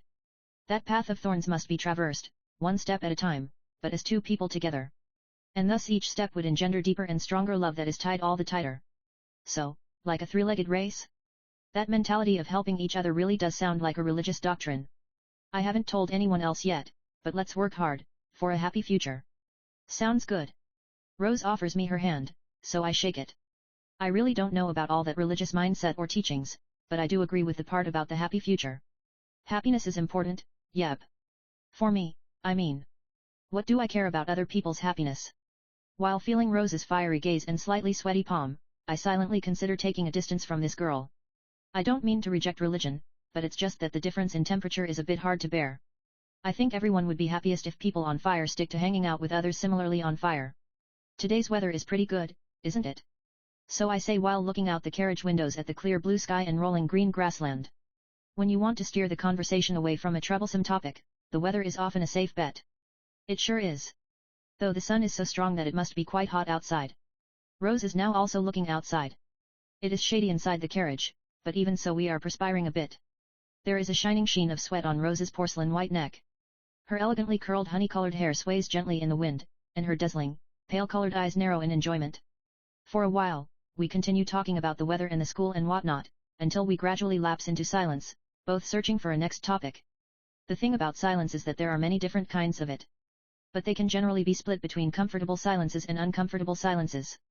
The silence where both parties are searching for a topic might be uncomfortable for most people, but that's not really the case for me. Just knowing that we're both searching for a topic gives me a somewhat heartwarming feeling. In the first place, if two people are alone together in a carriage for an extended period of time, then it's only natural for topics to eventually run out. The fruitless struggle to resist that eventuality is what is most heartwarming of all. After falling into silence several more times in that manner, Rose finally brings up that topic. The afternoon sun has already fallen quite a bit, and the light is already beginning to take on a madder red tinge. That incident, there's probably something deeper about it. Rose's eyes reflect the faraway setting sun. The men in black who claim to be Shadow Garden, and the man who named himself as Shadow, those two are most likely from different organizations. Why do you think so? The difference in their swords are just too stark. The swords of the men in black were all of the common variety. In contrast, the swords of Shadow and the women that followed him was a brand new school, one that has never been seen before. Is that so? I had told this to the Knight Order of Midgar Kingdom, that the men in black and Shadow were fighting each other. But the public announcement issued by the Knight Order considered the men in black to be of the same organization as Shadow. They did not provide any convincing argument for that conclusion. As such, I am sure that there is something much deeper about that incident. Aren't you just overthinking it? If so, then that's fine. But, what if I'm not? What if Midgar Kingdom has pitted itself against the wrong enemy? Then it might lead to an unthinkable catastrophe. I'm having Oriana Kingdom look into it too, but Cid-kun, you be careful. I nod. Rose smiles gently, then nods back. We'll be reaching the next in town soon. I'll get you a room next to mine, alright? Nah, I'm good. I'll just find a cheap place. You must not. It is very dangerous in those kinds of places. Don't worry about the fee, I'll pay for everything. No, how can I trouble you so? I'll be fine, really. There's no such thing as troubling between the two of us. In the end, I lost and ended up staying in the 30,000 zeni per night top-class inn. We then had dinner at a top-class restaurant, after which I was dragged along to do window shopping and had a fashionable outfit coordinated for me. Lastly, we played for a short while at the casino, before finally returning to the inn. Of course, it was the royal treatment everywhere we went. The bed is soft and fluffy and there's even a shower in my room. Through it all, my total expenditure was 0 zeni. Could it be that the leech-style mob life is actually really great? If I can just keep one eye closed in regards to her slightly fanatic religious side, this might actually be worth considering. Asterisk. It is in the afternoon 2 days later that we finally reach Holy Land Lindworm. A magnificent church stands in terrain that looks like a hollowed mountain, and under it spreads a townscape heavily based on the color white. The main street that runs through the town leads straight to the staircase that continues to the church, and there is a huge number of people going to and fro. We eat lunch at a top-class restaurant as per usual, then stroll down the main street while browsing through the stalls.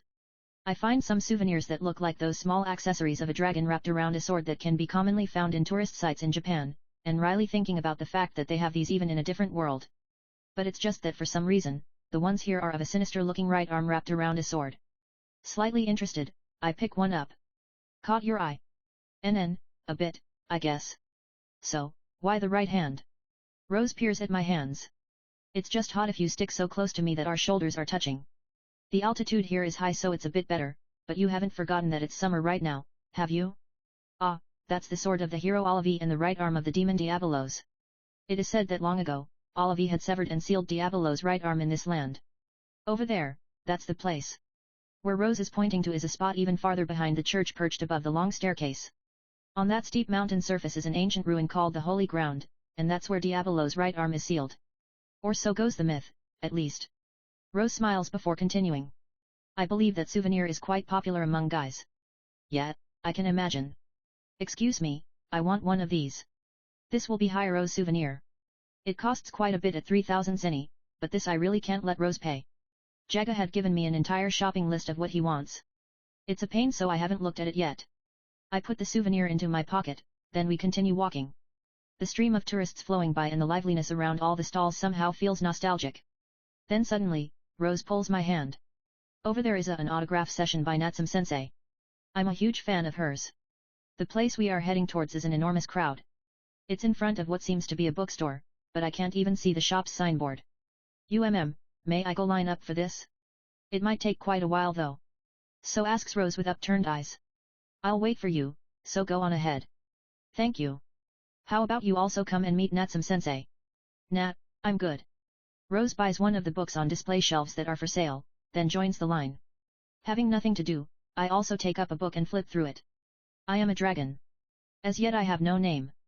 Hell, isn't this a complete rip-off? T/N, Natsume Soseki was a super famous Japanese writer. I Am a Cat is a very well-known satirical novel of his, and it starts off as I am a cat. As yet I have no name. No wait, I'm sure that it's just that, by some freak stroke of coincidence, a literary master was born in this world who shares similar sentiments. I collect myself and pick up another book. Romeo and Julieta. Yep, complete rip-off. There are more. Cinderella. Red Riding Hood. Oh wow, novelizations of Hollywood movies and manga and anime even. By this point, I finally get the message.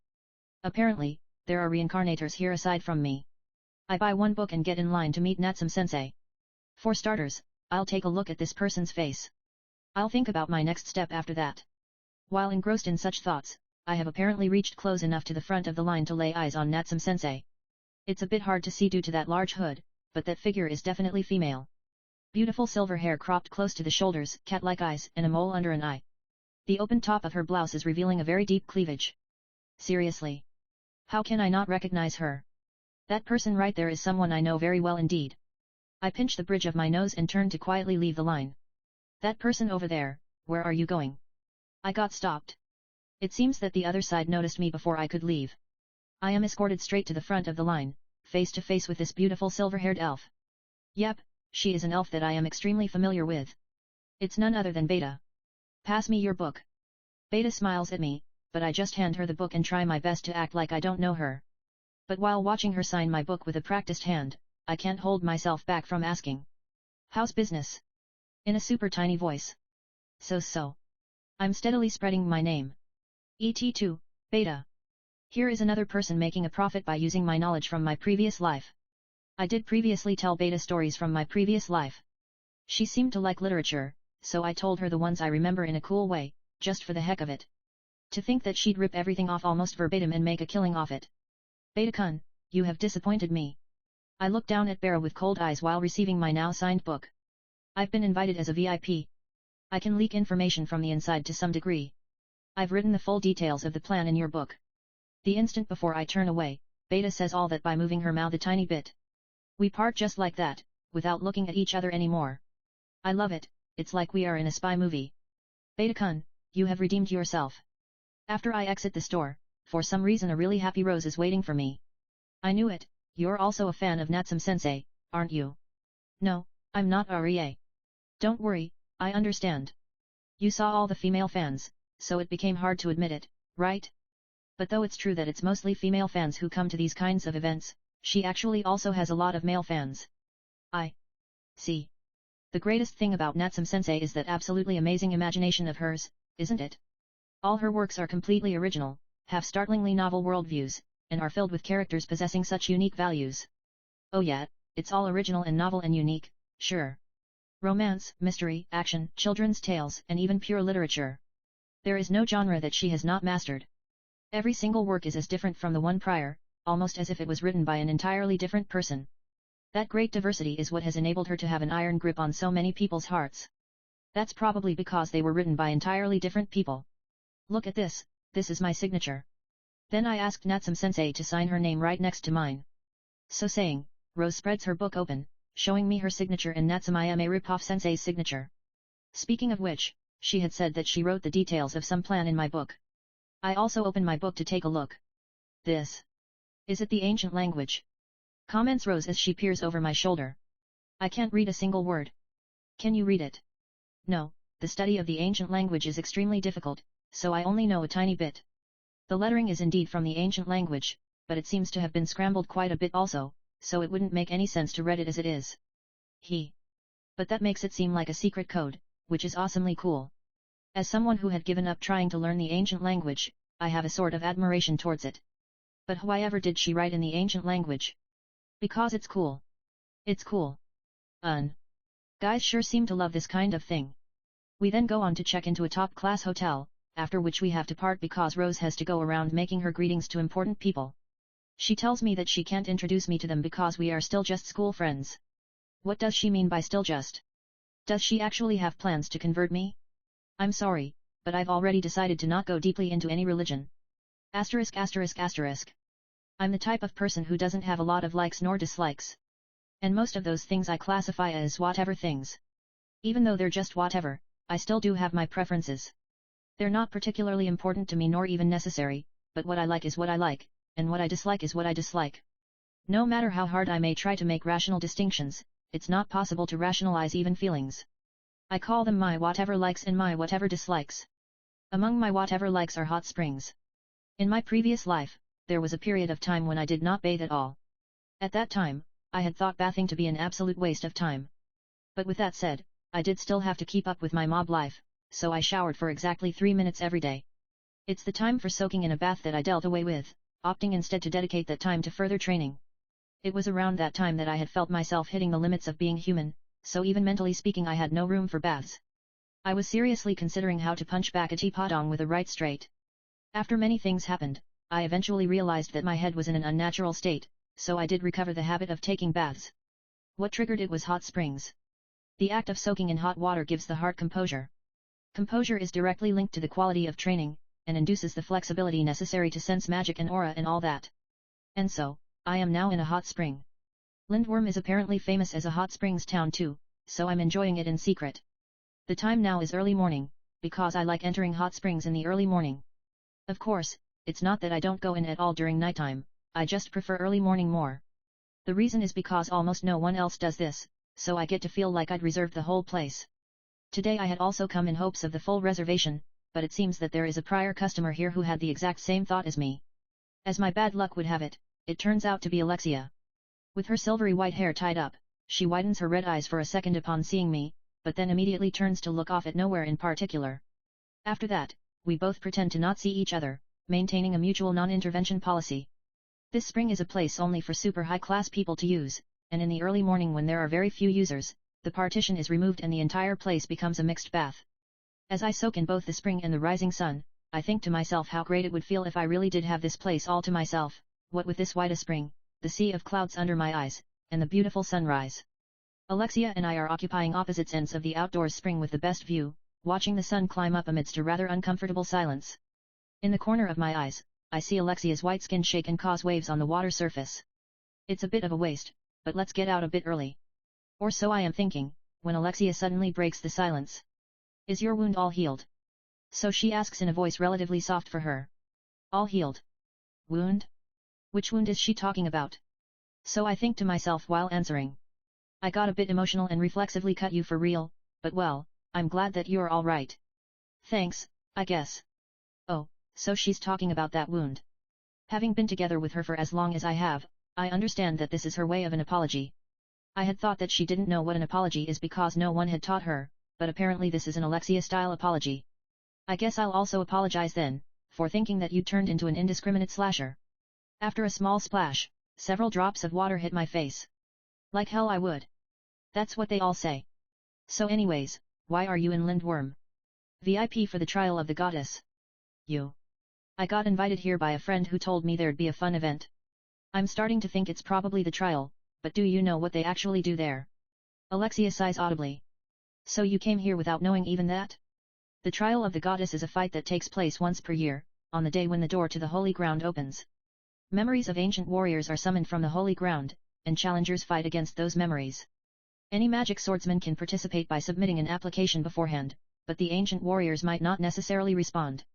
Every year, several hundreds of magic swordsmen challenge it, but only about 10 people get to actually fight. Sounds interesting. Maybe Alpha is planning to join this? By what standards are they selected? Apparently it's based on whether or not there is a matching ancient warrior or not. In most cases, the ancient warrior that shows up is slightly stronger than the challenger, which is why the name became Trial of the Goddess. Around 10 years ago, there was a wandering swordsman called Venom who managed to summon the hero Olive, which became a hot topic for a very long time. Did he win? I heard that he lost. But it's not like I was there in person, so I can't confirm nor deny it. Same for whether or not it was actually the hero Olive that he summoned. Fuan. Would Alpha be able to call out the hero? Wouldn't it be fun if she does? So you're not participating? I heard that you got a lot stronger lately though. As if I would. This year I'm busy with something. Actually, there's a lot of dark rumors about the Archbishop here. So I'm here to investigate. Dark rumors.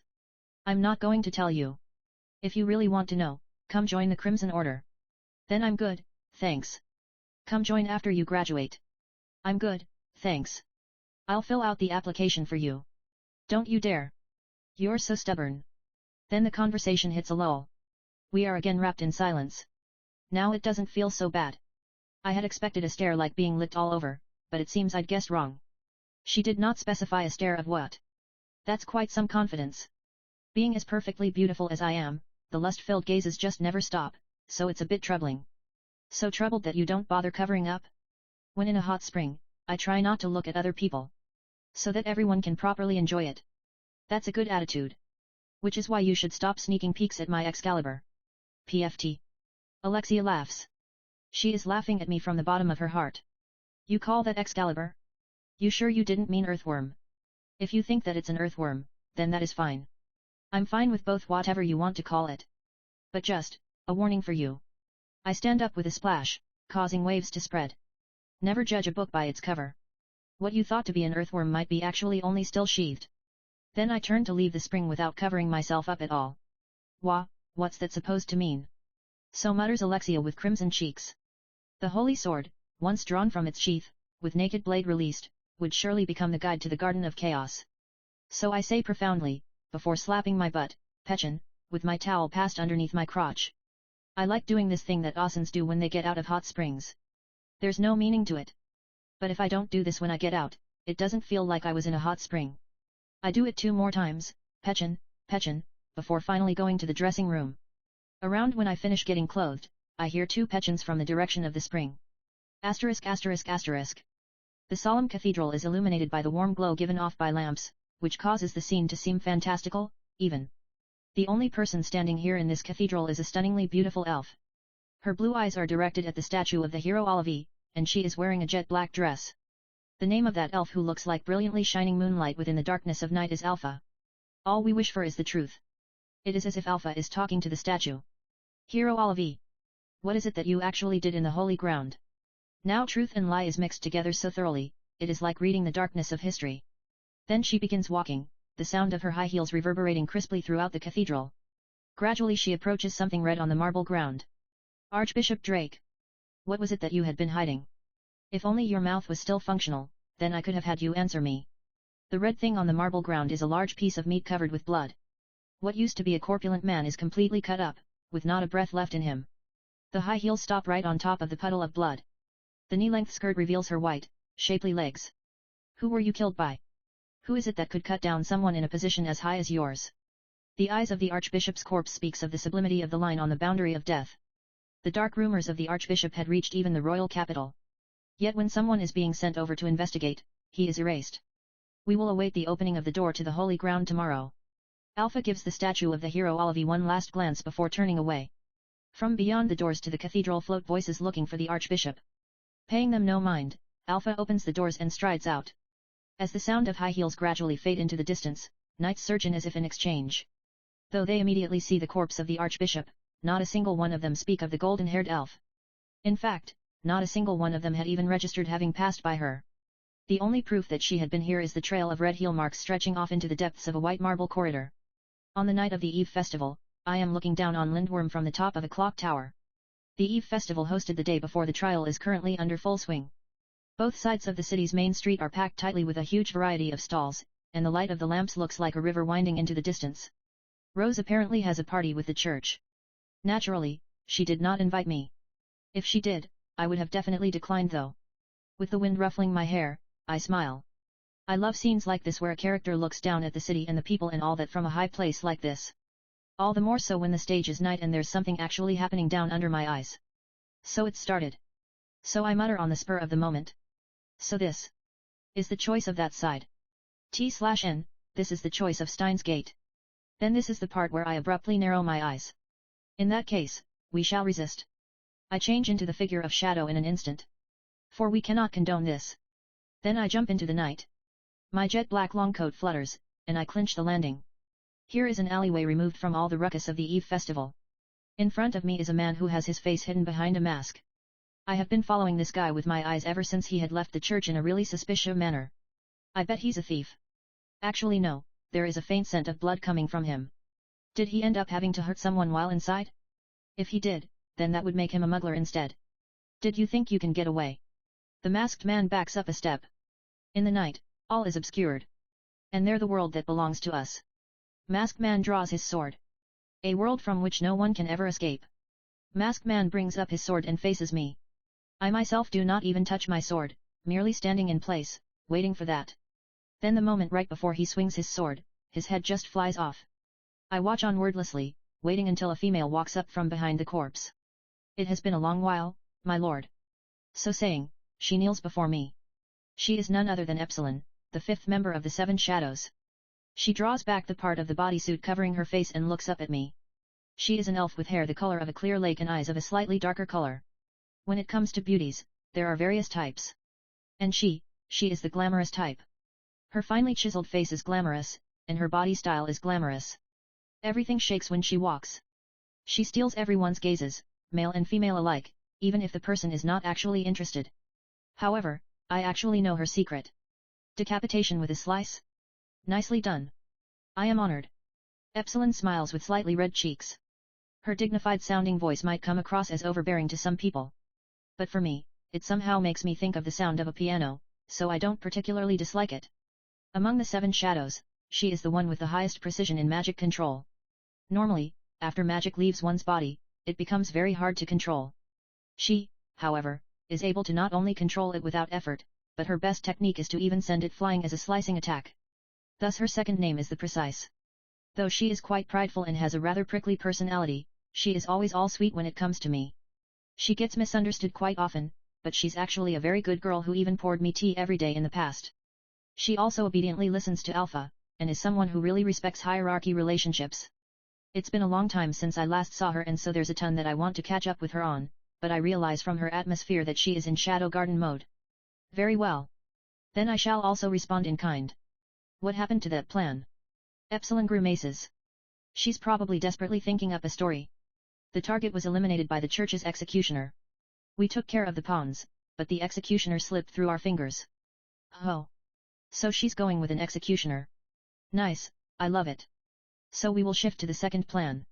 Oh, the pattern of shifting to plan B when plan A fails. Proceed. But you know what that means, right? Our resolve is firm. Even should it turn the church into our enemy, even should our name reverberate with infamy. We will simply do what we do. Do not fail. Yes, sir. Seeing Epsilon bow her head with a backward glance, I then exit the scene by erasing my presence and disappearing into the night with high-speed movement. Asterisk asterisk asterisk. How irritating, thinks Alexia inside her heart. She is currently watching the opening ceremony of the Trial of the Goddess from the VIP section. The first row of this section is occupied by, in order, Natsum, Alexia, and Rose. There are many more VIPs seated behind them, but the organizer is very blatantly putting the three of them in an obvious place so as to gather more participants. But she's fine with that. There are two things that is actually responsible for her current mood. Firstly, she finds acting Archbishop Nelson, who is currently self-importantly giving his greetings on stage, thoroughly irritating. She had talked with him in regards to the death of the Archbishop yesterday, but he had refused to grant her permission to investigate the incident. He had given her some bullshit logic like the person you came to investigate is dead, so there's nothing left for you to investigate. She tried to say my investigative target died so of course I now have to investigate all the more you retard in a more indirect way, but after that Nelson only continued insisting that she apply again for permission to investigate. Even if she returns back to the royal capital in a hurry, it would still take 3 days. Then it would require about a week for her own higher-ups to give permission for the investigation. Then 3 more days to get back to Lindworm. Then she would have to wait for Nelson to process the request, which can take as long as he wants it to. Based on her judgment of his character, he would probably get around to it after a week. But with that much time loss, naturally all evidence and witnesses and of course the culprit would be long gone. But with that said, as a representative of the country, she cannot push too forcefully. The church spans the entire continent, so if Alexia antagonizes the church, the surrounding countries would definitely come to pressure Midgar Kingdom.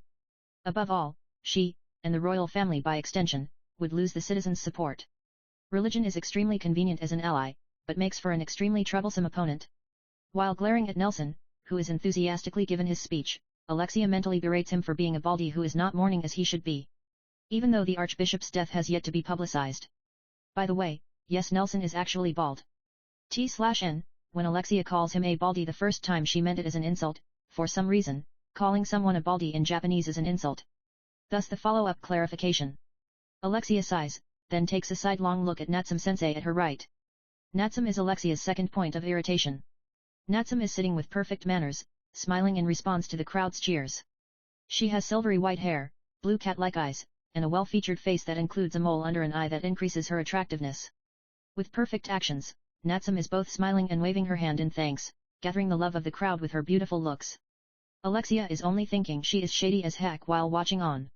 She is being called a genius novelist with talent that appears only once in 1,000 years or something, but Alexia has never even heard of her name until today. It is true that Alexia doesn't have even a speck of interest in the arts, but as a princess she at least knows of anyone famous for anything in her kingdom. Which would mean that Natsume is a newbie who had only debuted recently. This much presence and bearing and popularity despite being a newbie? Every single detail just screams shoddiness. This is not jealousy. If she really had to put a name to it, she would call it hatred for someone similar to herself. Alexia also acts perfectly in front of the masses. She represses her inner self to put on a performance as the perfect princess, that is how she lives. Those who stand above others all do this to some degree or other, but very few take it as far as she does. And it is a given that those who repress themselves that much further are actually that much blacker inside. Thank you for all your support, everyone. So says Natsume to the crowds. The sight causes Alexia to silently click her tongue. That voice that sounds like a cat's purr is revolting. That excessively deep neckline is guileful. Don't lean forward and press up your boobs, you fox. Stop acting all cute and shit. In that manner, Alexia continues to spout venom inside her heart even while smiling and waving to the masses herself. But the reaction of the crowd is markedly less heated than it was with Natsume. The smile on Alexia's face stiffens for a brief instant, then she crosses her arms. By crossing her arms, she inadvertently pushes her breasts up, then she leans forward a little bit. The volume of the crowd's cheering increases a little. Just a little. Well, she's not wearing clothes that expose her cleavage after all, is how Alexia comforts herself while settling back in her chair. A brief glance to her left shows her rose with a blissful smile on her face. She's been like this ever since this morning. Then Alexia peeks at her right, just in case. That instant, Alexia sees it. Natsume has one corner of her lip raised in a smirk. She is fucking smirking. Alexia thinks she hears the sound of something snapping inside her heart. How irritating, thinks Beta inside her heart while maintaining the act of Natsume the novelist. There is only one thing that is responsible for her current mood, Alexia Midgar, who is currently sitting at her left. This woman is a harmful insect who is abusing her identity as a princess and as a classmate to get closer to her beloved master. She cajoles the crowd with her revolting voice that sounds like a cat's purr, she waves her hand while smiling the shadiest smile ever, and even her perfect princess act is shady as heck. Though Beta doesn't think in the slightest that her master would fall for such a cheap-looking woman, but there's always that 1 in a billion chance. Even without all that, this woman is a mere interloper who isn't worthy of being in Beta's The War Chronicles of Shadow-sama. The time when Beta heard that Shadow-sama had saved this woman in that princess abduction incident, Beta was absolutely livid. That role was supposed to be hers. Well, no, but... yes, she was furious that such a cheap-looking woman had troubled Shadow-sama to move personally. This is not jealousy. In order to quell her anger, Beta described the rescued princess as a cute elf with silvery white hair and blue eyes and a mole under her eye, then kept on reading that part over and over again, deep into the night. If this woman continues appearing in the War Chronicles of Shadow-sama, then that would be a grave problem indeed. Even though Beta herself is more powerful and more beautiful and loves Shadow-sama so much more, why does this cheap-looking woman keep on butting in? Why can't you just fuck off? In that manner, Beta continues to spout venom inside her heart even while semi-automatically responding to the crowd's cheers. When she takes a sidelong glance at her side, that cheap-looking princess is, of all things, emphasizing her cheap-looking boobs and trying to curry favor with the crowd. How sickening. And the volume is hers is even markedly less than Beta's own. Alexia's is only normal-sized.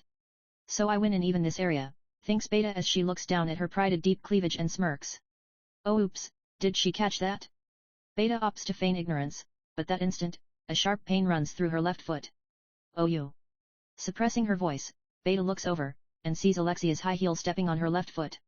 Beta thinks she hears the sound of something snapping inside her heart, but she presses it down, and calmly speaks up. Alexia-sama, can you please move your foot? Alexia pretends to only just notice it and gives Beta a nonchalant look before finally removing her foot. Then without even apologizing, she, of all things, smirks. This fucking bitch. But on the edge of completely flipping out, Beta recalls her loyalty to her beloved master Shadow-sama and to Shadow Garden, and barely manages to hold herself back. The operative word being barely. Like, right on the literal edge level of barely. Blood drips down from the corner of Beta's lip. The entire time, Rose is just smiling blissfully. Asterisk asterisk asterisk. I am currently absent-mindedly gazing at the proceedings of the trial of the goddess from the audience seats. It is still daytime, and the event has only just started. Then there are greetings and VIP introductions and parades and all that jazz. The actual trial will begin only after the sun sets, apparently. At the moment, I am merely a mob character in the audience seats. I look at the 3 VIPs in the front row of that section getting along together well and sigh. I want to do something. I want to do something power from the shadows like. I'm here at such a huge event. How can I forgive myself if I just go through it all as a mere mob without doing anything? The most common pattern would be to hide my identity and participate in the trial. Like, I could display my overwhelming strength and make everyone think who on earth is this person. But unlike a tournament, each person only gets to fight once, and from my prior research, it seems that it'd be difficult to participate while hiding my identity. I did also consider the sudden intrusion pattern, but I kind of want to save that for a more important fight in the future. While bringing up and shooting down plans in my head, the event proceeds on. Ha, never mind. I couldn't think of anything yesterday even with the whole day, so how can I so conveniently suddenly think of something right on the spot? I decide to continue enjoying the event as a mob, having half given up. In this world, events like this are quite rare, so it's unexpectedly turning out to be actually quite fun. I also dabble a bit at the gambling corner and manage to earn a little bit. Then finally the sun sets, and the long-awaited trial of the goddess finally begins. Gorgeous lights illuminate the entire venue as letters from the ancient language begin floating up from the ground of the fighting field. The letters shine with a white light while deploying into a dome, which causes the volume of the cheers to go up several notches. The way this works is that the challenger would walk into the dome, which would cause the ancient warrior suitable to them to show up. Then they fight, and all interference from outside is blocked until either one of them is rendered incapable of further combat. Apparently there are even challengers who've died. Having to fight to that point means that I can't participate as a mob, because the risk of me exposing my true strength would be quite high. After all this and that is over, finally, the first challenger is introduced and then steps into the dome. Apparently he is some valorous guy from the Night Order. But there is no response. He swears, then steps out and leaves. That was the 200,000 zeni participation fee disappearing into thin air. And there is even more than 150 challengers this time. Well, successfully clearing the trial of the goddess is apparently an enormous honor. You would get a commemorative medal, and pretty much everywhere you go would be like, oh, you cleared the trial of the goddess? Alright, you're hired. At least, that's what I heard. I keep watching on as challenger after challenger keep going up, eagerly waiting for Alpha's name to be called. It is the 14th person who finally gets an ancient warrior to appear. The moment Anrose, a traveler from Vigalta, the country of swords, steps into the dome, the ancient letters shine in response. Their light gathers into a humanoid shape, finally coalescing into a half-transparent warrior. According to the commentary, that warrior's name is Balk. The two fight normally, then Anrose wins normally. I had held some expectations for these ancient warriors, but they turn out to be rather normal. I look forward to seeing stronger warriors get summoned next. After that, the event continues, and I get a better bearing. It seems that Anluz was actually kind of strong. 8 people in total had summoned ancient warriors, but so far she was the only one who actually won. Which would mean that Balbkun was actually relatively strong. The night grows deep. There aren't many challengers left. As the event gradually begins to feel like it's ending, the name of a certain challenger is called out. Next is a challenger from the Midgar Magic Swordsman Academy. His name is Cid Kagenou. Who is Cid Kagenou? What the fuck, that's my name. There can't possibly be another Cid Kagenou from Midgar Magic Swordsman Academy. But wait, I have absolutely no memory of applying for this. Let us greet our brave challenger with applause. No, wait, don't do that. Huge applause rises up. The cheers and whistling livens up the venue. This is a very bad atmosphere. My face is frozen stiff as my brain whirls at full speed. In this situation, there are really only 3 options. Option 1, give up and go fight. If all goes well, then I can finish it all as a mere mob. But if a strong ancient warrior really gets summoned, then there's a risk of my strength getting exposed. Option 2, run away. All I am in the end is but a mob student. No one knows my face, so it'd be easy to slip away. However, that might cause the church to become mad at me. They could put in a complaint with the school and get me expelled. Option 3, muddy the waters. Yep, this is really the only reasonable one. I erase my presence and hide myself through high-speed movement. Then in an empty place, I change into shadow, and fly up into the air. I am currently advocating the theory that regardless of how bad a battlefield is, when an explosive explodes it can erase everything else that had happened.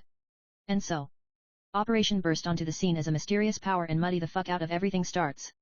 Now, I descend into the dome area, and flutter my long coat. My name is Shadow. I am he who lurks into the shadows and hunts the shadows. The entire venue falls into turmoil. The ancient letters react, and begin forming a shape. Tonight shall be thy release. I draw my jet black blade and thrust it towards the night sky. Beta's slack-jawed face from the VIP seats is what leaves the deepest impression on me. Asterisk asterisk asterisk. Shadow. Shadow. Shadow S. Beta barely catches herself in time before adding Sama. Fortunately, everyone and even the VIP seats have their full attention on Shadow, so there was no one who heard Beta slip up. Alexia, Rose, and even acting Archbishop Nelson cannot hide their agitation from Shadow's sudden intrusion. Beta closes her immodestly opened mouth while thinking about how this was not in the plan. But at the same time, she also thinks about how her beloved master would not take such a forceful measure with no meaning. There must be a deep reason why this was the only way. Understanding that and supporting him to the best of her ability is her job. In an instant, Beta regains her calm. What to do? What is she supposed to do? I see, so that is Shadow. So mutters Nelson. I don't know what he's intending, but the Venus is filled with the church's holy knights. He's but a fool with overconfidence in his own strength. He will not leave here alive tonight. Nelson gives the order for the holy knights to gather. Holy knight. They are knights selected and baptized by the church, tasked to protect the church. Their strength is incomparable to any average knight. When she was still young, Beta once had to fight with the church's holy knights in order to save a match, and she remembers how tough a fight it had been. But then again, with her strength now, she will not show such a disgraceful sight anymore. Shadow, why have you come? So murmurs Alexia. Is he fine? I really hope he didn't get caught up. Rose is restlessly scanning the audience seats while keep an eye on Shadow. That instant, the entire place is dyed white. The ancient letters shine radiantly, then form the figure of a warrior. Beta reads the letters speeding by, piecing them together to draw out their meaning. The Witch of Calamity, Aurora. Don't tell me, it's Aurora. Beta's and Nelson's voices overlapped. After the light fully subsides, there stands a single woman. She has long, black hair and brilliant violet eyes. Her black robe is thin, under which is a deep purple dress that makes a sharp contrast with her glowing white skin. She is stunningly beautiful in an artistic way that makes her seem like a sculpture from an art museum come to life. Who's Aurora? Alexia completely ignores Beta and asks Nelson directly. Aurora, the Witch of Calamity. She is a woman who had long ago thrown the entire world into chaos and destruction. Aurora, the Witch of Calamity. I don't believe I've ever heard that name before. Me neither. But it seems that Natsume-sensei knows something. Beta replies to Rose's question. Her name is about the only thing I know. That is not a lie. Aurora, the Witch of Calamity. That name had come up in ancient texts. However, nowhere is there any further description of her, such that it is not clear what chaos she brought about and what was it exactly that she destroyed. For Shadow Garden, this is ranked second only to the mystery of Diabolos in importance, and studies and research into ancient texts in regards to this is still ongoing at this point in time. Today is the day when finally the appearance of Aurora is confirmed. This is a great step. Beta takes out her memo pad from within her cleavage, then sketches Aurora's appearance in an instant. Then she also sketches Shadow facing off against Aurora. More like, this is the more important one. Material for a novel. That was Rose. Something like that. Shadow-sama is looking gallantly dashing today too, thinks Beta as she puts her memo pad away. Please tell us more about Aurora. So says Beta in a fawning voice, to which Nelson responds with gusto. The two of you cannot be blamed for not knowing. More like, it's a surprise that Natsume-sensei even knows. The name of Aurora is something that only a very tiny handful in the church knows. So says Nelson while smirking. His eyes are fully directed at the cleavage peeking from Beta's blouse. But with this, it seems that there'll be no need for the holy knights. Guess Shadow is quite an unlucky person. To think that he would summon Aurora, of all people. Is Aurora that strong? So asks Rose. That monster is the strongest woman in all history.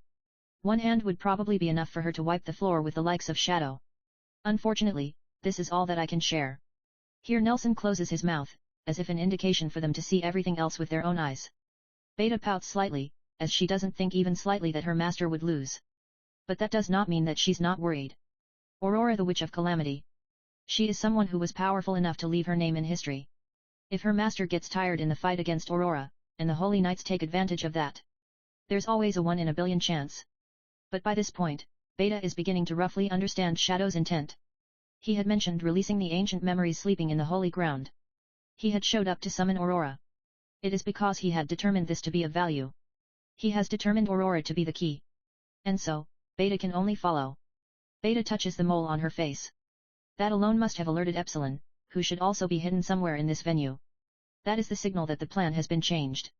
Even without conveying the full details, Beta has full faith that Epsilon will follow up in the most appropriate way. They're starting.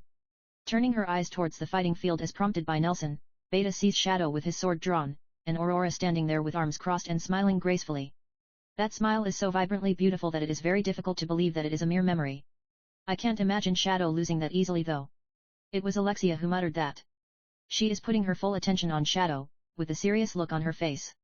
At least you have a pretty good eye, thinks Beta while slightly improving her impression of Alexia. The venue's air is stretched taut. An oppressive silence reigns. Shadow and Aurora. The two of them are looking at each other. This time might be a precious time in which they feel something from each other. And then, the fight begins, with a somewhat regretful feeling. Asterisk asterisk asterisk. How long has it been since I've been able to enjoy this feeling? I face off against this woman with violet eyes, and smile underneath my mask. She is also smiling. Most likely, she is also feeling what I'm feeling right now. I like to think of fighting as a conversation. The quiver of a sword tip, the direction of the eyes, the positioning of the feet, every tiny detail has meaning, and to read that meaning and respond appropriately is what fighting is all about. The power to read meaning from the smallest of actions, and the power to provide the better response. It would not be an exaggeration to say that these two are the biggest strengths when it comes to fighting. And that's why fighting is a conversation. The higher both sides' conversational strength is, the further they can read and respond, and then read the other's response and respond to that, continuing the conversation in that manner ad infinitum. But if their conversational strength is low, or if there is a large difference in their conversational strengths, then the conversation won't even take place. One side, or perhaps both sides, would just do what they want to do, and then that would be that. There would be no conversation in there, no process, and only the result. I actually think that people who don't intend to converse in the first place would be better off just competing with rock paper scissors. Delta, I'm talking about you. She would probably just keep on thrusting out rock to send scissors and paper flying her entire life. It's a ridiculous rock paper scissors that she plays. But I'm not exactly in a position to say this of others. It's been so long since I've had a real, proper conversation. The only way I'm different from Delta is that I do make the offer to initiate conversation. But it's just that it always ends up being rock. And this is why I am now so happy to meet this violet-eyed lady. She is actually looking at me. At my sword, at my eyes, at my feet. Though she looks like she's just casually smiling, she is properly paying attention to all my movements. Let's just call her Violet-san. My dear Violet-san. For a while, we converse while simply looking at each other. In that way, we gradually get to know the other. She is the type to fight from a distance, and I'm the type who changes fighting style according to my opponent. I am definitely not the type to only go with rock every time. And so, go on ahead. I offer her the first move. The next instant, I jerk my foot back. Immediately afterwards, something that looks like a red spear pierces up from where my foot had just been. How logical to aim for the foot. I retreat half a step in the same motion. To think that her first move would come from under the ground. The red spear splits into two, then chases me from the left and right in an effort to trap me. My first move is wait and see. I carefully observe the red spear's speed, power, and mobility. To that end, I dodge the right spear and use my sword to deflect the left one. The feedback on my hand is quite heavy. This is strong enough to kill me with one hit. The evaded spear explodes with branches. The red, glinting needle-like lines may number even 1,000. Then all of them rush towards me from all directions. I clad my sword in magic and sever all the red spears with one swing. No matter the size of a scourge of mosquitoes, they cannot kill a lion. Violet-san smiles gracefully. We look at each other again for a brief while. Higher conversational strength means evaluating the opponent's strength in that short a time. And it also means understanding the opponent's situation to some degree. That is true for me, and most likely for Violet-san too. We both already know how this fight is going to end. Then, spears the width of logs sprout from the ground all at once, pulverizing the silence. Their total number is 9. I can evade the thick spears, but they are deforming into tentacles that are chasing after me. Stabbing like a spear, entangling like string, snapping like a jaw. This is her fighting style. These tentacles that she can manipulate freely would only one-sidedly torment her prey. But I'm still in wait and see. I look at the tentacles, and optimize my actions. I gradually decrease the amount that I have to move to evade. One step becomes half a step. 2 moves become 1. I can't win by only evading. Evading is merely the preparation for counterattack. And the tighter the evasion, the quicker it can chain into a counterattack. Evade, then counterattack in the same instant. With a single step, I am standing right before her. Since who knows when, she is holding a huge scythe in her hands. She swings it in a mowing attack. I deflect that single strike with my sword. At the same time, I kick her leg. The slime sword protruding from the tip of my toes stabs her foot. Lately, this sword has been reduced to a mere prop for performances, but it is originally a surprise weapon that can enable me to break the equilibrium when fighting against a strong opponent. Her movements stop for the briefest of moments, but that's more than enough for me. Violet-san smiles in acceptance of the outcome. I would have loved to fight you at your full strength. So I say in a voice that only Violet-san can hear, amidst the scattering blood. As I had said, it seems that Shadow is already on the ropes. So says Nelson triumphantly, which Alexia ignores. In this fight between Shadow and Aurora, it had been Aurora's incessant onslaught from the very first move. Alexia watches on with shock at the red lines dancing at terrific speeds. No matter how she looks at it, there's no way that is a forged weapon.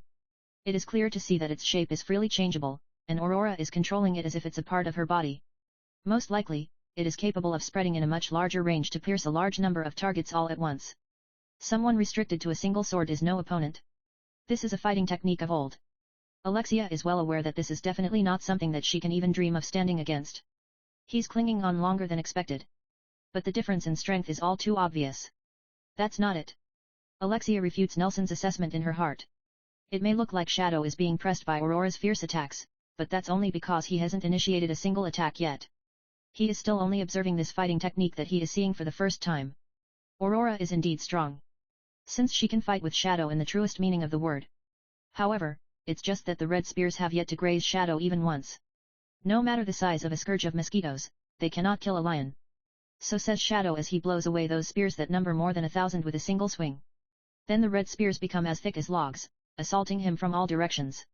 They raise high-pitched screams as if to assert that they possess enough strength to kill lions, at times splitting, at times snapping like jaws, chasing and chasing and chasing Shadow. But none of them land. Instead, after every single pass, Shadow's evasion becomes more refined.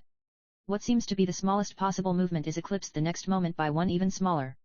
What Alexia thinks the ultimate exchange of offense and defense is overridden again and again. Amazing. As expected. Alexia's and Natsum's murmurs overlap. The truly strong can drive the opponent to the ropes through defense alone. That is something that her swordsmanship teacher had previously told her. The very illustration of that is being played out before her eyes. What is that damned witch doing? Just finish him off already. Irritation can be heard in Nelson's voice. But, no longer. No longer can Aurora stop Shadow. The decisive moment is but a flash. All Alexia can see is a fraction of the exchange. Shadow steps in, Aurora swings her huge scythe, then there's already blood fontaining into the air. Blood from Aurora, that is. That seemingly effortless and instantaneous ending is exactly like a lion wringing the neck of a lamb. What did Shadow do exactly? What had happened in the exchange? No one knows. That's why there was no suspense. It is as if the furious fight spread out before them mere moments ago was but a dream. The entire venue is as still as death. She lost? That's impossible. It was Aurora who was on the offense the whole time. So shouts Nelson. Most likely, in his eyes, Aurora had been winning to the very end. His head is not capable of processing what he perceives to be an abrupt upset. But Nelson is not the only one. Almost everyone in the audience had probably been mistaking the winner and loser while watching. Exactly what had happened. There's no way Aurora can lose. That woman is. Shadow flutters his jet black long coat and soars into the night sky. Wait. Give chase. Don't let him get away. So shouts Nelson immediately after regaining his senses. The holy knights all spring into motion, chasing after Shadow in a fluster. Alexia releases the breath that she had been holding in since who knows when, then ruminates over Shadow's sword in her head so that she won't forget it. What a terrific sword as always. So sighs Rose.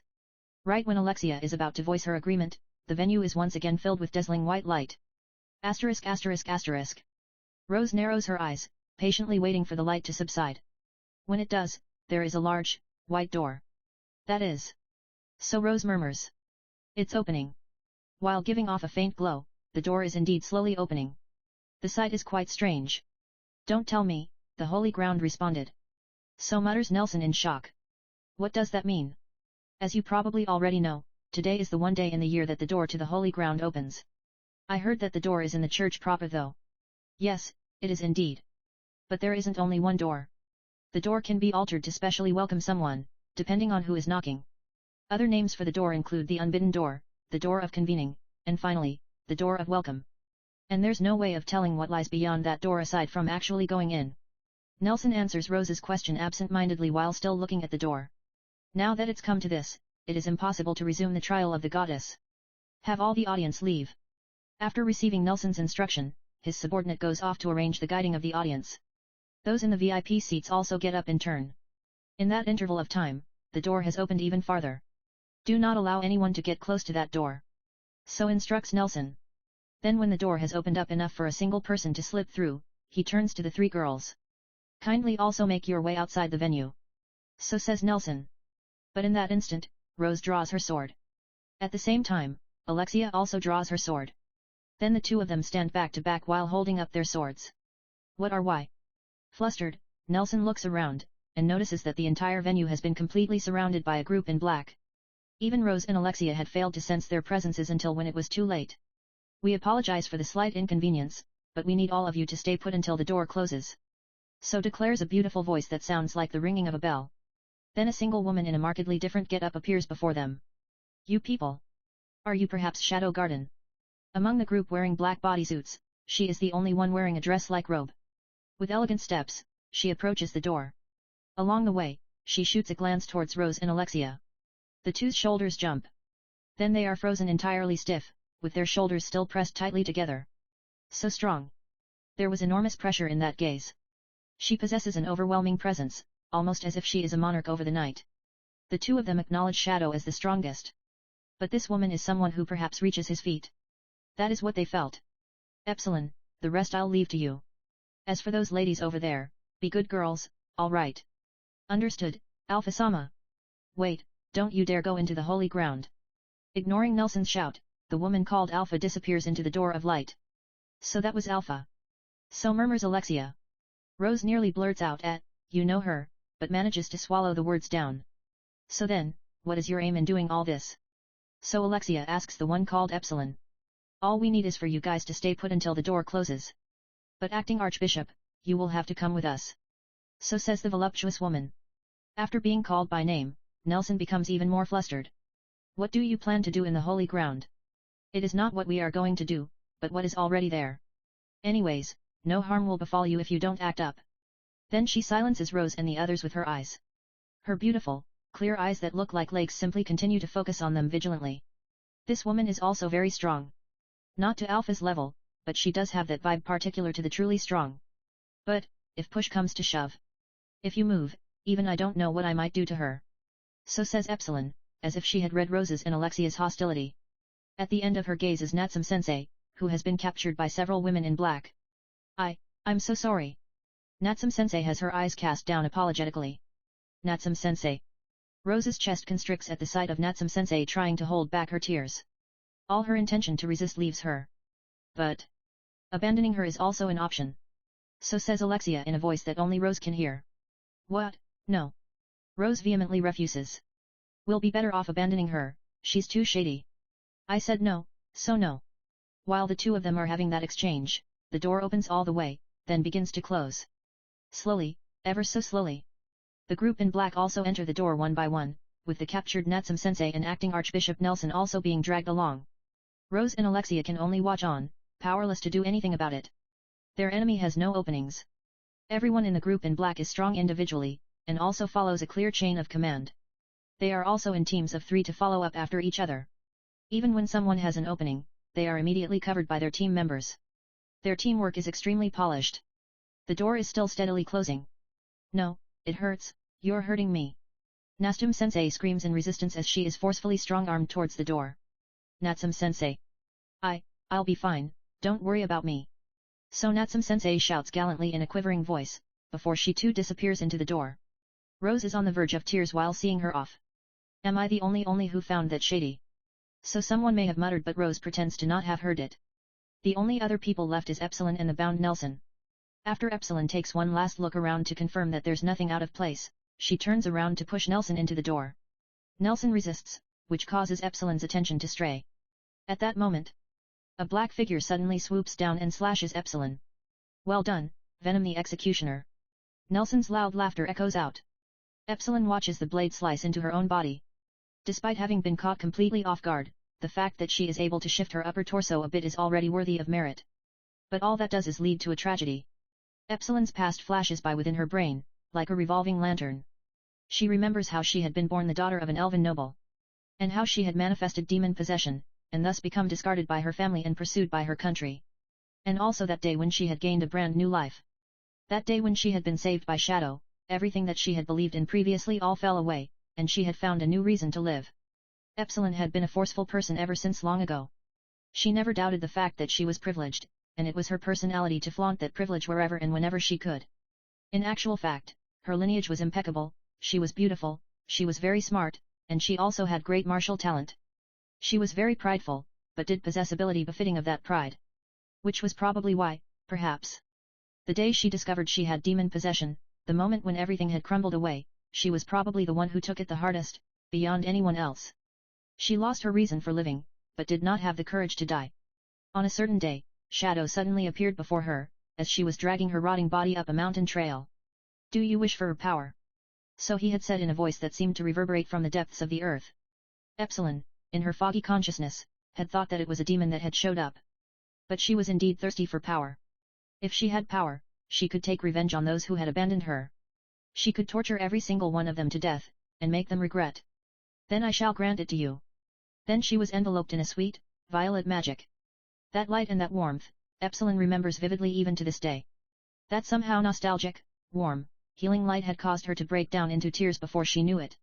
On that day, Epsilon had been weak, brittle, and unsightly. And it was Shadow who had saved her, when she was at her lowest. Falling into madness within a world of lies is fine too. But if you wish to know the truth of this world, then follow me. Epsilon had chased after him without a moment of hesitation. The word unsightly was the perfect and comprehensive adjective for the her who had lost everything. And when such an unsightly her was saved, it felt like her real self had been acknowledged and accepted. She had no need for lineage. The same went for beauty. And what point is there in bragging of strength? What is truly important lies elsewhere. Then she came to learn of the truth of this world, met 4 senpai, then had to revoke her previous words. Lineage, she really had no need of. But strength, that's indispensable. The martial arts that she had been so good at was ranked only 2 from the bottom. Among her senpai was someone who she will probably never win against, and a perfect superhuman. Her prided intelligence was also ranked only 2nd from the bottom. The intellect specialist and perfect superhuman had crushed her self-confidence to dust. In terms of general utility, there was again that perfect superhuman, and an all-rounder who handled everything flawlessly. Epsilon had nowhere to stand. And above all else, beauty was also necessary. Her appearance became very important to her. Because her beloved master is male. Upon objectively observing and analyzing her own charm, she concluded that it'd be a rather tight comparison. If the criteria was only appearance, then she had nothing to worry about. But she did have one future concern. To be blunt, the females in her lineage were, without exception, all flat. Just as guys lament over their bloodline's hairline, Epsilon lamented over her bloodline's body shape. If she did nothing, she would only becoming increasingly disadvantaged with the passage of time. That was why the moment Epsilon met that, she felt as if she had been struck by lightning. The slime bodysuit.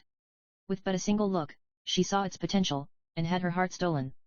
Whereas she would normally listen to Shadow's words without letting a single syllable slip, at that moment she had ceased to register his words, as her full attention had been commanded by the slime bodysuit. This was what was running through Epsilon's mind: this can make me bigger. After that, it took Epsilon only 3 days to get to the point where she could manipulate the slime bodysuit exactly how she wanted. Under the pretext of training her magic control, she started wearing her slime bodysuit all the time from that day on. Then day by day, she gradually increased her own bust size. In almost imperceptible increments, to avoid suspicion. But at times a bit bolder, because puberty. But after she reached a certain size, she realized something. The feel is different. Slime is still slime in the end. Both the feel and the way it jiggles is different. That day onwards, Epsilon kept on staring at Beta as if at a lifelong enemy. After several days, she was able to perfectly control her slime bodysuit to reproduce the feel and movement.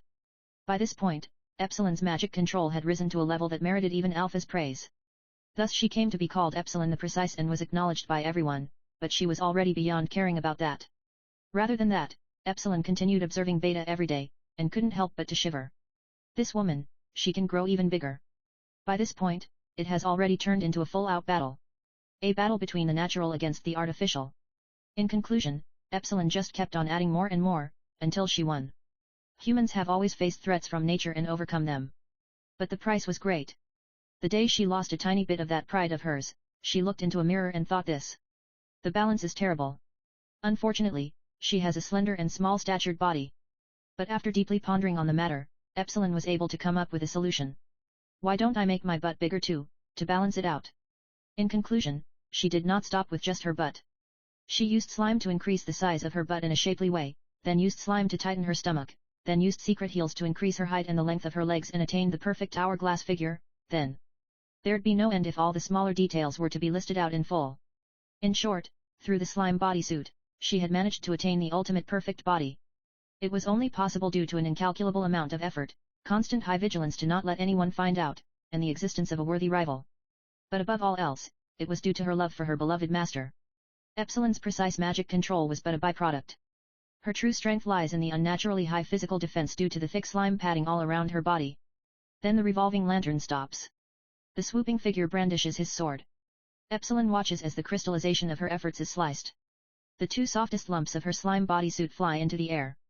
That instant, Epsilon awakes. In this kind of place.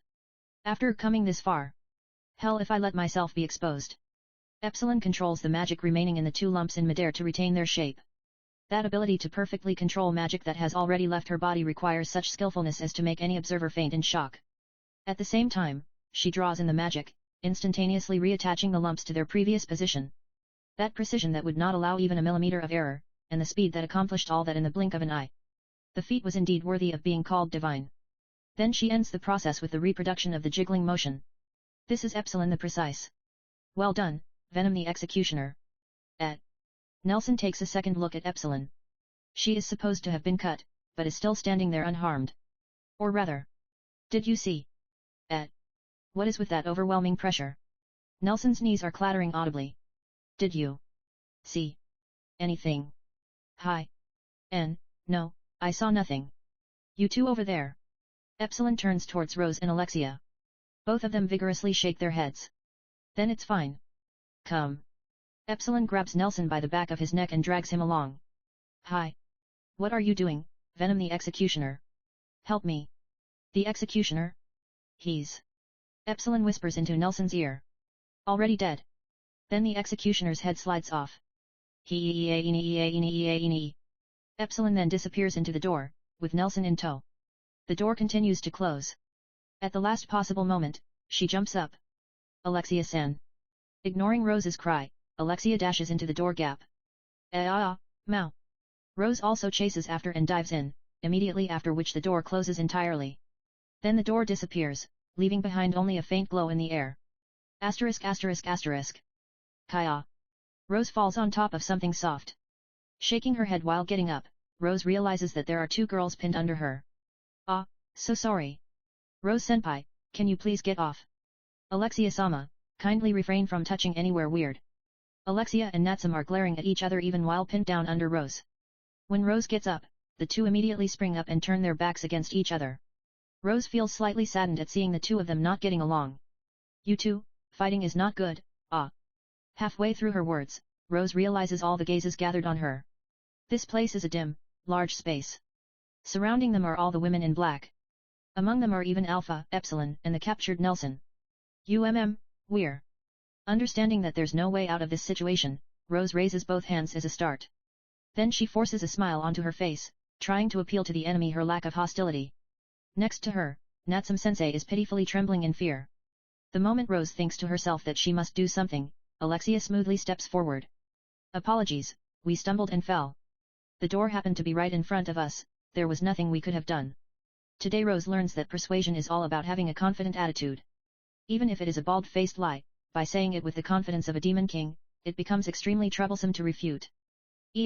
Sure, let's go with that then, is the attitude with which everyone is looking at Alexia.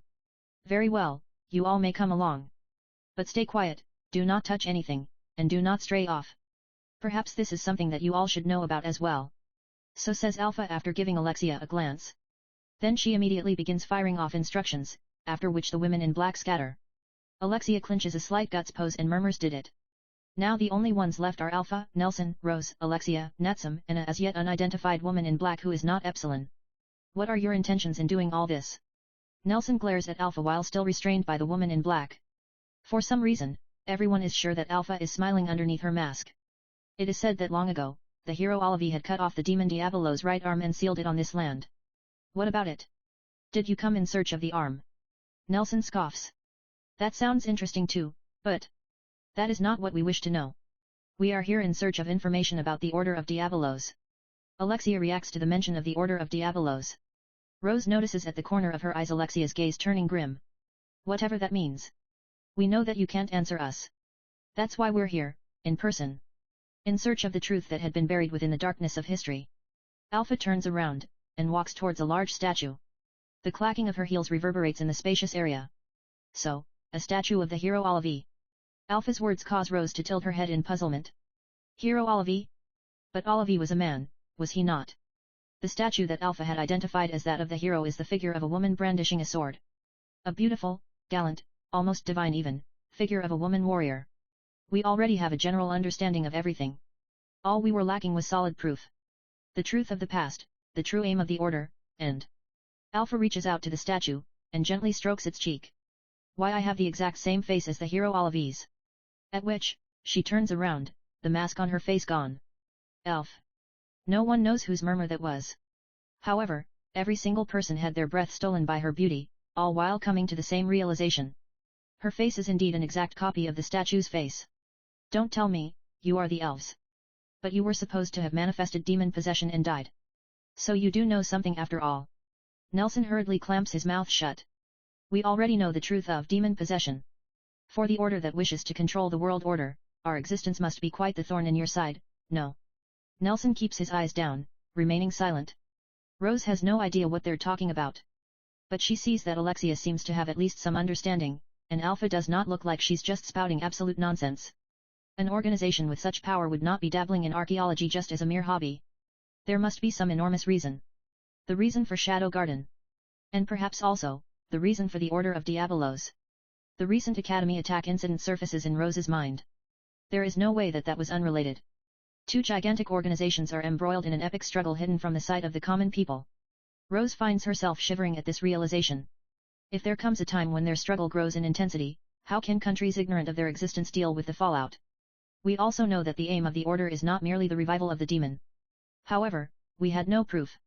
And so, everyone, let's all go together and see for ourselves. After saying that, Alpha pours magic into the statue.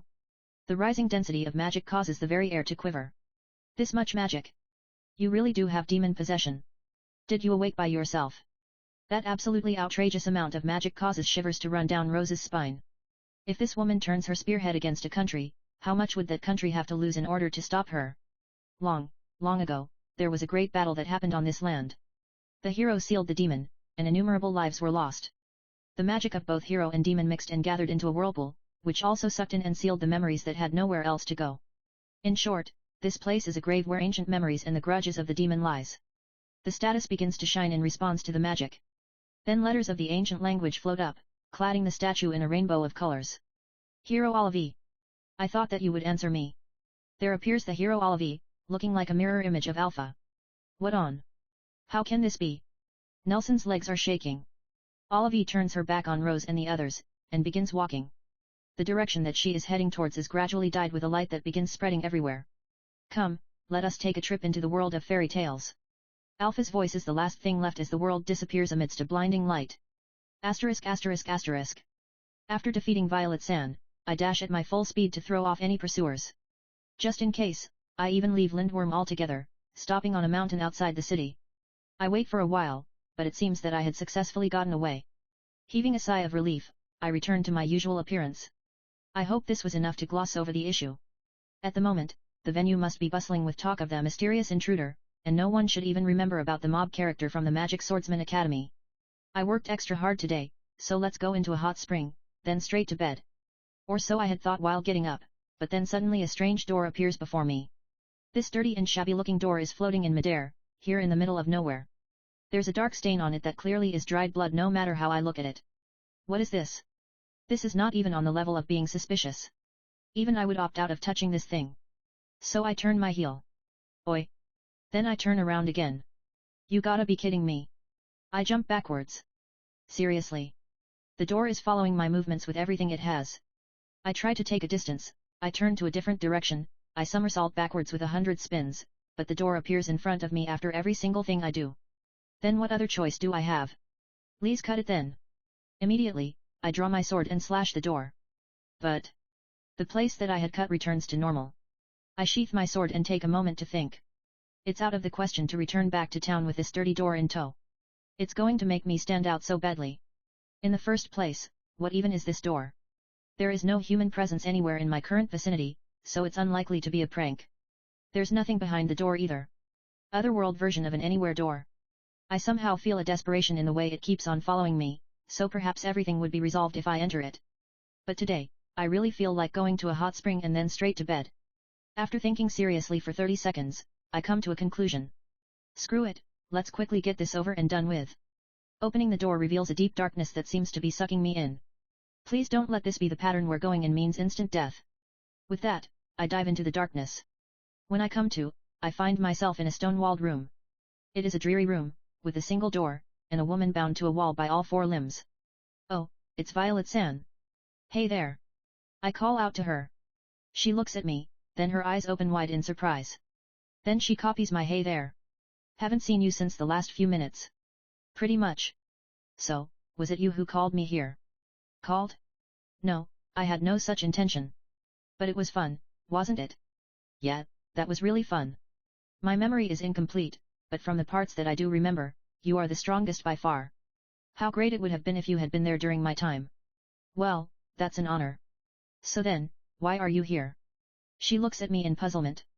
A door appeared, so I went in, and this is where I ended up. Not sure I follow. I'm quite confused about it too. You wouldn't happen to know a way out of here, would you? I wonder? I don't remember ever having gotten out. You were fighting with me just now, though. I was just suddenly there. That was the first time that had happened. From what I remember, at least. I see. That sucks. I rack my brain for what to do. There is a door, so I guess I might as well open it and see where it goes. But the moment I decide so, Violet-san calls out to me while pouting. Before your eyes is a pretty girl bound by all four limbs. So she says, so I look the crosswise bound girl, and nod. There is indeed. Why not try freeing her first?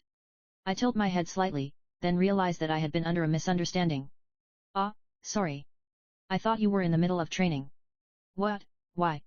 I did that training myself a long time ago. I destroy Violet-san's bindings with my academy-issued sword. Apparently I can't use my slime sword here. She stretches in satisfaction, then flashes me a smile that seems nostalgic to me somehow. Thank you. It's my first freedom after around 1,000 years. Good for you. Just a rough number. Because I don't remember. But at least 1,000. She straightens her thin robe, then tucks her glossy black hair behind her left ear. That's her style, apparently. Well then, our interests seem to coincide. So she says with a nonchalant tone. I wish for release, and you wish for escape. Am I right? Ah, yep. Let's cooperate, then. I don't mind, but do you know the way out? Not really. But I know the method for release. The Holy Ground is a jail of memories. In the center of the Holy Ground is a magic core. If that gets destroyed, I can be free. Just you. She shoots me a sidelong glance, then smiles impishly. Everything and everyone.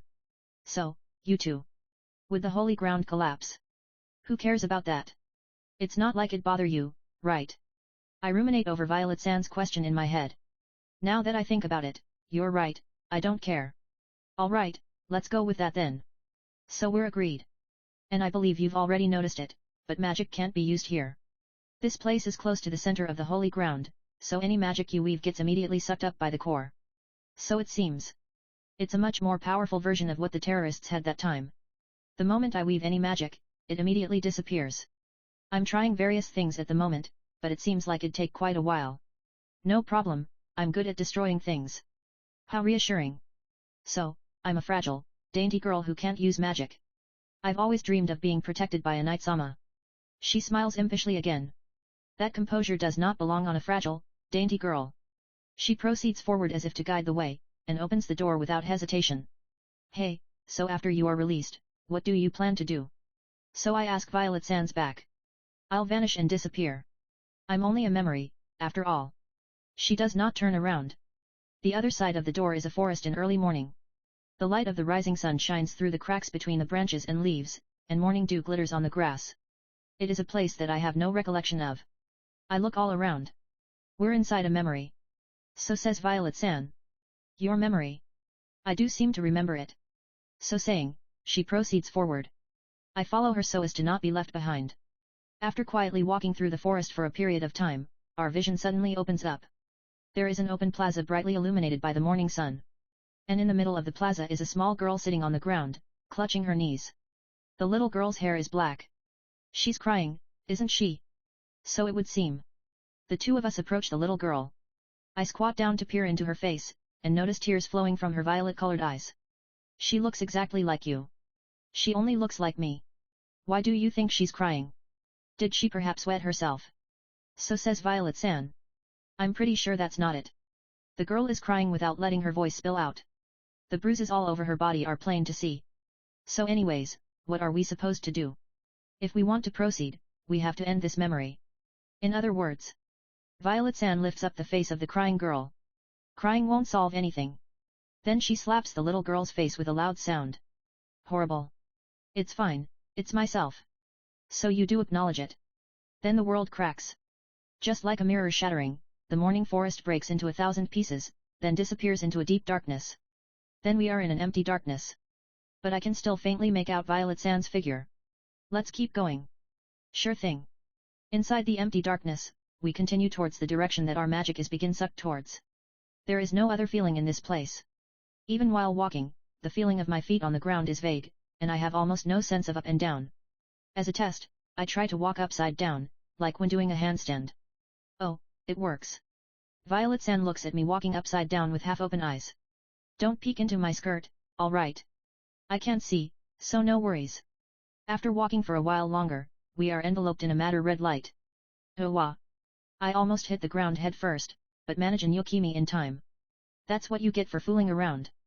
Violet-san looks at me rolling on the ground, and stretches out a hand. Thanks. I grasp that cold hand and stand back up. This place is a battlefield lit by a setting sun.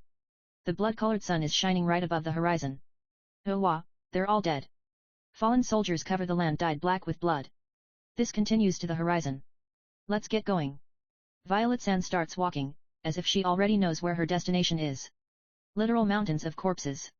While stepping on corpse after corpse, we make our way through the twilight battlefield. I, too, want to rampage in a battlefield like this one day.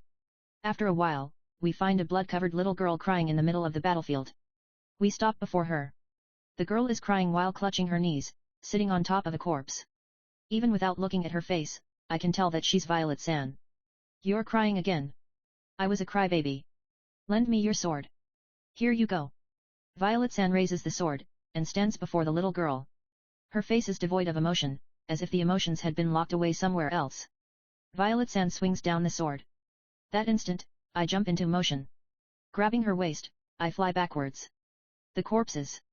It seems she has noticed it too. The soldier corpses are beginning to move, and one of them had almost cut her. If I hadn't saved her, she would have been slashed. The holy ground is rejecting us. How troublesome. Like an antivirus program reacting to a virus. So I ask while kicking away several zombies. Not sure I understand that comparison. Sorry, I don't know it well either. By the way, what happens if you die? Probably back to the jail at the start. That sounds like a pain. You know how to use the sword. To some degree, I guess. Then it seems better for me to use it. I take my sword back from Violet-san, then start slashing at the nearby soldiers. I can bisect them in one swing, but then the next one stands up, until we are surrounded. I quickly give up trying to wipe them out, and instead shift to trying to break through. Violet-san stomps on the zombies on the ground with her heels. You really do seem meh without your magic. I told you, I'm just a fragile, dainty girl. On the other hand, you seem to be moving quite well even without magic. I told you, no problem. I make a mowing attack with my sword, cutting down the zombies pressing in. I was able to weave magic even since young, so I had remodeled my body along with my growth. I optimized my body for fighting. My muscles, nerves, bones, and everything else, I processed and stimulated with magic. After cutting down 3 with a swing, I then send 1 more flying with a kick. The zombies individually are slow. They've only got numbers, so I feel like an absolute juggernaut at the moment. How overwhelming. You're like an adult kicking children around. Couldn't you have come up with a cooler comparison? If there is a tournament for humans who can't use magic, you'd take first place. Thanks for the upgrade in status. But with that said, even I would reach my limits if I only continue fighting endlessly. Without magic, I cannot kill all of the zombies in this crowd that reaches all the way to the horizon. How great it would have been if I could use magic and go on a rampage. I force my way through, and stab the little girl who is still crying. Sorry. Blood spills from the little girl's mouth, then we are swallowed into a whirlpool together with all the zombies, and the world cracks again. After the world splinters into a million pieces, we are standing in darkness again. You all right? Thanks to you. So Violet-san answers me as I put away my sword. Then we resume walking in the darkness, until we are once again enveloped in light. We have reached the center of the holy ground. Asterisk asterisk asterisk. Alexia finds herself in a white hallway. The hallway continues into the far distance, with the end nowhere in sight. On the left and right of the hallway are rooms lined with iron bars, looking very much like jail cells. There is no identifiable light source, but the place is well lit. Feeling somewhat like reality, yet somewhat like a dream, this is an airy kind of place. Olive is walking in front of their group, with Alpha following close behind. Alexia also hurries after them in order to not be left behind. The adult body of the beautiful elf Olive is growing younger with every step she takes, until she is reduced to a small child. Small Olive walks through the bars right into a cell, and crouches on the ground. Long ago, young children who had nowhere to go were gathered. Alpha's voice reverberates down that endless wild hallway. Then Alpha walks on. The cells on the left and right are now suddenly filled with small children. Boys, girls, humans, elves, beast people. Aside from their youth, there are no other common points between them. Here, those children were turned into subjects of a particular experiment. Alpha stops before a cell. There is a little girl inside this cell. She is rampaging inside her cell, seemingly having lost her sanity. From the way that she is banging her head, scratching the walls, and rolling on the ground, anyone can tell that she is trying to escape some unbearable pain. Alpha walks on. Inside the next cell is a blood-stained girl. But that blood is not from self-harm. Due to a strange alteration to her body, blood is dripping out from cracks on her skin. That blackened and rotting appearance, Alexia recognizes. Demon possession. So whispers someone. The majority of the children did not react positively to that, and died. Alpha walks on. There is no one in the next cell. However, the ground and walls are stained with blood, and there is a handprint that seems to be crying for help. Then Alpha walks on, without stopping. Cell after cell after cell, the same scene is seen repeating itself. Children suffering, and children dying. How terrible. So laments Rose with a hand over her mouth. Alexia also mentally agrees. All of the dying children share one commonality. The girls die with symptoms of demon possession, but the boys die without such symptoms. It was only a small handful of girls who were fully compatible. Then Alpha stops. Inside this cell is a slightly grown-up version of Olive. She is not wounded nor suffering. Clutching her knees, all she is doing is staring at the cell across from her own. The cell across is filled with blood. Then the next instant, the place flickers, and it is clean. Then a little girl appears in it. Then she suffers, and dies. Then another girl appears inside. Young Olive watches it all. Why would they? Something so horrible. So asks Rose in a quivering voice. Why indeed, acting Archbishop Nelson. Alpha turns to Nelson. Nelson turns away and hems and haws for a while, before finally answering in a mutter. Power was needed to resist the demon Diabolos. That's the Order's stance. Regardless of the actual reason, it is fact that Olive did manage to chop off Diabolos' right arm. Olive was but one among a handful of children compatible with that. With that, Alpha continues walking on. You have mentioned that several times already, but what is it exactly? Alexia's question causes Alpha to stop for a brief moment. Diabolos cells. That's what we're calling it. In order to resist the demon Diabolos, they chose to take in Diabolos' strength. Diabolos' strength? Was Diabolos not a mere fairytale? It's not like we've seen it with our own eyes. All we know is from historic texts. If you believe it to be a mere fairytale, that is your prerogative. So saying, Alpha resumes walking. We're not here to debate on the truth of what happened in the far past. Even this memory, we do not know how much to believe. Memories fade over time, and can change due to hopes and desires. The cells go by without end. But the cells gradually become empty, until there is only Olive left. She is now a beautiful teenage girl. Her face indeed looks extremely similar to Alpha's. After having grown up and acquired the power of Diabolos, Olive was tasked with a certain mission. To kill Diabolos. Alpha shakes her head at Rose's question. That's what it says in history, but we have determined that to be a fabrication. Most likely, the mission she was tasked with was to gather more Diabolos cells. That's complete bullshit. So shouts Nelson. With a reddened face, he glares at Alpha. The woman in black tightens her grip on the back of Nelson's neck, causing him to croak like a frog. Even after she acquired that power, Olivia remained obedient to the order. The reason is not clear, but we speculate that it was because she truly believed, from the bottom of her heart, that defeating Diabolos would bring about peace. That is why she cooperated. Olivia walks out from her cell. Armor envelopes her body, a sword appears on her hip, and she sets off. Seeing the expression on her face, Alexia agrees with Alpha's speculation. Olivia was surely hoping for the world's peace from her heart. What was on her face was resolve and hope. As she walks down the endlessly continuing hallway, the direction that she is heading towards begins being dyed with a bright light. But the aim of the order lay elsewhere. Then the light fills the world. The aim of the order was the acquisition of that power itself. The light-filled world cracks like a mirror, until it splinters into nothing.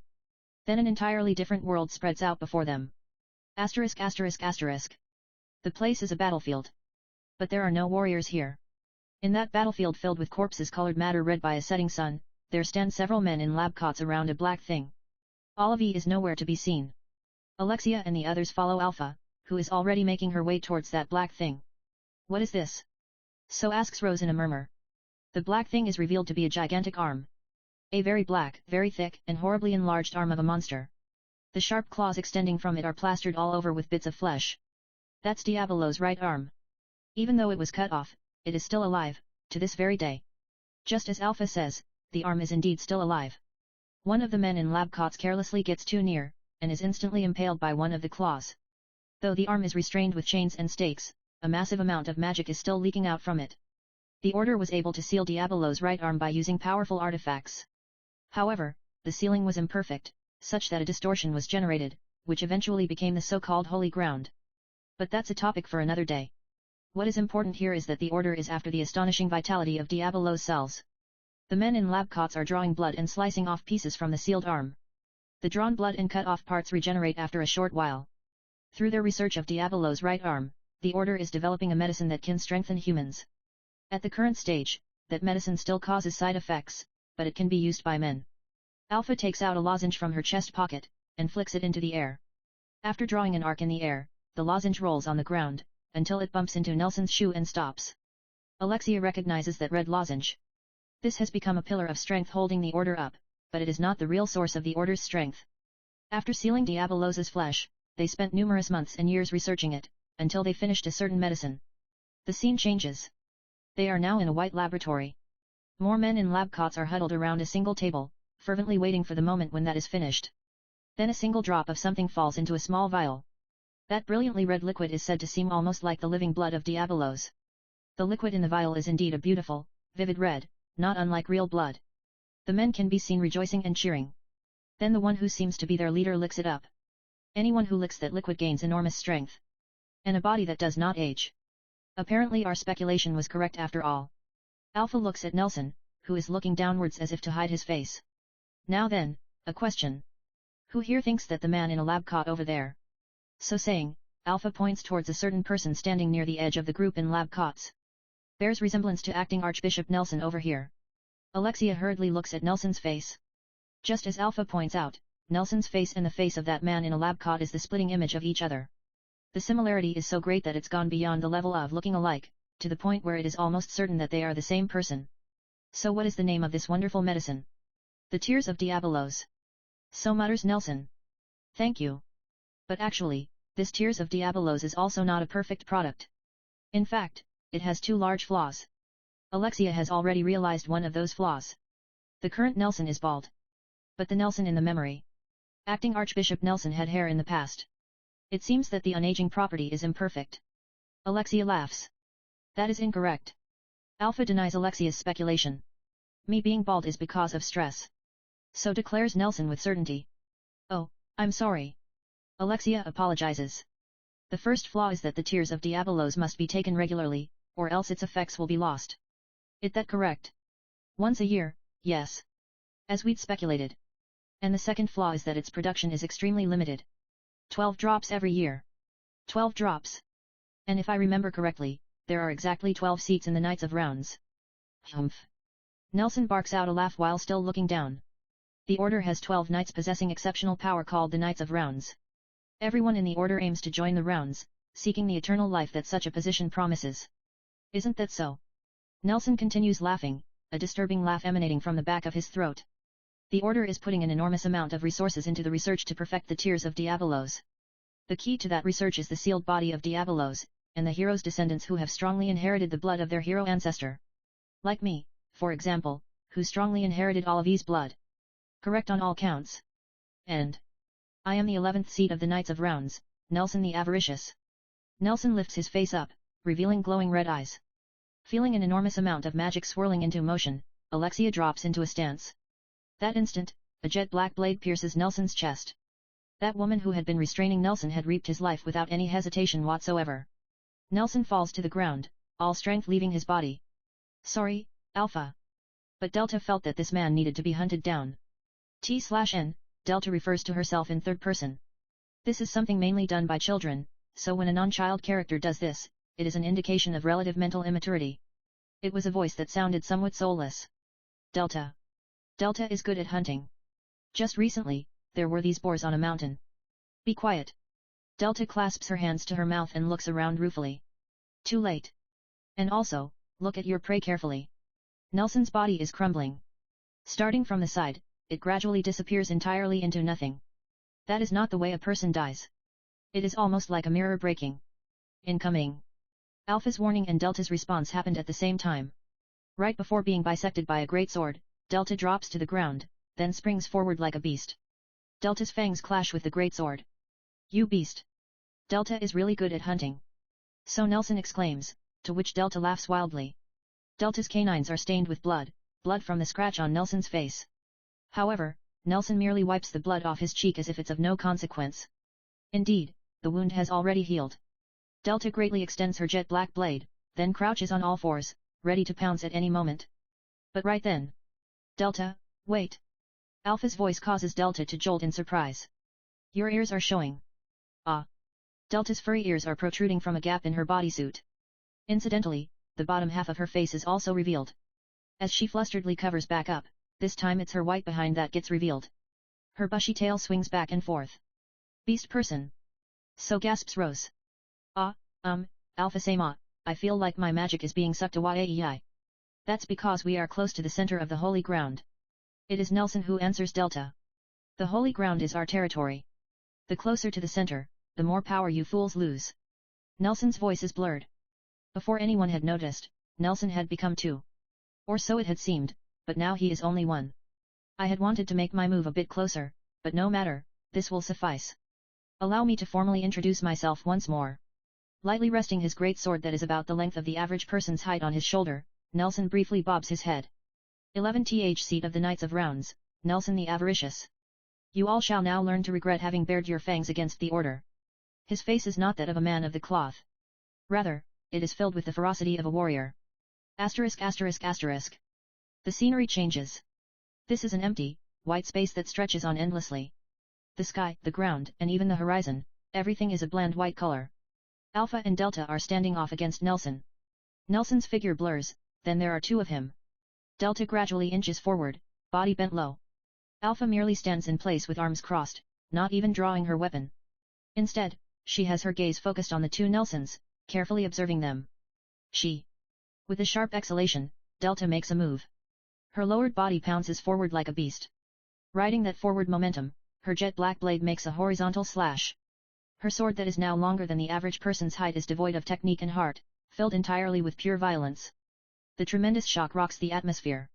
Nelson attempts to parry the violence that threatens to mow down everything, and ends up being sent flying.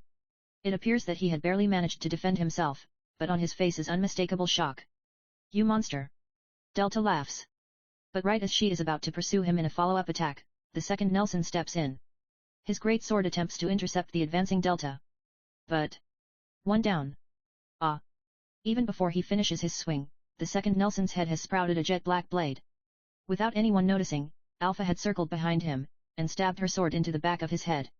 In the same motion, Alpha chops off his head. Without sound, without killing intent, as if it's the most normal thing in the world.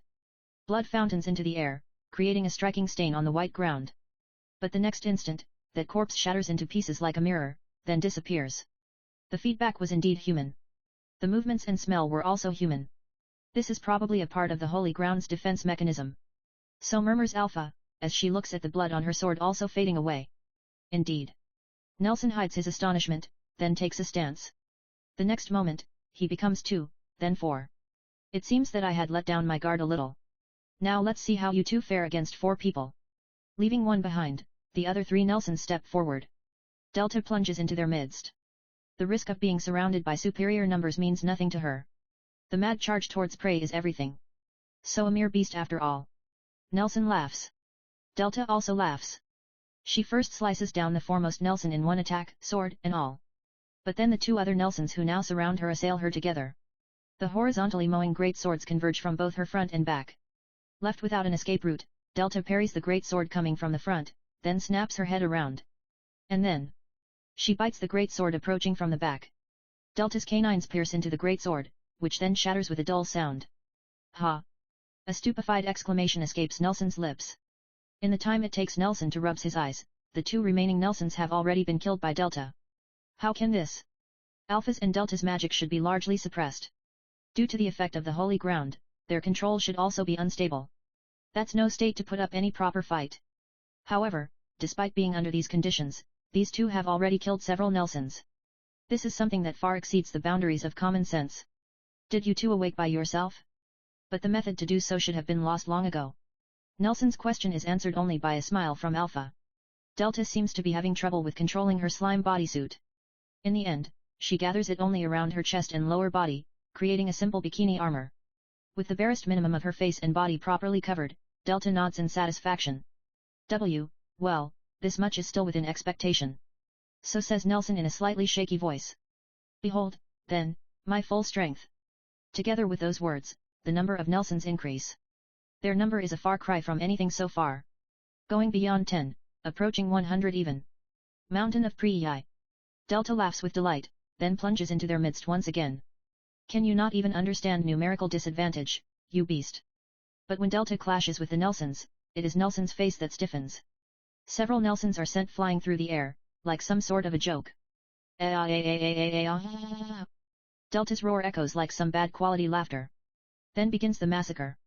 Alexia watches on with a slack jaw from far away as Delta's jet black blade spins like a tornado. Her sword is different from Shadow's, different from Alpha's and Epsilon's. There are no stances, no techniques, only pure violence. It is far removed from what Alexia has come to acknowledge as true strength. Are you fine with this? So Alexia would have asked if he had been present. But she is undeniably strong. To an outrageous degree too. With Alpha also thrown into the fray, the Nelsons are exterminated in no time at all. How? And so easily. You must have been a researcher. So says Alpha, with a slight tinge of pity in her voice. No matter how many copies you make, you only have one brain. Human brains don't have the capacity to control several bodies. When you bring out 100 bodies, then they become nothing more than mere scarecrows. At that moment, Delta defeats the last copy, then walks forward while swinging her tail. One last Prei. Her face is distorted into a fiendish smile. It is as if she is a wild beast starving for blood. Hi. Nelson backs away. And it seems like there's a limit to the number of copies that you can produce. So comments Alpha while watching on. In truth, Nelson no longer has the ability to make any more copies. And so he calls out the final guardian of the holy ground. Come quickly. In response to that pathetic voice, there appears a tear in space. Light spills out from the split, then forms into the figure of a woman. That figure that looks exactly like Alpha is Olive. So gasps Alexia. There stands the hero Olive. However, there is no light in her eyes. Those blank, glass bead-like eyes somehow look sorrowful. She stands in front of Nelson, as if to protect him. Delta laughs. But surprisingly, she does not jump forward. Neither does she approach Olive's eye. She is only observing her prey with bloodshot eyes that seem to be licking Olive all over. Hero Olive. So you really are. Alpha bites her lip. Delta licks her lips, and wipes away her drool. At that moment, Alpha-sama, the investigation is completed. A voluptuous woman in black appears. But for some reason, she is standing quite far away. Epsilon. Which means our preliminary inspection is over. Alpha turns around and begins walking away. Why, you're running away, hey? So shouts Nelson in an obviously relieved voice. What interest do I have in the life of a small fry? Our aim is the destruction of the source of your power. We now know the full details of the Holy Ground's defenses. Next time, we'll wrench it open with everything we have. Why, you think I'll let you get away? Aira, do you plan to pursue us? Hi. Nelson hides behind Olive. Delta, we're going. Delta. Alpha grabs Delta by the back of her neck, but Delta throws off her grip and bares her teeth. Gahh. Then with a start, she returns to herself. Han, I'm sorry. We're going. With ears flattened and tail curled, Delta submissively follows along behind Alpha. Alpha-sama, please hurry. The exit is this way. Hurry, hurry. Epsilon is furiously swinging her hands while repeating hurry. The two lumps of slime are going boing boing. Everyone goes into the shining tier in space indicated by Epsilon, then silence pervades the holy ground. Nelson crumples to the ground, and breathes out a long sigh of relief. Well, I have remembered the face of that Alpha or whatever. When we get our hands on her blood, the research should make great progress. Everything is still within expectation. So he mutters to himself for a while. First, I should report up. Let's say that I lured them into the holy ground, sprung a trap on them, and thus exposed Alpha's identity. With that, he should be able to protect himself. And then... That moment, Nelson feels an irregularity in the holy ground. Don't tell me. A rat has sneaked into the center of the holy ground. Nelson looks around, then a malicious smile appears on his face. Humph, I just happen to be in need of something to torture to vent this frustration. Olive, follow. Then Nelson and Olive also disappear. Asterisk. This is a place that looks like ancient ruins of some sort. The vague, dreamlike feeling that had been present the entire time is now gone. In its place is a slightly chilly air that quickly wakes me up. The ceiling is high, and the entire surroundings is illuminated by magic light. So this is the center. Violet-san does a quick spin to take in the entire space. So what is it that we should destroy? I don't see anything that looks like a magic core. The only thing here is a huge door standing a distance away. Beyond the door, most likely. Violet-san walks on the stone paving, approaching the door. Makes sense. I follow after her. The door is ridiculously enormous. Its width is enough for 100 people to walk abreast. Well, alright, maybe that's a bit of an exaggeration. Point is, it's a really big door. That ancient-looking door is covered here and there with black stains that is clearly blood, underneath which are innumerable ancient letters packed tightly together. Wound around the entire door are swathes of chains thicker than the average human waist that are keeping it tightly shut. Would we be able to go in if we get these chains off? Probably. I grab one of the chain links and pull. It doesn't even budge. Yep, not happening. No matter how many tournaments for people who can't use magic I may win, something this thick is just physically impossible for me. If I try to cut it with my sword, it'll definitely be my sword that breaks. You know, this thing most probably has a key. I see, good point. We spot it in 1 second. Right beside the door is a dais with a really fancy-looking sword stabbed into it. Whichever way anyone looks at it, this is it for sure. Whichever way whoever looks at it, this is it for sure. The side of the sword dais is, again, packed tightly with ancient letters. It seems that this sword can cut through those chains. So says Violet-san as she reads the ancient lettering. But I've already understood it. A sword in a dais. This pattern. But this sword can't be drawn, right? I can tell with a single glance. So saying, I place a hand on the sword hilt and give it a tug, but as expected it does not budge. As I had thought.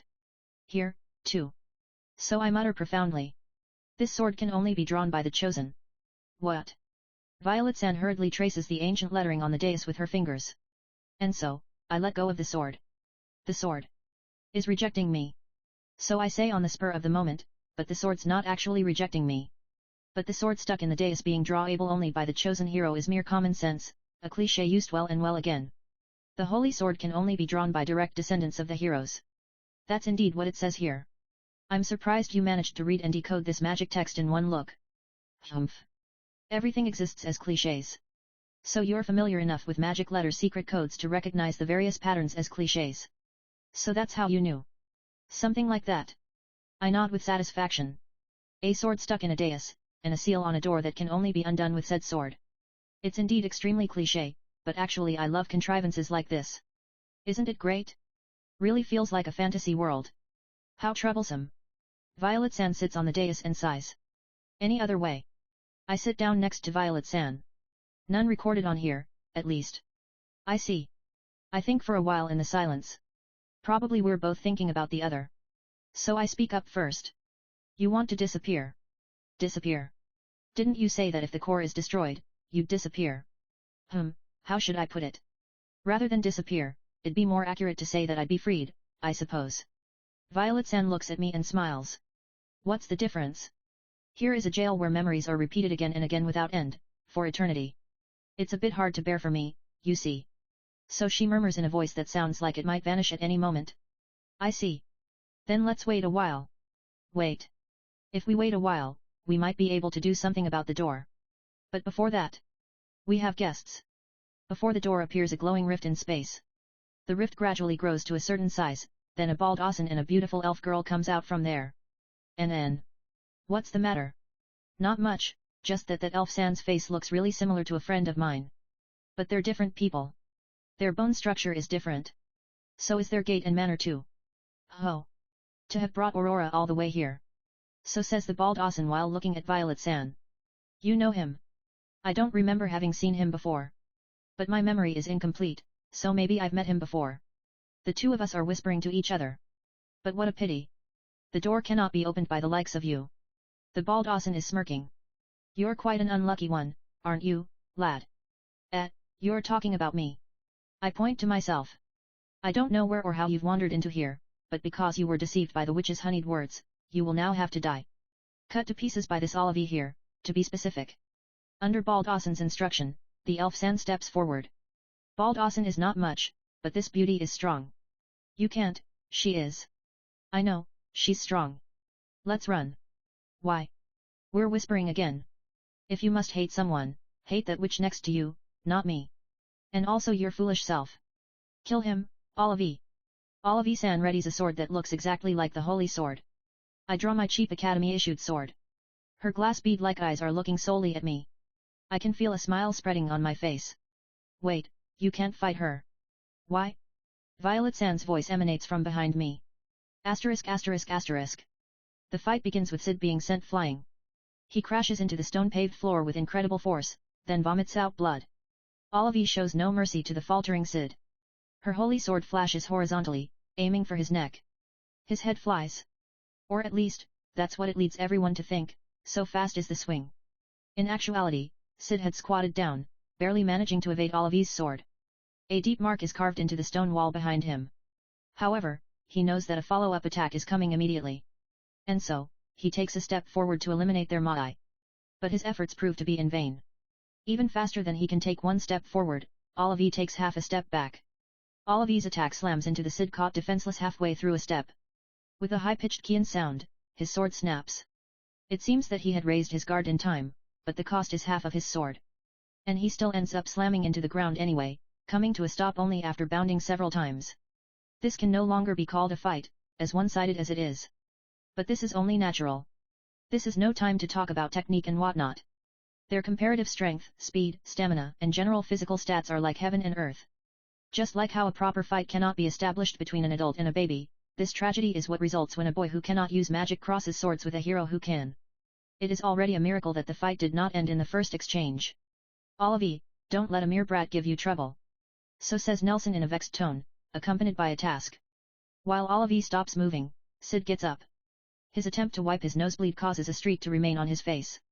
The sputum that he spits out with HA is unmistakably stained with blood. He gazes at the half of a sword that he has left, then swings it as if in confirmation. It is almost as if he believes he would still have a chance to use that sword. What do you think you are doing? Cid tilts his head in puzzlement at Nelson's question. Are you actually thinking that you can do something with that broken sword? I wonder. But it's true that the things I can do have decreased quite significantly. What's with that face? Why the fuck are you smiling? Having been asked so, Cid touches his own face. He discovers that he really is smiling. There's none that I find more offensive than those who do not understand their own place. The only reason why you are alive, is due in full to sheer luck. Nelson waves his arm, at which Olive once again springs into motion. She takes his back once again effortlessly, then swings down her holy sword. There's no time for parrying, for blocking, nor even evading. The only thing he can do is throw himself forward. Then blood fountains from Cid's back. Skin is ripped, and muscles torn, but at the very least it was not a fatal strike. That is the only way that he has been able to hold on to life for so long. Olive continues her assault on the defenseless Cid. It is a merciless onslaught that grants no respite. Blood fountains again and again, as the number of not-so-superficial wounds on Cid's body continues to grow. However, he just doesn't die. How? So questions Nelson. His voice is colored with disbelief. How are you still alive? Confirming that Nelson has indicated for Olive to back off, Cid drags his blood-stained body up. Fights without conversation are monotonous. That's why I'm still alive. What are you saying? She has no heart. My questions, they fall on dead ears. He laughs somewhat sorrowfully. That mouth of his is glistening with the bright color of blood. That's enough. Kill him. The gaze in Nelson's eyes is as if he's looking at something disgusting. But the moment Olive moves, a figure jumps into the fight. Please stop. The beautiful woman with jet black hair and violet eyes grabs Cid's shoulders and supports him. What's wrong? Please, no more. So says Aurora in what sounds like a beg. She had known it would end like this from the very start. The instant Aurora had laid eyes on Olive, she knew that this woman is strong. Aurora's memory is incomplete.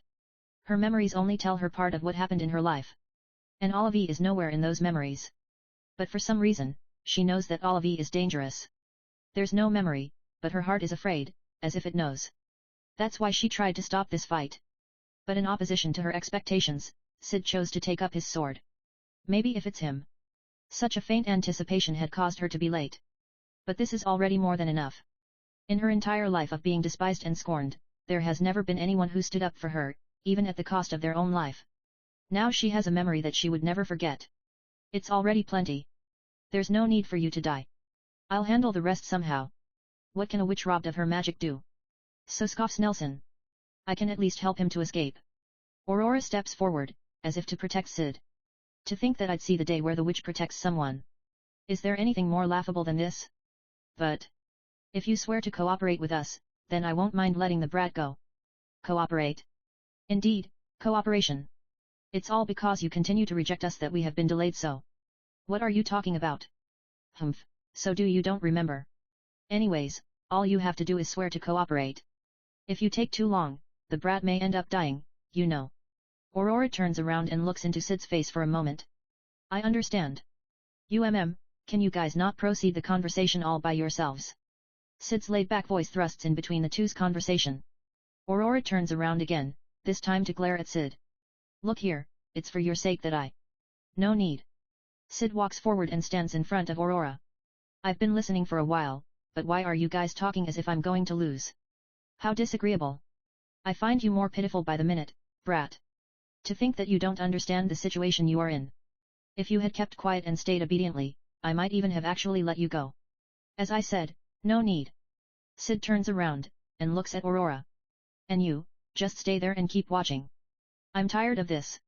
Just kill him already. Wait. But Aurora's hands are not long enough.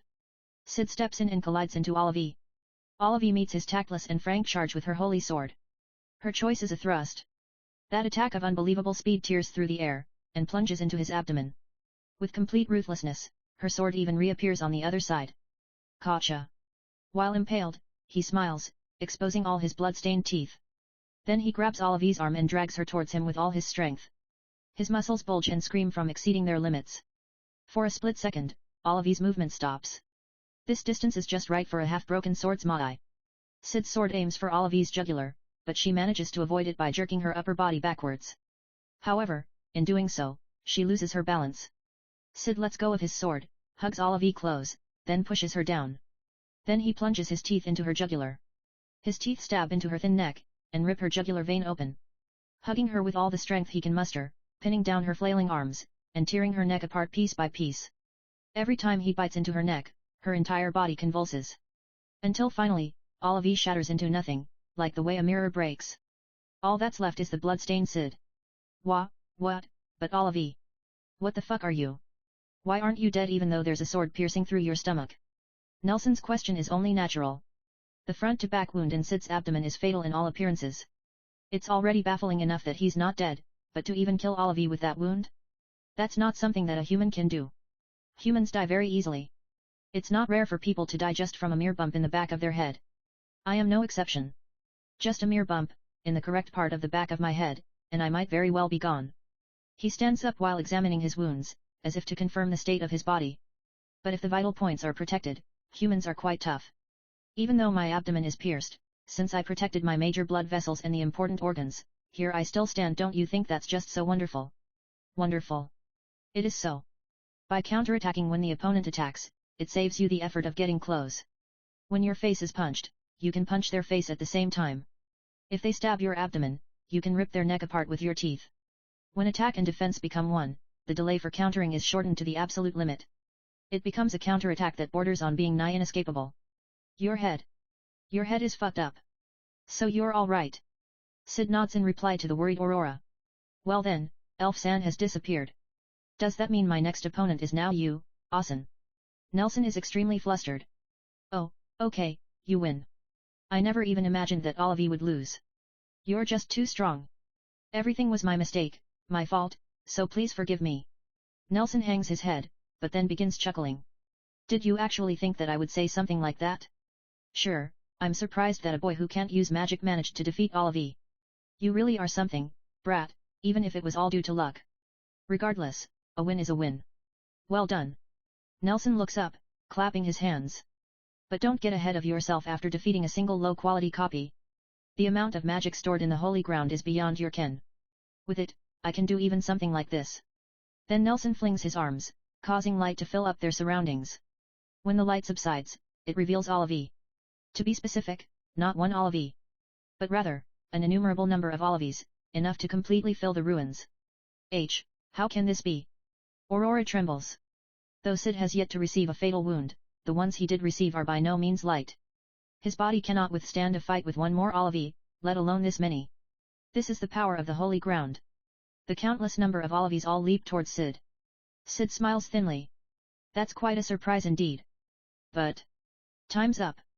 The Olives approaching him from all directions are bisected. What? Since when has that jet black sword been in his hands? Where did that sword come from? No, rather than that, you can use magic. Cid's body is enveloped with crackling violet-colored magic. Magic of extremely high density, to the point where it is visible. That magic that has been refined to an unimaginable level is shining oh so beautifully. If the magic I weave gets sucked away, then all I have to do is make it so dense that it can't be sucked away. Though it took a bit of time, it's pretty easy, actually. How could it be easy?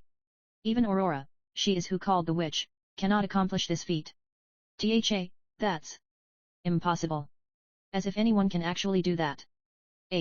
Hurry up and kill Hyam. So shouts Nelson with a face spasming with fear. Once again, a countless number of Olives charge forward. But Cid extends his jet black blade, then swings it in a complete circle.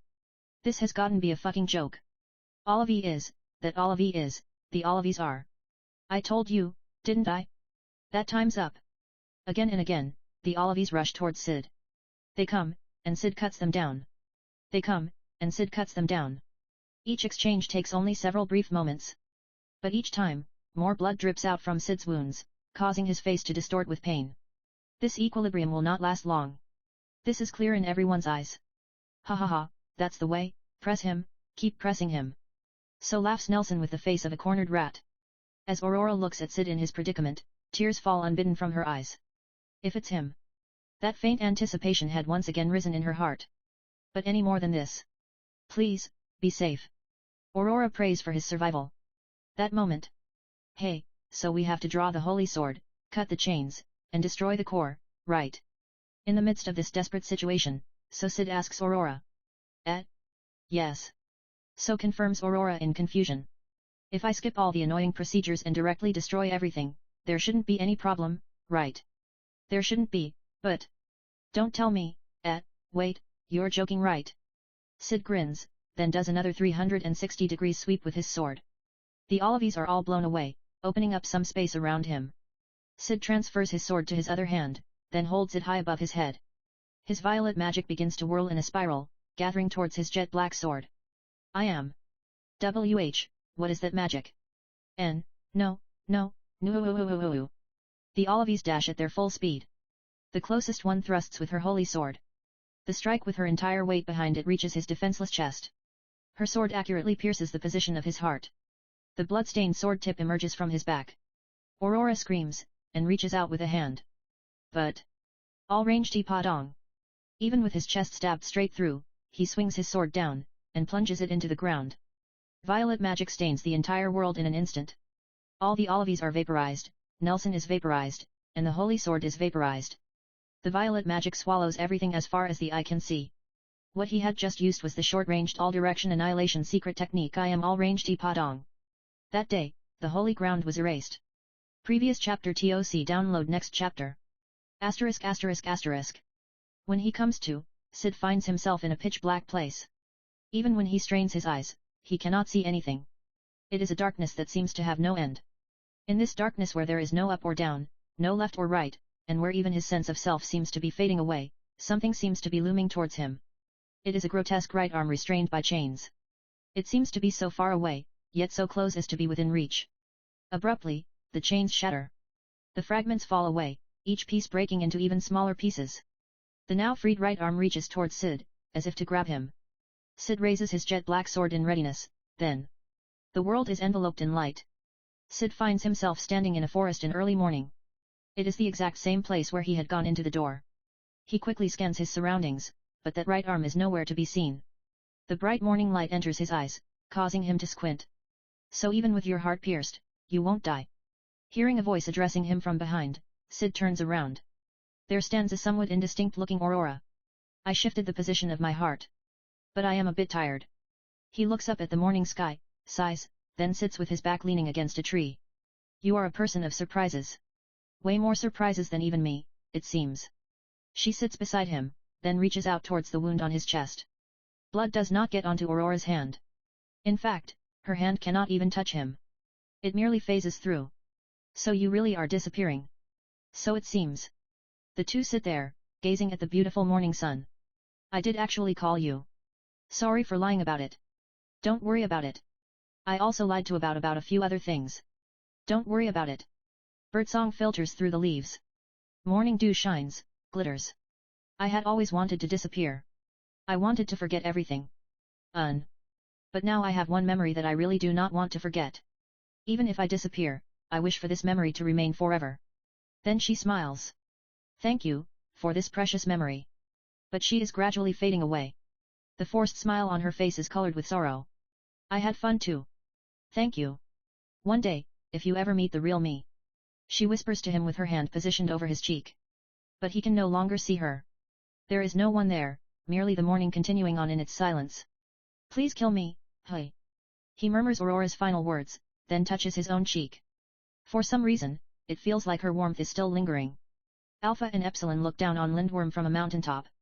Alpha's dress is ruffled by the wind, leading to her white legs being visible in glimpses. The holy ground has been erased. So it seems. Alpha presses the bridge of her nose.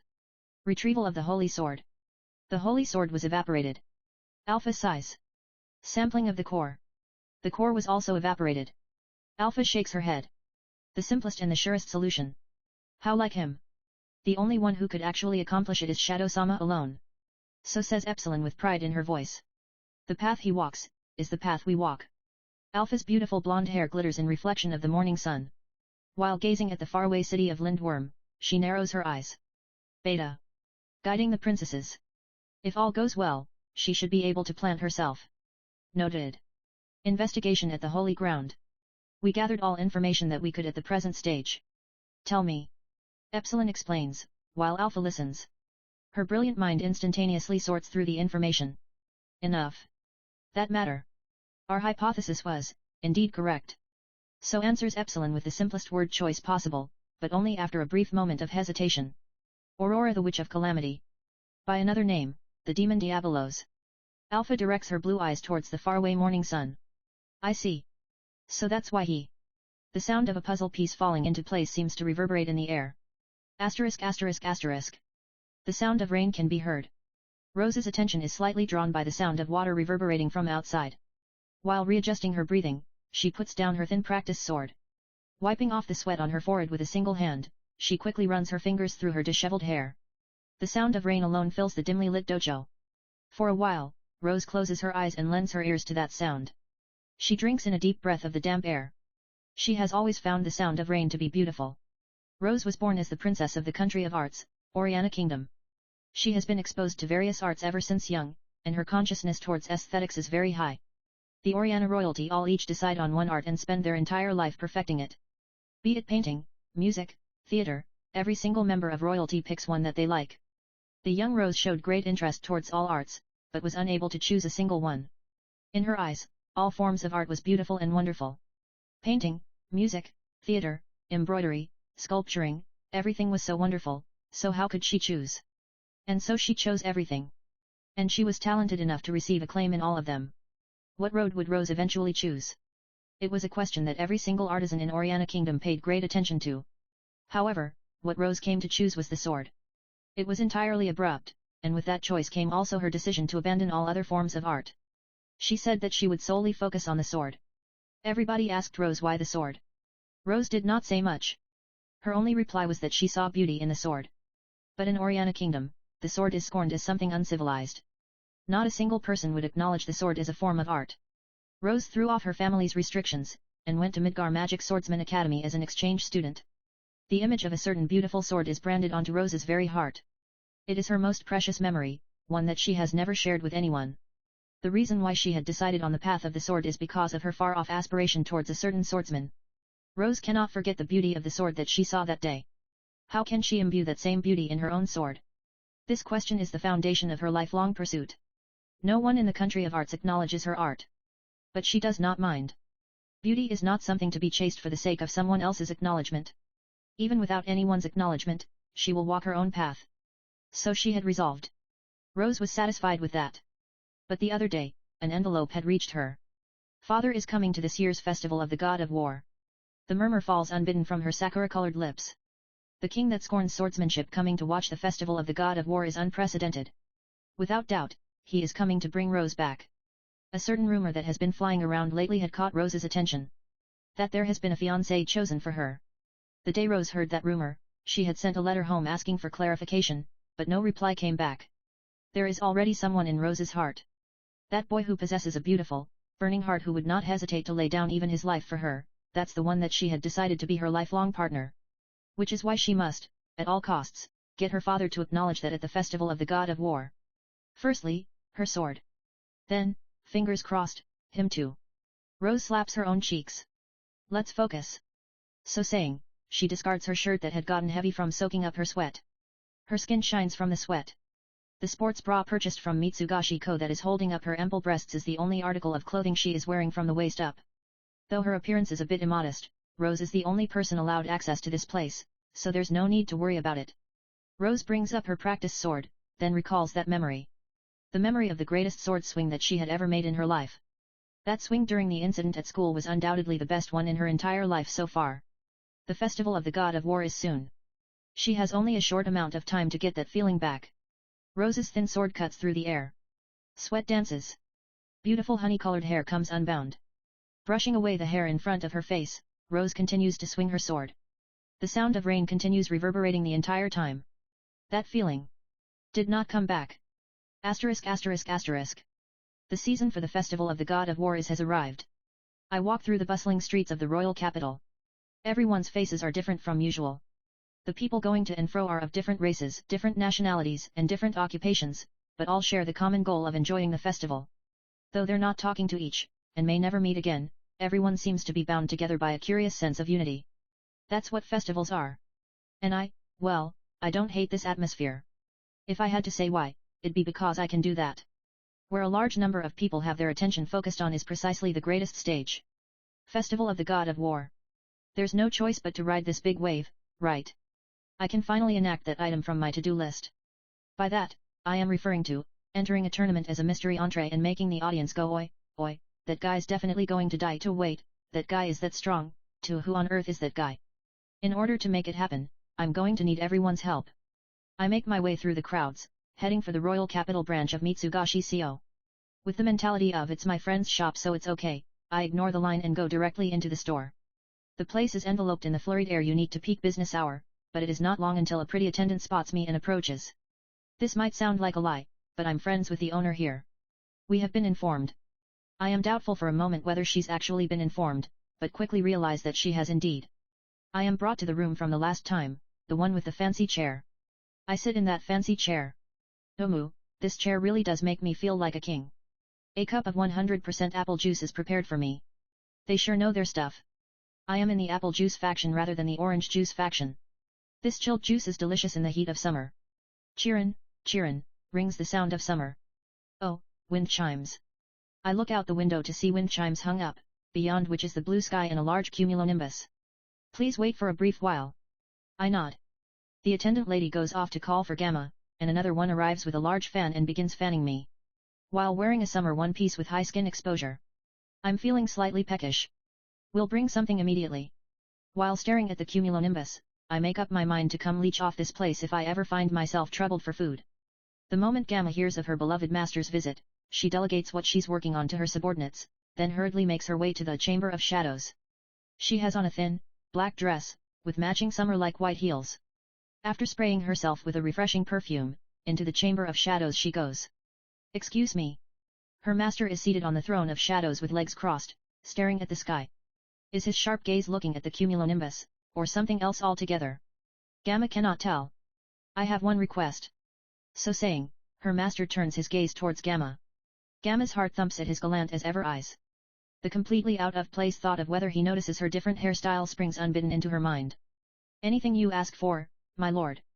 I want to participate in the festival of the god of war with a hidden personality. So says her master. That instant, the gears inside Gamma's head whirl at incredible speeds. She is putting her full effort into trying to read her master's intentions, and to grasp their underlying reasons. But she only comes up blank. Why is something like this necessary? She cannot solve this mystery no matter how hard she thinks. And so Gamma raises her voice while swallowing her shame. That's... May I ask why?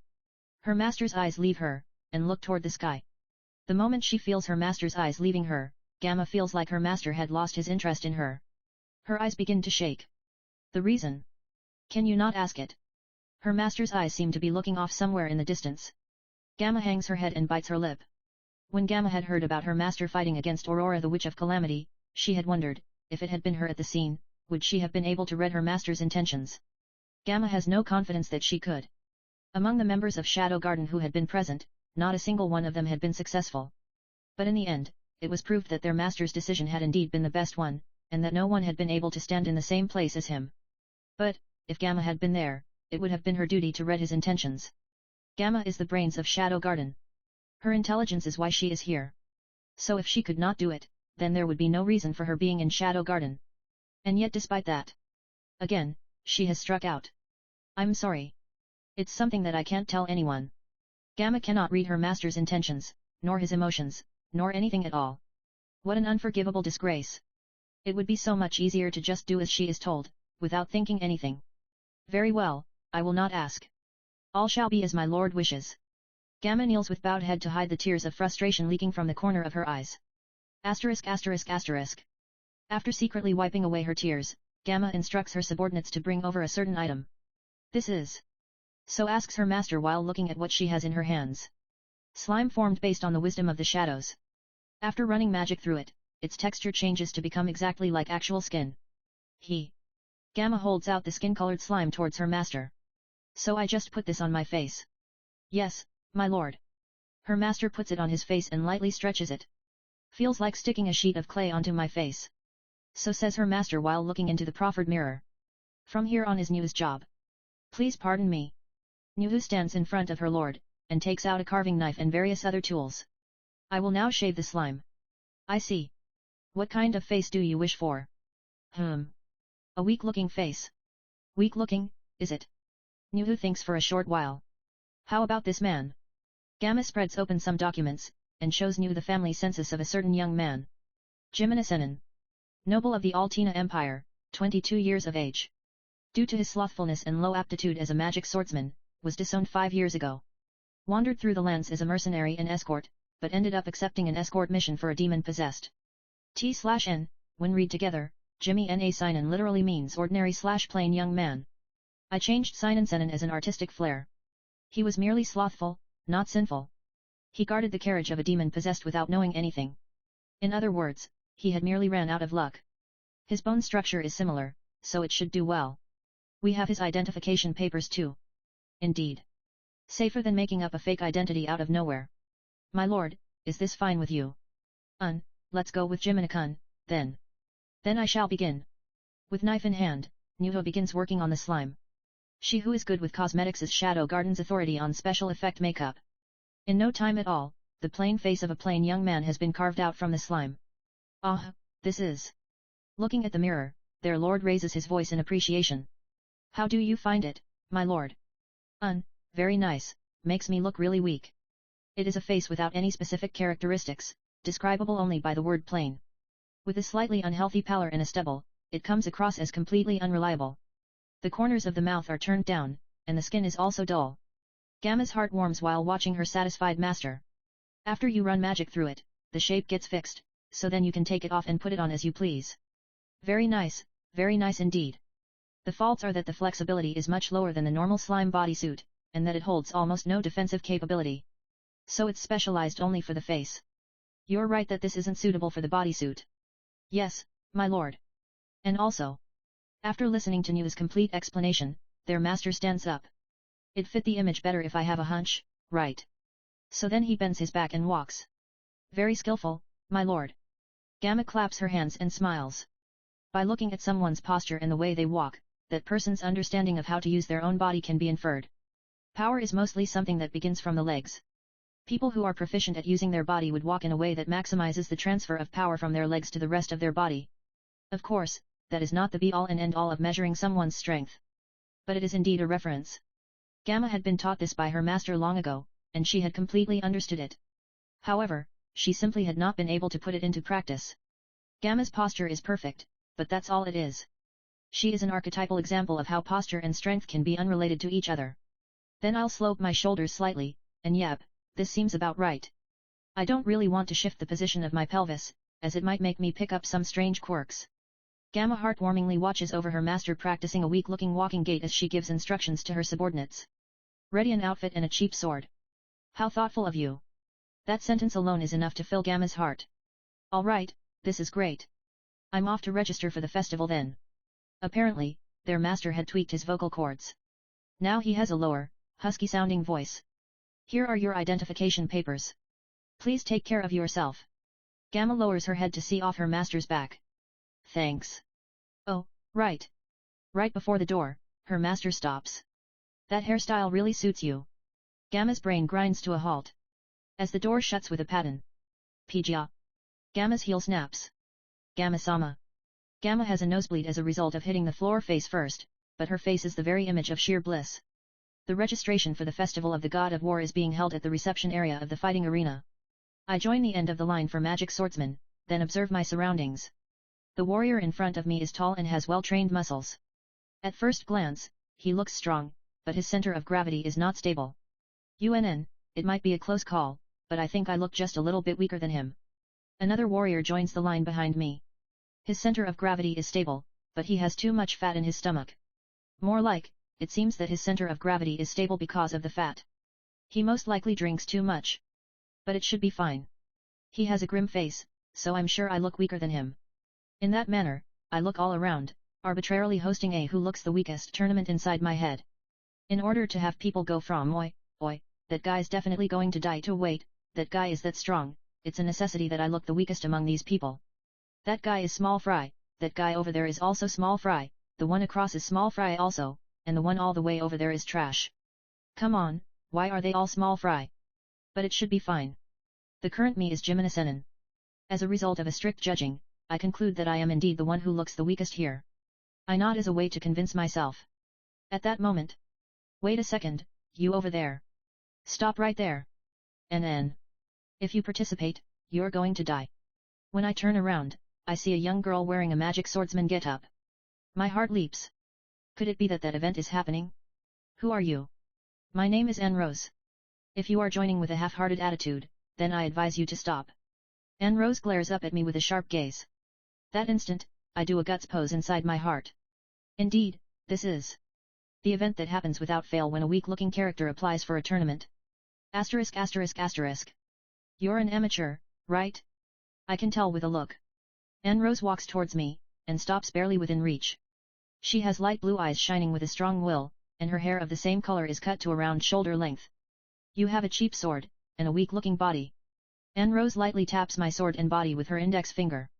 Though the swords used in the tournament are dulled, if you take them lightly, you candy. Then once again, she shoots me a sharp glare. I look into her eyes, and think for a bit. The reaction that I should show here is: I'd advise you to not judge books by their covers. So saying, I turn away from Anne Rose. Indeed, the setting that I'm going with here is that I look weak but am actually really strong. And thus, it would be contrary to come off deferential here. The best effect is if I get them to think this guy is weak, but sure is presumptuous. What is with that attitude? And here I am actually worrying. I don't need it. Save it for someone who does. Right, gotta remember to use the pronoun or to refer to myself. T/N, there are many options in Japanese for the pronoun I, depending on gender, age, relative status to the conversational partner, etc. or is the most masculine one, to the degree where in some situations would come across as excessively aggressive. I'm being serious, you really.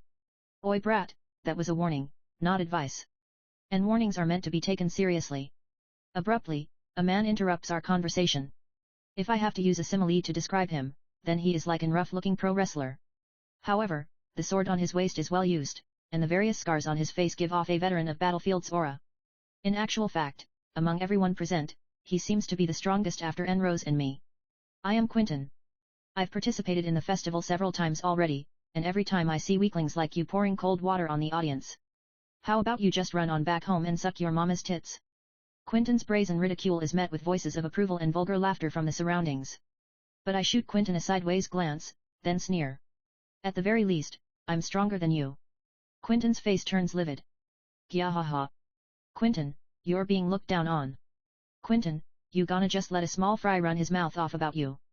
Quentin's eyebrows scrunch up from the jeering, and he grabs me by my collar. Oi, you better be careful with your tongue. Who the fuck did you say is stronger than me? I do not answer. But I do raise a corner of my mouth in a sneer again. Seems that you are in need of some educating. So saying, he throws me. I crash into some people, then roll on the ground.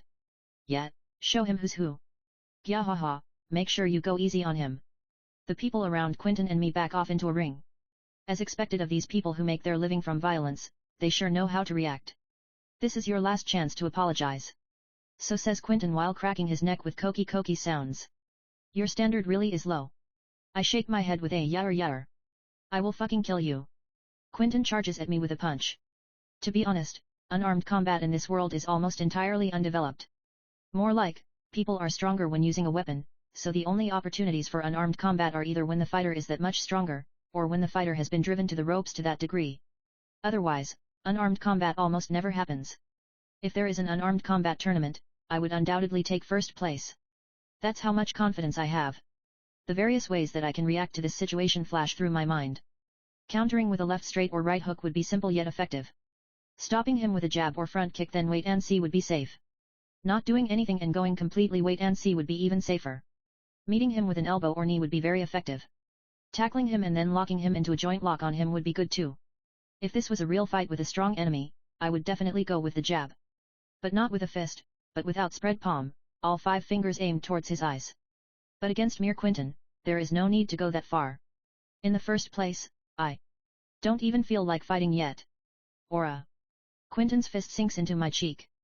Then I am sent flying away flashily, crashing into the surrounding human wall. There's more where that came from. Quentin's punches land on me. Right, left, left, left.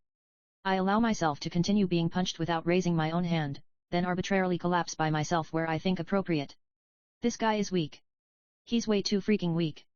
Gyahaha, so he is a small fry after all. The gallery's derision is music to my ears. Is he too scared to do anything?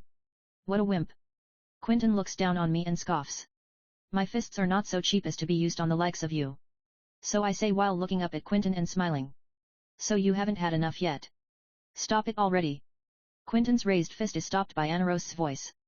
You've already gone too far. If you're still itching for a fight, then I'll be your partner. Anne Rose glares up at Quentin. Oi, the lady said she'd be your partner. Gyahaha, can you be my partner instead? In contrast to the jeering, Quentin's face grows grim. Leaving behind a tch, he turns on his heels. What's wrong, Quentin? Going for a piss. How boring, it's already over. As Quentin leaves, the human ring also beaks up. I'm sorry, I didn't foresee it turning into that. Anne Rose reaches out a hand. I stand up while ignoring that hand. If you'd actually wanted to, you could have stopped it at any moment. Am I wrong? Anne Rose flinches from my question. Rather than something that you can't recover from happening to you during the tournament, I thought it better for you to learn a lesson here first. But he really did go too far. Are your wounds all right? Rose reaches towards me, but I intercept it with one hand. No problem. But you, It seems that Rose has noticed. Despite having been punched so many times, there are no obvious wounds on me. If I have to point one out, the only thing I can raise is the small cut on the side of my mouth. I use a thumb to wipe away the blood slowly oozing beside my mouth, then turn to leave. The taste of blood. How long has it been last? So I murmur in a small voice loud enough to be heard by Rose. Wait. What is your name? I feel her strong gaze on my back. Jimina. With that, I disappear into the sea of people. Then I clinch a guts pose. Hell yeah. I have successfully done it. The small fry that everyone underestimates, but a small minority have realized that he might not be what he seems. I absolutely love this cliché. In my opinion, those who unveil their strength before the tournament even begins are mere third rates. Where's the fun in that? What's the point of revealing your true strength in the least interesting place possible? Being underestimated by everyone before the tournament begins is just right. Then when the tournament begins, you make more and more people think, wait, isn't that guy kind of strong? Then only at the climax do you reveal your true strength to make people go, hell, that guy was actually that fucking strong the entire time. Now that is a first-rate flow. To maintain control over the audience's impression of me until that crucial moment is the task that I have been tasked with during this festival of the God of War. I host this single-person reflection session while hiding into the shadows.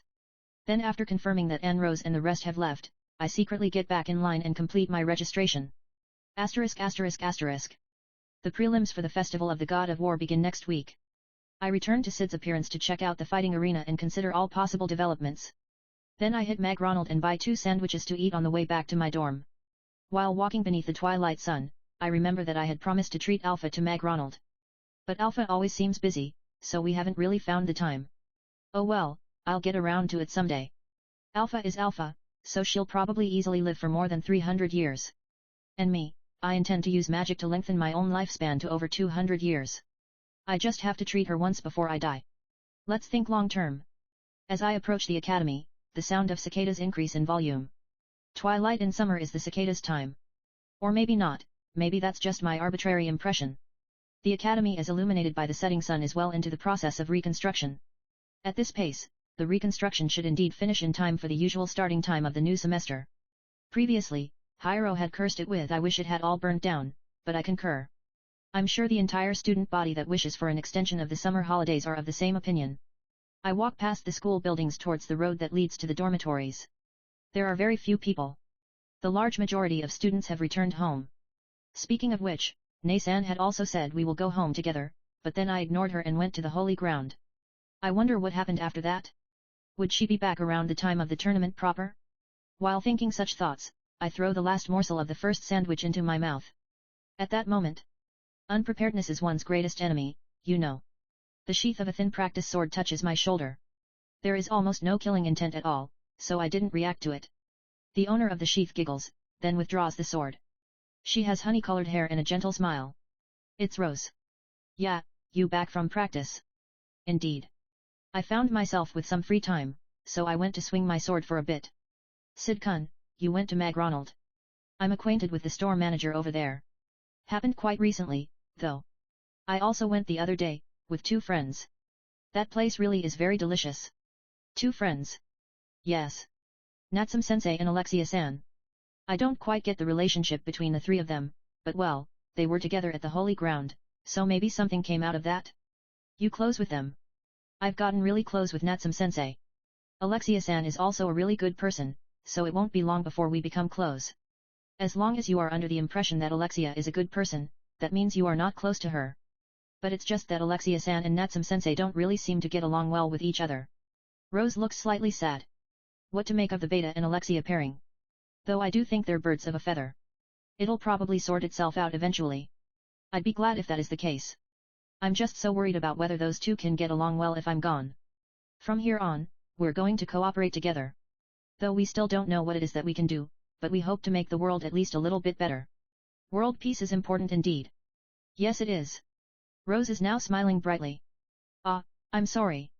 It's about time for me, so I have to get going. Our surroundings are gradually getting darker. See you around. Despite saying that she has to get going, it seems like Rose still has something else to say. What's up? Rose hesitates for a while before opening her mouth. Now, I'm going to meet my father. It seems that he might be introducing my fiancé to me. Is that so? Yes. Congratulations. Is something that I'm not going to say. Rose's face tells me that it is not something she wishes for. I am the princess of Oriana Kingdom. As a princess, I shoulder many expectations while I live. However, in my selfishness, I have betrayed all that. I might end up betraying the expectations of a large number of people, again. Rose smiles a painful smile. But this time, it is not selfishness. It would be great if I'm just worrying for nothing. But if something happens, will you believe in me? Got it. Rose looks down as if to hide her face, then turns around to leave. Hey. I call her back, then throw the other McDonald's sandwich towards her. Take it. You should relax your shoulders a bit. Thank you. Rose smiles at me gently. The next day, I am jolted awake by Hiro's scream. Student Council President Rose stabbed her fiancé and fled. While still in bed, I tilt my head in puzzlement at what drove her to do such a thing. Asterisk asterisk asterisk. What is she doing, that girl? So sighs Alexia inside her own room, accompanied with a tch. It seems that Rose had fled to the northern part of the royal capital. She is most likely still within the city. The one who said that in a business-like tone is Natsum, who is sitting on the opposite sofa. Alexia looks at Natsum with a bitter face, then clicks her tongue again. It is thanks to Natsum that the details of Rose's attempted murder of her fiancé reached Alexia's ears. Though her nature is suspicious as ever, but her information is sure. She has also supplied various information related to rumors regarding the Order of Diabolos. It seems that Oriana Kingdom wishes to treat it as an Orianan problem. They requested Midgar Kingdom to not get involved. Natsum. That sounds suspicious. Alexia. It does indeed. She can be tried under Midgarian law, but then that would affect the relationship between the two countries. Midgar Kingdom will most likely acquiesce. Natsum. Well, it's my father we're talking about. I'm sure he's decided on wait and see. Alexia. Alexia recalls the face of her peace at any price father, then clicks her tongue once more. Rose-sama's fiancé is Doem Kitsahat, second son of a duke family of Oriana Kingdom. Once she's caught, she will probably be punished heavily. Natsum. T/N, Doem equals super masochist, and I think Kitsahat equals asshat. Anyone got a better read? Here's the original for your reference. She's a royalty, so execution is definitely off the table, but probably imprisonment or exile. But for now, let's the two of us find Rose Senpai first before Oriana Kingdom does, and hear her out. Alexia. Wait a moment. Rose-sama did not tell us anything in regards to this case. I believe that we should avoid causing any international problems with our intervention. Natsum. So, what? Alexia. Alexia's eyes are focused on Natsum. I'm just saying that we should refrain from any actions that might possibly lead to problems. Natsum. So you're saying that we should abandon her? Alexia. I did not say that. But we should think carefully before we act. Natsum. So you're saying that I don't think before I act? Alexia. I did not say that. But we should spend a bit more time thinking things through. Natsum. So you're saying that I'm an idiot? Alexia. I did not say that. People all have their own strengths and weaknesses. Natsum. If you have something to say about me, then how about just coming straight out with it? Alexia. How could I be so presumptuous, Natsum? Natsum hugs her shoulders while her eyes shake from anxiety. Alexia walks forward with crisp steps, then grabs Natsum by her collar. Natsum's revealed cleavage jiggles with an almost audible poyoin SFX. Don't you go acting all innocent and harmless with me. Alexia. Alexia glares at her at zero distance. Hi, don't kill me. Natsum. Natsum struggles to get free, which causes her chest to jiggle with even more poyoin than before. Alexia notices a mole on one of those lumps, which for some reason pisses her off excessively. As I keep saying, every single one of your reactions seem fake. Alexia. Phew, Natsum. I am so going to kill you. Alexia. Hawa, Natsum. Seeing Natsum looking up with teary eyes, Alexia clicks her tongue and lets go. Natsum collapses onto the sofa. Rose Senpai surely has her own reasons. I also understand that she doesn't want to drag us into this. But that's what irritates me. Alexia. So, Natsum. When I'm told to stop, that only makes me want to do it. When someone tries to not involve me in something, that only makes me want to rush into it. Alexia. Natsum. Natsum looks up at Alexia with a face that's clearly troubled as to how to respond. We are friends. I don't know what you're thinking inside, but at least you've also decided to act out being friends. Am I correct? Alexia. I guess, Natsum. And we cannot abandon friends. Of course, I also will not abandon you. Understood. Alexia. All right. Natsum. Natsum stands up with her eyes cast down. In that case, then I'll go gather information about Rose-sama. There also seem to be black rumors about her fiancé, so I'll look into that too. Natsum. Sounds wonderful. I'll go speak with my Nae-sama. Alexia.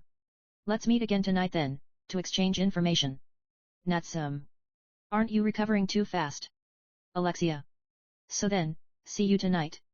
Natsum. Saying this just in case, but take care. Alexia. You too, Alexia-sama. Natsum. Natsum bows once, then leaves. Alexia stares at that back, then sighs heavily. Well, no other choice but to do something about it, Alexia. After rearranging her slightly disheveled appearance, Alexia also exits the room. Asterisk asterisk asterisk. The weekend has come, and along with it, the start of the preliminaries of the Festival of the God of War. I am sitting together with Hiro in the audience seats at the fighting arena, watching the matches. The sun is still high in the sky, and spectators are sparse. Well, this is just the prelims after all. More like, this number is a pretty good turnout for the prelims. Actually, I had fought 2 matches already last night. Not in the fighting arena, but at random grassy locations. Yep, the first and second rounds of prelims are held at the grasslands outside of the royal capital. Nobody comes to watch those matches. The quality of my opponents was also the worst. I beat both of them by knocking them out with a half-hearted lariat. Both victories were entirely joyless. Then from the third match onwards, it's finally the fighting arena. By this point, the quality of the matches have finally reached barely acceptable standards. Though few, there are at least some spectators, which is also a big improvement. What most people refer to when they mention the Festival of the God of War is the tournament proper, after all. Oh yeah, where's Jega? So I ask Hiro, who appears to be taking notes of some sort. He said that he went home to do some farming. T/N, the joke here is that Jaga's last name is Imo, so when you put it together his name is Jagaimo equals potato. And he's farming. LOL. I see. Hiro continues to enthusiastically take notes while watching the match. Around his neck is the holy sword necklace, the souvenir that I had gotten for him at the Holy Land. I'm glad that he likes it enough to wear it. But more than that, I have misgivings about his sense of taste, to actually like something like that. So, what are you doing? I'm gathering battle data. Noobs would bet based merely on their intuition, but I am different. I collect data, I apply statistics, and then bet based on probability. Fu-en. I steal a glance at Hiro's memo pad. Probably strong, probably weak, no idea is what it says. Winning in betting is considered from the cumulative total. So Hiro says confidently while continuing with his notes. Is that so? Noobs bet on one match and call that a win or a loss. But I am different. I do not fixate on the results of a single match. I increase the number of trial runs, combine the probabilities, and win in units of 10 matches. Is that so? For I am a man who wins by totals. Good on you. I yawn. That's an interesting conversation you guys are having over there. That moment, a young man appears behind us. Our conversation is interesting. It is indeed. In response to my question, the blonde handsome guy with an almost visible background of sparkles smiles with a pose. You are. You know him, Hiro. You are the undefeatable myth, Goldo Kinmeki-san. T/N, when read together, his name means gold gilding/plating. Goldo-san brushes up his hair in response to Hiro's reverent gaze. That nickname is quite embarrassing. By all means, call me Sherwin Golden Dragon Goldo Kinmeki instead. Why, yes for sure. Sherwin Golden Dragon Goldo-san. I prefer undefeatable myth though. Are you gathering battle data? Yes I am. Prospect, you hold. I, too, never forego the collection of battle data. Is that true? Indeed. Always in pursuit of victory. See. So cool. Can you tell me more? Yar, just a little bit then. I have a feeling that this is going to take quite a while.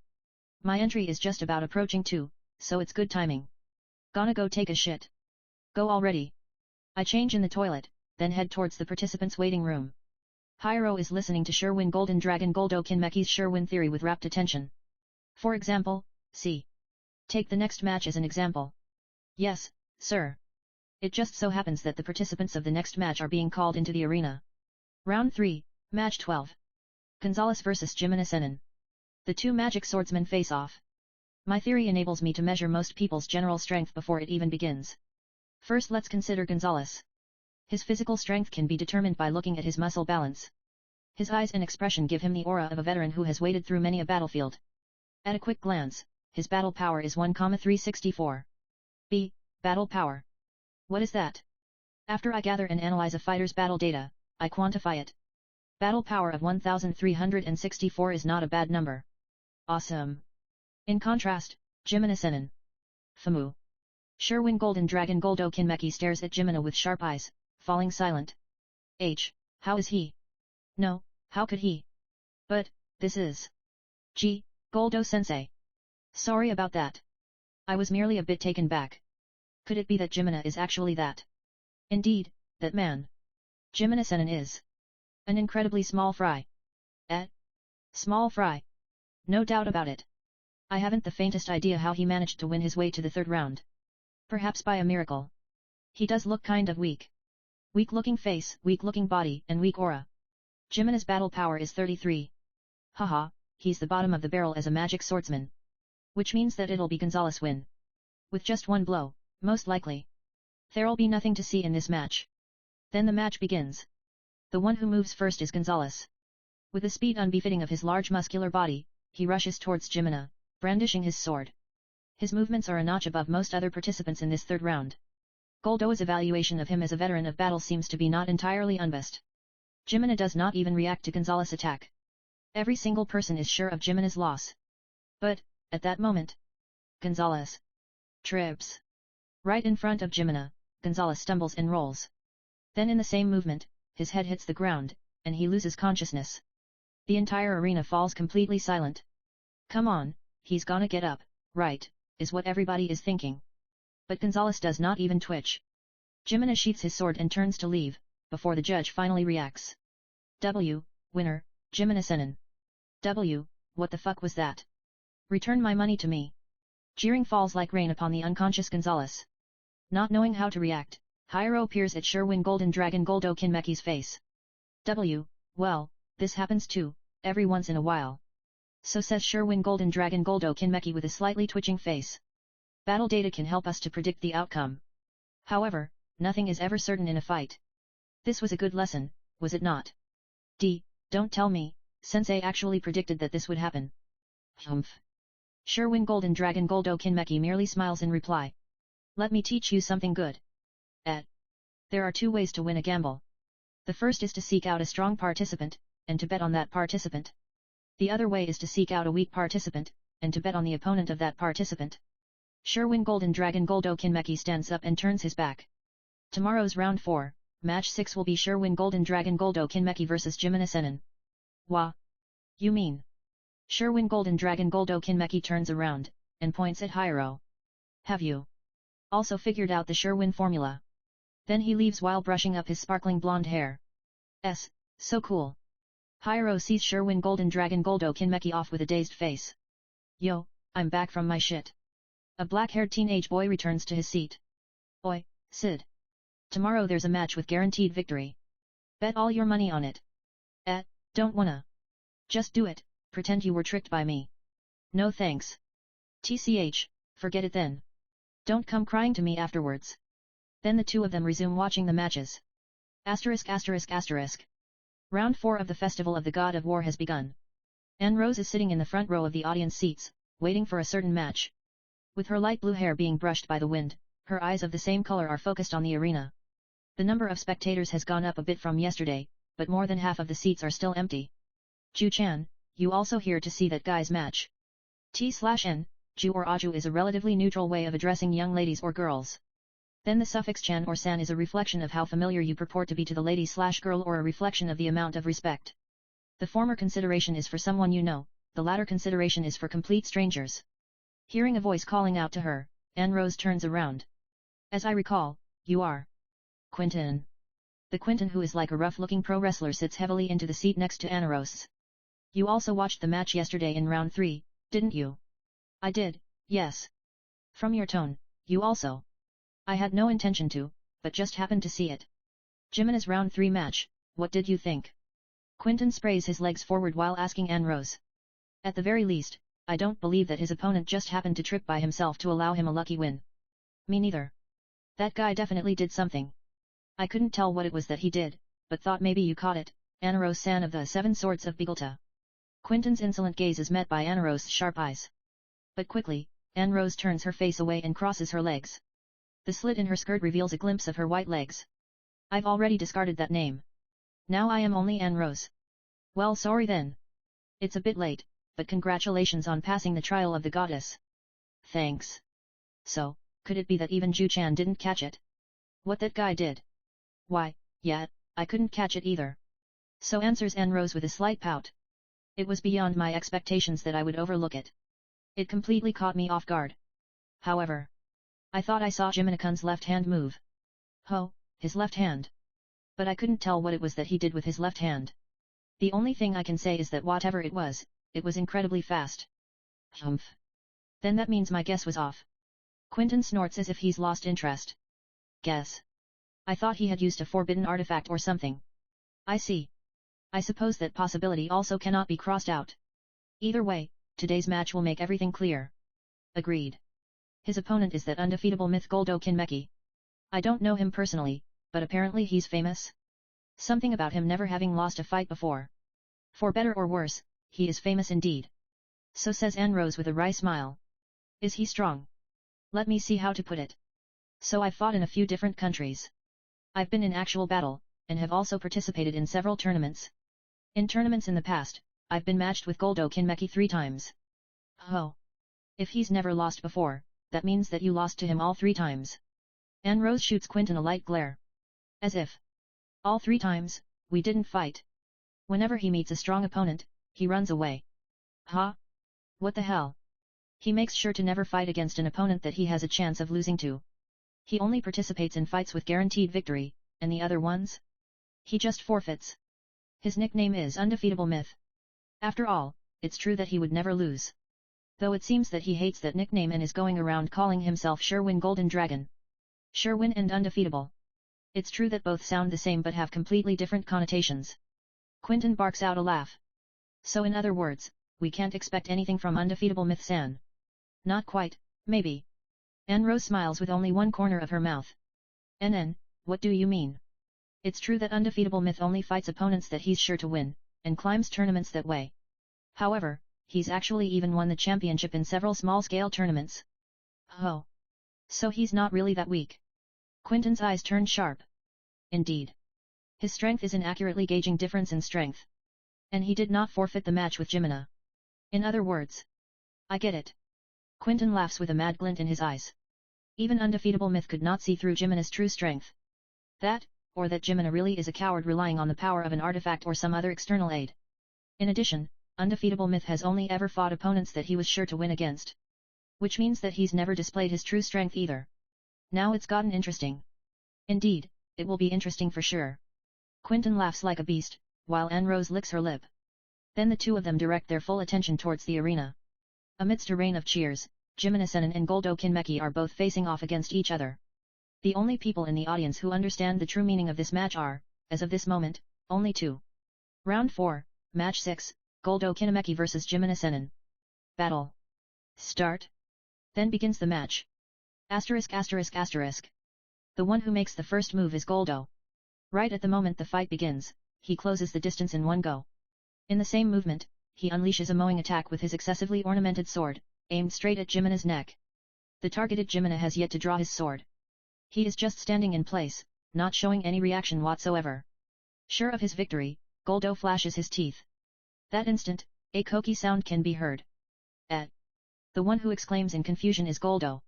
But it is not only him, but all eyes in the arena that are straining for a clue as to what just happened. Goldo's sword had missed Jimina's neck and swung by harmlessly. When Goldo comes to, he realizes that his torso is completely unguarded. TCH. Goldo's face stiffens. Seeing his opponent in such a fatally compromised posture in front of him, Jimina moves. And then, Jimina only slowly draws his sword. That's it. Completely overlooking the opportunity presented by Goldo's mistake. Jimina's movements were so slow, it was almost as if he didn't even notice what had happened. Goldo quickly retreats back out of range, then glares at Jimina. You making light of me? Irritation can be heard mixed into Goldoa's tone. Did you see it? So Quentin asks Anne Rose in the audience seats. Just barely. So answers Anne Rose while fixing vulture-like eyes on Jimina. As expected. I couldn't see a thing. I really thought that undefeatable myth sword had gotten Jimina's neck. It really was a timing that is normally unavoidable. But right before the sword hit, Jimina cracked his neck. There is unmistakable shock in Anne Rose's voice. He cracked his neck? The hell does that mean? He just cracked it, like normal. With a koki, then another koki. So saying, Anne Rose also tilts her own head, demonstrating what she's describing. Okay, wait, that just made it even more incomprehensible. I don't get it either, alright? But the instant that he tilted his head, there was a koki sound, and Goldoa's sword really did miss. Oi oi oi, you gotta be shitting me. You saying that he tilted his head to crack his neck, which just happened to enable him to evade the sword? Yes I am. You pulling my leg. Like hell such a coincidence happened. What if it wasn't a coincidence? Anne Rose's eyes turned sharp. What are you saying? He had cracked his neck at a speed that even I would have missed if I wasn't completely focused on him. Can a normal human do something like that? This is the logic that a super speed neck crack that bare eyes cannot catch is normally impossible. Gah. You've a point. Perhaps for him, evading the sword was merely a byproduct. He first wanted to crack his neck, but it just happened that a sword was passing by, and it just so happened that his neck evaded the sword. What the fuck? Now that's a true impossibility. Goldoa's sword was fast. And you're saying it was evaded as a byproduct. I am also feeling extremely incredulous at the moment. Maybe it really was a sheer coincidence. But if it was not a coincidence, then hell if I swallow that. Goldoa speaks up while still glaring at Jimina. You piss me off. Just now, you had let a golden chance slip right through your fingers. That was the single chance in your entire life to defeat me, but you had let it go. And yet, why do you still look so composed? Goldoa gnashes his teeth audibly.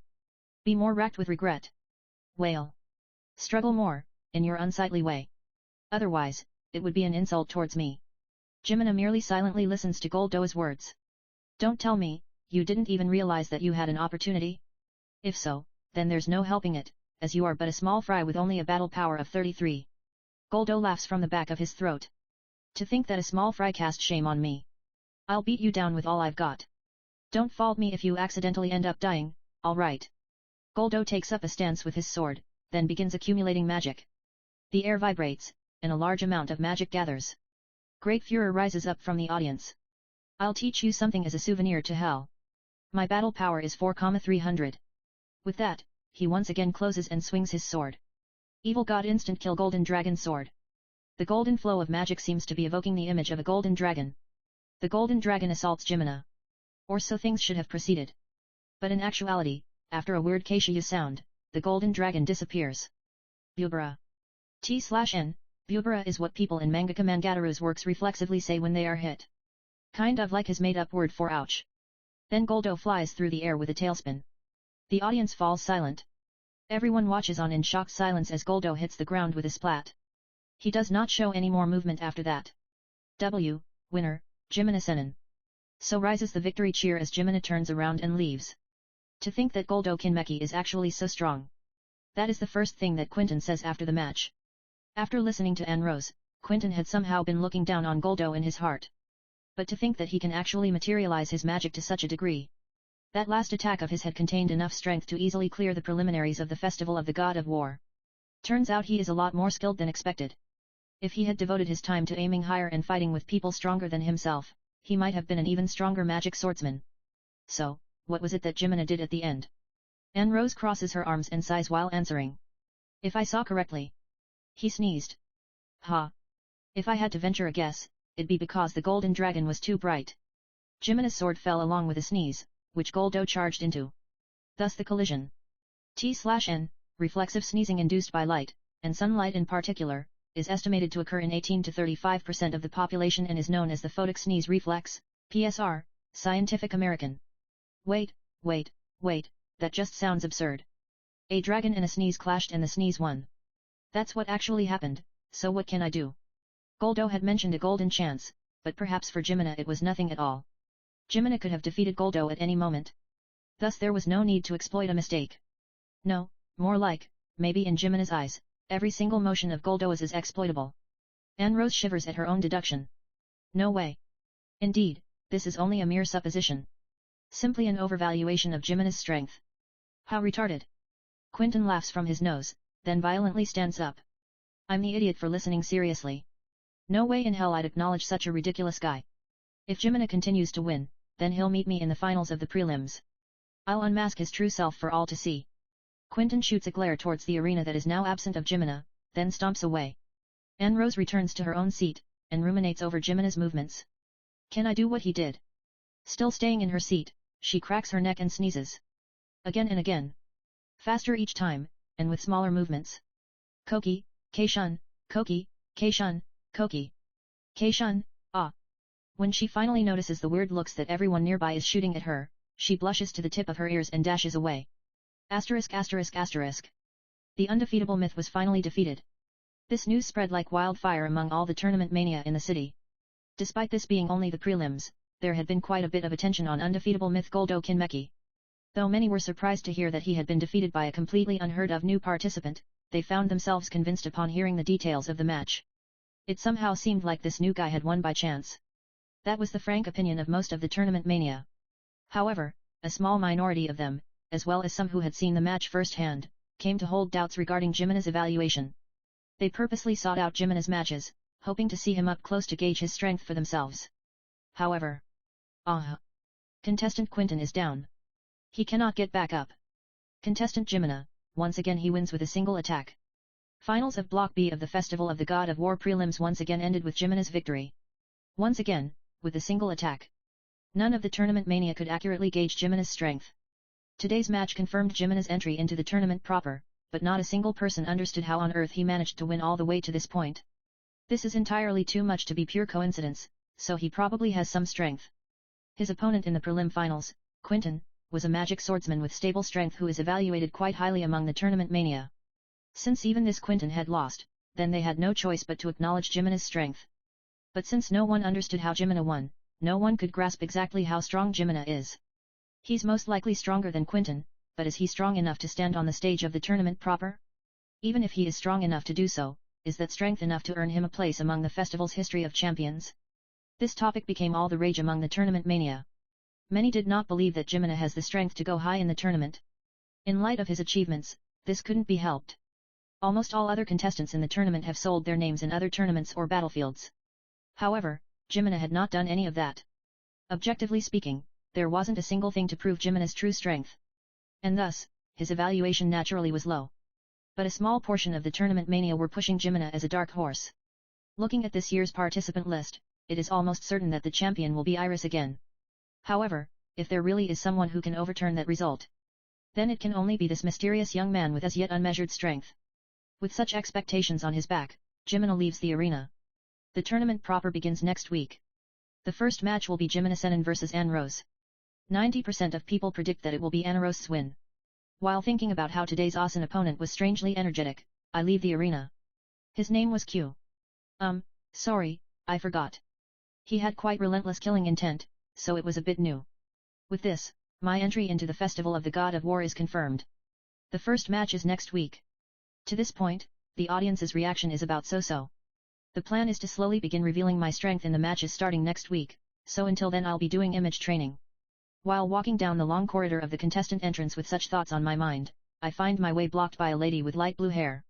If I remember correctly, her name is Anne Rose. You have business with me. To think that you would advance to the tournament proper. You've sure done it. Her strong-willed eyes are looking at me. A natural result. I admit that I had misjudged your strength. But I have a warning for you. Warning. I've already seen through your movements. Don't think that you can continue winning in the same way as before. Anne Rose flashes me a confident smile. Humph. I laugh with only a corner of my mouth. Then, as if to insinuate that she is not worthy of any more of my time, I indifferently walk past her. Please call out to me. So I shout within my heart. What's so funny? I can feel Anne Rose's glare. Thank you. I turn only my neck around, as if sizing her up with only the corner of my eye. A warning from me too, then. So saying, I undo the wristband that I had put on in expectation of this happening, and throw it at the ground by Anne Rose's feet. Dosa. The wristband makes a heavy sound upon hitting the ground. This is. Don't tell me you had this weight on while fighting. These weights are the chains that seals my strength. Guess playtime's over. Dosa, dosa, dosa. I take off the weights on both hands and both feet, then begin walking away. Wait a moment. But I no longer stop. I said, wait a moment. Anne Rose circles in front of me in a fluster. Don't think that you've won with just this, alright? Watch. Then Anne Rose cracks her neck, with the koki. For some reason, it's excessively fast. Even I can do something of this level, alright. Is that so? I don't quite get it, so I just walk past Anne Rose with her doyagao. What did she even want to do anyways? Asterisk asterisk asterisk. The summer morning is refreshing. I open my mouth wide in a yawn while gazing at the blue sky spread out beyond my window. I roll around in my bed, not doing anything in particular, just dazedly passing the time. There isn't much of the summer holidays left. The tournament proper of the Festival of the God of War begins next week too, so I've got to do image training. However, spending time like this, letting time pass by without doing anything in particular, is necessary for humans. Nah, sorry, that's a lie. At the very least, it's necessary for me. Oi Cid. I've got a really interesting story, so open up. Suddenly Hiro is pounding my door while shouting. As long as humans live with humans, troublesome things are bound to occur. Why do humans continue to seek other humans even while feeling this troublesomeness? This is what I'm ruminating upon in the morning of my now scarce summer holidays. Isn't this great, this feeling? It's like the yatter kind of master who keeps a certain distance from humankind. Alright, I'm coming. I unlock the door and allow Hiro in. This is the wanted poster of Student Council President Rose 10 million zeni for capturing her alive. And at least 500k zeni for useful information. Fu en. I accept the wanted poster from Hiro and take a look at it. Let's go catch her. What? Why? I'm broke. So says Hiro with desperation. Didn't you say that there's a match with guaranteed victory? Don't mention that to me ever again. Didn't you earn a lot from betting? Shut up. Shut up. Okay, listen to me. I won't say the reason, but anyways I'm broke. Thus, I need money. T/N, Urasai Damari. Is that so? So, help me. So troublesome. Do it by yourself. Don't be so hasty, think about it deeply. 2 people searching is a lot more effective than 1 person searching. Why? Because then the probability of finding her would be doubled. Even while my shoulder is being shaken by Hiro, I'm just thinking what a pain. In the first place, I quite appreciate Rose's rebellious spirit that enabled her to stab her fiancé. Isn't it great that she has all that energy and spunk? So in other words, I'm leaning more towards the side that hopes for Rose's successful escape. Please, I'm begging you. Hiro actually lowers his head. UN. At that moment. Cid-kun, your Oni-san has come. The dorm manager peeks into my room while saying so. Oni-san. Cid-kun's older sister. She's waiting for you in front of the dorm, so don't keep her waiting too long, alright. Leaving those words behind, the dorm manager leaves. Claire Nay-san. So she's back. I have a really bad feeling. In a split second, I weigh which option would be more troublesome. Alright, let's begin Operation Capture Rose. Cid, I had believed in you. As expected of my good friend. I grab Hiro by the back of his neck, and open the window. Oi Cid, what are you doing? There's no time. We're going by the window. Huh? What are you saying? Wait TOU. T/N, again, TOU is like what Sentai Rangers say when they jump, the idea being that it somehow makes the jump cooler. And thus we fly down. Iris Naysama said thanks for the information. She wants to continue the cooperation, apparently. What an honor. So replies Beta while looking at the back of Alexia, who is walking in front of her. The spiral staircase is illuminated by Alexia's magical lamp. They've already gone quite the distance down. The cold, humid air tells them that they are underground. It seems that Doemkitsahat is indeed connected to the order. Indeed. Problem is, we have no evidence. This is a problem between the church and the country, so normal evidence would not be sufficient. I am well aware. My father did stress this to me. He said that if we are to expose the connection between the Order of Diabolos and the church, we would need justification that can convince our citizens and the surrounding countries. Because if our country is branded heretical, everything would be over. I don't think that all members of the church are tied to the Order of Diabolos. It's probably only a handful of the upper echelons. And that's what makes this so troublesome. Indeed. The two's footsteps continue reverberating throughout the staircase. My father is solely insisting on not causing a dispute with the church. But then what of the order, right? He probably intends to leave them alone, same as he's done so far. Same as so far. Alexia's footstep is late by a beat. Merely my arbitrary conjecture. Please forget it. Well, that's fine for now. Naisama said something that caught my attention. That the king of Oriana Kingdom seemed a bit vacant. Vacant, you say? It was my first time meeting him, so I couldn't tell. But there was some sort of sweet smell around him. Sweet smell. A certain drug comes to Beta's mind. Perhaps it's already too late then. The order has begun to move. With my father's way of doing things, eventually our country would also. The two continue down the staircase, now in silence. We've arrived. Alexia has stopped before a deep vertical hole with a ladder. One of the entrances to the royal capital's underground tunnel system. You know of it, do you not? To some degree, yes. The tunnels that stretch underneath the entire city, built long ago as escape routes for the royalty, right? Correct. But what with the gradual loss of maps and keys and secret passwords and whatnot, now it's just a labyrinth. So then, why are we here? To erase you. Then Alexia puts a hand on the sword at her waist. And laughs. That was a joke. And you're not even scared the slightest bit. Hi, don't kill me. There's a possibility that Rose-senpai is hiding inside these tunnels. Beta pouts slightly at the way Alexia completely ignored her wholehearted acting. Let's begin searching in here. So saying, Alexia reaches for the ladder without delay. Please wait a moment. What? Did you tell anyone else about this? How could I? Anyone I can trust to tell would stop me. If this is a labyrinth, how can we be sure that we ourselves won't get lost? Easy. We just have to return the way we came.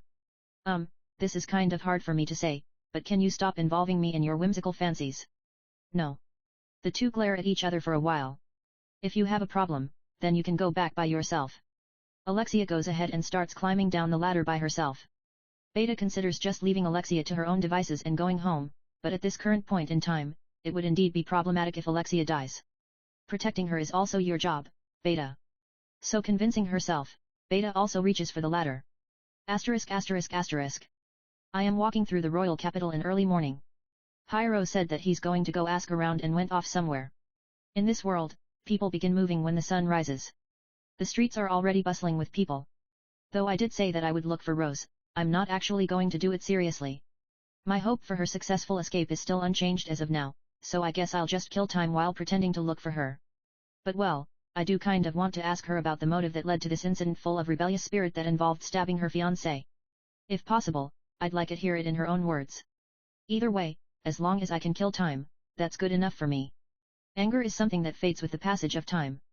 I'm sure Naisan just needs some time to calm her head. While thinking such thoughts and sort of dazedly wandering the streets, I suddenly pick up the sound of a piano from somewhere. Famu. I'm actually kind of good at the piano. In my previous life, I had practiced the piano as part of my training to become a power in the shadows. Well, alright, that's a lie. It was just my parents forcing me to learn it. To be frank, rather than practicing the piano, I would much rather have spent that time doing actual training for becoming a power in the shadows. In other words, I had zero motivation. But then again, what meaning does that hold in the face of parents? T/N, Asian parents. And so I grudgingly started learning the piano, but eventually came to think it not so bad. Firstly, if someone is good at the piano, surrounding people arbitrarily make their own assumptions. Such as, this guy is busy because he has to practice the piano as soon as he gets home. For the me who had limited human relationships to the bare minimum for the sake of becoming a power in the shadows, that misunderstanding was extremely convenient. Secondly, I simply came to recognize the coolness of the piano. A power in the shadows playing the piano under the moonlight. How cool is that? Exactly, this is the character setting that I am not only strong in fighting, but also proficient in the arts. Awesome! Before I realized it, I had gotten quite serious about the piano. Of course, my top priority was my training to become a power in the shadows. However, I did become quite fond of the idea of playing the piano to set up the mood for a battle. And so, I don't mean to toot my own horn, but I'm actually quite good at the piano. This is pretty good, So I murmur. Thing is, the person who's currently playing the piano is also quite skilled. Beethoven's Piano Sonata No. 14 Moonlight Sonata. Hey! This is a song that I really like. More like, it's in my list of best ever for a power in the shadows. And so, I don't think myself inferior when it comes to Moonlight Sonata. However, this performer's expression is also quite unique and tasteful. Not bad at all. I can almost see the light of the moon inside my mind. Even though it's morning at the moment, As I play out the "oh, this person is not so bad either" cliché, I suddenly jolt in realization. Isn't it strange to hear a song by Beethoven in this world? My face turns serious as I make my way through the crowd towards the sound of the piano. Alright, I'll be honest. I already know what's coming. I'm not a complete idiot, alright? The sound of the piano is coming from the first-floor cafe of one of the royal capital's top-class hotels. The security is so tight that normal people can't go in, but the guards here let me go right in. As I go into the store without reservation, the performance is just about over. Epsilon. She is a beautiful girl with dazzling hair the color of a clear lake. Though her dress is a sleeveless dress, her chest area is, of course, fully covered to hide the slime. Her legs are also completely covered under tights, and her boots with hidden heels are cleverly concealed. A magnificent job as always. When I draw close, she also seems to notice me. She gives the customers a bow, then leads me towards the waiting room. After the door closes with a click, she smiles. My lord, you were listening? How embarrassing. She looks at me with upturned eyes and slightly blushing cheeks, but I refuse to be deceived. Epsilon, that song just now was Moonlight Sonata, was it not? Yes. Among the numerous songs that my lord had taught me, it is the one that I love the most. Oh, is that so? It's my favorite too. Though I had no intention of teaching her, it's quite a happy thing to find someone else liking something that you like. Thanks to my lord, I am building my connections and influence as a pianist and a composer. Composer? Yes, my lord.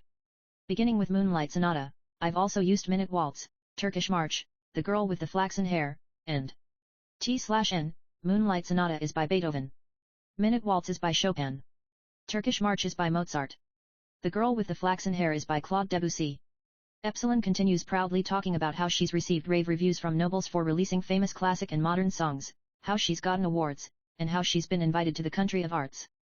I apologize, Beethoven, Bach, Mozart, and all other great composers. In this world, all the credit for your great works has gone entirely to Epsilon.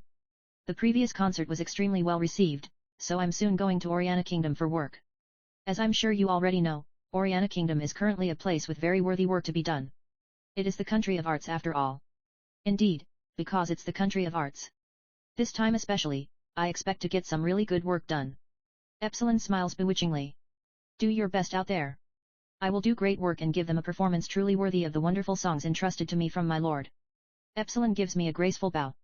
Oh right, I'm changing the subject, but would you happen to know anything about where Princess Rose has gone? Princess Rose, is it? I believe that matter is currently being handled by Beta, so I am not too informed on it. Ah, but I did hear something about her escaping into the royal capital's underground. For the full details, it would probably be best to ask Beta directly. Ah, knowing that alone is already more than enough. If I really do happen to find Rose by luck, then I'll at least listen to what she has to say. Thank you. While looking at the smiling Epsilon, I think of what to say after my thanks.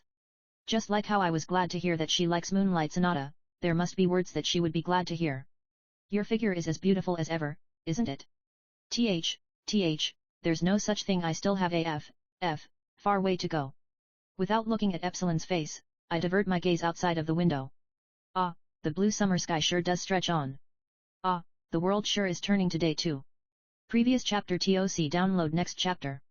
*****. Rose is plodding through the dark underground. The wound on her back that she had received while escaping is even now still oozing blood. Though it is not deep, it is also definitely not shallow. She needs treatment urgently, but with pursuers on her tail, she has no time nor opportunity for that. She is concentrating her magic on the wound as a makeshift measure, but the pain is only increasing along with the passage of time. And in inverse proportion, she is expending both magic and physical strength. Her breathing is ragged. Even while keeping her senses sharpened to pick up signs of pursuers, she has been thinking the entire time. That moment, what was the truly correct choice? What was the best choice? This question without an answer is merely going round and round in her head. Stabbing Doem, her fiancé, was an on-the-spot decision. But it was by no means an impulsive action. Within the limited amount of time allotted to her, she had concluded that this was the best choice. Or at least, it was supposed to be. But her plan had failed. Doem still lives, and she is now a fugitive. But hindsight is 20/20. Her mistake was in misgauging Doem's true strength. But that does not necessarily mean that her choice to eliminate Doem was also a mistake. It can even be said that she had no other choice. The instant she saw her changed father. The instant she saw the eyes of the king of Oriana Kingdom, Rose had decided to eliminate Doem. The connection between Doem and the Order and all other rumors involving the Order had instantaneously turned into confirmed truths in her mind the instant she saw the father who had lost his self and been turned into a mere puppet. That's why she drew her sword. Was she impulsive at that moment? Was she too impatient? Was she not moving in haste and anger? At the time, Rose had thought herself calm. She did not want to borrow Alexia's nor Natsum's help. To the very end, this matter must have handled purely within Oriana. That's what her intuition told her, and that's what she followed. This political intuition of hers was not wrong. Although she ultimately failed, this is Rose's own mistake, and a problem of Oriana Kingdom alone. The sparks have yet to spread to Midgar Kingdom. She had unconsciously avoided the worst-case scenario. But that, too, is merely a matter of time. The words that Doem had shouted when she fled reverberate inside her mind. Surrender yourself before the end of the festival of the God of War. Otherwise, I'll make the king of Oriana Kingdom start killing VIPs.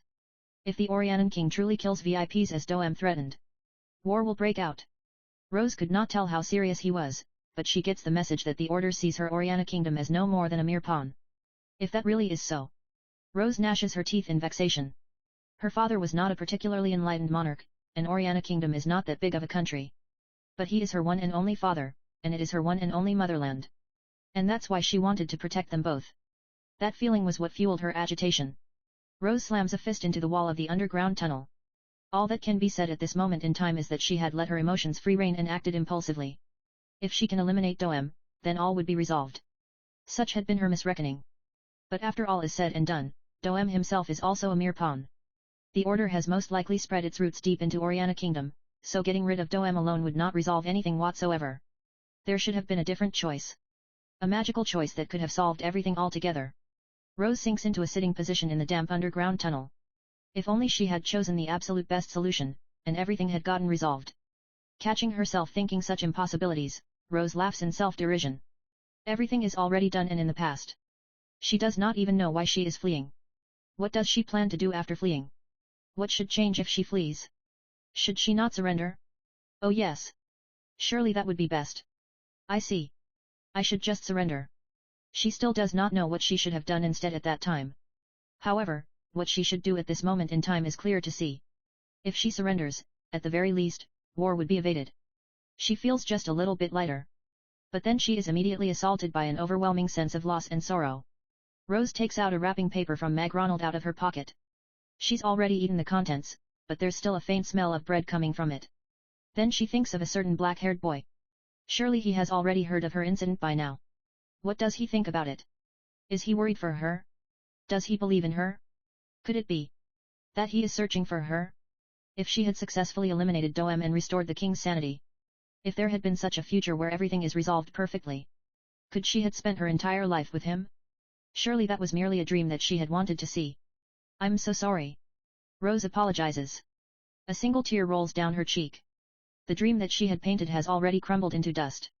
Rose carefully folds the McDonald wrapping paper, then returns it to her skirt pocket. Almost as if it is the last fragment of her dream. Ow! A sharp pain runs through Rose's chest. She peeks into her shirt to see a pitch-black patch of skin. That is the proof of demon possession. The symptoms have appeared only recently. At the very start, her dream was already an impossible one. Rose hangs her head and laughs. That moment, a soft sound reaches Rose's ears. Is it the sound of a pursuer? But the sound is too gentle and beautiful to be footstep. When she strains her ears, she recognizes it as the sound of a piano. Moonlight Sonata. As someone well versed in music, she knows that song. This song that had been exceptional well received even in Oriana the country of arts is now coming from the tunnel in front of her. How beautiful! The performance is so deep and perfect that it is as if the performer is pouring everything of his whole life into it. Rose begins walking towards the source of the sound, as if led by moonlight. This place is called the Royal Capital Underground Labyrinth, but Rose feels that it's more of a historic site than a labyrinth. The ground is properly paved with stone, and there are carvings of reliefs and ancient letters on the walls. On the way here, she's come across several doors in the walls, but none of them could be opened. Either a key was required, or some ancient mechanism had broken down. The sound of piano grows closer. Then Rose turns a corner, and sees a big, broken door in front of her. The sound is coming from beyond. Rose ducks through the large hole in the door, and finally arrives. The space she finds herself in is a cathedral with fantastical light shining through. The sky-high stained glass depicts the three heroes and the defeated demon. Radiant light is falling from the stained glass. And in the middle of the light is a single grand piano. Shadow. In this long-forgotten cathedral, he is here, playing Moonlight Sonata by himself. ******. Rose closes her eyes and concentrates on that beautiful melody. The Moonlight Sonata that Shadow plays is different from any other rendition that Rose has ever heard before. The song might be the same, but the expression can vary greatly based on the performer. Shadow's Moonlight Sonata is darkness. A deep, endless darkness. With a single ray of light shining into it. Is that light from the moon? Or is it? But before she is able to arrive at an answer, the performance comes to an end. Only after fully appreciating the lingering note reverberating around the cathedral does Rose clap her hands. The clapping of a single person echoes. Naturally, Shadow hears that clapping. He stands up, and bows elegantly in response. Shadow, you are. Abruptly, Rose realizes that she does not know what to say next. However, she feels that Shadow would definitely leave if she does not say something. Among all the renditions of Moonlight Sonata that I've ever heard, I can say with certainty that yours is the best. Rose herself does not know what she is saying. There surely are other things that she should ask Shadow. What is it that you hope to achieve? So says Shadow in his reverberating from the abyss voice. With a little thought, Rose understands. He is inquiring about the incident. I merely wanted to protect everyone. Wanted to grasp the best future. But I could not do it. Rose squeezes out her words. And it's over. Your fight, it's over. Even I don't want it to end here. Rose hangs her head but clenches her fists. She wanted to make it work. Even now, she still thinks so. However, there is no longer anything that she can do. If you still have the will to fight, then I shall grant it to you. So saying, Shadow gathers violet magic on top of his outstretched hand.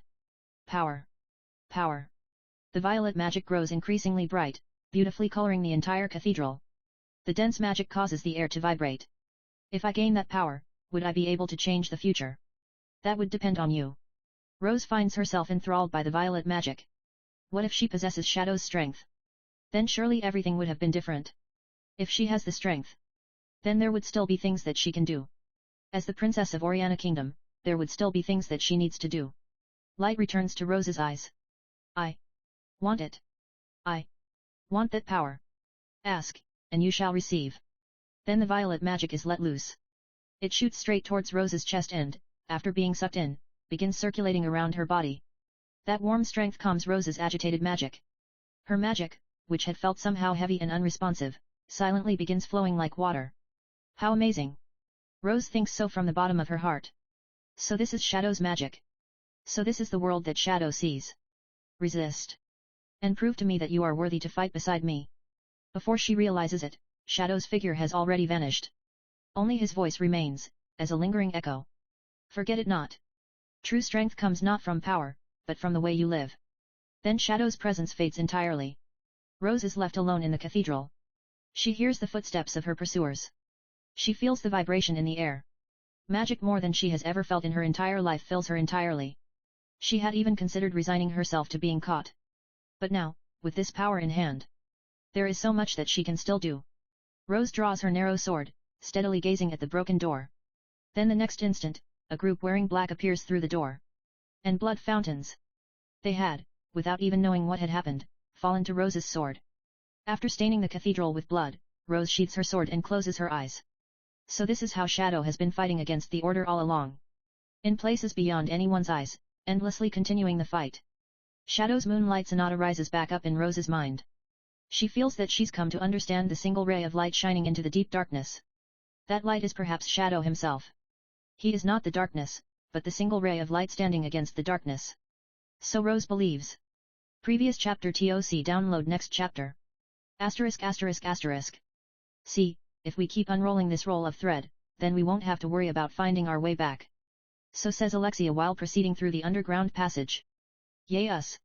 So replies Beta from behind while yawning. Did you just yawn? Nope. But we have been at this for more than half a day already, so how about let's go home? She's probably not in the underground labyrinth anyways. I wonder indeed. I got the information from a pretty trustworthy source though. How about let's go back for now and reconfirm the information?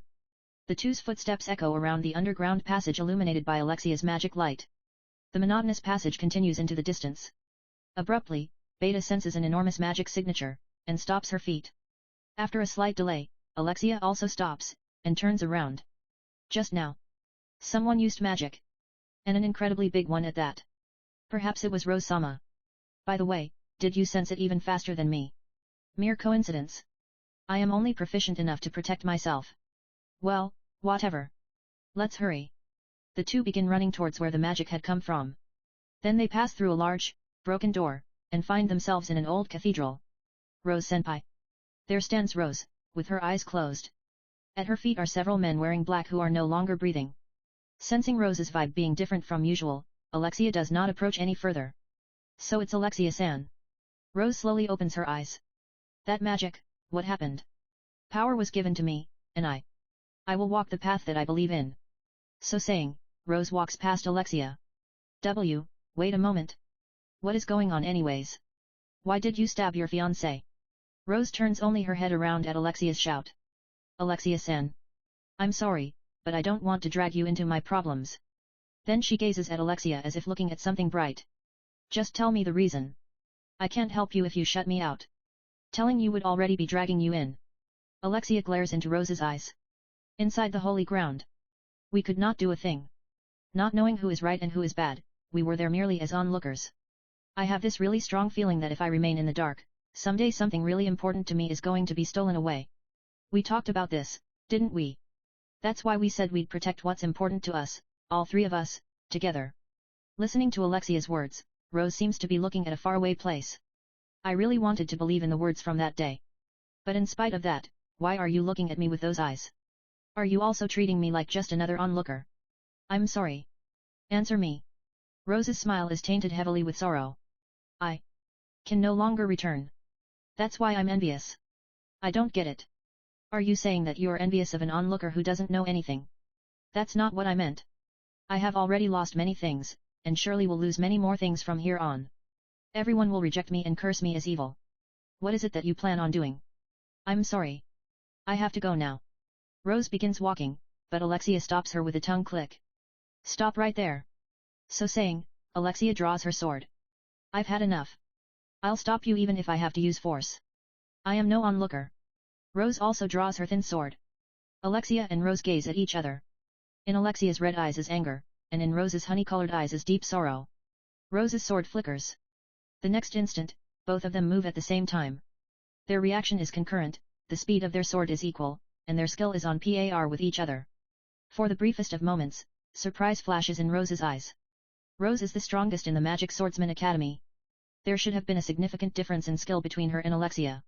At the very least, that's how things had been when they entered the academy. However, Alexia's sword has grown so much in such a short period of time. Furthermore, Alexia's sword bears great resemblance to his sword. Indeed, Alexia's sword is Shadow's sword. The two swords clash. Magic flashes and stains the cathedral. Though the two are even, the result is clear. Alexia's sword flies through the air, while the pommel of Rose's sword slams into Alexia's chin. Thus Alexia crumbles from her knees. What decided the match was simply the difference in the amount of magic. If Alexia had the same amount as Rose, there's no telling what the result would have been. I'm very sorry. With a final apology, Rose walks away. Then she notices Natsume. Strangely, she had completely failed to sense Natsume's presence. Natsume-sensei. I'm sorry, but I have to go. I won't stop you. I don't have the right to stop you. So says Natsume with an unreadable face. The Natsume in Rose's memory always had a gentle expression. It's just. I'm a bit surprised, I suppose. It seems that the idiot had thought things out in her idiotic way. The three of us are from different countries, different organizations, have different personalities, and have different beliefs. However, we were heading towards the same goal. Perhaps we actually made a pretty good group. Natsume-sensei. I bid you Godspeed. Our paths will surely cross again. Until then, I'll be babysitting for a little while longer. So saying, Natsume kneels down and tends to Alexia. Natsume-sensei, who are you? You should get going. She's only unconscious, and will wake up soon. Natsume flashes a slightly impish smile. There's so much to ask. But both understand that neither are in the mood to answer anything. Well then. Rose turns around, and vanishes. Natsume rests Alexia's head on her knees and sighs. So this is your decision, Shadow-sama. The figures of the three heroes and the tragic demon depicted on the stained glass somehow seem to be hinting at something. ******. Humans have difficulty maintaining any emotion for a prolonged period of time. Even when something precious is lost, the sense of loss would not last for 10 whole years. Emotions get weathered down gradually, same as the stones on riversides and beaches. Similarly, even positive emotions, such as happiness, won't continue for 10 whole years. So even the emotion that is anger would also wane as time passes. In other words, I am an advocate of the theory that if you evade an incoming collision with someone else and leave them alone for long enough, time will take care of the issue for you. Do you know what I was thinking while waiting for you in front of your dorm? No idea. I answer frankly the question posed by Claire Naysan, who had forcibly barged into my room. Guess one day was not enough. It seems that Naysan needed a longer cooling off period. I was beating you up inside my head. Again and again and again. For every second that I was waiting, my anger doubled. Interesting. It's my first time learning of a kind of anger that increases with the passage of time. But well, all humans eventually die. Regardless of how angry Naysan gets, she can't bring that emotion to her grave. In other words, it's still something that can be resolved with the passage of time. You are thinking whatever inside your head right now, aren't you? No way, of course not. I am currently looking up at the ceiling of my dorm room, with Naysan mounted on me and strangling my neck. I catch glimpses of Naysan's red eyes and black hair moving from the edge of my vision. Should we perform an experiment to test how long humans can go without breathing? When humans get strangled, they faint because the carotid artery gets cut off and so blood stops flowing to the brain. It's actually not related to breathing at all. Oh, I see. Either way is fine though.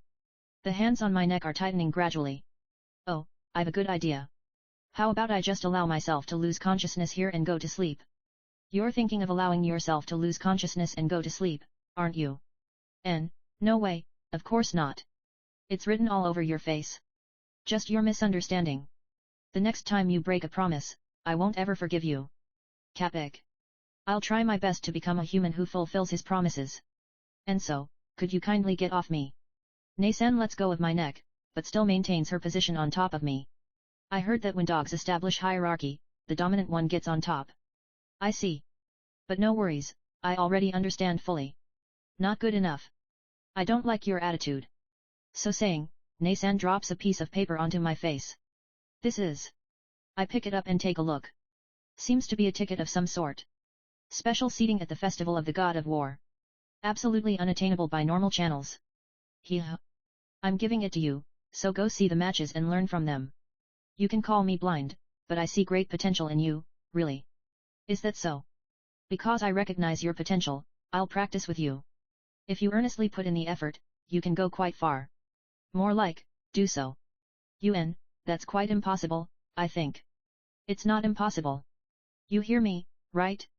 Make sure you definitely go watch. Alright, okay. Good boy. Then Naysan gets off of me while still looking displeased. Speaking of which, Naysan, you're not participating this year. Ha. Naysan glares at me with a seriously scary face. I am participating, as the replacement school representative in place of Princess Rose. You're not going to tell me that you didn't know that I'd be participating, right? Oh, of course I knew. I was just confirming Gui. Naysan's left hand is once again on my neck in an eagle grip. Then she brings her face close and glares at me from zero distance. Like what those school delinquents do. Incidentally, you remember my birthday, right? Oh, of course. Of course you do. And so you have also memorized my tournament record so far, right? Oh, of course. What was the date of my first victory? Why, yep, I remember. Very well. There are things in the world that you must never forget. Things that you must not forget. If you wish to live long. I can only silently nod my head. Naysan patronizingly slaps my cheeks a few times before letting me go. This year I'm going to take the championship, so make sure you come watch. Yes, ma'am. After one last glare, Naysan leaves my room. Ha, that was tiring. Tomorrow is finally the start of the tournament proper. Let's get started on image training. I close my eyes as is. Asterisk asterisk asterisk. The new week has begun, and along with it the tournament proper. Apparently Naysan has to go into the arena first. So I am alone in looking for the special seating, ticket in hand. This fancy and gold leaf ticket truly does shout special seat. Upon following the directions on its back, I find myself in front of an extremely extravagant door. Unlike normal seats, this place alone is mysteriously isolated. I'm thinking that it's probably not here, right, while showing the ticket to the staff standing before the door, but turns out it really is here. I am guided into the room with extreme courtesy. But the instant I step inside, I want to leave. This place is no special seating. This is the VVIP seating. It's filled with some ridiculously high-ranked nobles and their families. Almost the entirety of the Academy's top caste are gathered. Over there is the daughter of the current leader of the Magic Swordsman Knight Order, and that Eichmann over there is the second son of a duke's family. Oh wow, I actually recognize a few of them from Royal Capital Bushin Style Group 1's class. After taking the seat that I am guided to, I realize that I am right next to royalty. Aira, who might you be? Red eyes and hair the color of flames. She is none other than Alexia's older sister, Princess Iris Midgar. I am Cid Kagenou. It appears that there's been some mistake with the seating arrangements. Please pardon me. I clinch an elegant about-face and attempt an escape. Aira, so you are Claire San's younger brother. Which would mean that Claire San had given you the ticket. You know of my sister. My escape attempt has fallen flat. There's no way I can pretend to not hear when a member of royalty talks to me. With the sole exception of Alexia, of course. Indeed. The incident where my younger sister was kidnapped was what triggered our relationship. Claire San plans to join the Crimson Order after her graduation. Please, take your seat. There's no mistake with the seating arrangement. Kindly take your seat. By your leave.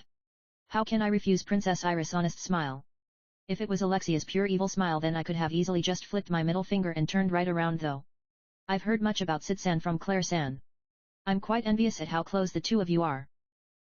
I don't think we're actually that close, really. Speaking of which, Cid-san has been getting along well with Alexia too, haven't you? Rather than getting along well, our relationship is more like one picking up the gold coins that the other throws, I guess. Throwing gold coins. Like throwing a bone for a dog to retrieve. Oh, so you two have been playing together with a dog? Thank you for playing together with Alexia. Not really with a dog, I'm the dog. Oh, never mind. Oh, right, the gold coins originate from the royal family, so I'm the one who's actually been taken care of. Princess Iris appears to be smiling from the bottom of her heart while listening to me. Alexia and Cid-kun truly are getting along well, I'm so glad. No, that's not really true, at all. Alexia was originally supposed to come today also, but she suddenly said that she had something else to do. Haha, is that so? I'll apologize on her behalf, is that all right? No, please pay it no mind. Really? And that's pretty much how our conversation is going as I continue sipping on the complimentary drinks. Which participants are Iris-sama paying attention to this year? So asks the daughter of the current leader of the Magic Swordsman Knight Order. I wish to know too. The ducal family's second son Eichmann joins in. Apparently they got to know Princess Iris personally through Royal Capital Bushin Style. I'm looking at all the participants who made their way to the tournament proper, but if I really have to mention one. Princess Iris places a hand on her cheek while choosing her words. The former member of the Seven Swords of Beagleta Anaro-san, I suppose. I am familiar with many of the faces participating in this year's tournament, but it's her first time in this one. I saw her final match in the prelims, and she truly is strong. Once she wins her first round, she'll be facing off against me, so I'm looking forward to it quite a bit. There is great confidence in her smile. I also saw her match. She really is strong, much stronger than I myself currently am, girl mob. I saw it too. But of course, the victor will be Iris-sama for sure. After that incident, the support behind Royal Capital Bushin Style has lagged quite considerably, so when Iris-sama clinches the championship here, guy mob. Wait a moment, don't pressure Iris-sama, and don't push it all onto her shoulders. Girl mob. No, that was not my intention, I was merely, guy mob. The two begin quarreling, but Iris' voice interrupts them. Calm down, both of you. It's fine, from the very start I've intended to win. Royal Capital Bushin Style, this country, and many other things, I've resolved to shoulder them all. Iris-sama, girl mob. As expected of Iris-sama. Guy mob. I'm a bit sorry about it now that the atmosphere's turned kind of serious, but I want to join in on the conversation too. Is there any other participant that has caught your eye? I cut in just like that, pretending to not read the atmosphere. Speaking of which, who are you? Why do I feel like I've seen you somewhere? Oh right, you're the Kaorhei who previously came to Group 1.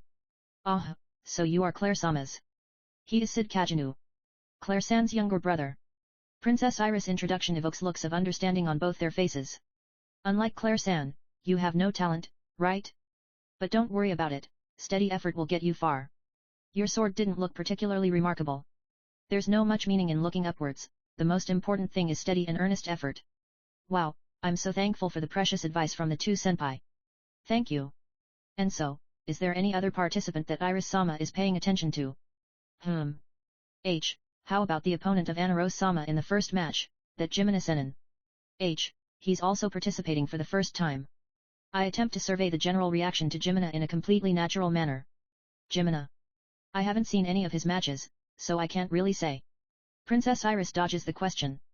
So Princess Iris still doesn't know about Jimina. Ah, I saw it. His sword is fast, but that was about it. His posture is amateur, and it feels like he's come so far on luck alone. I'm quite certain that it will be Anaro-sama's win. Girl mob.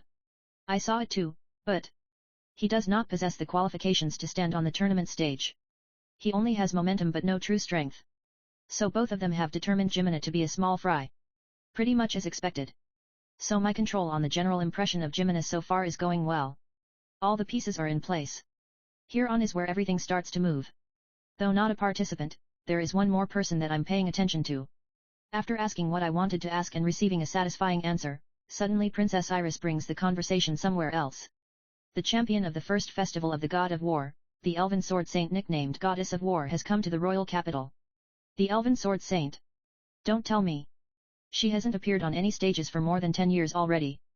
I am sure that every single participant in the tournament is paying attention to the Goddess of War, Beatrix Sama's intentions. Who's that? I'm not paying any attention at all though. When the time for my match comes close, I leave the room on the pretext of having to visit the toilet and hurry to the participants' waiting room. It seems that Naysan had successfully won her first match. Perhaps she might be able to go pretty far. As I walk down the corridor with such thoughts in my mind, a grey-robed person passes by me. That instant, my feet stop. Then a slight moment later, the other person also stops. We turn around at the same time. Blue eyes size me up from the depths of the grey robe. You smell of elf. It is a husky female voice. The faded grey robe appears frayed in several places. I maintain silence, waiting for her next words. Do you know any elves? Her blue eyes gaze into my eyes, as if trying to probe inside. I do have several friends who are elves. There's no particular reason to hide it, so I admit it. I am looking for an elf. Is that so? She's a cute girl. Anyone come to mind? With just that alone, I can't really. She looks really similar to me. I see. She's the daughter of my departed younger sister. Any elf who looks really similar to me come to mind? You've thought of someone. I can't see your face because of your robe. Oh, right. She draws back her hood and exposes her face. I don't react at all. I consciously make the effort to not react at all. Her face looks extremely similar to Alpha's. I don't think so, no. Really? Yet. I should probably confirm this with Alpha the next time I meet her. Though they don't look completely alike, but there's enough similarity there that I would believe it if they are related by blood. I see. She shrugs her shoulders in disappointment, then draws her sword in a natural movement. There's no killing intent, no extra movement, simply a single sure kill strike. I catch it in the edge of my vision, and accept it. I know what this is, she's going to stop at the last instant. In result, her sword touches my neck and stops. It's only touching. It hasn't even cut the surface of my skin. Then at this exact timing. Oh, I fall on my butt, as if my knees had given way. Yep, passing mark. Mew. She tilts her head and withdraws her sword. I made a mistake. Sorry. Then she bobs her head in apology. I thought you to be stronger. What's your name? So she says, while reaching out a hand. Cid Kagenou. So I reply in a quivering voice, accepting her hand and getting back up. I am Beatrix. Beatrix does not let go of my hand. Nice hand. You will get strong. Then she flashes an elegant smile. That smile is extremely similar to Alpha's. Sorry for surprising you. After one last apology, Beatrix turns around and walks away. I gaze at her departing back, and mutter. She seems pretty strong. Then I, too, turn around. Iris is waiting for the start of the next match in the special seats. The special seats are situated such that anyone inside can command a view of the entire arena, and there is also a dedicated staircase that allows direct access to the floor of the arena. There are already 2 magic swordsmen standing in the arena. One of them is the person that Iris has her eyes on, Anne Rose. She is a female swordswoman with hair the color of water. The other is a black-haired swordsman that she's seeing for the first time, Jimina-senin. Iris gazes at the both of them with sharp eyes. It's just about to begin. A man sits in the seat next to Iris. That's Cid's seat. That seat. Yes. Iris sees the man's face and swallows her words. Then she mentally apologizes to Cid. Doem Dono. Iris-sama, good day to you. Doem elegantly smiles, but his eyes are not laughing at all. Being able to watch a match together with Iris-sama, it's like a dream come true. Surely you jest. Does Doem Dono not have a fiancé? To my chagrin, she's run away. But there's no cause for concern. It is merely a lover's quarrel. Doem laughs breezily. His face is quite handsome for a 30-something, but Iris cannot bring herself to like that smile of his. Is the Oriana King not feeling well? Unfortunately, he cannot make it today. But he did say that he would surely come tomorrow. Doem adroitly answers Iris' question. Tomorrow also happens to be when the Midgar King begins attending. What a coincidence. Iris attempts to probe Doem's eyes, but fails to read anything from those unsmiling eyes of his. So she is the rumored Anne Rose. So says Doem while looking down on the arena. Indeed. She is the magic swordswoman who's riding on the biggest momentum right now, right? I heard that she left Bigota on a journey of training, but I would very much like to invite her to our country. Sure you would. A magic swordswoman of her caliber would be greatly welcome in our Midgar Kingdom as well. Haha. Doesn't Midgar Kingdom already have numerous exemplary magic swordsmen? In comparison, our country. That's what our alliance is for, yes. But we do feel quite apologetic relying so heavily on Midgar Kingdom. Is that so? This is so tiring, sighs Iris inside her heart. It almost feels like she's speaking with a puppet. How is the opponent, Jimina? Today will be the first time I see a match of his. The rumors about him are generally not so positive, and he himself also does not look strong. Which means Anaros's victory is guaranteed. I'm not so sure though. Jimina gives me a slightly uncanny feeling. So says Iris in an ambiguous tone. Uncanny, you say? Yes. He does not look strong with any stretch of the imagination. However, he possesses a characteristic that would never appear on the truly weak. Oh. What characteristic is that? Absolute confidence. From what I can see, he is absolutely confident that he will win. Isn't that just mere hubris? Perhaps. But there is not even a shred of doubt in his eyes. Assured victory exists at least in his eyes. At least in his eyes, is it? Then do you see it too, Iris-sama? No, I do not. How about Doem Dono? Me? I know nothing at all about the sword. Is that so? Iris shoots a glance towards Doem's well-trained hands. Ahaha, as expected of Iris-sama, nothing gets past you. The sword is scorned in Oriana Kingdom, so I beg your pardon. To be honest, I am proficient, to some degree. To some degree, is it? Indeed, to some degree. Doem flashes another smile that does not reach his eyes. Well then. Let's take a look at how much this absolute confidence is worth, shall we? Then he looks down on the arena. Anne Rose vs Jimina Senin. Both participants' names are called. Battle, start. Then it begins.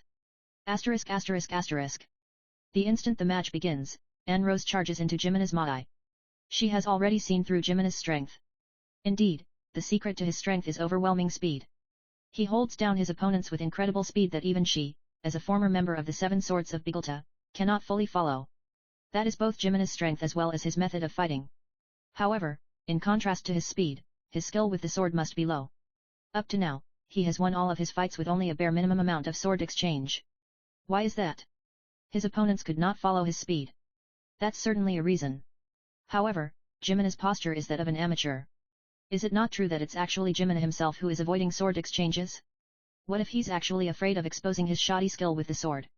In other words, in order to hide his skill level, he's been aiming for victory that does not involve crossing swords. In that case, then the key to victory against him lies in not being bewildered by his speed. That is the conclusion that Anne Rose has arrived at. But there is one thing that remains on her mind. That is, the weights that Jimina had taken off. If, after removing his shackles, Jimina displays speed that exceeds what she herself can react to, that would doubtlessly spell out her defeat. That single worry is what Anne Rose has set out to squash the moment the match begins. If the opponent is one who wins through speed, then she merely has to stop his feet. If she does that, then she would not lose. Hey ah! After rushing into Jimina's Maai in a split second, Anne Rose shouts with fighting spirit while unleashing a slash towards him. It is an attack that has completely caught him off guard. However, he still manages to block Anne Rose's sword. As expected, he's fast. A sword attack brandished with a timing that normally cannot be blocked, was indeed blocked by him. However, due to blocking her sword, his feet are not moving. This is Anne Rose's true aim. Shein. Anne Rose once again attacks the stationary Jimina. Once again Jimina blocks her successfully, but Anaros's furious onslaught allows him no opportunity to make use of his speed. 3 more attacks, 4 more, 5 more, Anaros's sword is met by Jimenez again and again. Until finally Jimenez's posture becomes unstable. I've won. So Anarose is assured while stabbing Jimenez's chest. Her stab is indeed going through, but there's no feedback on her sword. Rather than that, Jimenez's figure has actually completely disappeared from her line of sight. It's an after-image. His voice emanates from behind her. Anarose's shoulders quiver. Calm down. She purposely turns around slowly. She is indeed shaken. But she must not let him know that. So she tells herself. You're faster than I thought. Her voice is absolutely normal. At the very least, that's what she thinks. Then she focuses her eyes on Jimena and thinks. What can she do? His speed is indeed far beyond what she can react to. What method is there to overturn this difference in speed? Think. Abruptly she realizes that Jimena's figure has disappeared once more. Even before thinking, Anarose moves. That moment, being able to react to that briefest of vibrations in the air is not skill nor experience, but pure luck. Gakeen. The incredible clash sends Anarose flying. She desperately clutches onto both her fading consciousness and the sword that she is almost dropping. Ka. A groan of pain falls from her lips. Jimena is standing a distance away but right in front of her, with his sword languidly lowered. He doesn't take up a stance, nor does he rush over to finish her off. But Anarose does not think of that as hubris. He has the strength befitting of that attitude. I acknowledge it. You are strong. Anarose calms her heavy breathing, and hardens her resolve. Jimena is simply, but absolutely overwhelmingly, fast. Anarose does not think of it as unreasonable. For everyone is strong in their own way, speed being one of them. But neither does Anarose think that she cannot win. Her chance at victory is low. However, it is not zero. If her opponent is only fast, then she merely has to adjust her strategy to match. Counter. The moment Jimena attacks is the last chance of victory left to her. The problem is whether she can react in time to Jimena's speed. The block that she made just now was nothing more than sheer luck. She does not expect to be able to do the same thing again. In that case, then rather than luck, she must rely on her own strength. If she can't react, then she'll rely on her experience. If her experience is insufficient, then intuition. It doesn't matter what it is that she relies on. The crucial key is timing. After that she'll merely have to cut him down with all the skill that she has amassed. Anarose silently sharpens her focus to the absolute limit, and waits. Then, without any warning, Jimena's figure vanishes, then in the next instant. No, even before that, Anarose swings her sword. There is no one where her sword is slashing towards. But the next moment, I've won. Jimena reappears. Anarose is assured of her victory. Her sword is perfectly in line with Jimena's path of movement. At this speed, there is no way he can evade in time. So she thinks.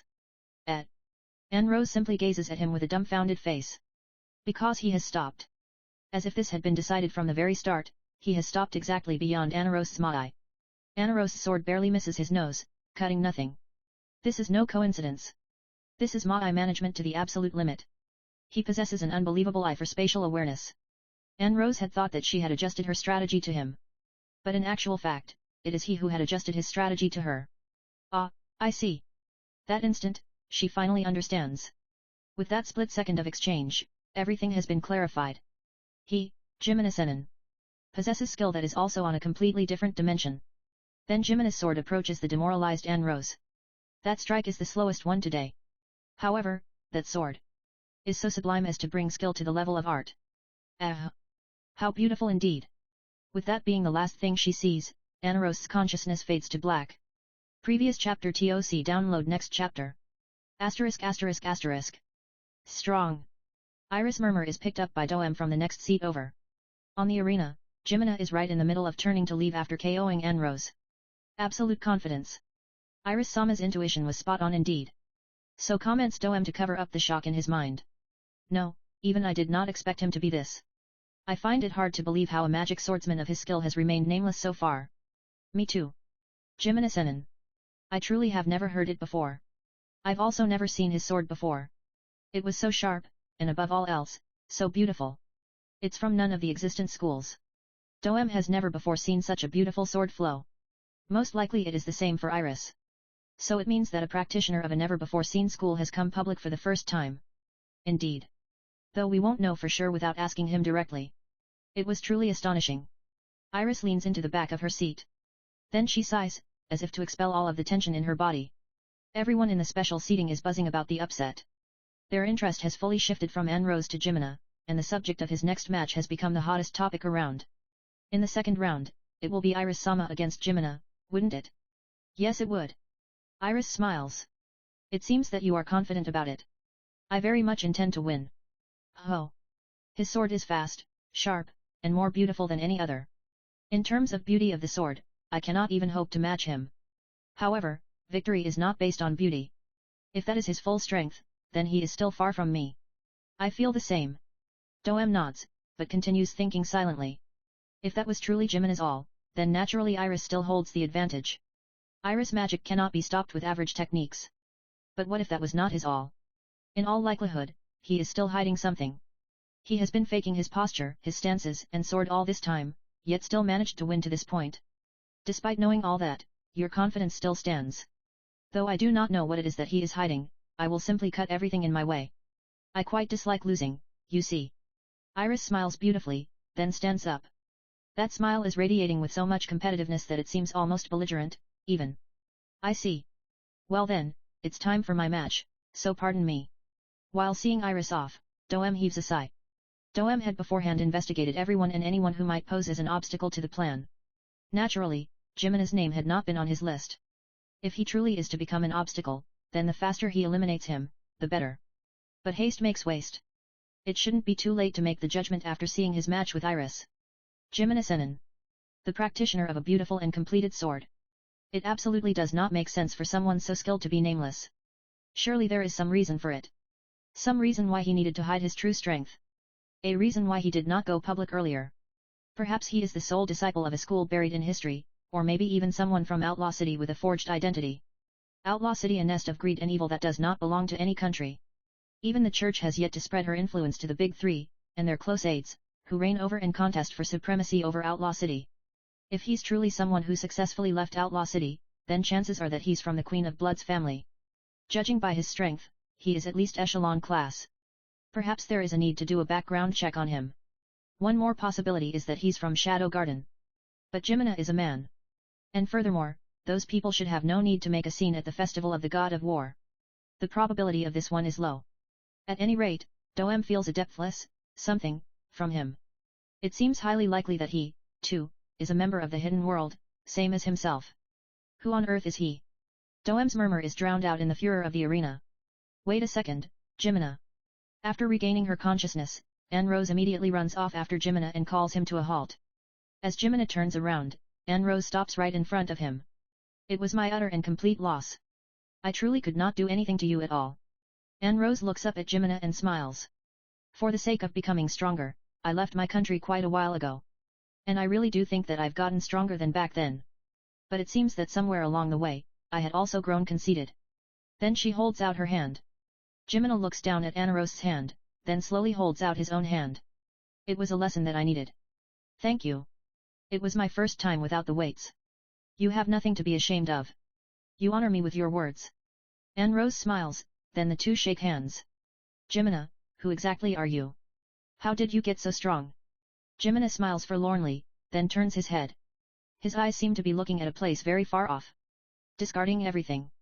I am merely a fool who sought nothing but strength. Jimina. Anne Rose feels her chest grow tight while gazing at his lonely side profile. Surely he has had a sorrowful past that allowed him no other choice. If. That's only if you want, but how about coming to Beagle to Empire and becoming an officer? I can guarantee a position worthy of your skills. But Jimina shakes his head. It's a bit too bright for me. Then he turns around and begins walking off. Wait. I'm leaving tomorrow. So if you change your mind before then, you can come see me. Jimina no longer stops. Anne Rose stares at his shrinking figure, then finally turns around. In this world, there is always someone better. Having fought Jimina, and having seen his sword up close, has become an irreplaceable experience for her. That was almost like a sword whetted and honed to the very limit, to the point where it has become art. In that sword, Anne Rose felt like she saw everything of the world contained inside. He will surely claim the championship.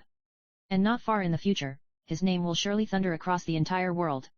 He will surely climb to unimaginable heights. The current her can do nothing but merely look up at him. However, she can still grow. The path that she must tread has already been illuminated by Jimena's sword. One day, surely, she will become strong, and meet him again. She swears to continue fighting, until that day comes to be. ******. Oh yeah, that went well. Oh, that went well indeed. As planned, I managed to fight while heavily stressing on beauty of form. For the sake of becoming a power in the shadows, I had a phase where I solely focused on mastering beautiful sword forms. It's so pretty that it's quite different from Shadow's sword, but I'm glad that my efforts from back then have finally borne fruit. Thanks to Enrose, I've already accomplished around 70% of what I wanted to for the Festival of the God of War. The only task left is to bring things to a good conclusion. But I have several options that I quite like, so it's hard to choose.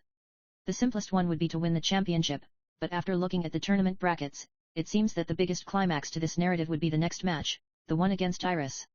Simply disappearing after defeating Iris is also worthy of consideration. It would totally give off the whole mysterious powerhouse kind of feeling. After defeating the person that everyone acknowledges to be the strongest, then saying something like "my aim has been achieved," and then vanishing. Nice, isn't it? If I defeat Iris and then disappear, then Naysan would very likely win the championship. Me turning out to be an evil assassin would be great too, it'd be so intense. In the middle of the match, I can say I am sent from an assassin organization. Your life shall be mine, and then abruptly start fighting with complete disregard for the rules. The fact that this would enable me to leave the tournament in a natural way scores high in my book. But I guess ending by claiming the championship really would give me the greatest sense of accomplishment. There are still several more options that could turn out really fun, so let's take the time to think this through before deciding. As I return to the special seats while thinking such thoughts, I notice a random Asen that I don't know sitting in my chair. I quietly close the door and do an about face. Naysan's match is already over anyways, so it should be fine. So I return to the dorms early to do a bit more image training. The next day, I am sitting in the special seats and enjoying their complimentary morning coffee. Apparently Mitsugoshi-ko still holds a monopoly over coffee. How impressive is that? Delicious. By the way, I'm the type to add lots of milk and sugar. At first I had really been leery of this special seating, but after getting used to it, I very much enjoy its convenience. Just by asking one of the maids, I can get most anything for free, so I get to feel like a celebrity. After enjoying the atmosphere of the venue for a while, Princess Iris makes her appearance. Good morning. Morning, good morning. T/N, his greeting started out casual, then he caught himself and added a suffix that makes it more respectful. Oh, coffee. It's sure gotten popular lately. I like the fragrance, but I'm a bit bad with the bitter taste. You can just put in lots of milk and sugar and turn it into café au lait. Café au lait. Princess Iris immediately calls one of the maids over to serve her one, and gives it a taste. She sure moves fast. Oh, this is pretty good. I know, right? It's like a magic technique to make all coffee taste the same. With that, I also order some toast and eggs to make it into a classy breakfast. If there was social media in this world, I would have totally snapped a smug selfie and wrote "breakfast now with royalty" in special seating. Around when I finish my breakfast, the other actually important people begin to slowly file into the room. Then their gossiping, oh, I should call it socializing I suppose, begins. As someone from a barren family, naturally I'm not part of the conversation and am left behind. It's fine, I don't intend to be a part of it anyways. So please stop trying to be considerate by directing the conversation to me, Iris-sama. Amidst this slightly uncomfortable atmosphere, it has become almost time for the second day of the matches to begin. Everyone else also heads towards their own seats, and the mood starts to calm down. At that moment, the door to the special seats opens again. When I turn around, I see a figure clad in a faded grey robe. As before, her face is hidden inside her robe, but that's unmistakably Beatrix. She notices me and gives me a small wave, to which I smile and nod in return. Kind of like a "hey, we meet again" feel. However, the eyes of everyone else in the room grow harsh. I can almost audibly hear "who the hell is this dirty-looking fellow, why don't the guards kick her out already?" So this is wordless pressure, hey. Dear customer, I beg your pardon, but...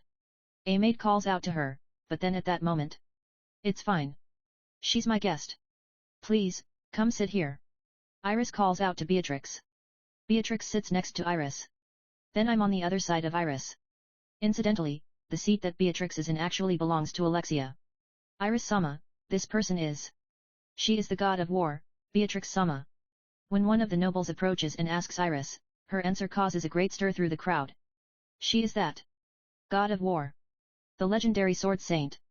Ooh, that sounds so cool. I also want people to say that Guy is the legendary shadow, one day. It has been quite a while since Beatrix-sama last came into the public scene, hasn't it? I'm looking for someone. She nods in response to the noble's question. My niece, her face looks very similar to mine. Clearly having learned her lesson, this time she draws back her hood immediately. Oh, how exquisite. Anyone recognize my face? I heard that lately there have been eyewitnesses in this country of an elf with a face similar to mine.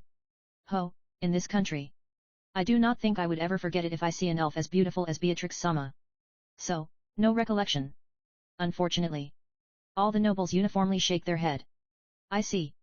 She puts her hood back on in disappointment. I'm sorry. Everyone here has a wide range of connections, so I thought you would get a clue by asking here. Iris apologizes to Beatrix. No worries. I'm an elf, I have lots of time. Incidentally, has Beatrix-sama seen some of the matches of the festival? Not many. Is that so? Just within the range of the ones that you know, which participant do you have your eye on? Participant. UN. She looks around the room while considering. Cid. Then she points at me. Beatrix-sama. I'm paying attention to Cid. Surely he can become strong. No I won't. I deny her within a second. The stares from all around hurt. This young man will become strong. He is our Kaoruhei, but his innate talent is a bit. I mean, he is Claire-san's young brother, but his sense for the sword. Since Beatrix-sama has said so, then it must be so. With Iris' statement, the ambiguous atmosphere is settled somewhat. However, the nobles' gazes towards Beatrix have turned skeptical. Is she even the real one? They can only see a dirty vagrant. From my eyes, though, I see that she is, in a good way, in her most natural state. Her appearance, personality, title, and strength too. She is not ornamenting anything, so the average person cannot see through to her true strength. Well then, if anything catches your attention in the match, then please point it out to us too. For now, the general consensus is to prop Beatrix up, at least while in Iris' presence. Then amidst this ambiguous atmosphere, the second day of the Festival of the God of War truly begins. Previous chapter TOC download next chapter. *******. When Doem steps into the special seats room, a person in a grey robe turns around and looks at him. The physique tells Doem that the person is female, despite her face being hidden under her hood. After looking at Doem, she then turns her head to look at the Orianan king standing beside Doem. Then a word. Smelly. Oi woman, that's disrespectful. Sorry. Doem suppresses his shaken heart by glaring at the woman in the grey robe. In order to turn the Orianan king into a puppet, Doem had used a plant that causes strong dependency.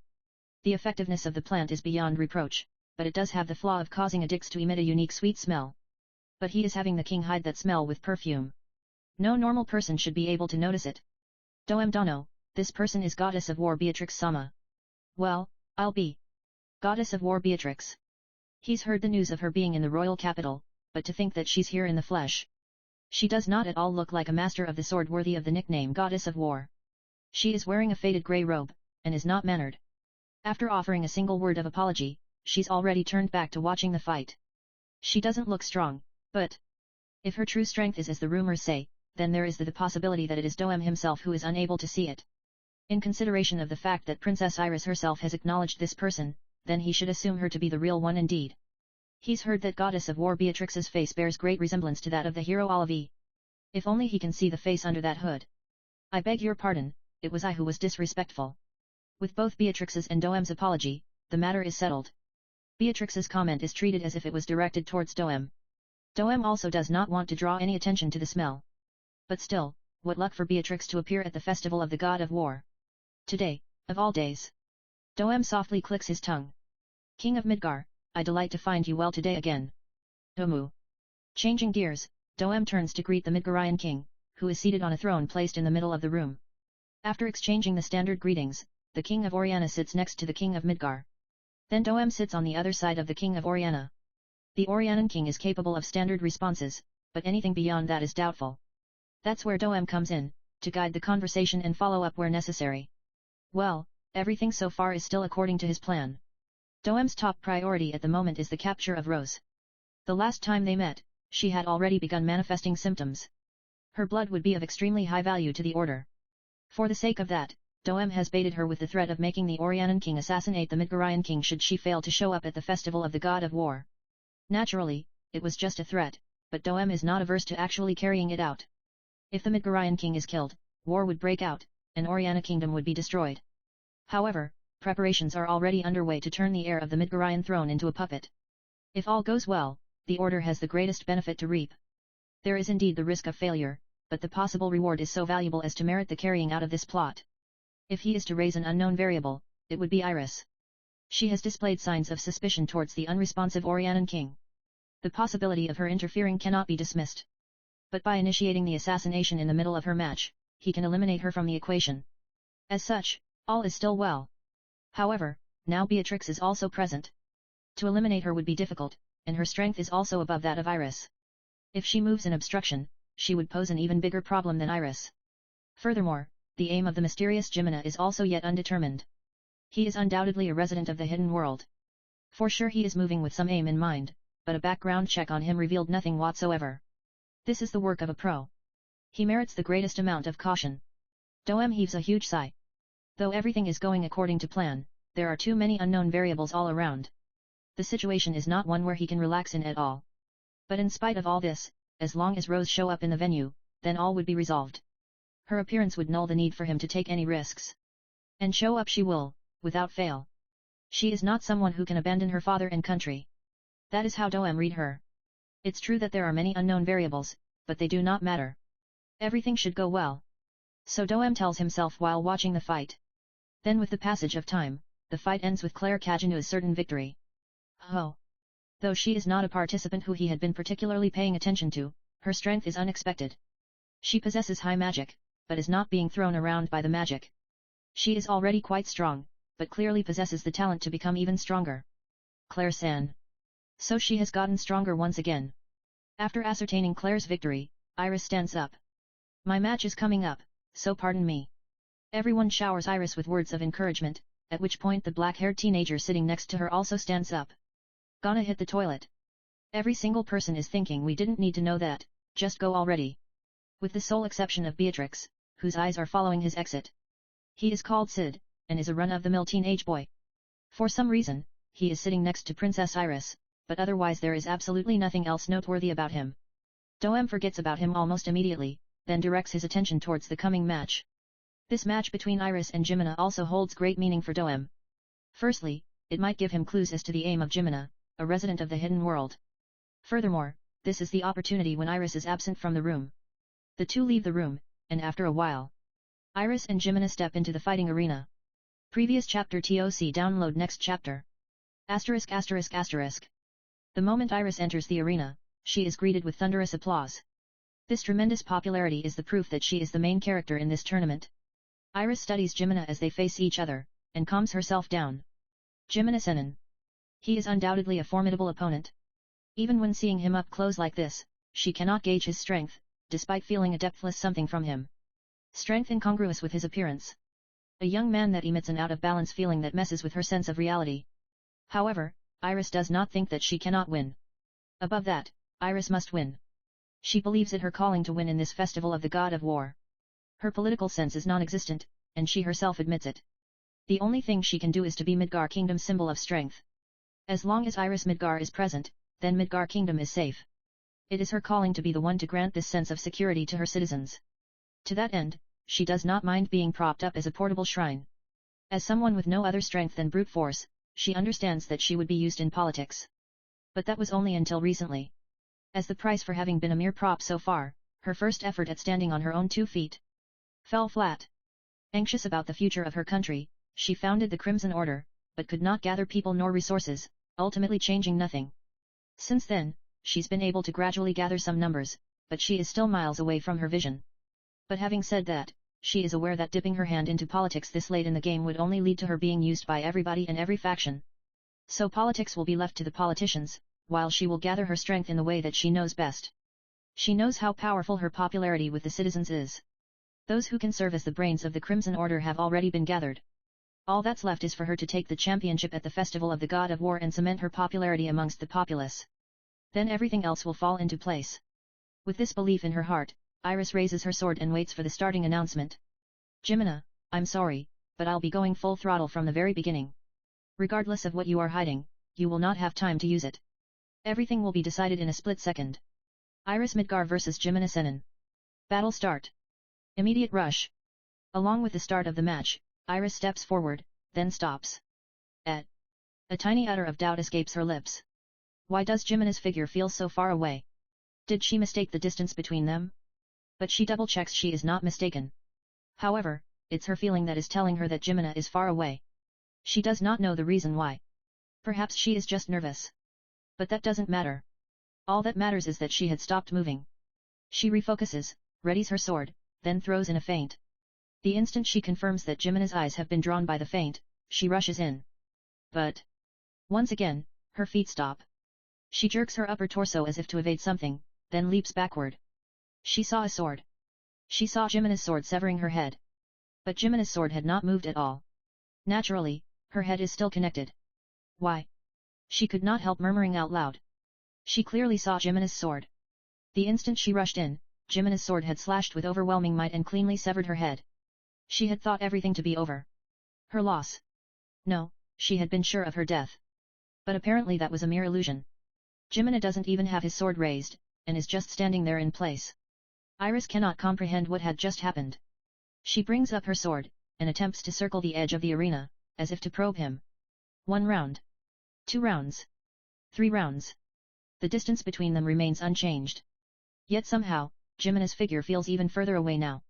You're not coming. So Jimena asks. But Iris cannot step in. Every fiber of her being is telling her not to take that one step. Ha-ha-ha-ha-h-h-h-h. Iris screams, as if to throw off her hesitation. Then she takes that step with the greatest amount of speed that she can muster. However, his eyes are following me. Jimena's gaze is still solidly centered on Iris. Then, as if to indicate something, his eyes move. Triple A-A-A-A-H-H-H. That instant, Iris breaks by instinct. An enormous burden assaults her body, and she even hears a disturbing sound from her knee joints. But without paying that any mind, Iris stops herself, then flies backward in a tumbling motion. She had clearly seen Jimena's sword piercing her chest. No way. However, her chest is completely unwounded. There is also no trace of Jimena having brandished his sword. This cannot be happening. Before her eyes, Jimena is just standing there, still with sword unraised, same as before. What's wrong? So he asks. Iris's body shivers in response to something.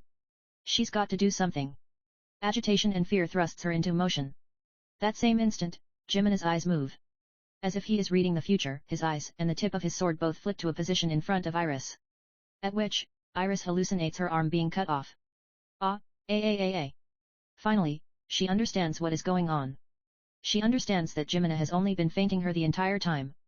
He completely reads her movements, then sends her warnings with only his eyes and the tip of his sword. That if she doesn't stop she would die. With just that alone, Iris has been hallucinating his sword. The visions of her being cut were almost indistinguishable from reality. Past words from her master raise up in Iris' mind, a master's lies feel like reality. True to those words, her master had led the young Iris around by the nose. But what Jimena is doing now is reality far beyond what her master had been capable of. Is something like that even possible? Iris does not claim to be the strongest in the world. She understands that there's always someone better out there. However, from an objective point of view, her strength as a magic swordsman should be within the top ranks of the world. That's what she had believed. And such a person is being led around the nose by mere feints? If that is true, then Jimena's true strength he would indeed be the strongest in the world, hands down. And that would be in a dimension that not a single person can even come close to. Is that actually possible? Really? Iris berates herself. Don't be tricked. He hasn't even swung his sword once. All she has to go off on is mere speculation. Don't stop. So Iris murmurs, as if towards her instincts. She firms her resolve to not stop no matter what, then takes a step forward. There is a sound of something cutting through air. The next instant, an incredible impact slams into Iris' entree body. Her consciousness blacks out for a few seconds, then she finds herself staring at the sky. In the middle of the arena, Iris is lying on her back, staring at the sky. What had happened? Iris could not see Jimena's sword at all. All she remembers is Jimena's eyes tracing her movement, then an incredible impact. It's a miracle how she still hasn't let go of her sword. Iris forces her aching and unresponsive body to sit up. Iris Midgar. Is this all you amount to? A sword is thrust before her eyes. Jimena is looking down at Iris with eyes devoid of emotion. Even though he is so close that she can touch him by reaching out, his figure appears to be so far away. So very far away. So that's what it was. Iris finally realizes. His figure appearing far away was no illusion. From the very start, he has been in a far, far away height, looking down upon her. A place so far that Iris can never touch, no matter how much she reaches out. Iris' sword falls from her hand, raising a dry clang. In the arena that has fallen as silent as a crypt, that clang echoes. Iris Midgar had been defeated with a single attack. That fact has caused everyone to be frozen with shock. Amidst the silence, Katsu, Katsu, sounds out footsteps from Iris' back. A stir gradually runs through the arena. Katsu, Katsu, Katsu goes the footsteps, until they stop. Every single eye in the audience is focused on the person who had caused those footsteps. Even Jimina is displaying slight surprise on his face. I have returned, father. The person standing there is the beautiful princess of Oriana Kingdom, Rose Oriana. Not sparing even a glance for Iris and Jimina, Rose is staring straight at the special seats box. Previous chapter TOC download next chapter. Asterisk asterisk asterisk. That Iris Midgar had fallen to a single stroke of the sword. Before that reality, Doem merely stands in dumbfounded shock. Being a resident of the hidden world, Doem knows powerhouses stronger than Iris Midgar. However, does the strongest one that he knows possess the strength to fell Iris Midgar in one stroke? No. Without catching her off guard, without any coincidences, such a thing would be impossible. In other words, this is something that cannot happen. Being able to defeat Iris Midgar in one stroke makes Jimina the strongest magic swordsman that Doem knows. Such a youngster. Having been surpassed by someone so much younger than himself wounds his pride that much more. The shock in Doem's heart had, before he knew it, turned into burning jealousy. His head is rejecting and denying Jimina. There must be a reason to explain Iris' defeat. Even if it was not a coincidence, there's the idea of compatibility in fighting. It just so happens that Iris is the kind of fighter that Jimina finds easy to fight against. Maybe. Besides that, Iris' strange movements is also suspicious. Suddenly stopping as if on guard against something, meaninglessly circling around Jimina. Perhaps Iris was in bad shape, or Jimina had taken advantage of some weakness of hers. There are a million reasons for Doem's head to deny Jimina's strength. But, despite that, Doem's instincts have already bowed to Jimina's sword. He's understood that there is a vast difference between the world that he sees, and the world that Jimina sees. Their theories and ways of thinking in regards to fighting are fundamentally different. Even if he trains for several hundred more years, he still would not be able to catch up to this young man. That is how polished Jimina's sword is. His sword, which seems like a convergence of the best points of every kind of sword, is refined to the point of being a priceless form of art. All while denying Jimina's strength, he also admires Jimina's sword, like a little boy. Just as he had admired his master in his youth. Jimina's sword possesses something that draws all swordsmen. Doem gnashes his teeth. No way he will acknowledge this young man. It's not yet confirmed that this young man is the strongest. Doem knows many powerhouses. However, he's yet to meet the order's highest echelons. That's why the title of the strongest is not Jimina's to take. Beatrix-sama, what did you think of this match? So asks Doem, desperately wanting words that would deny Jimina. Beatrix's green eyes are gazing at Jimina from the depths of her robe. In her eyes are unmistakable appreciation. I want to fight him. Ha! But just as Doem is about to ask her to explain her words, the venue buzzes loudly. Doem looks towards the arena, and sees Rose Oriana. Doem's face warps into a sneer. So she has come. As thought, she is a foolish woman. It is already too late for both Oriana Kingdom and the Orianan King. The Puppet King is already no more than a mere husk.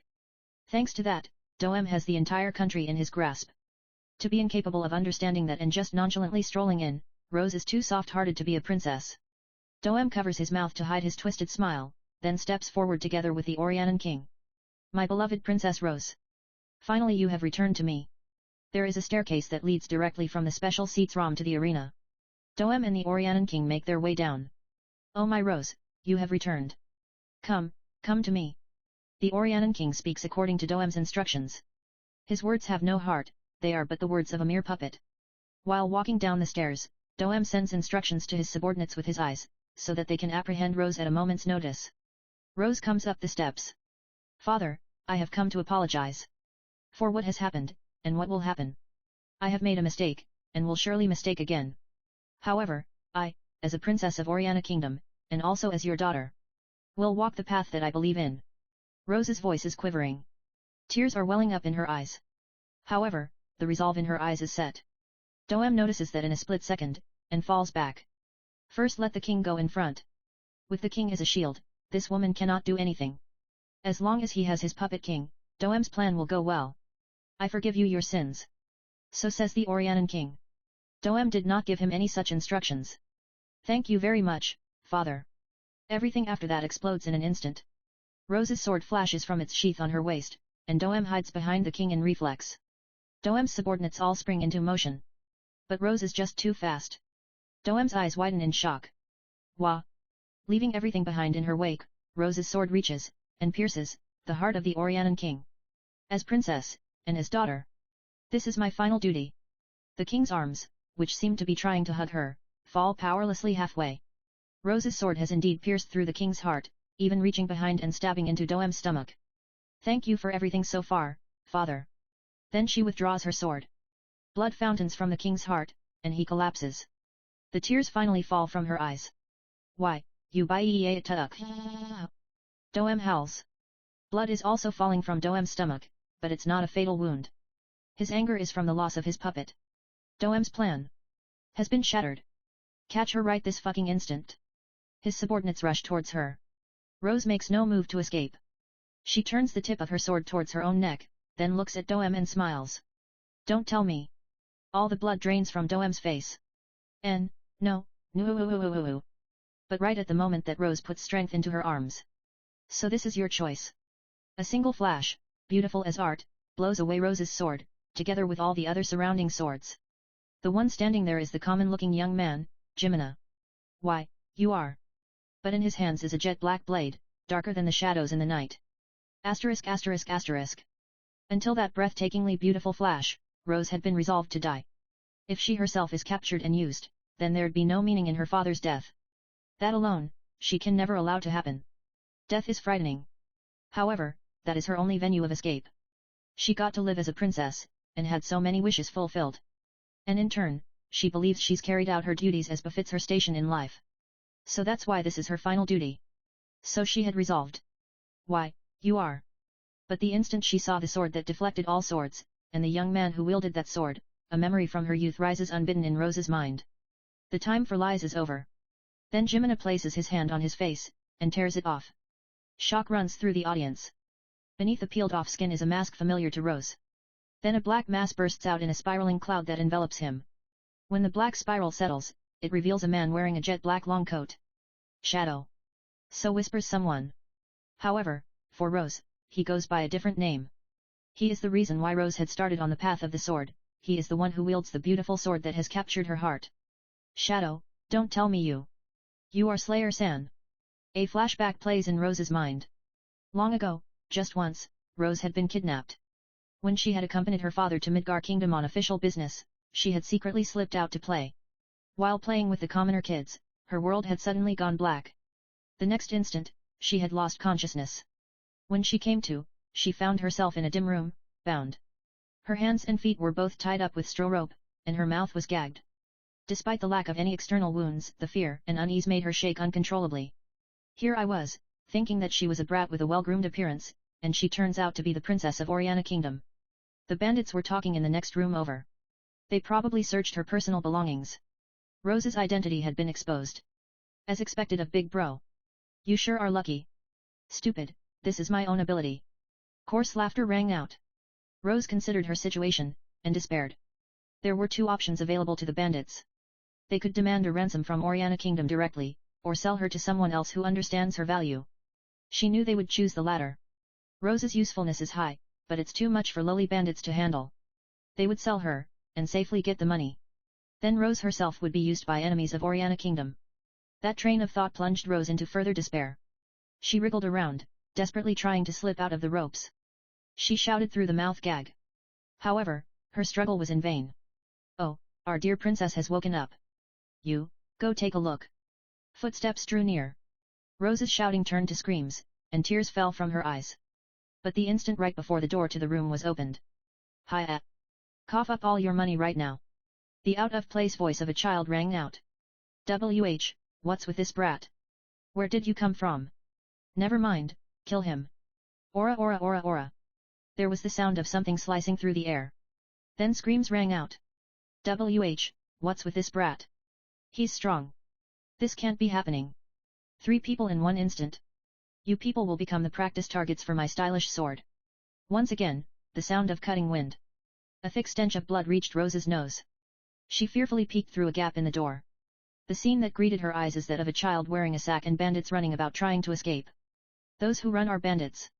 Those who can't run are bandits that I've practiced on. Hi, he eighth. St, stop it. The boy wearing a sack brandished his sword. The beauty of that trajectory stole Rose's eyes and caused her to forget her situation. Rose didn't know much about the sword. But this sword. It was more beautiful than any art that Rose had ever come into contact with in her life. The sword brilliantly decapitated the bandits, interrupting their screams.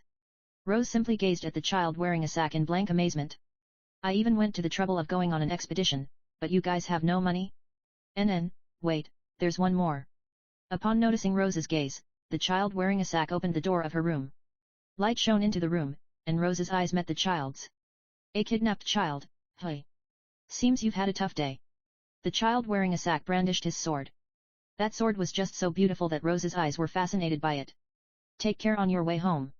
Bye-bye. The child in a sack quickly made his departure. Rose suddenly realized that her ropes had been severed. Wait. Rose desperately called him to a halt. Yet. The child in a sack stopped and turned around.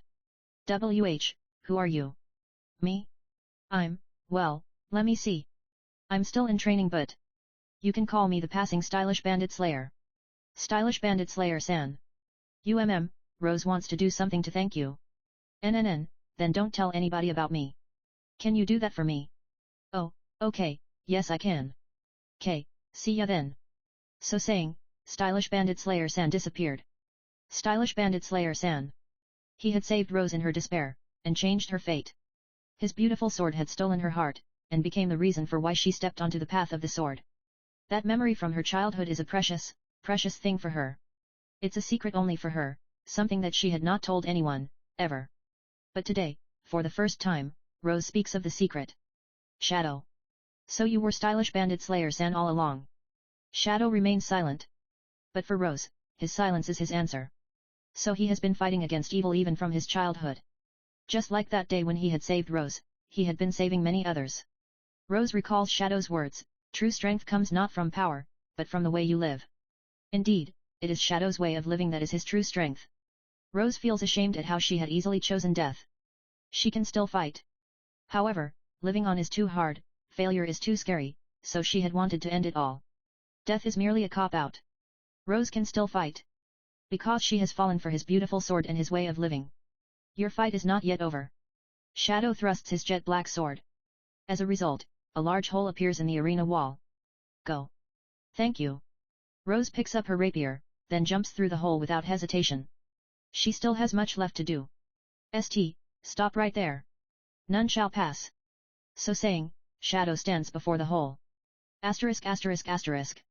Before anyone had noticed, thick clouds had gathered, covering the sun and throwing the world into shadow.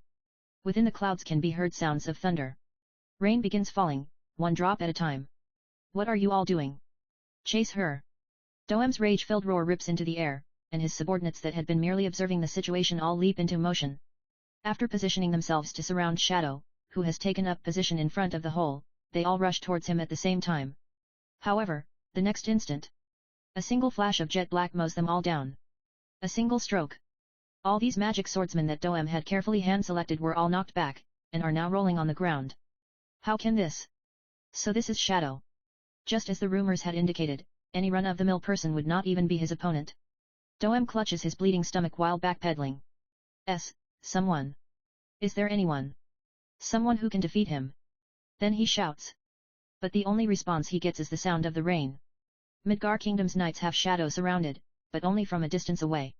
Not a single one of them are underestimating Shadow's strength, not after seeing how he had defeated Iris. The rain begins to pour. Thick raindrops strike down on everyone alike. Shadow's jet black long coat has gotten wet and shiny from the rain, thus reflecting the sudden flash of lightning. Then more lightning strikes. And every time it does, the figure of Shadow is lit up and branded into the eyes of everyone present. I'll go. Together with that voice, a grey-robed female jumps into the air. In midair, she throws away her robe and draws her long sword. Then she alights onto the battlefield. Goddess of War, Beatrix. So whispers someone. The one entering a stance with her sword held up amidst the falling rain is a beautiful blonde-haired elf. With only a chest guard and loincloth on, her white skin is wet by the rain and illuminated by the lightning. Shadow versus Beatrix. The two quietly confront each other, as if to sound out each other's motto. The start of the fight is triggered by a violent peal of thunder. Shadow's sword lengthens as if to match Beatrix's. Then, a flash. Shadow's jet black sword mows. The rain is slashed. For a brief moment, an area devoid of rain is created by the trajectory of his sword. Indeed, Shadow's sword had missed. Oh! Beatrix had retreated half a step instantaneously, thus evading Shadow's mowing attack. Then she immediately shifts into counterattack. A razor-sharp thrust rushes towards Shadow, just like a spear. Behind the mask, Shadow seems to be smiling. Shadow dodges that by turning his body half around, and uses the momentum from that motion to release another slash with his sword. But Beatrix withdraws her sword in time. Even while drawing back her sword, she crouches, thus evading Shadow's attack. Then she shifts into counterattack again. The two are only tearing apart raindrops. More than 10 moves are exchanged in the blink of an eye, slicing the rain again and again. The severed raindrops turn into small sprays drawing beautiful arcs illuminated by lightning. Everyone is watching with bated breath. This is exactly a dance.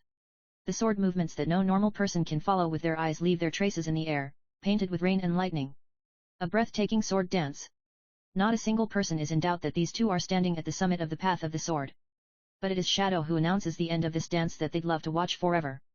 This sword is insufficient, hey. Shadow leaves Beatrix's motto, and gazes at her. Beatrix does not press in, choosing instead to utilize this opportunity to calm her breathing. Her bountiful breasts heave up and down violently. So strong. She lets slip a sigh of admiration. Her blue eyes simply gaze at Shadow. For a while, the two do not move. I shall show you my true sword. So saying, Shadow returns his jet black blade to its original length. That is his original motto. I'm coming. At the same time he speaks, he's already stepped in. Then, as if it's the easiest thing in the world, he closes their motto. Then an impact. The instant Beatrix realizes that her motto had been breached, she abandoned offense and focused solely on defense. However, she could not see Shadow's sword at all. Not only her, no one else in the venue could see it. That single stroke did not cut rain. Knocked back by the impact, Beatrix rolls inside the rain. Though she could not see the sword, she was able to defend through her intuition alone. However, it was barely by the skin of her teeth. She was unsightly knocked back far away, unable to even initiate a counterattack. She immediately leaps back to her feet in preparation for a follow-up attack. Thunder roars, and Shadow disappears along with the fading lightning. That instant, Shadow is already standing before her, brandishing his invisible sword. She concentrates on Shadow's sword with all of her nerves, then again is assaulted by an impact. She truly could not see it. Ignoring the dirt smeared onto her face, Beatrix stands up and immediately jumps back to take a distance. Once again she had blocked in time, but it was only due to intuition and luck. There is no guarantee that she'll be able to block the next one too. But no follow-up attack is forthcoming. Beatrix stares at Shadow underneath the lightning and racks her mind. Why can't she see it? It was not merely fast. Shadow's sword is somehow different. Through her experience of fighting accrued over her long life, she finally reaches the answer. Shadow's sword is nature itself. During a fight, while dealing with many swords at the same time, a fast sword is indeed a threat. However, even a fast sword requires a preliminary movement. Even if she doesn't see that preliminary movement, her fighting experience can tell her when the attack would reach. As long as she pays attention, dealing with it is not impossible. But the sword that is the greatest threat during a fight is the one beyond her awareness. Speed is not needed there. The key lies solely in being beyond her awareness. Shadow's sword is natural. Without killing intent, without hesitation, without strength, possessing only naturalness. People do not pay attention to what is natural. Just as she does not pay attention to the falling rain, Shadow's sword slips out of her awareness. That's amazing. Beatrix can only stand in wonder before the depth of Shadow's sword. His technique is a bottomless abyss that no one can ever reach. And thus, she resolves herself for her defeat. O goddess of war, let me see how you struggle. Shadow holds up his jet black sword. Beatrix does not have the confidence to block the next strike. However, wait a moment. A dignified voice interrupts the fight. Let me join the fun. There stands Iris, with unsheathed sword. Asterisk asterisk asterisk. Princess Iris. Beatrix gazes at Iris with a face that indicates that she has words she wants to say. I know. I know better than anyone that I am no match for him. Iris tries to hide her frustration with a smile. However, I cannot pull back here. After doing whatever he wants at the festival of the god of war and turning it into a total mess, how can I let him get away without doing anything about it? Even I have my pride. Both me, and also Midgar Kingdom. Then she shoots Shadow a glare. Even if it costs me my life, I will stop Shadow's movements. Beatrix-sama, please take advantage of that moment to finish him off. Very well. I will match you. Seeing Iris resolve, Beatrix decides to cooperate with her. Drive fills the two's eyes as they confront Shadow together. Come, then. Show me you're struggling. Shadow turns the point of his sword downwards, taking a defensive stance. Iris begins slowly inching towards him, probing for an opportunity. For a while, the sound of rain and thunder continue echoing around. You shall taste at least a single blow from me. A exceptionally loud peal of thunder prompts Iris to leap forward. Immediately closing the distance, her long sword aims for Shadow's neck. However, Shadow evades it by stepping back a mere half step. Anticipating her sword to miss, he moves into the next motion. However, Iris' sword stretches. She has apparently let go of her sword to forcefully increase her reach. Shadow instantaneously alters his movement. The sword that he was about to counterattack with returns in time to deflect Iris' sword. So ends Iris' attack, or at least, that's what she wants him to think. In actual fact, she is still rushing towards him, riding the momentum and reaching out to tackle his torso. She has indeed demonstrated her resolve to stop his movement even at the cost of her own life. There's no time for evasion. Well done. The next instant, Shadow's knee hammers into Iris' face. There was no way she could have known. Bare-handed combat is actually Shadow's most proficient style. Iris' body crumples. However, she has indeed fulfilled her duty. The instant Shadow was sending out his knee, he had indeed stopped moving. And that was more than enough for her. Ha-ha-ha-ha-ha. Beatrix's single flash closes in on Shadow. Beatrix's long sword smashes against Shadow's jet black sword with every ounce of strength that she can muster. Along with an incredible crash, Shadow's sword, hand, and arm are blown back with force. Shadow has lost his posture. This is the most ideal opportunity. Beatrix seizes this moment perfectly to make a follow-up attack. However, Shadow is even faster at letting go of his sword. In a split second, he had decided to discard his sword. Then he disappears. To a place beyond Beatrix's view. Below. He is stooped over so low that it seems like he is crawling on the ground. Before she can react, he has already grabbed her waist. In sharp contrast to Iris, his movements are levels apart in polish and elegance. He is too close for Beatrix to use her longsword. Shadow handily shoulders Beatrix, then slams her body onto the floor. Gaha! The stone floor cracks from the impact. All the air inside her lungs is expelled. But at that moment, the distance between them is just enough for her to swing her longsword. Beatrix brandishes her sword even as her consciousness is fading away. Shadow pays it no mind, proceeding to pick Beatrix up again and slamming her against the grue or not, instead letting go halfway through. Beatrix's longsword cuts nothing, as she herself crashes into the wall of the arena. With a violent sound, her body sinks into the wall. Then a sound of something cutting the air can be heard as something falls from the sky. Shadow reaches out a hand to catch it, revealing it to be a jet black sword. As if everything had been according to his plan from the very start. The lightning illuminates the two motionless bodies collapsed on the ground. Beatrix and Iris had challenged him together but could not get even a single hit in. This shocking truth has filled all the spectators' hearts with disbelief and terror. So it's over. After one last glance